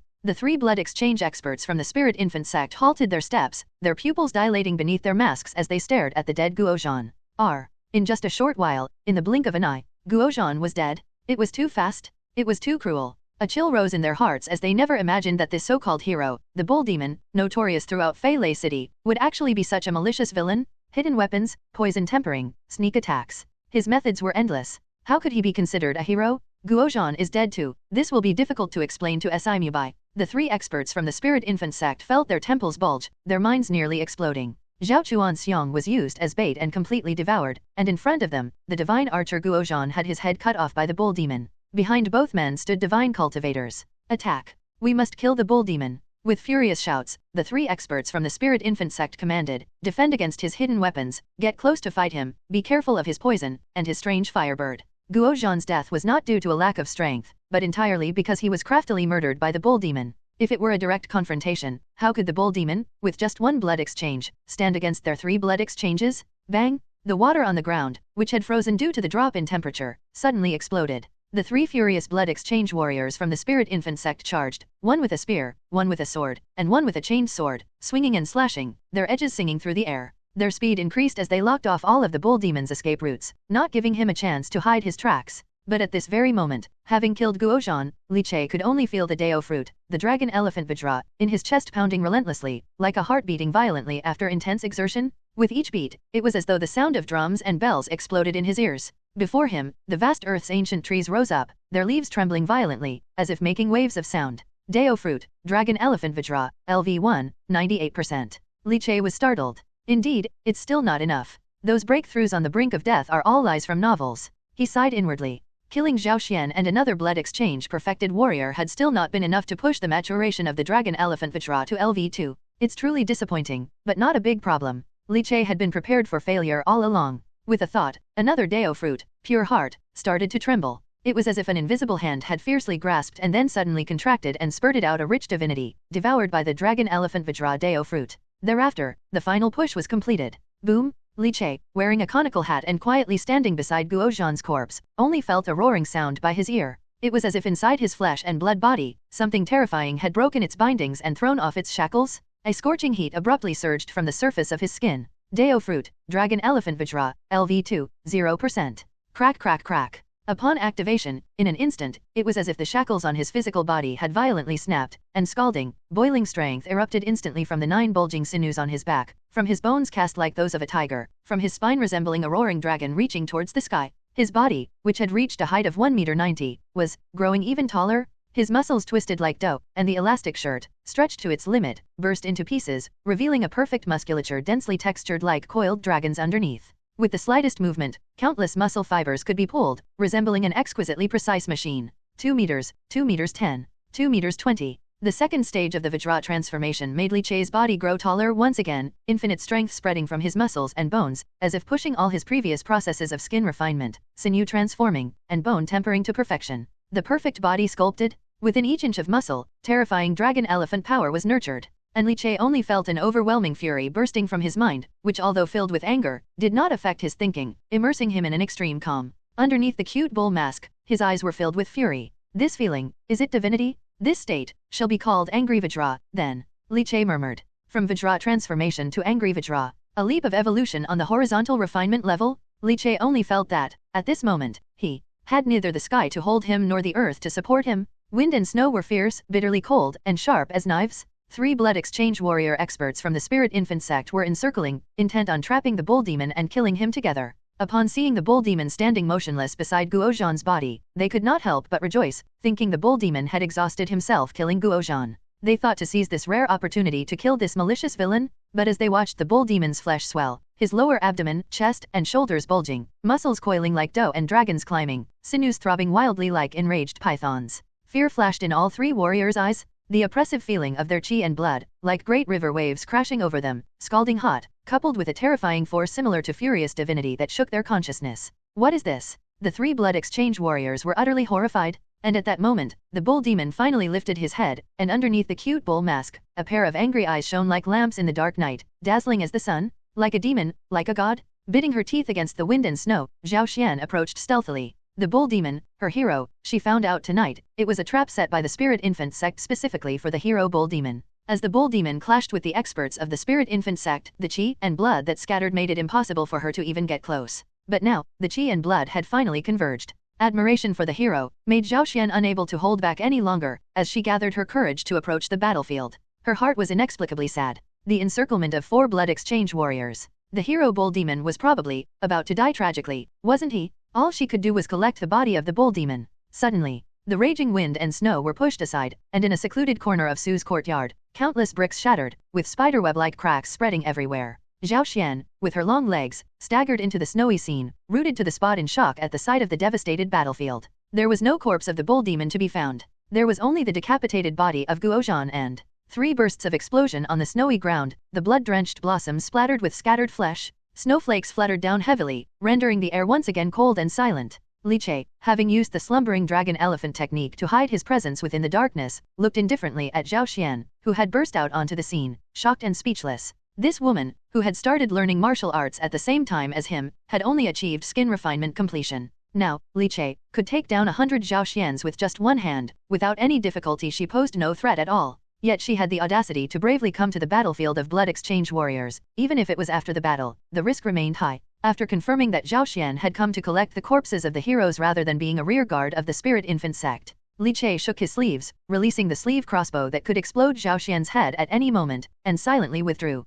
Dispersing the active power brought about by the dragon elephant Vajra Dao Fruit, a powerful sense of fatigue and weakness surged through him immediately. It was as if all his essence, chi, and spirit had been squeezed dry. The second stage of angry Vajra brought too significant an improvement, a leap in horizontal refinement unparalleled, more like a metamorphosis of life. The effect was excellent and the burst of power was strong, but, conversely, the consumption was just as great. At this moment, Li Che felt his vital energy somewhat depleted, his legs a bit weak after blasting to death the 3 blood exchange experts from the spirit infant sect with a burst of thunderous force. However, now that his own body refinement had also reached bone tempering completion, his recovery was very strong. By the time he darted back to his own courtyard, his legs were no longer weak. Using the slumbering dragon elephant to conceal his aura, he circled his own courtyard 3 times, ensuring there were no hidden disciples of the spirit infant sect, before darting back inside like a ghost. Stripping off his blood-soaked clothes, removing his mask, Li Che exhaled a cloudy breath, and directly darted into his own woodshed. He dumped out the filthy items wrapped in the clothing of a smashed blood exchange warrior from the spirit infant sect. These were his loot from searching the corpses after the battle. Li Che's heart rarely became excited. He rubbed his hands subconsciously. Friends who often kill should know how good a habit searching corpses is for those who roam the martial world. This was his first time searching corpses. He had actually forgotten such an important matter in his previous killings. Still lacking experience in the martial world. Too young, too young. Li Che shook his head. The spoils from searching the corpses were not much, a few bottles and jars, 2 small booklets, and he also found a wood carving of a 3-headed 6-armed angry spirit baby the size of a thumb on a blood exchange warrior from the spirit infant sect. Li Che, with emotions stirring, began to inventory his gains. 18 gold leaves, plus 3 silver notes, each with a face value of 500 taels. This haul is like striking it rich, fitting for blood exchange warriors, truly wealthy. Li Che's eyes shone brightly. Even though he was now a genius woodcarver at Su Ji's wood carving shop, obtaining so much wealth at once still thrilled him to the core. Silver notes are harder to deal with, but there are plenty in the marketplace willing to take them, albeit at a discount. Beyond that, there were various bottles and jars, which Li Che glanced at. Many were medicinal treatments for injuries and for nourishing the vital energy and blood. One particular porcelain bottle contained a pungent, round elixir exuding a strong, acrid scent of blood. Li Che puzzled over it for a long while, clueless. He sniffed once and felt his blood and qi royal within. This was found on Guo Zhan's body. It must not be an ordinary elixir. I'll have to ask around the marketplace when I get a chance. Li Che put away the elixir and finally turned his gaze to the 2 booklets, his heart already beating with anticipation. Picking up the first booklet, it was one found on a blood exchange warrior from the Spirit Infant sect. Opening the first page, 6 bold characters jumped out at him. 6 shifts blood exchange method. This was a blood exchange method. And it was not the common low tier 3 moves blood exchange method. The 6 shifts blood exchange belonged to the mid-tier blood exchange method. To exchange blood, one's blood and qi must shift 9 times, turning blood into mercury and marrow into stone. To achieve perfection, it resolves my pressing problem. If only it were a divine method. But divine methods are precious and not easy to acquire. With this blood exchange method, I can start aiming for blood exchange. Li Che was not too disappointed. After all, his publicly recognized level of cultivation was just entering bone tempering. If he wanted to ask Su Ji for a blood exchange method, it wouldn't be possible until he had reached bone tempering completion. By normal standards, that would take about 2 or 3 years. 2 to 3 years from the start of bone tempering to reaching completion.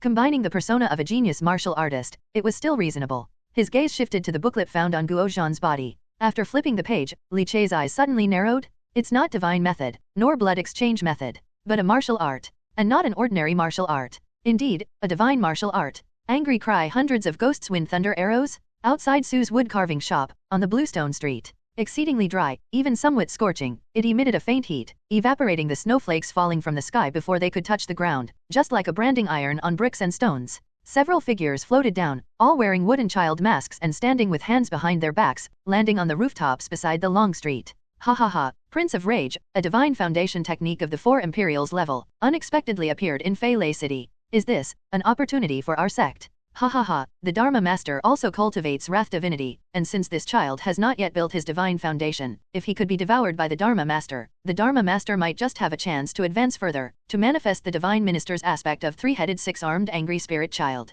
A figure wearing a smiling child mask, his tone full of laughter, could barely contain himself. However, tonight's bull-catching plan is a complete failure. Si Mubai has also been severely wounded. The 9 luminaries level angry Crytown ghost faced Prince of Rage, and got thrashed soundly. Ha ha ha, too miserable. If not for the Si family's old man with the divine foundation stepping in, Si Mubai would have been skinned and deboned. Ha ha ha. As allies, I should feel sympathy and sorrow for Si Mubai, but why do I feel like laughing? I can't hold it back. Ha ha ha. The others beneath the masks watched sternly, not bothering with the figure who could not stop laughing. Bull Demon, someone's backing him? No wonder he emerged in Fei Lei City out of the blue and disrupted the great plans of our sect. It seems that behind every so-called hero, there are dark forces manipulating. Their voices were grave, as the Bull Demon was untouchable, and the mysterious backer who could display the Prince of Rage was even more intimidating and unsettling. But the figure with the smiling child mask burst out laughing. Ha ha ha ha, why do you care so much? Isn't the Bull Demon trying to be a hero? Someone propping up a hero is just to steady the public's heart, offer a psychological support, not wishing for the citizens of Fei Lei City to collapse so easily. And ruining a hero, that's the easiest. Although the Prince of Rage is not weak, he has yet to build his divine foundation. What's there to fear? Once the Bull Demon is disgraced, and the public loses their so-called hero to lean on, ha ha ha, the people behind him will have to use more means to remedy the situation, and the one who intervenes more is bound to surface eventually. After summarizing his gains and hiding the dirty items, Li Che returned to the courtyard from the firewood room. He rubbed his body with the icy snowballs to get rid of the smell of blood before stepping into the house. Inside the house, the lights were bright. His wife, Zhang Ya, clutched the wood raven nervously, remembering the mechanism's operation method that Li Che taught her. When she saw that the person who had returned was her own husband, her tense emotions finally relaxed. She quickly took 3 steps into, reached Li Che's side, circled around him carefully to see that Li Che was without any injury, then breathed a sigh of relief, and then threw herself into Li Che's arms, tightly wrapping around his waist, as if to vent all the unease and nervousness she felt throughout the night. It's all right now. Li Che gently patted his wife's tender shoulders, feeling her slightly trembling body, speaking calmly to comfort her. Zhang Ya nodded softly. The couple embraced silently like this, with Shi lying arrogantly on the bed, kicking off the blankets and sleeping soundly, looking very much like a gift. The heat from the charcoal stove in the room dissipated the severe cold, making the atmosphere extremely warm. After a long time, Li Che felt the darling in his embrace move, and saw Zhang Ya lifting her pretty face, her eyes filled with resolve. Husband, I want to practice martial arts. Inside the house, the lamp burned quietly, occasionally making slight crackling sounds. Li Che held his wife Zhang Ya in his arms and, listening to her firm words, he was slightly stunned. After a moment of contemplation, Li Che smiled warmly and rubbed his wife's head. If you want to practice, then practice. I'll teach you. Zhang Ya tilted her fair chin, pursed her lips, and said in a low voice, she and you both practice martial arts. It is said that martial artists have long life force and live much longer than ordinary people. Li Che was taken aback, his gaze growing even gentler. He understood the worries of his wife, it was precisely because she cared that she had these concerns. Li Che was confident that he would certainly reach great heights in the future, and Shi's talent was extraordinary, her future boundless. For his wife Zhang Ya to keep up with them, that would be somewhat difficult. However, I now have the Dao Fruit, gradually, I should be able to find a way. Li Che chuckled and gently stroked his wife's black hair. He lowered his head to look at his wife and said softly, Xiao Ya, don't worry, our family will be fine, safe, and sound for a long time. A warm bed with a wife and children. He only wished for a peaceful family in this lifetime. The night deepened. After the tumult of the night ceased, all that was left was an eerie silence, like the calm of death. Zhang Ya, yearning to practice martial arts, soon fell into a deep sleep, exhausted from the bone examination by Li Che. Li Che, however, was as energetic as a tiger, truly full of vigor. Even after a fierce battle tonight, it hadn't affected him much at all. He took out the thumb-sized 3 heads and 6 arms angry Ling infant statue and, under the light of the oil lamp, squinted at it for a moment. In the next instant, his palm burst into a thick jade-white mist, with his whole hand turning as if it were made of glazed crystal. Prototype of divine powers, immortal artisan, 1,000 analyzing hands? In a flash, Li Che felt the wrath divinity raging within the spirit infant statue being crazily drawn out by his palm. In just a breath or two, the spirit infant statue turned to ashes. The reddish threads flowed within his arms, and as Li Che sensed the power of the divinity, his expression became slightly serious. I wonder what sort of divinity this is among those of Wrath divinity. It must have been left by a divine cultivator of the spirit infant sect, intended as a killing move for those blood exchange warriors. Pity, it was never used before I smashed it. This divinity, it has fallen into my lap. Li Che's 1,000 analyzing hands soon faded, sealing the divinity within. The divine martial art I acquired is Angry Cry 100 Ghosts Wind Thunder Arrows, which should be a divine martial technique of the SI family. I wonder if I can use this divinity to activate and execute it. Most likely not, as the divinity drawn from the spirit infant wood carving is that of Wrath divinity, quite unrelated to the divinity of sorrow. Li Che slightly furrowed his brows. When it came to divinity, he knew too little. Since he didn't understand it, he no longer wasted his thoughts pondering blindly. He just planned to practice Angry Cry 100 Ghosts Wind Thunder Arrows when he had time. This was both an art of archery and a divine martial technique. Guozhan obviously had not attained divinity, unable to execute it, otherwise, tonight's battle would have been even tougher. With a thought. Dao Fruit, Dragon Elephant Vajra, LV2, 5%. Dao Fruit, Pure Heart, LV1, 1%. Having killed 4 blood exchange members of Spirit Infant Sect, for the LV2 Dragon Elephant Vajra it has only increased maturity by 5%, truly a bit too little. Additionally, the divinity accumulated in Pure Heart has been consumed by 2%. Now only 1% maturity remains, back to square one overnight. This is the drawback of not having a divine method. A divine method, Amid the flickering light of the lamp, Li Che's desire for a divine method grew even more intense. The next day, after a night of heavy snowfall, it abruptly stopped. A peaceful night transformed Su's wood carving shop into a bustling scene. Many people crowded outside Li Che's yard, looking at the unharmed family and the frozen stiff body of Zhao Chuan Xiong in the snow outside the courtyard. Each face showed an expression of astonishment. The commotion last night. Life force was surging, burning like fierce fire. Many blood exchange warriors took action, yet Master Li's family, miraculously remained unharmed. What's it to you? Are you hoping something bad happened to Master Li's family? This is what they call a lucky man will always be safe. The Spirit Infant Sect has truly become more rampant, even daring to blatantly catch a child from our Suji. This Zhao Chuan Xiong, head constable Zhao, is actually a member of the Spirit Infant Sect. Quite a few wood carving masters stepped out of their houses and gathered in Li Che's yard, chattering incessantly. Li Che's expression was gentle. Though these wood carvers had not lifted a finger last night, it was understandable after all, not everyone dares to play the hero.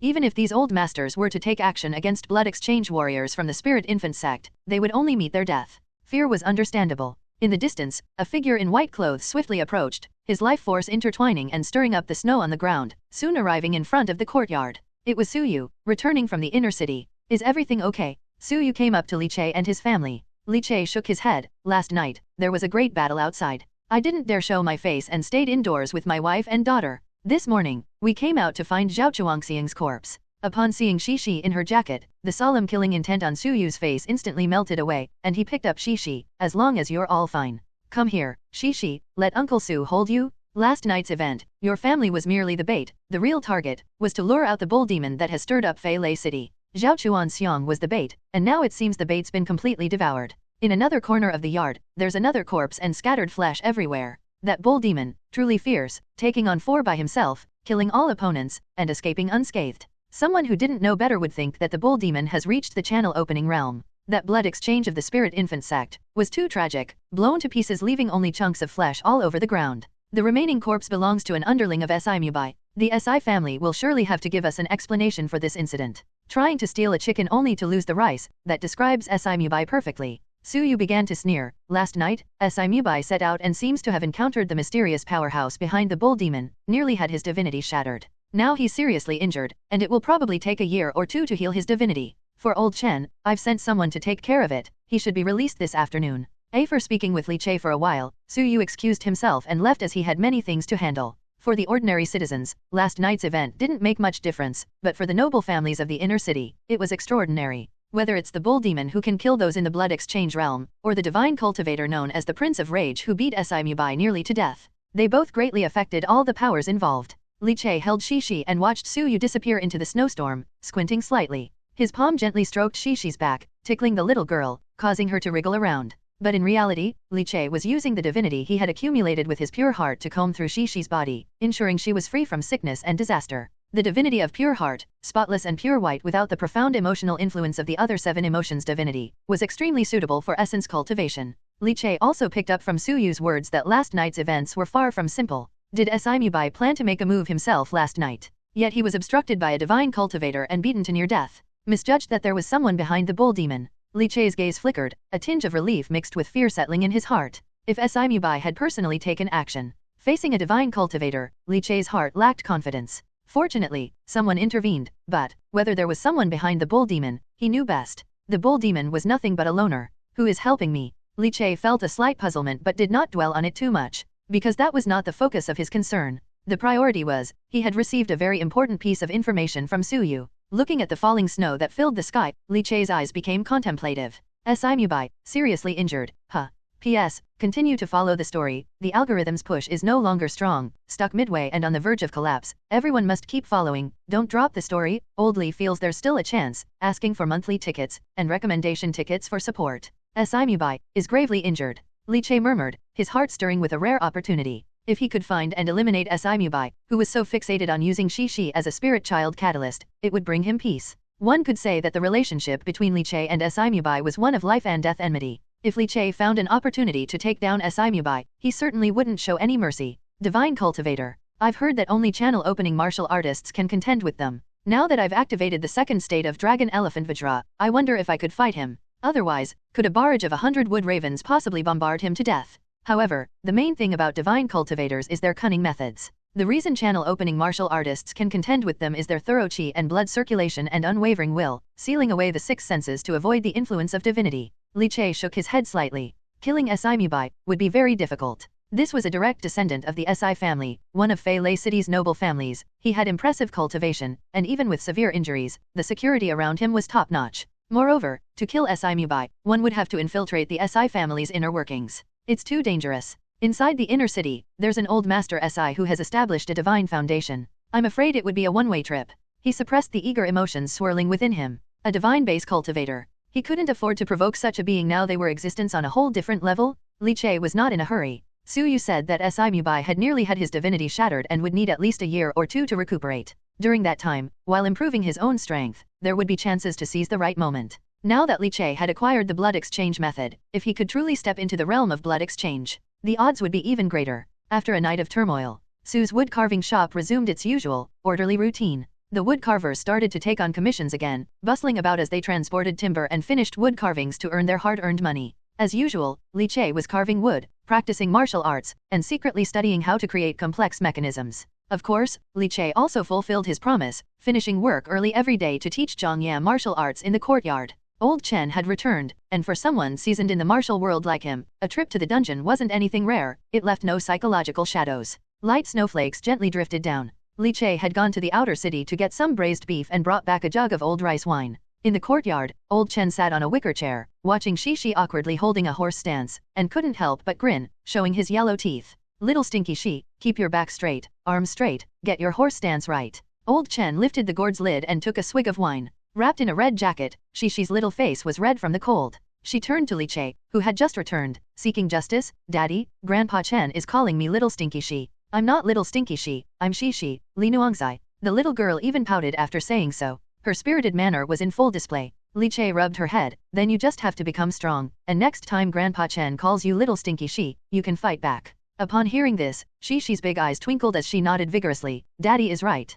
Then, with puffed cheeks, Shi took an even more serious stance in her horse stance. Li Che sat next to old Chen, and the two of them drank while watching Shi practice the horse stance. She truly is an upper-class spiritual child, full of vitality. Born with divinity, her talent in martial arts is also above average. If it weren't for her being too young to undergo skin refinement, she might be able to succeed by the age of 3. Unfortunately, I, old Chen, don't possess a method to cultivate divinity, so I can't help Little Stinky Shi cultivate divinity ahead of time. Old Chen expressed his regret, his eyes softening as he watched Shi's reddened little face. This vitality can be a blessing or a curse. If it weren't for you, lad, moving into the wood-carving shop early, Shi might have already been victimized by the Spirit Infant sect. Now not only the Spirit Infant sect but also Si Mubai have set their sights on Shi. In such times, it's hard to survive. With a gulp of wine, old Chen uttered a sigh of emotion. Li Che remained silent. The world is hard to live in. As parents, we can only do our utmost to protect our daughter. If anyone tries to harm her, even at the cost of our lives, we must take a piece out of them.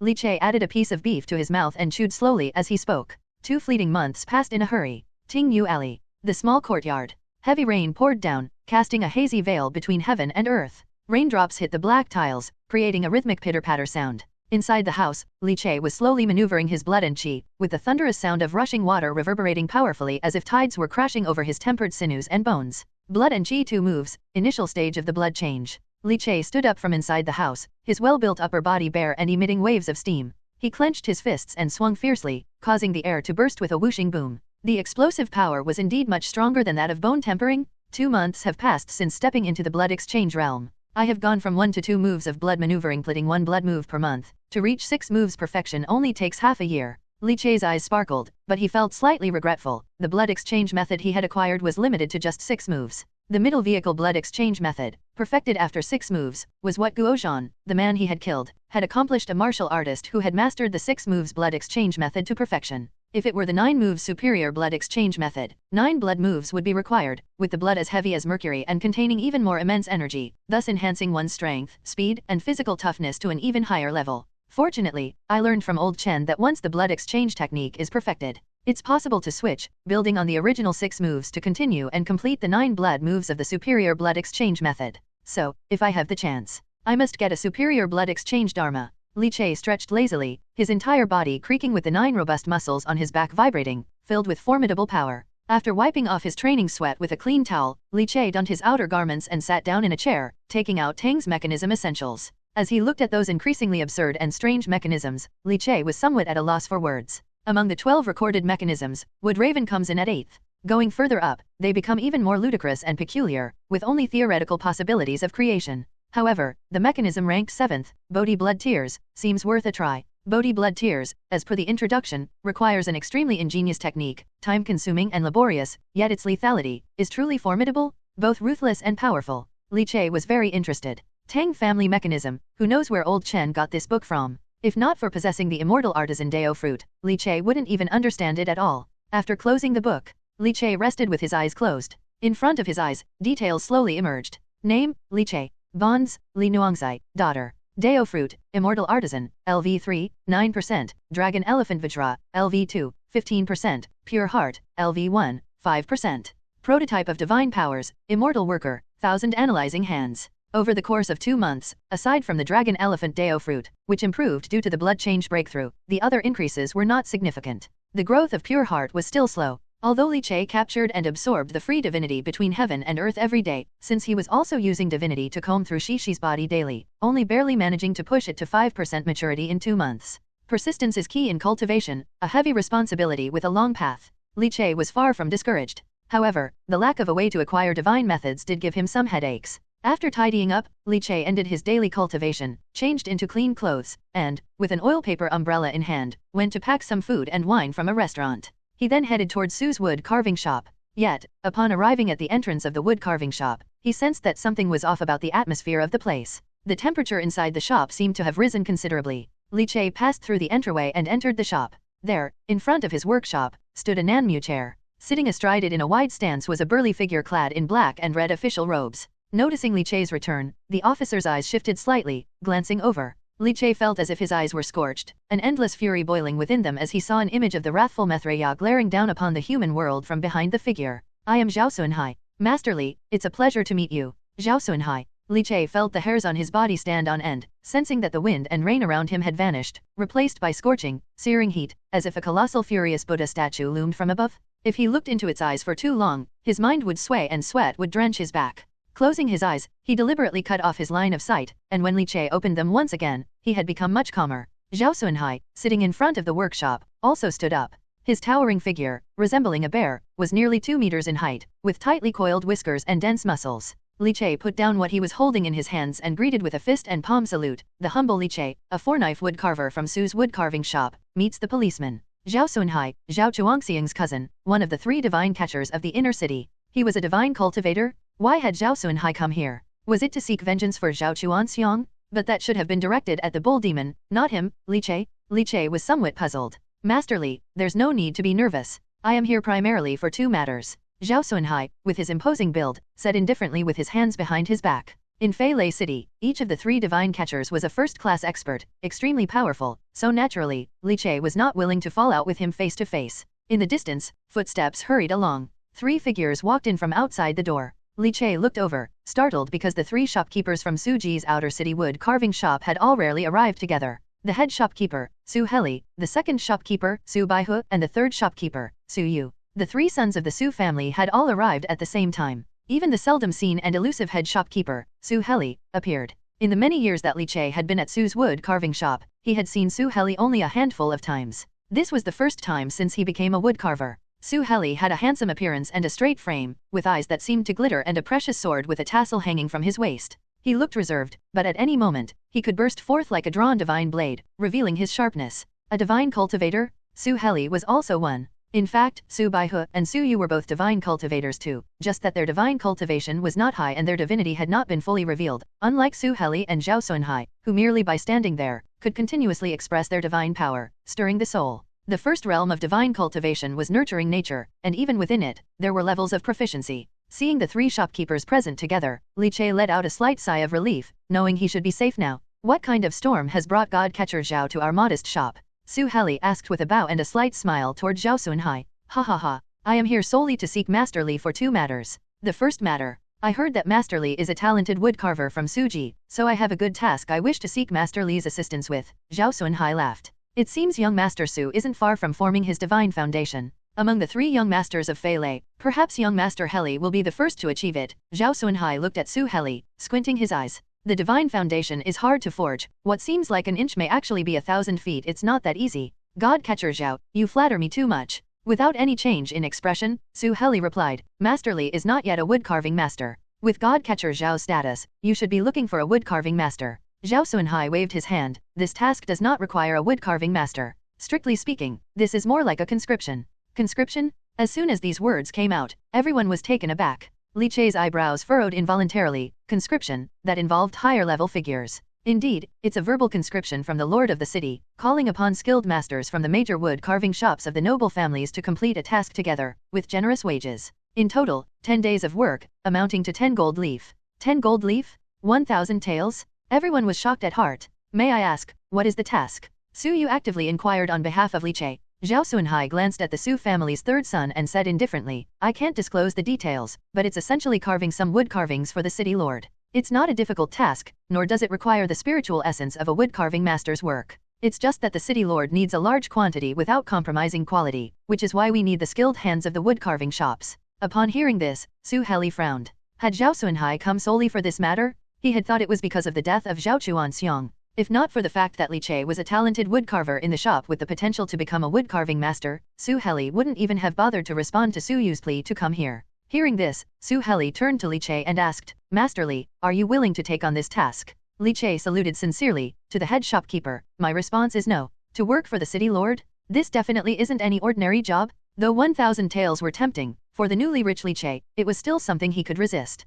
Unwilling? Su Heli was taken aback, seemingly not expecting Li Che to turn down this 1,000-tael job so decisively, especially since it was for the city lord's official family. Zhao Xuanhai was also speechless. When he visited other shops, those woodcarvers were very enthusiastic about carving for the city lord, as it gave them a connection to the city lord's mansion, and a favor to be remembered. But he had never thought Li Che's attitude would be completely different from the others. Master Li, it's an order from the city lord, and the wages are extremely generous. Zhao Xuanhai furrowed his brows. Divine Catcher Zhao, as you said, it's just a verbal order from the lord of the city and can be refused. Since Master Li is unwilling to take the job, let another master from the shop go. It'll be considered that Su Ji's wood carving shop has produced someone for the task, Su Heli said. Zhao Xuanhai gave Li Che a deep look. Rumors had it that the genius wood carver of Su Ji's was extremely cautious, timid, and fearful. But now it seemed. Si Mubai's assessment was very fair. Forget it then. Since Master Li is unwilling, let's leave it at that. As Zhao Xuanhai finished his words, his arm suddenly lifted, and, like lightning, he disappeared from his spot, abrupt like the roaring winds and thunder.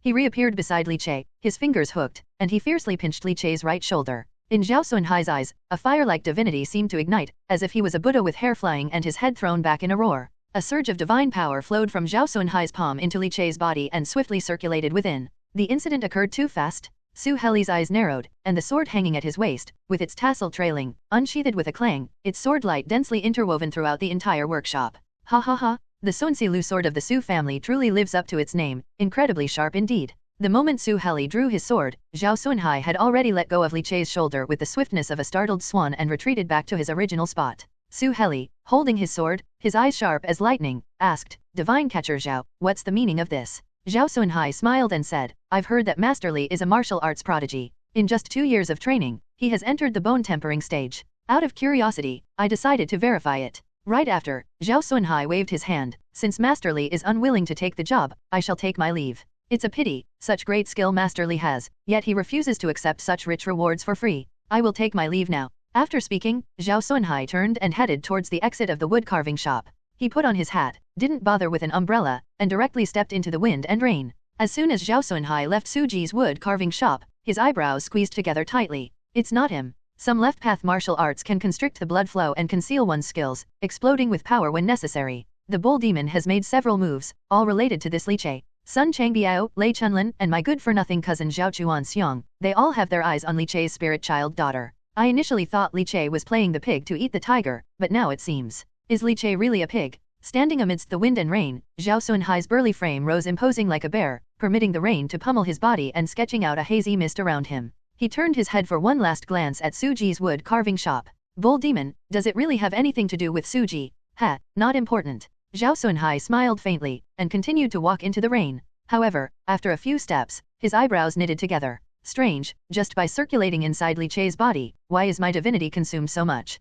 As if something took a big bite out of it. Inside Su Ji's wood carving shop, Li Che, who had just refused Zhao Xuanhai's offer, returned to his own workshop. Feeling the burning heat in his arm, like an angry snake writhing with fury and divine power, he rubbed his fingers together and could not help but slightly curl the corners of his mouth into a small smile. Divine Catcher, how delicious. P.S. The competition continues. Your continued reading is of utmost importance, asking for your support with continued reading and monthly tickets. Su's wood carving shop. The charcoal stove radiated intense heat, boiling the water within and causing it to roll turbulently. A few verdant tea leaves were sprinkled on top, and a rich fragrance of tea immediately diffused. Su Heli sat in the seat of honor, carefully applying sword oil to maintain his treasured blade. His sword required meticulous care after each unsheathing. Su Baihe and Su Yu sat in lower seats, waiting for Su Heli to finish maintaining his sword. The room was extremely quiet. Su Heli was the eldest son of Su Ji's current generation, and together with Si Mubai of the Si family and Enruosu of the An family, he was renowned as one of the 3 young masters of Fei Lei.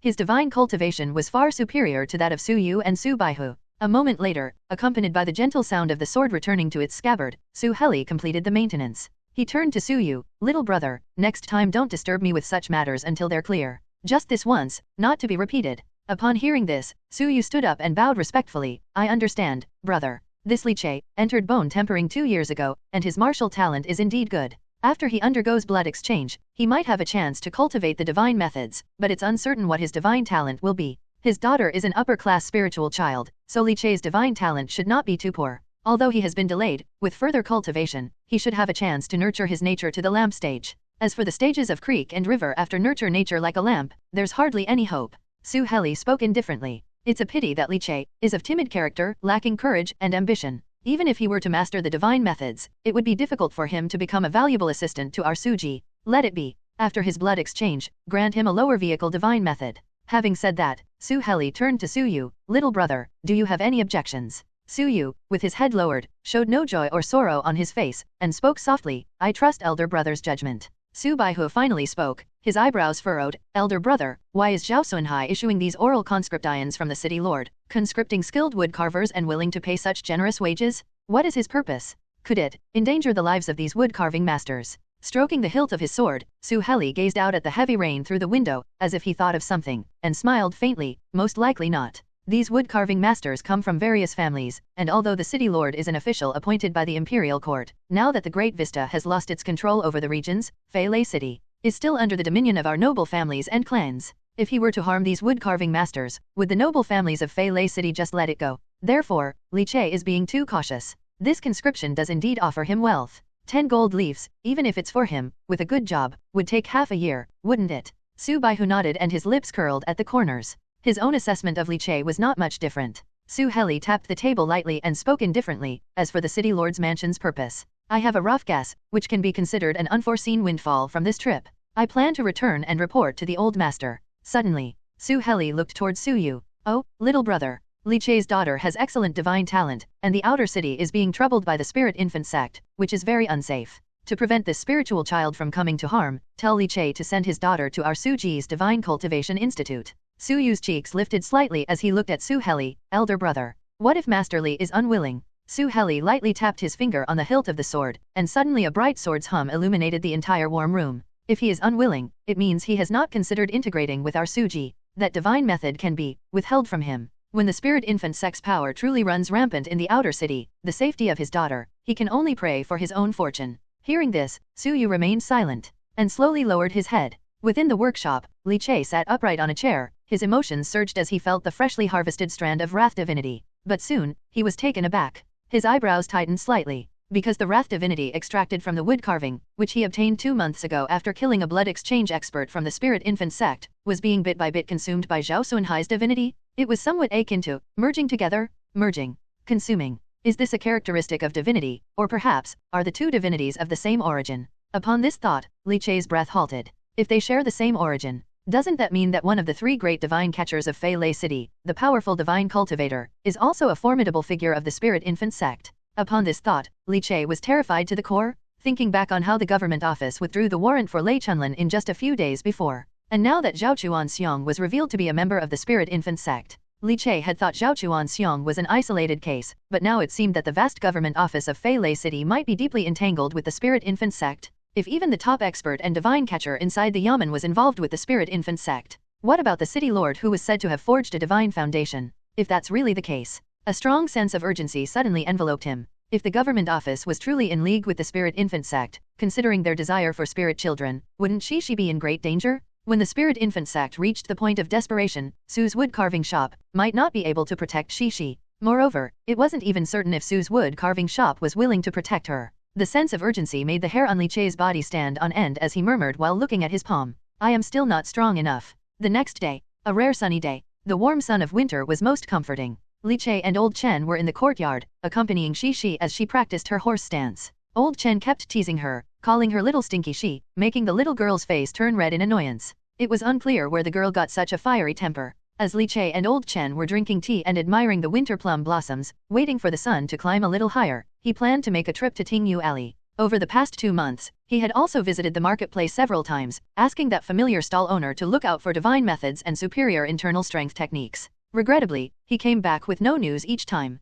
After finishing a bowl of tea and chewing on the tea leaves, Li Chei was about to leave when he encountered Su Yu, who looked upset. Su Yu went over what Su Heli had said the day before. So you mean, if I don't send Shishi to the Divine Cultivation Institute in the inner city, after my blood exchange, Su Ji won't easily pass on the divine method to me? Li Chei frowned. Old Chen sat in the wicker chair and chuckled. This is the typical conduct of noble families and clans. Little Su, your elder brother is much more ruthless than you. You're too kind, too gentle. In this world, people like you tend to suffer. Your second brother, Su Baiho, may seem honest, but in reality, he's also cunning and ruthless. Su Yu was silent, just looking at Li Che. I've obtained a companion cultivation qualification for you. You can escort Shishi in and out of the inner city every day, and then I'll personally make sure she's safe in the Divine Cultivation Institute. Frankly speaking, the Divine Cultivation Institute is indeed much safer than the outer city. Li Che fell into thought. Su Yu did not interrupt Li Che's contemplation. However, Li Che did not ponder for long and soon made a decision. Go, send Shishi there. Su Yu had already secured excellent conditions for both him and Shishi. He couldn't possibly keep Shishi confined to the courtyard all her life. She eventually needed to go out and face the world. Moreover, once Shishi joined the Divine Cultivation Institute, she would be able to start nurturing her divinity quickly and lay a solid foundation for her divine cultivation. Of course. Beyond that, there was another very important reason. Being able to freely enter and exit the inner city every day gave Li Che the chance to get close to Mubai, who was hiding in the inner city, and to twist off the head of this top hater of Shishi. P.S. Monday, updating one chapter in advance to boost the new book rankings. The readership over these past few days will be crucial for the promotion recommendations next week. Everyone, please support with your monthly tickets and recommendation tickets. Help Old Li make another surge. Old Li thanks you. Li Che wasn't as resistant to sending Shishi to the Divine Cultivation Institute in the inner city of Suji as he had imagined. The child was growing up and couldn't be kept confined forever. That would be detrimental to her development. The Divine Cultivation Institute. It could be considered akin to the kindergarten classes of the past world. Che, does this mean you agree? Su Yu couldn't hide his surprise when he saw Li Che agree. Old Chen, sitting in the rattan chair, also rarely nodded. Nowadays, the environment in the outer city has indeed worsened significantly. The spirit infant sect is becoming restless, and there are hardly any spirit children left in the outer city. They have even started targeting ordinary children. The inner city is indeed much safer than the outer city, and although Shishi is quite young, her spiritual intelligence is exceptionally high. Starting the divine method early would be beneficial. Old Chen had always stayed out of the inner city to enjoy some peace in the outer city, but now he expressed his opinion openly. Li Che called Zhang Ye over and shared his thoughts. Husband, it's fine for you to decide. But Shishi is so young, I'm still quite worried about her. Zhang Ye was a bit anxious. After all, Shishi was only 2.5 years old. Don't worry, Che may not enter the Divine Institute, but I can. I'll keep an eye on her and ensure her safety. Su Yu spoke up proactively. Since he suggested it, Shishi's safety naturally concerned him. Shishi was going to the Divine Cultivation Institute. The whole family started to get busy, even Li Che felt somewhat melancholic and anxious. He made Shishi a wooden bookcase, small and extremely lightweight. It felt weightless when carried. Zhang Ye, on the other hand, was busy sewing new clothes for Shishi, intending to dress her up beautifully for the Divine Institute so that she wouldn't lose face there. 3 days later. It was drizzling, with a chilly breeze stirring around, and early spring just beginning, still carrying a bit of cold. Su Yu personally called for Suji's carriage and together with Li Che, they helped Shishi into the carriage. Goodbye, mommy. Wait for me to kick some butt at the Divine Institute and come back chubby. Shishi, carrying the small bookcase Li Che made for her, leaned on the carriage window and waved goodbye to Zhang Ya, who pursed her lips and looked unwilling to part. This was Shishi's first time leaving her mother to travel far. Zhang Ya was indeed very reluctant to let her go, as the carriage wheels crushed the puddles on the ground and gradually moved away. Shishi, watching her mother shrink in her big eyes, pursed her lips and began to cry loudly. Li Che held her to soothe her, took out a candied hawthorn stick, and the girl's missing of her mother dissipated in less than 3 seconds. Grandpa Chen said, when Shishi goes to the Divine Institute, she needs to use her little fists to protect herself so that no one will bully her. Shishi said seriously, clutching her small fist while licking the candied hawthorn stick, her eyes still held undried tears. Li Che smiled and rubbed her head. If anyone bullies you, remember to tell Daddy. Daddy is best at convincing people with reason. After dropping Shishi off at the entrance of the Divine Institute, Li Che was prohibited from entering. He asked Su Yu to take care of Shishi and then went to the independent workshop in the inner city that Su Yu had arranged for him. The facility was well equipped, and Li Che could work there during the day, picking up Shishi from the Divine Institute after school. The independent workshop wasn't big, after all, space in the inner city was worth its weight in gold. The workshop Su Yu arranged was a single entry yard with a small courtyard and was equipped with stone weights and wooden piles for practicing martial arts in his spare time. In the following days, Li Che's days became somewhat routine, sending Shishi to the Divine Institute in the morning, working and practicing martial arts in the inner city workshop during the day, and picking up Shishi from the Divine Institute in the evening to take her home. Of course, intermittently, Li Che would still put on the cute bull mask, wear a wide-brimmed hat, and go out in the cold, rainy weather to hunt for treasures from the spirit infant sect.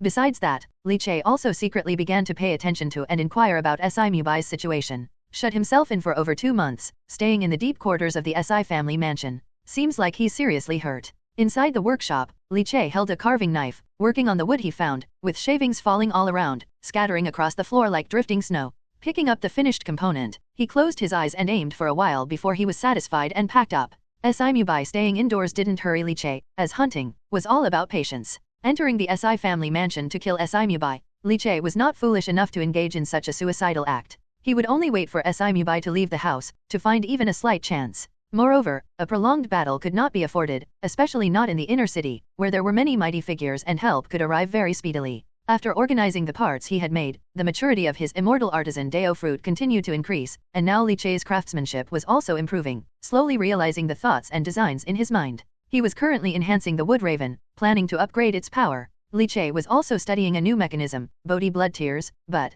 the difficulty was immense and it would take more time, as the main material required was a precious pine called bloodflesh red, said to be a type of spiritual wood, and not easy to find. Li Che placed an order in the marketplace, asking an old acquaintance to search for it. The acquaintance agreed to take the order at the price of 1 gold leaf per tael, but finding it still depended on fate. Inner city, Nanming Alley. In a solitary workshop, Li Che sat cross-legged on the floor, and with each inhalation and exhalation, the wood shavings around him flowed like a tide, swept across the floor, and piled up against the wall. In his chest, it was as if an ancient bell were colliding, booming with a distant sound relentlessly. Huff, huff. His chi and blood surged like a python under the skin, creating invisible shockwaves that scattered with the strikes of his chi and blood. This python twisted and coiled around his entire body, transporting his chi and blood through 1 cycle, 2 cycles, 3 cycles, 6 cycles. The force continued to stack up, layer upon layer. Boom! When he opened his eyes, they were like the sharpest of swords, slicing through the air. Li Che stood up, clenched a fist, and thrust it downward explosively. Within the courtyard, a wild wind wreaked havoc. A white tiger seemed to roar forth from within it, tangible in form, spirit, and intent, gathering some divinity from the surroundings, and formed a white tiger apparition that surged forward more than half a meter, then dispersed. Transformation realm. White tiger chaotic wind fist. He had finally mastered a martial technique with transformation skills. Li Che lowered his fist, his eyes sparkling. He exhaled turbid air, his chi and blood retracting, with sweat steaming off him. Chi and blood 6 shifts, blood exchange perfection. But this is only the perfection of the middle vehicle 6 shifts blood exchange dharma. Li Che was not fully satisfied with this, he needed a 9 shifts blood exchange technique. Dao Fruit, Immortal Artisan, LV3, 10%, Dragon Elephant Vajra, LV2, 20%, Pure Heart, LV1, 7%. He glanced at the Dao Fruit. There was growth in all of them, and it was not insignificant for just over a month. The maturity of Immortal Artisan had risen to 10%, which was an unexpected delight for Li Che, credited to the enhanced wood raven he had crafted. With the blood exchange reaching perfection, the maturity of the Dragon Elephant Vajra entered 20%, making Li Che's horizontal refinement even more formidable. With a thought, he activated Vajra transformation. Li Che's entire skeletal structure snapped and twisted, undergoing transformations, as did his skin. The entire person transformed from a lively young man to a robust middle-aged man. Having reached LV2, the Dragon Elephant Vajra Dao Fruit's active ability achieved more intricate variations, allowing for even sculptural changes to the flesh and bones. Previously, initiating the Vajra transformation would simply cause him to increase in size, instantaneously expanding his physical form into a towering muscled bull demon. Now, he could minutely control the size of each body part, making it more intuitive. Rumbling? Over the skies of Fei Lei City, massive dark clouds rolled in like an encampment. It was oppressive and cramped. Li Che did not change back to his original facial features, maintaining the appearance of a robust middle-aged man. He picked up a wide-brimmed hat, put it on his head, and tucked the newly carved cute bull mask into his chest. Walking into the workshop, he wrapped the enhanced wood raven in a black cloth and put it in a backpack. After putting on an enhanced version of the black elastic shirt, he looked up at the dark clouds in the sky. It's going to rain. The earlier I leave, the earlier I return. I still need to pick up Shi from school. P.S. Seek followers to shout. These 2 days are crucial for following. Charge. Boom. Dark clouds gathered thickly, followed by a loud thunderclap, while flashes of lightning suddenly appeared. Sudden rain plummeted from the sky, hitting the black tiles which, guided by the curvature, interwoven and gathered at the eaves into dangling curtains of water. Li Che, having transformed his appearance and concealed his aura using the Dragon Elephant Vajra, walked on the rain-drenched bluestone pavement of the inner city, splashing the water under his feet. This was weather suitable for killing. Li Che walked slowly, his eyes lowered, wearing a wide-brimmed hat, and carrying a big guy behind him, step by step. A fire gradually ignited within him. Although more than 2 months had passed, the fire had not only not gone out but had become even more intense. That night, although he had killed Zhao Chuan Xiong, killed Guo Zhan, and killed 3 blood exchange experts from the Spirit Infant sect, Li Che remembered that Si was supposed to personally capture Shi. If it weren't for the intervention of the powerful, and the severe injury he sustained, Li Che could hardly imagine the danger of that night. So how could he forget? How could the fire in his heart be extinguished? At this moment, he was headed towards the Golden Splendor Pavilion, where Si Mubai, after being seriously injured, had holed up in the Si mansion for a long time, as if he had completely disappeared. But Li Che had been waiting for him to be unable to bear the solitude and to come out. Most young masters, after enjoying the hedonistic lifestyle, find it difficult to settle down to endure lengthy periods of tough cultivation in solitude. As expected, Li Che finally heard that Si Mubai had booked a luxurious private room at the Golden Splendor Pavilion half a day earlier and had arranged for the best Waran of the pavilion to accompany him for drinks. Was Si Mubai really unable to bear the solitude? If he dared to leave the Si mansion, that meant his injuries must have improved. But thinking worst-case scenario, with such fanfare and even reserving a private room in advance, was it too high profile, or could it be a trap set by Si Mubai? Li Che didn't dwell on it. Si Mubai wanted to kill Shishi, wanted to use Shishi as the spirit child to lure others. Now injured, he might be even less likely to let things go. Last time, the Si family plotted against the Su family, causing all of the divine cultivators from the Su family to be recalled back to the Divine Cultivation Institute, making the Su family more cautious.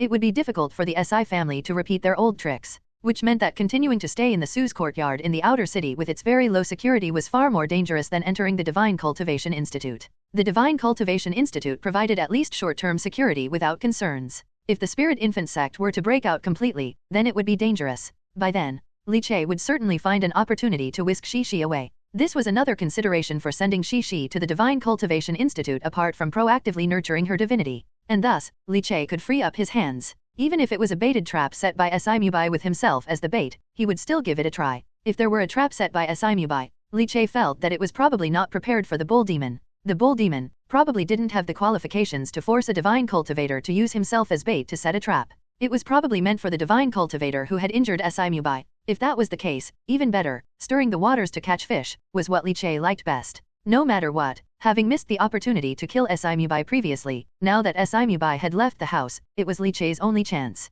Whether it was an opportunity intentionally given or not, Li Che wanted to give it a try. The security at the Golden Splendor Pavilion was much more formal than the last time he killed Lei Chenlin, with a patrol guard composed of quenched bone warriors, side knives at their waists, their chi and blood intertwining like a huge net. However, Li Che, now possessing a stronger slumbering dragon elephant breath-concealing ability, nearly completely erased his presence, concealing his chi and blood to the point where he seemed almost like a dead man. Entering the Golden Splendor Pavilion as an ordinary person, Li Che took a seat in the Great Hall and ordered some wine and dishes. The Golden Splendor Pavilion was renowned for 3 specialties, its wine, dishes, and waran. Li Che, now having ample funds, didn't mind spending, and the wine and dishes were soon served. Si Mubai probably hadn't arrived yet. Entering early allowed him better preparation and setup.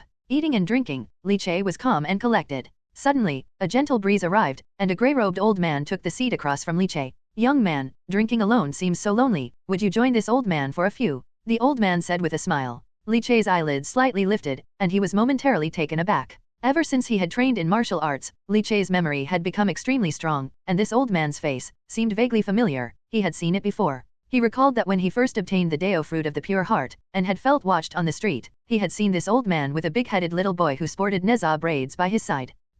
Although the big-headed little boy wasn't there, Li Che could still vaguely remember the old man's face. That feeling of being watched combined with today's encounter. Coincidence? Li Che's fingers tightened around his wine cup forcefully. He then calmly continued drinking with the old man. "Old sir, have some dishes," Li Che said warmly, gesturing with his hand. "Young man, I should have come to see you earlier. Last time I helped you by intercepting that angry Cry-Town ghost and accidentally got targeted. In order to kill the one who targeted me, I went to a mysterious temple outside the city. Unfortunately, I didn't kill him, only crippled him, and also got involved with a reawakening temple god for a while." The old man put down his cup, grinned, picked up a piece of vinegared pork slice, and spoke. "Mysterious temple? Temple god? Professional terms." Li Che didn't understand. But that didn't stop Li Che's heart from tightening. This old man, was he the divine cultivator who had made his move that day? "Young man, I admit I misjudged you at first glance. Your secret technique for concealing your chi and blood cultivation is somewhat impressive. However, don't blame this old man for the oversight, for observation skill reveals divinity, not chi and blood," the elder murmured to himself. Suddenly, his gaze, deep and penetrating, landed on Li Che. Breath concealment bone tempering, the surprise attack can indeed be effective for annihilating some mindless martial artists, yet to become a great hero, to eliminate the evil in this city, it is far from enough. Leave now, young man. The bait today is too significant, even with your secret technique's blood exchange expert power, you are unable to grasp it. After this matter concludes, I will come to find you and provide you with an opportunity. As for this city, on the brink of collapse, all that needs cleaning will be cleaned, all who must leave will have gone. Having spoken, the old man fell silent again, quietly drinking his alcohol. Li Che's heart pounded as if beating a drum. Senior, this Simubai wants to kill my daughter. I merely wish to protect her. Li Che's voice was hoarse as he said solemnly. His words implied, he wanted to fish in troubled waters, intending to kill Simubai. Upon hearing this, the old man's eyes lifted and he began to smile. Do you know who was crippled by this old man? Li Che shook his head slightly. The old man laughed heartily, took a sip of his drink, and whispered mysteriously. That old thing from the Si family who had forged a divine foundation. Senior is valiant, I take my leave. Another day, Junior will await Senior's honor in devastation. Li Che decisively stood up, cupped his fists, and left. The old man watched Li Che's retreating figure, carrying a huge black cloth, leaving without any hesitation, and chuckled while stroking his beard. A teachable lad. The torrential rain cascaded down from the heavens. In the streets and alleys of the inner city, Li Che stood rigid and still, rain falling like columns, as if thousands of arrows were shooting into the human world, watching a luxurious carriage marked with the Si family emblem slowing to a stop in front of the Golden Splendor Pavilion. Watching the pale-faced Simubai being helped into the pavilion by two Meridian martial artists, whose chi and blood nearly materialized outside their bodies. Li Che's expression was cold. The mysterious elder had told Li Che that he had crippled the Si family's divine foundation. To the Si family, the sky had fallen. Now with Simubai acting as bait, who was being lured? Probably those forces wishing to swallow the Si family? In short, the mysterious elder had already warned him that this fishing and feasting session was not something he could interfere with. Crippling isn't killing. Which means, with Simubai as bait, might the Si family's divine foundation possibly be behind this, planning a final battle before his demise to settle the Si family's troubles. So, is it highly likely that there will be a battle of divine foundations? A battle of divine foundations, indeed troublesome. However, I'm not going to battle a divine foundation. Ignore the storm and wind, the conspiracies, and plots. I'm only interested in Simubai. Li Che whispered softly. Who is that mysterious elder? Could he possibly be a powerhouse from the Spirit Infant sect? Most likely not, then it must be either from the Imperial Court or someone from Divine Sect. However, no matter which side's powerhouse, he said my cultivation has only reached bone tempering major accomplishment. This indicates he might not see through the dragon elephant Vajra breath concealment, thus, this bait, I can still take a bite out of. Like that Zhaochuan Xiong, how happily he eats. Expert in eating bait, bull demon is. Li Che murmured, even if he couldn't eat it, he still needed to witness Simubai's death. Boom! As he finished murmuring, he suddenly looked up. Only to see inside the Golden Splendor Pavilion, a tremendous divine force burst forth, countless particles stirred ripples, causing all the rain that had fallen into the Golden Splendor Pavilion to hang inverted back to the heavens, cracking and popping in midair as if frying beans. All manner of divine anomalies energetically burst forth, ensnaring the entire Golden Splendor Pavilion. It had begun. Li Che watched solemnly. His whole presence became more concealed. He pressed into a corner of the alleyway, merging with the darkness, added to the rushing rain, as if he had disappeared from this world. P.S. Tuesday, seek for continued reading. A crucial day, seeking monthly ticket support? The storm howled, and slanted rain pelted down from the sky, scouring the human world. The entirety of the Golden Splendor Pavilion seemed to be enveloped in the curtain of rain, blossoming with countless hazes under the pummeling of the rainwater. Overhead pavilions and canopies danced wildly in the air, amid the roaring currents generated by the downpour, like twisting dragons fluttering and dancing. Simubai's complexion was pale, his face filled with a look as if he were on the brink of tears, much like an aggrieved young mistress who might burst into desperate weeping at the slightest touch. He settled into the suspended pavilion that had been reserved for him early on. As one of the 3 young masters of Fei Lei, he didn't need to book in advance in the past, but ever since he was severely injured by a mysterious cultivator who stripped him of his divinity, along with the news that his family's patriarch Shenji was seriously injured and his divine foundation nearly shattered, he now has to make reservations ahead of time when visiting the Golden Splendor Pavilion. The charcoal stove boiled the water, bubbling vigorously. He dropped the premium spring tea into the pot, and the roasted dry leaves instantly unfurled like flowers blooming with a verdant splendor. The strong fragrance of tea, mingling with the drafts of wind and steam, interwove and spread throughout the pavilion. Simubai's eyes were downcast, even somewhat fierce Guozhan was dead. He had suffered a heavy blow, his divinity had fallen, tumbling down from the cultivation as river-like realm. This filled him with both rage and sorrow. But this wasn't what distressed him the most. As if misfortune came coupled with incessant rain, his family's patriarch Shenji sustained serious injuries while pursuing the killer for him, chasing them to the mysterious temple in the outer city, resulting in near destruction of his divine foundation, leaving him almost crippled.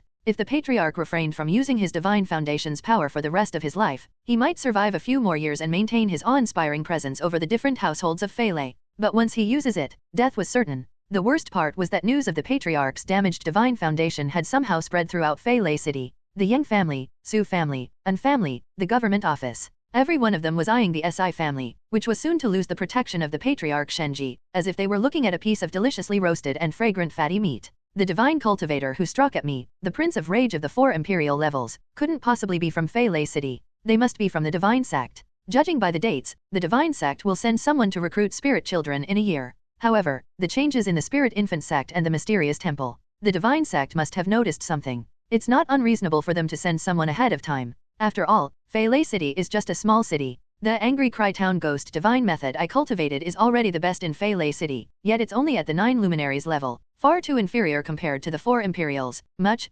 inferior. Mubai clenched his fists in fury, but tears uncontrollably streamed down his cheeks. There was a time when he forced Zhao Chuanxiang to act as bait, to lure the bull demon. But now, as if karma has come full circle, he too was being forced to be the bait. At this moment, Mubai began to understand how Zhao Chuanxiang felt. Being the bait, you could be eaten at any time. That feeling of hanging one's own life on a hook, hovering on the edge of life and death, truly put one's state of mind and bravery to the test. Mubai forced himself to calm down, but as he picked up the bowl of tea that the stunning Warren had personally poured for him, his fingers trembled uncontrollably, betraying his state of mind. The curtains lifted and then fell, rising and falling again. But when they lifted once more, around the Golden Splendor Pavilion suddenly appeared figure after figure wearing masks, as if they had materialized from thin air. Powerful bursts of divinity erupted from their bodies. There were sword lights that filled one with contemplation, furious roars as though emanating from a Buddha, and chilling presences like golden armored Vajras. They wore all sorts of masks: tigers, leopards, goats. Perhaps it was the trend started by the infamous bull demon with his cute bull mask.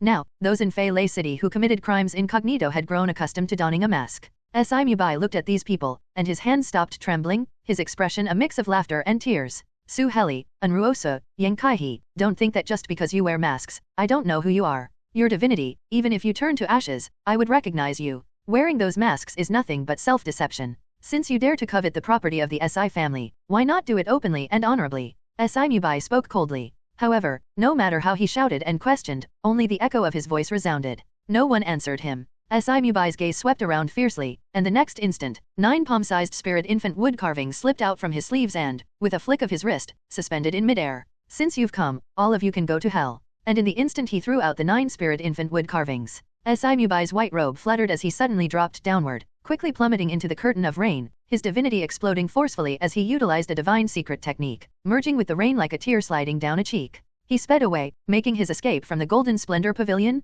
At that moment, Mubai had only one thought in mind. Flee? Even Bet must try to save itself? He would let the 2 Meridian martial artists and 9 spirit infant ghosts keep them entangled. All he needed to do was to fight desperately to escape. The Si family was finished. But as long as he could take with him the divine foundation fragment of the old patriarch, flee the inner city, reach the outer city, and rendezvous with those from the spirit infant sect as agreed, the Si family would have a chance to rise again from the east. He could live. Golden Splendor Pavilion was in chaos. Powerful divine fluctuations spilled out from within, and 4 massive, millstone-like phantoms dominated the sky. The rain seemed to freeze, unable to fall a single drop. It was as if 4 gods were clashing high above, their millstone forms like blazing suns that dispelled the night, impossibly bright in the minds of mortals. The common folk within Golden Splendor Pavilion suffered greatly, their emotions stirred into extreme flux, now crying, now laughing, now raging, tormented in 100 ways, out of control, like devout believers manipulated by their 7 emotions. After the torment of intense emotions came, blood spilled from their mouths and noses, and they fainted. The less fortunate perished on the spot. When divine base cultivators fought, ordinary people inevitably suffered the consequences. Raindrops the size of soybeans fell onto the flagstones, creating a continuous patter of noise. The chaos in Golden Splendor Pavilion persisted, of unknown duration, just like the sudden thunderstorm that came crashing down without pause, growing more and more intense instead of showing any sign of stopping. Li Che stood in a dark alley, wearing a hat, letting the rain wash over him. He stared intently at Golden Splendor Pavilion, observing the battle of divine foundations from afar, feeling slightly heavy-hearted. Divine base cultivators, truly formidable, their divine manipulation left wills utterly unable to resist, absolute oppressing those below. No wonder once having achieved divine foundation, one's status in a city became paramount, allowing the creation of a noble family. The control of divine base cultivators over the omnipresent divine particles between heaven and earth far exceeded imagination, every gesture filled with unfathomable power. Even for blood exchange warriors, to put it vividly, they were like ants. In such a battle, Li Che chose not to enter Golden Splendor Pavilion, instead lurking outside, calmly watching the situation unfold. His chosen hiding spot was on the road from the inner city to the outer city. If Mubai managed to escape alive, this road would be his only path. If he was not dead, Mubai would definitely have to leave the city through here. Li Che would then be able to observe the situation and decide whether to intervene. Suddenly, Li Chei's pure heart within his chest throbbed violently, sensing an intense wave of divinity sweeping through, carrying with it the mournful wails of the world. Angry Cry-Town ghost divinity? Li Chei narrowed his eyes, his blood and chi became even more reined in, his gaze sharp as lightning as he observed with a hint of surprise and doubt. Quickly, he saw a subtle bulge in the water on the street, amassing a highly intense angry cry divinity, rushing towards him with incredible speed along the main road. Were it not for the pure heart Dao Fruit's sensitivity and capture of divinity and relying solely on his martial cultivation, Li Chei would not have noticed at all. Someone had escaped. Melding with water to flee, such a tricky method was sure to belong to a divine cultivator. Who could it be? Needing to escape at such a critical moment, and carrying such a strong angry Cry-Town ghost divinity. It was probably Mubai? Was it him? No matter if it was him or not. Li Chei would not let anyone escape at such a critical moment. Better to kill wrongly than to let go. Li Chei felt as if the whole world had gone silent. Dragon elephant Vajra within his chest beat like the exploding sound of bells and drums. With the 6 moves blood exchange method cultivated to perfection, his blood boiled and surged. In the blink of an eye, Li Chei's previously concealed and untamed breath suddenly tore through, his long black hair whipping wildly, his lean body suddenly swelled and stretched tall. 9 strong muscles twitched like angry jiaolongs, his body's bones roared like tigers, their sounds clear and unending. The elastic shirt bulged in an instant, and every inch of exposed skin seemed to glow, revealing the dark green veins beneath the skin. His eyes even more fiercely blazed like 2 great suns, like an enraged deity looking down. The second shackle opened, angry Vajra, hissing his hiss. The pelting rain, instantly vaporized by his scalding blood. Li Chei donned the cute bull mask over his face. His presence instantly became like a resting divine figure, who in a moment stood tall, his spirit soaring to the heavens. Then, he took a thunderous step. The puddled alley fell silent, but as Li Chei leaped out, the thick water on the flagstones was ripped from the ground, rising 9 feet high. Thunder exploded through the dark clouds overhead. By the time the thunder faded, Li Chei had already appeared directly above the fiercely glowing divine bubble hidden within the street's deep waters, swimming like a fish. His towering figure, crashing through the wind and rain, looked down coldly and mercilessly from beneath the cute bull mask, his raised foot pulsing with savage blood chi and inner strength. And he stomped down fiercely. Boom! Lightning serpents writhed across the sky, roaring furiously. Dark clouds suddenly revealed thunderbolts as blue as spiderwebs, densely packed like the bulging veins on the skin of a supreme martial artist. The downpour blurred the entire Fei Lei city. The sudden outbreak at Golden Splendor Pavilion took everyone by surprise, causing almost the entire inner city to freeze in an instant. Powerful factions unaware of the situation held their breath, daring not to make any move. Inner City, Su Family Mansion. Divine Cultivation Institute. Su Yu, who was sitting under the eaves reading Great Scenic Record, was abruptly awoken by the thunder above, drenched in cold sweat. He turned his eyes toward the direction of Golden Splendor Pavilion, his pupils slightly contracting. Even from a great distance, the 4 huge wheels of divine light, like the most radiant suns, still blazed with ultimate brilliance.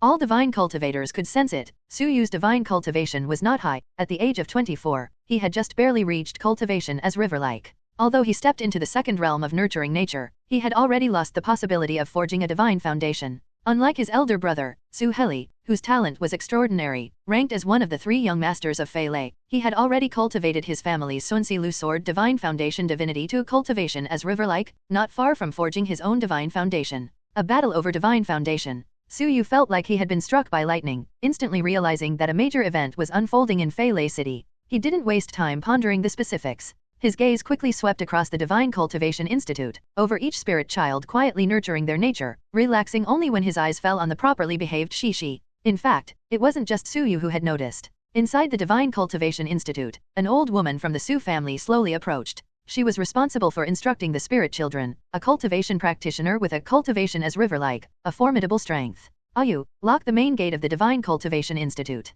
No one is allowed to enter. After you return, stay here with me to protect the children's safety, the old woman ordered seriously, gripping her phoenix-headed cane, her face as craggy as old tree bark. Su Yu hurriedly nodded in agreement. I wonder how Che is doing in the workshop. I hope he stays put and doesn't get curious and go looking for excitement. A mere ripple from a divine base cultivator's fight is enough to kill a bone-tempering martial artist, with no hope of survival. Su Yu shook his head, suppressing the worry in his heart. Shishi, come to your uncle Su Yu, he called out, waving at Shishi. Shishi obediently trotted to Su Yu's side. But right behind Shishi, a boy with a large head followed suit. Cheesy-eye, come quickly, stay behind Uncle Su Yu, and we'll be safe. Shishi stretched her neck and waved. Su Yu glanced at the boy with the large head following Shishi, his hair tied in neza braids. The sight compelled him to take a second look. Nurse Momo, whose spirit child is this? Su Yu couldn't help but ask. With her phoenix-headed cane in hand, Nurse Momo glanced at the boy with the neza braids and let out a cold laugh. An acquaintance entrusted him to us. Bang! His vital energy exploded forth like a jiashi snake spitting out its forked tongue, spreading all around. Li Che wore a conical hat and hid behind a cute bull mask, his eyes glistening with rage. The elastic shirt he wore clung tightly to his body, tracing the contours of every bulging muscle and pulsing vein. With a heavy stomp, his vital energy roared like thunder. It was as if a bomb had suddenly detonated. The puddles under his feet were instantly displaced as if a boulder had been thrown into a lake, causing water walls several feet high to splash up, and the cobblestones below cracked under the pressure, deeply indented. An unprecedented terrifying force erupted at that moment. The violent air currents surged, blowing the displaced waves away. A figure screamed as it shot out from within, a burst of translucent water twisting into a vague human silhouette, the divine energy violently fluctuating as it materialized. Imubai was drenched, looking like a drowned rat, having lost the calm and composed demeanor he initially had facing Li Che. As he focused solely on escaping, seeking to flee towards the outskirts of the city, he had not expected that halfway through his escape an incredibly terrifying surge of vital energy would erupt out of nowhere. Meridian Connection Realm? Was a Meridian martial artist lying in wait for him before his time? Which family did they belong to? No, wait. How could a Meridian martial artist have detected his trace under the divine secret technique? This secret technique, passed down by Patriarch Shenji, was undetectable to anyone other than divine base cultivators while employing the art of escape. Splash! Imubai slid back several meters on the flooded street, dropping to one knee on the ground, panting heavily as rain twisted across his cheeks. He stared fixedly at the towering figure. Black sinews as tense as bucking springs, vital energy red as magma. He was faced with a robust and purely powerful torrent of horizontally refined energy. Bull Demon. Imubai glared at this figure, whose imposing presence seemed to burn away the rain and create a misty vapor around him, his unmasked murderous intent rampant in his eyes. Yet in his eyes, there was deep sadness, and countless tears fell from them. Imubai could never have imagined that the one to obstruct his path would turn out to be Bull Demon, a criminal who postured as a hero, whom he should have been able to easily erase. How dare he challenge him, a cultivation practitioner with cultivation as river-like? Although he sensed that Bull Demon's current energy had reached the peak level of a Meridian martial artist, but as a cultivation practitioner, just stepping into the early stages like a small cup could rival the Meridian martial artist, and reaching stream-like or river-like stages could easily suppress them. The Bull Demon's aura was merely at the Meridian level of the channel opening realm, at the beginning stage of entering the realm. He, Imubai, even with his divinity now diminished, still possessed cultivation as river-like at the level of perfection. Woo woo woo. Bull Demon, how dare you? Tears rolled down one by one from Imubai, mixing with the rain and dripping into the water. Rainy days are better suited for sorrow. You can't tell if it's the rain from heaven or my tears. Imubai dared not delay. The Bull Demon's ignorant actions were just right. He had wanted to kill the Bull Demon for a long time. As Imubai released his divinity, countless raindrops falling from the sky seemed to freeze in midair. Imubai sobbed, spreading his 5 fingers, but aimed straight at Li Che's head. Despite the tens of meters between them, countless divine powers were manipulated. The angry Cry-Town ghost divinity, with maddening sorrow and tear-inducing emotions, fiercely assaulted Li Che. It was as if countless sharp, invisible needles spanned the distance, violently piercing into his mind. Li Che felt a sting at his nose and an excruciating headache. His face almost looked mournful and tear-stained, facing the full-on attack of a divine cultivator for the first time, as the opponent's divinity directly struck his spirit. Even the height of physical endurance achieved through horizontal refinement couldn't temper the spirit, therefore. Martial artists were naturally a notch weaker when facing divine cultivators. However, Li Che did not panic or completely lose initiative. His arm suddenly grew hot. Jade-colored mist slowly twisted around, wafting and floating. In an instant, like a heavy rain meeting sweet dew, the piercing spiritual pain in his mind disappeared in an instant, swallowed like a whale, all channeled into his arm. Prototype of divine powers, immortal worker, 1,000 analyzing hands. H's entire hand, at that moment, almost felt like it was no longer his own. The terrifying divinity was almost uncontrollable. The wrath divinity that originally resided within was instantly suppressed. But because the amount of divinity absorbed was too much, to refine and transform it all at once seemed rather difficult. His arms, muscles, bones, and flesh all endured a tearing pain. His entire hand even seemed to have its own will. Quite weird. But it eased Li Che's spiritual suffering. That was enough. Li Che's eyes focused sharply as he pressed down forcefully with his body, slightly leaning forward as if he were a variegated white tiger bearing its fangs. He stumped his foot, and the flagstone quivered, boiling water erupting around his footpad. The water, like a slithering snake, wound up along his thick foot. Relying on the rebounding force of the angry Vajra state, Li Che shattered countless splashing raindrops and shot out. When his body landed again, he had already closed the distance of several tens of meters, appearing before Imubai, who was still spreading his fingers to release divinity, and upon Li Che's burly body, countless little ghosts formed from the gathered rainwater as if they had crawled out from hell and merged with the rain, wailing loudly as they clung to Li Che's arms, thighs, limbs, head, crying and gnawing as they did. Under Li Che's cute bull mask, there was no expression. His palm as wide as a cattail leaf, fingers hooked like talons. Transformation realm martial arts. White tiger chaotic wind fist. His entire body resonated with binding force, his blood and chi spraying from his pores. The numerous little ghosts clinging to Li Chei's body instantly vaporized into mist. And the mist, with Li Chei's punch, the chaotic wind howled, interweaving, and blurred into the form of a spectacular white tiger. Mubai was terrified to the extreme. He had not expected that a mere bull demon, a martial artist, would not only be unaffected by his divine provocation but also be able to execute a transformation realm martial technique. What kind of monster was this? Growth, too fast, right? He had just completed bone tempering, then blood exchange when seen again, and now, he had actually reached the Meridian Connection realm, and had mastered a transformation realm martial technique. No famous master to guide, the small Fei Lei city, could produce a Meridian martial artist who mastered transformation realm martial arts. Without an extremely exceptional martial talent and decades of persistent, arduous cultivation, it was impossible to grasp and cultivate transformation realm martial arts. This bull demon, who on earth was he? But at the critical moment, Mubai had no time to think more. His divine power fully charged into his arm. Every drop of rain that fell turned into little ghosts wailing and crying, piling upon his arm, as if forming armor. However, with a thunderous impact, the white tiger's punch smashed down onto Mubai's arm. The countless little ghosts exploded, along with Mubai's arm, which burst and shattered into a dense blood mist. With one arm obliterated, the terrifying residual force hit him, sending him flying backward like a batted ball, yet he hadn't fallen to the ground. The blood mist tore apart, and a cute bull mask appeared right after, his sleeves giving a shake. Wooden arrows from the sleeve crossbow filled with freshly absorbed divinity, the poisoned Guanyin blood lotus, and the rapidly pulled thin silver threads, in the reflection of Mubai's horrified pupils, came crashing down like a deluge. Mubai had never experienced such vicious tactics, and his mind hadn't caught up.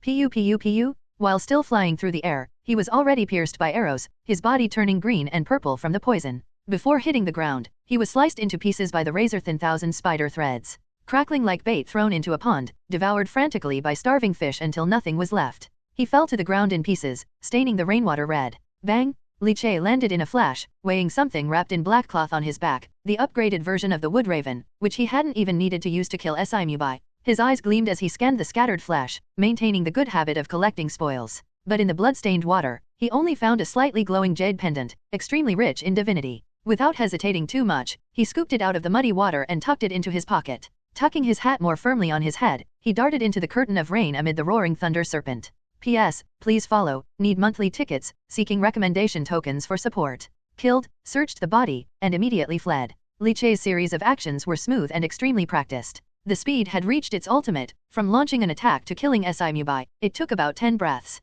But the brief exchange was very perilous. Had Li Chei not been able to withstand Mubai's divine method's attack on his spirit, he might have been the one lying dead. The only thing Li Chei regretted was that Mubai's body didn't have much of value. He had imagined finding divine cultivation methods, superior internal strength techniques, and so on, but there were none, not even a gold leaf. Illogical? This wasn't how a proud descendant of a noble family should appear when out and about. Boom! Li Chei retracted his essence, chi, and spirit. His foot stumped fiercely on the ground, and the accumulated water exploded like a wall of rain, while his body had already shot out like a bullet. The slumbering dragon elephant was also pushed to the limit, as if he had entirely erased his existence from the human world. Stop! The explosive roar erupted from the Golden Splendor Pavilion. 3 figures, shocked and furious, split the curtain of rain and chased after him at high speed, shredding the curtain of rain instantly. Powerful divine intent swept over, engulfing the heavens and the earth, stirring the wind and rain. They were each wearing masks of a tiger, a leopard, and a goat. Under the rain, they appeared extremely ferocious. Mighty divine intent intertwined around them, as if forming a river-like awe-inspiring presence around their bodies.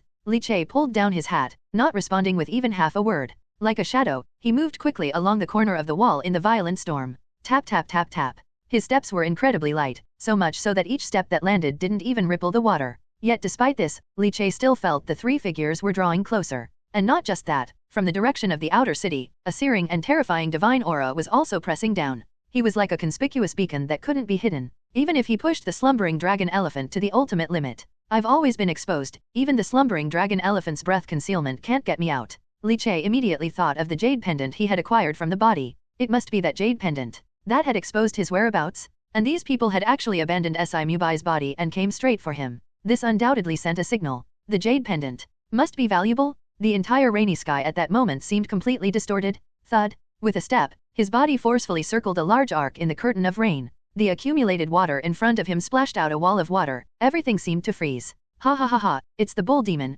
Ha, ha ha ha, not bad. A figure wearing a laughing girl mask, carrying a long spear on her back, parted the curtain of rain above her head as if it were an umbrella. The intense divine intent permeating the surroundings strangely brought a joyful emotion. Every raindrop seemed filled with happiness and joy, compelling one to burst into hearty laughter. Li Che frowned, his eyes ice cold, but under the influence of divinity, he couldn't help but want to burst into laughter. The rain seemed to have frozen in place. The torrential rain suddenly hung motionless in the air, manipulated by the powerful divinity. Apart from the girl with the mask, there were two other figures, one on each side, left and right, blocking his escape route. The other two, each carrying a side knife, one's body as burly as a bear, with fierce glaring eyes, their divinity seemed to ignite the rain itself. Li Che had already recognized this man. One of the three divine catchers. Wrathful Mithreya, Zhao Sunhai, the other two. Under the cute bull mask, Li Che's eyes shifted, glancing at the two of them. These two must be the other two of the three divine catchers. Terrifying trace of light, Zhang Xiangyang, chaotic joyful bewilderment divine, Zhou Ruiguan. Su Yu had briefed Li Che about the divine foundation that the three divine catchers harnessed, because their characteristics were too distinct, they were easily recognizable.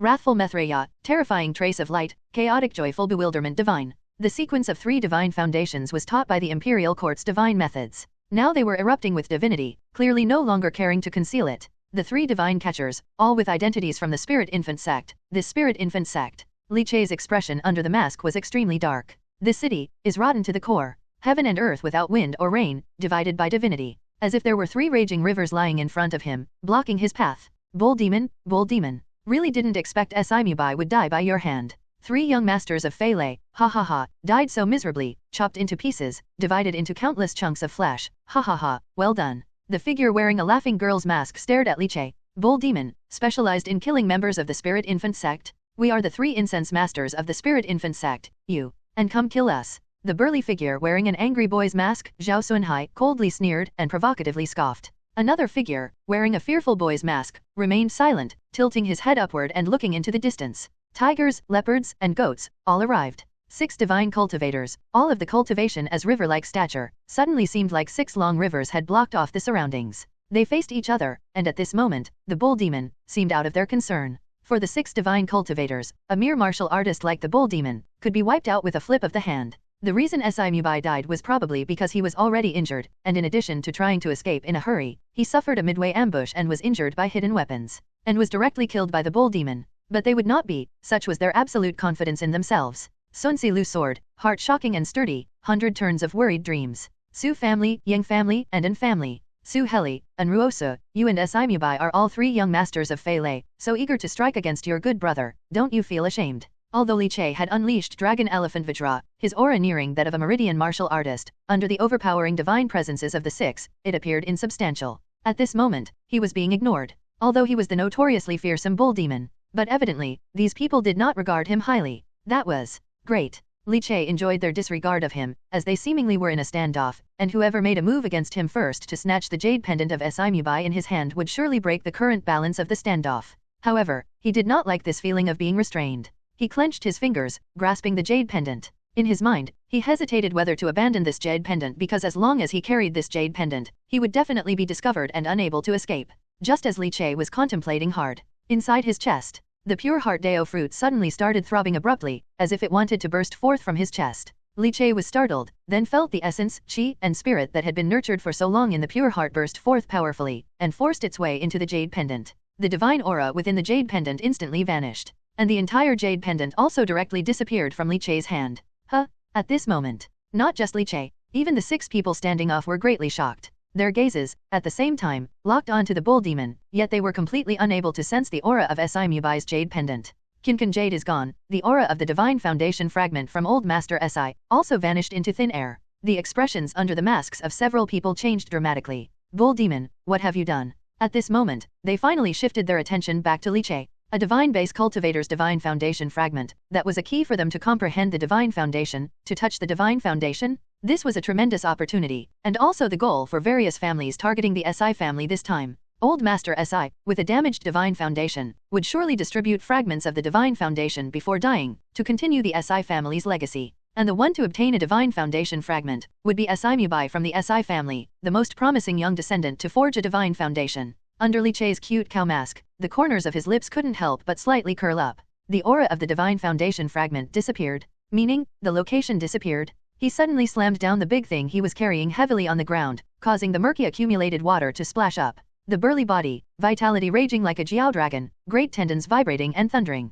Li Che glanced around at the divine cultivators who clearly did not take him seriously. Gentlemen, allow me to give you a big surprise. Feel the art of explosion. Li Che lowered his voice, deep and filled with madness. Black cloth unfolded, Li Che single-handedly carrying that enhanced version of Mutuya, but saw its round barrel made of superior black wood, towering with 5 dark metal tubes, its belly stuffed full with thumb-sized Mutuya, neatly arranged. The bull demon's arms' great tendons vibrated, his entire body overflowing with vitality and inner strength, crazily infused into that raised, bizarre contraption aimed at them. You have divinity. I have firepower? Immortal craftsman Namo Gatling Mutuya. Gentlemen, please enjoy a display of fireworks. What is that? The divine cultivators who were originally standing on the rooftop looked somewhat astounded because divinity was fluctuating violently as if it was warning them of danger. Great danger? Yet, how could this bull demon, who was merely at the initial stage of meridian awakening, pose a danger to them? That strange mechanism, a few metal tubes bundled together. What did the bull demon want to do? Use a mechanism with hidden weapons, to deal with them, the powerful cultivators whose cultivation as river-like?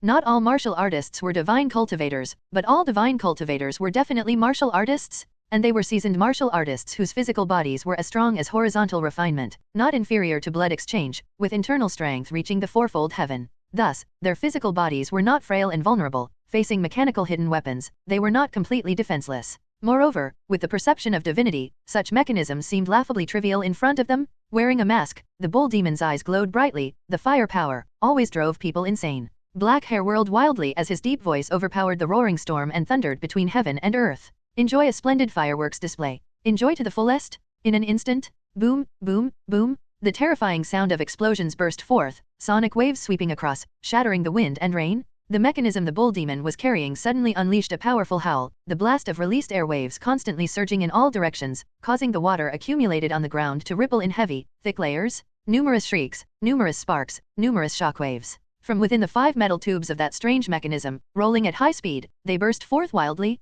One after another golden bolts of lightning, like light swords, shot out, tearing apart the pouring rain in an instant and cleaving the curtain of rain in two. Da-da-da-da-da-da. The speed was too fast, every wooden raven, compressed by the surging tide of Li Che's vital energy, burst with acceleration after being squeezed, and coupled with the wooden raven's own powerful thrust, shot out. 1,000 ravens screeching in unison, the world blossomed with golden flowers. The 6 masked divine cultivators all changed color in alarm as they frantically stimulated their river-like divinity. However, the wooden ravens being ejected were too fast, almost in the blink of an eye they reached them, and they could only use their own divinity to manipulate the chaotic divinity everywhere in the world, freezing the air and forming a divinity air wall. The wooden ravens hit the air wall and seemed to stagnate for an instant. In that moment, the eyes beneath their masks calmed down significantly. They could see clearly now. They were wooden birds carved from ebony, their grain looking lifelike. In that moment of stasis, flames erupted from within the bodies of the wooden birds, which then fiercely swelled in the storm. The moment it exploded, it released countless surging shockwaves. The explosive tearing power and impact were enough to rip open the flesh of Meridian martial artists.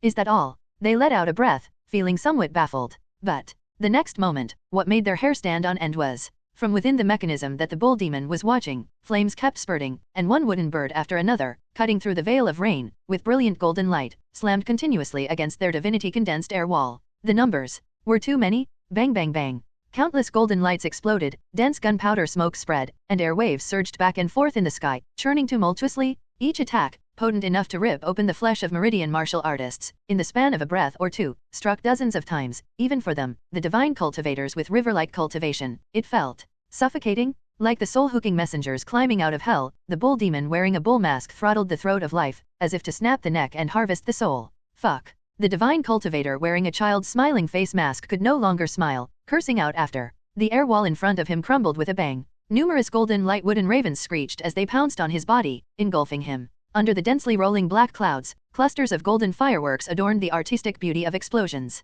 Even the rain was forced back by the impact. The other divine cultivators soon followed suit. Waves of heat rolled back and forth, dense steam shrouded between heaven and earth. When the flames disappeared, and the full raindrops fell from the sky, pitter-pattering ceaselessly, the entire area was a mess. When a trace of divinity finally revived, several figures staggered to their feet at the same time. Their masks were badly damaged, their clothes in tatters, some wearing only a few strips of fabric on their bodies. Their skin was torn and flesh was split open, dense scorch marks permeated around them. Even the cleansing rain could not cover up that smell of cooked flesh. It's over. Where's the bull demon? Fuck, he ran off long ago? What the hell was that thing? Shooting out so many wooden birds, actually exploding with such terrifying force. What kind of mechanism can blast cultivators at the peak of their cultivation like us into such a state? Now I finally understand why the followers of the Spirit Infant sect don't call the bull demon a hero. Does this guy's methods even qualify as heroic? The divine cultivators no longer harbored any thoughts of hostility or confrontation. After all, Mubai's Kinkan was gone, and the bull demon had already slipped away. What was the point in confronting each other? Out of loneliness? The identities of both parties were clear to all, so with the interest waning, no one continued to dwell on the matter. The way of mechanisms, can it really be this powerful? No wonder the Tang family could shine for a time, but mechanisms are ultimately minor arts, otherwise the Tangs would not have completely declined following the fall of the divine womb power. Who is this bull demon, exactly? Using the blood and chi of a martial artist, combined with the way of mechanisms, actually causing the six of us at the peak of cultivation to be in such disarray. The group took deep breaths, exchanging words, all somewhat shocked. But gradually, they came to their senses. Mubai's Kinkan has disappeared. That bull demon must have used divine means to erase the divine foundation chi mechanism that seeped from the jade. Damn it. We must find the bull demon? We must? That damn thing is an opportunity for the divine foundation. In disarray, with bandages hanging and skin torn, the group peered through the hazy steam and curtain of rain at each other symbolically for a few moments. Then, tacitly turning their heads, they each swept away. Bang! Li Che, using the slumbering dragon elephant's breath concealment ability this time, easily escaped. There was no longer any incident of being discovered and followed by divine cultivators. Not to mention that those fellows had their divine defenses blasted open by the Nemo-Gatling wooden crow, leaving them skinned and bruised, without the energy to search for him. Simply erasing the divine aura from Mubai's jade pendant was enough to completely cut off any pursuit. But he still cautiously moved through several alleys, switching locations multiple times. After confirming there were no trackers, he carried the Nemo-Gatling back to the workshop courtyard Su Yu had found for him. Once he landed and confirmed he was alone, Li Che began to breathe heavily, setting down the Nemo-Gatling. Li Che's figure returned to its normal size, and his mind instantly plunged into his arm. The 1,000 analyzing hands had absorbed a great deal of Mubai's divinity, which needed to be dealt with quickly, or else it would become uncontainable. After all, Li Che was not a divine cultivator, not even at the stage of nurture nature like a lamp, and if he couldn't contain it, the outburst of divinity from Angry Crytown Ghost would not only affect his mind, but he could also risk exposing himself, bringing unnecessary trouble. The identity of the bull demon was too sensitive at the moment. Therefore, Li Che did not hesitate to push the absorbed divinity into the dragon elephant Vajra Dao Fruit. The Dao Fruit consumes divinity? That would alleviate his pressure? However, the dragon elephant Dao Fruit only absorbed roughly half of the divinity before it stopped devouring more. Fortunately, once the pressure on the 1,000 analyzing hands returned to normal, Li Che finally let out a sigh of relief. Dao Fruit, Dragon Elephant Vajra, LV2, 30%. Li Che glanced at it and couldn't help feeling pleased. This bout of consumption had directly increased the maturity of the Dragon Elephant Vajra Dao Fruit by 10%. Li Che even felt that his martial cultivation had reached the limit of the blood exchange 6th shift, and with the method of meridian awakening, he could break into it with just a thought. The LV2, 30% maturity of the Dragon Elephant Vajra brought too much of an increase in cross-training talent. Suppressing the boiling chi and blood in his heart, Li Che used the Dao Fruit to conceal his aura. Opening his eyes again, they were clear and bright, as the rain incessantly poured down. Li Che took off the cute bull mask and crushed it into a fine powder with a slap. His gaze then fell on the Nemo-Gatling, the LV3 Immortal Craft Dao Fruit, which had significantly enhanced his hands-on capabilities.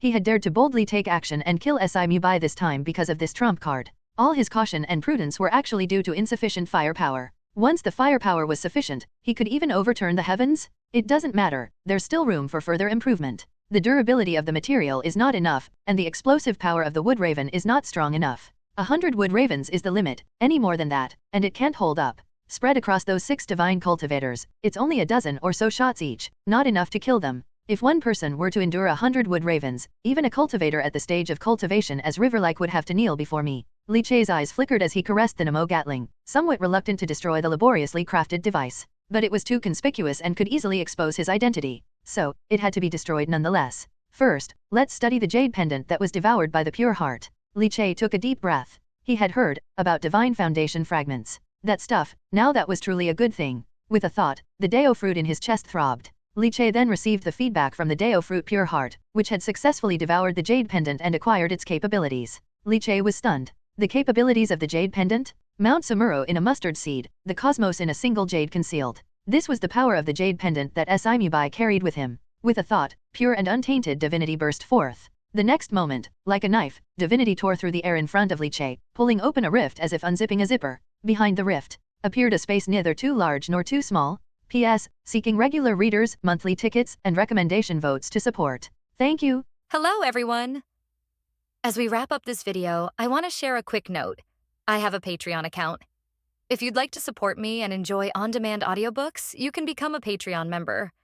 Alternatively, you can check out my Google Drive link, which has 500 plus novel audiobooks available through my Ko-fi or Patreon shop. I appreciate your support.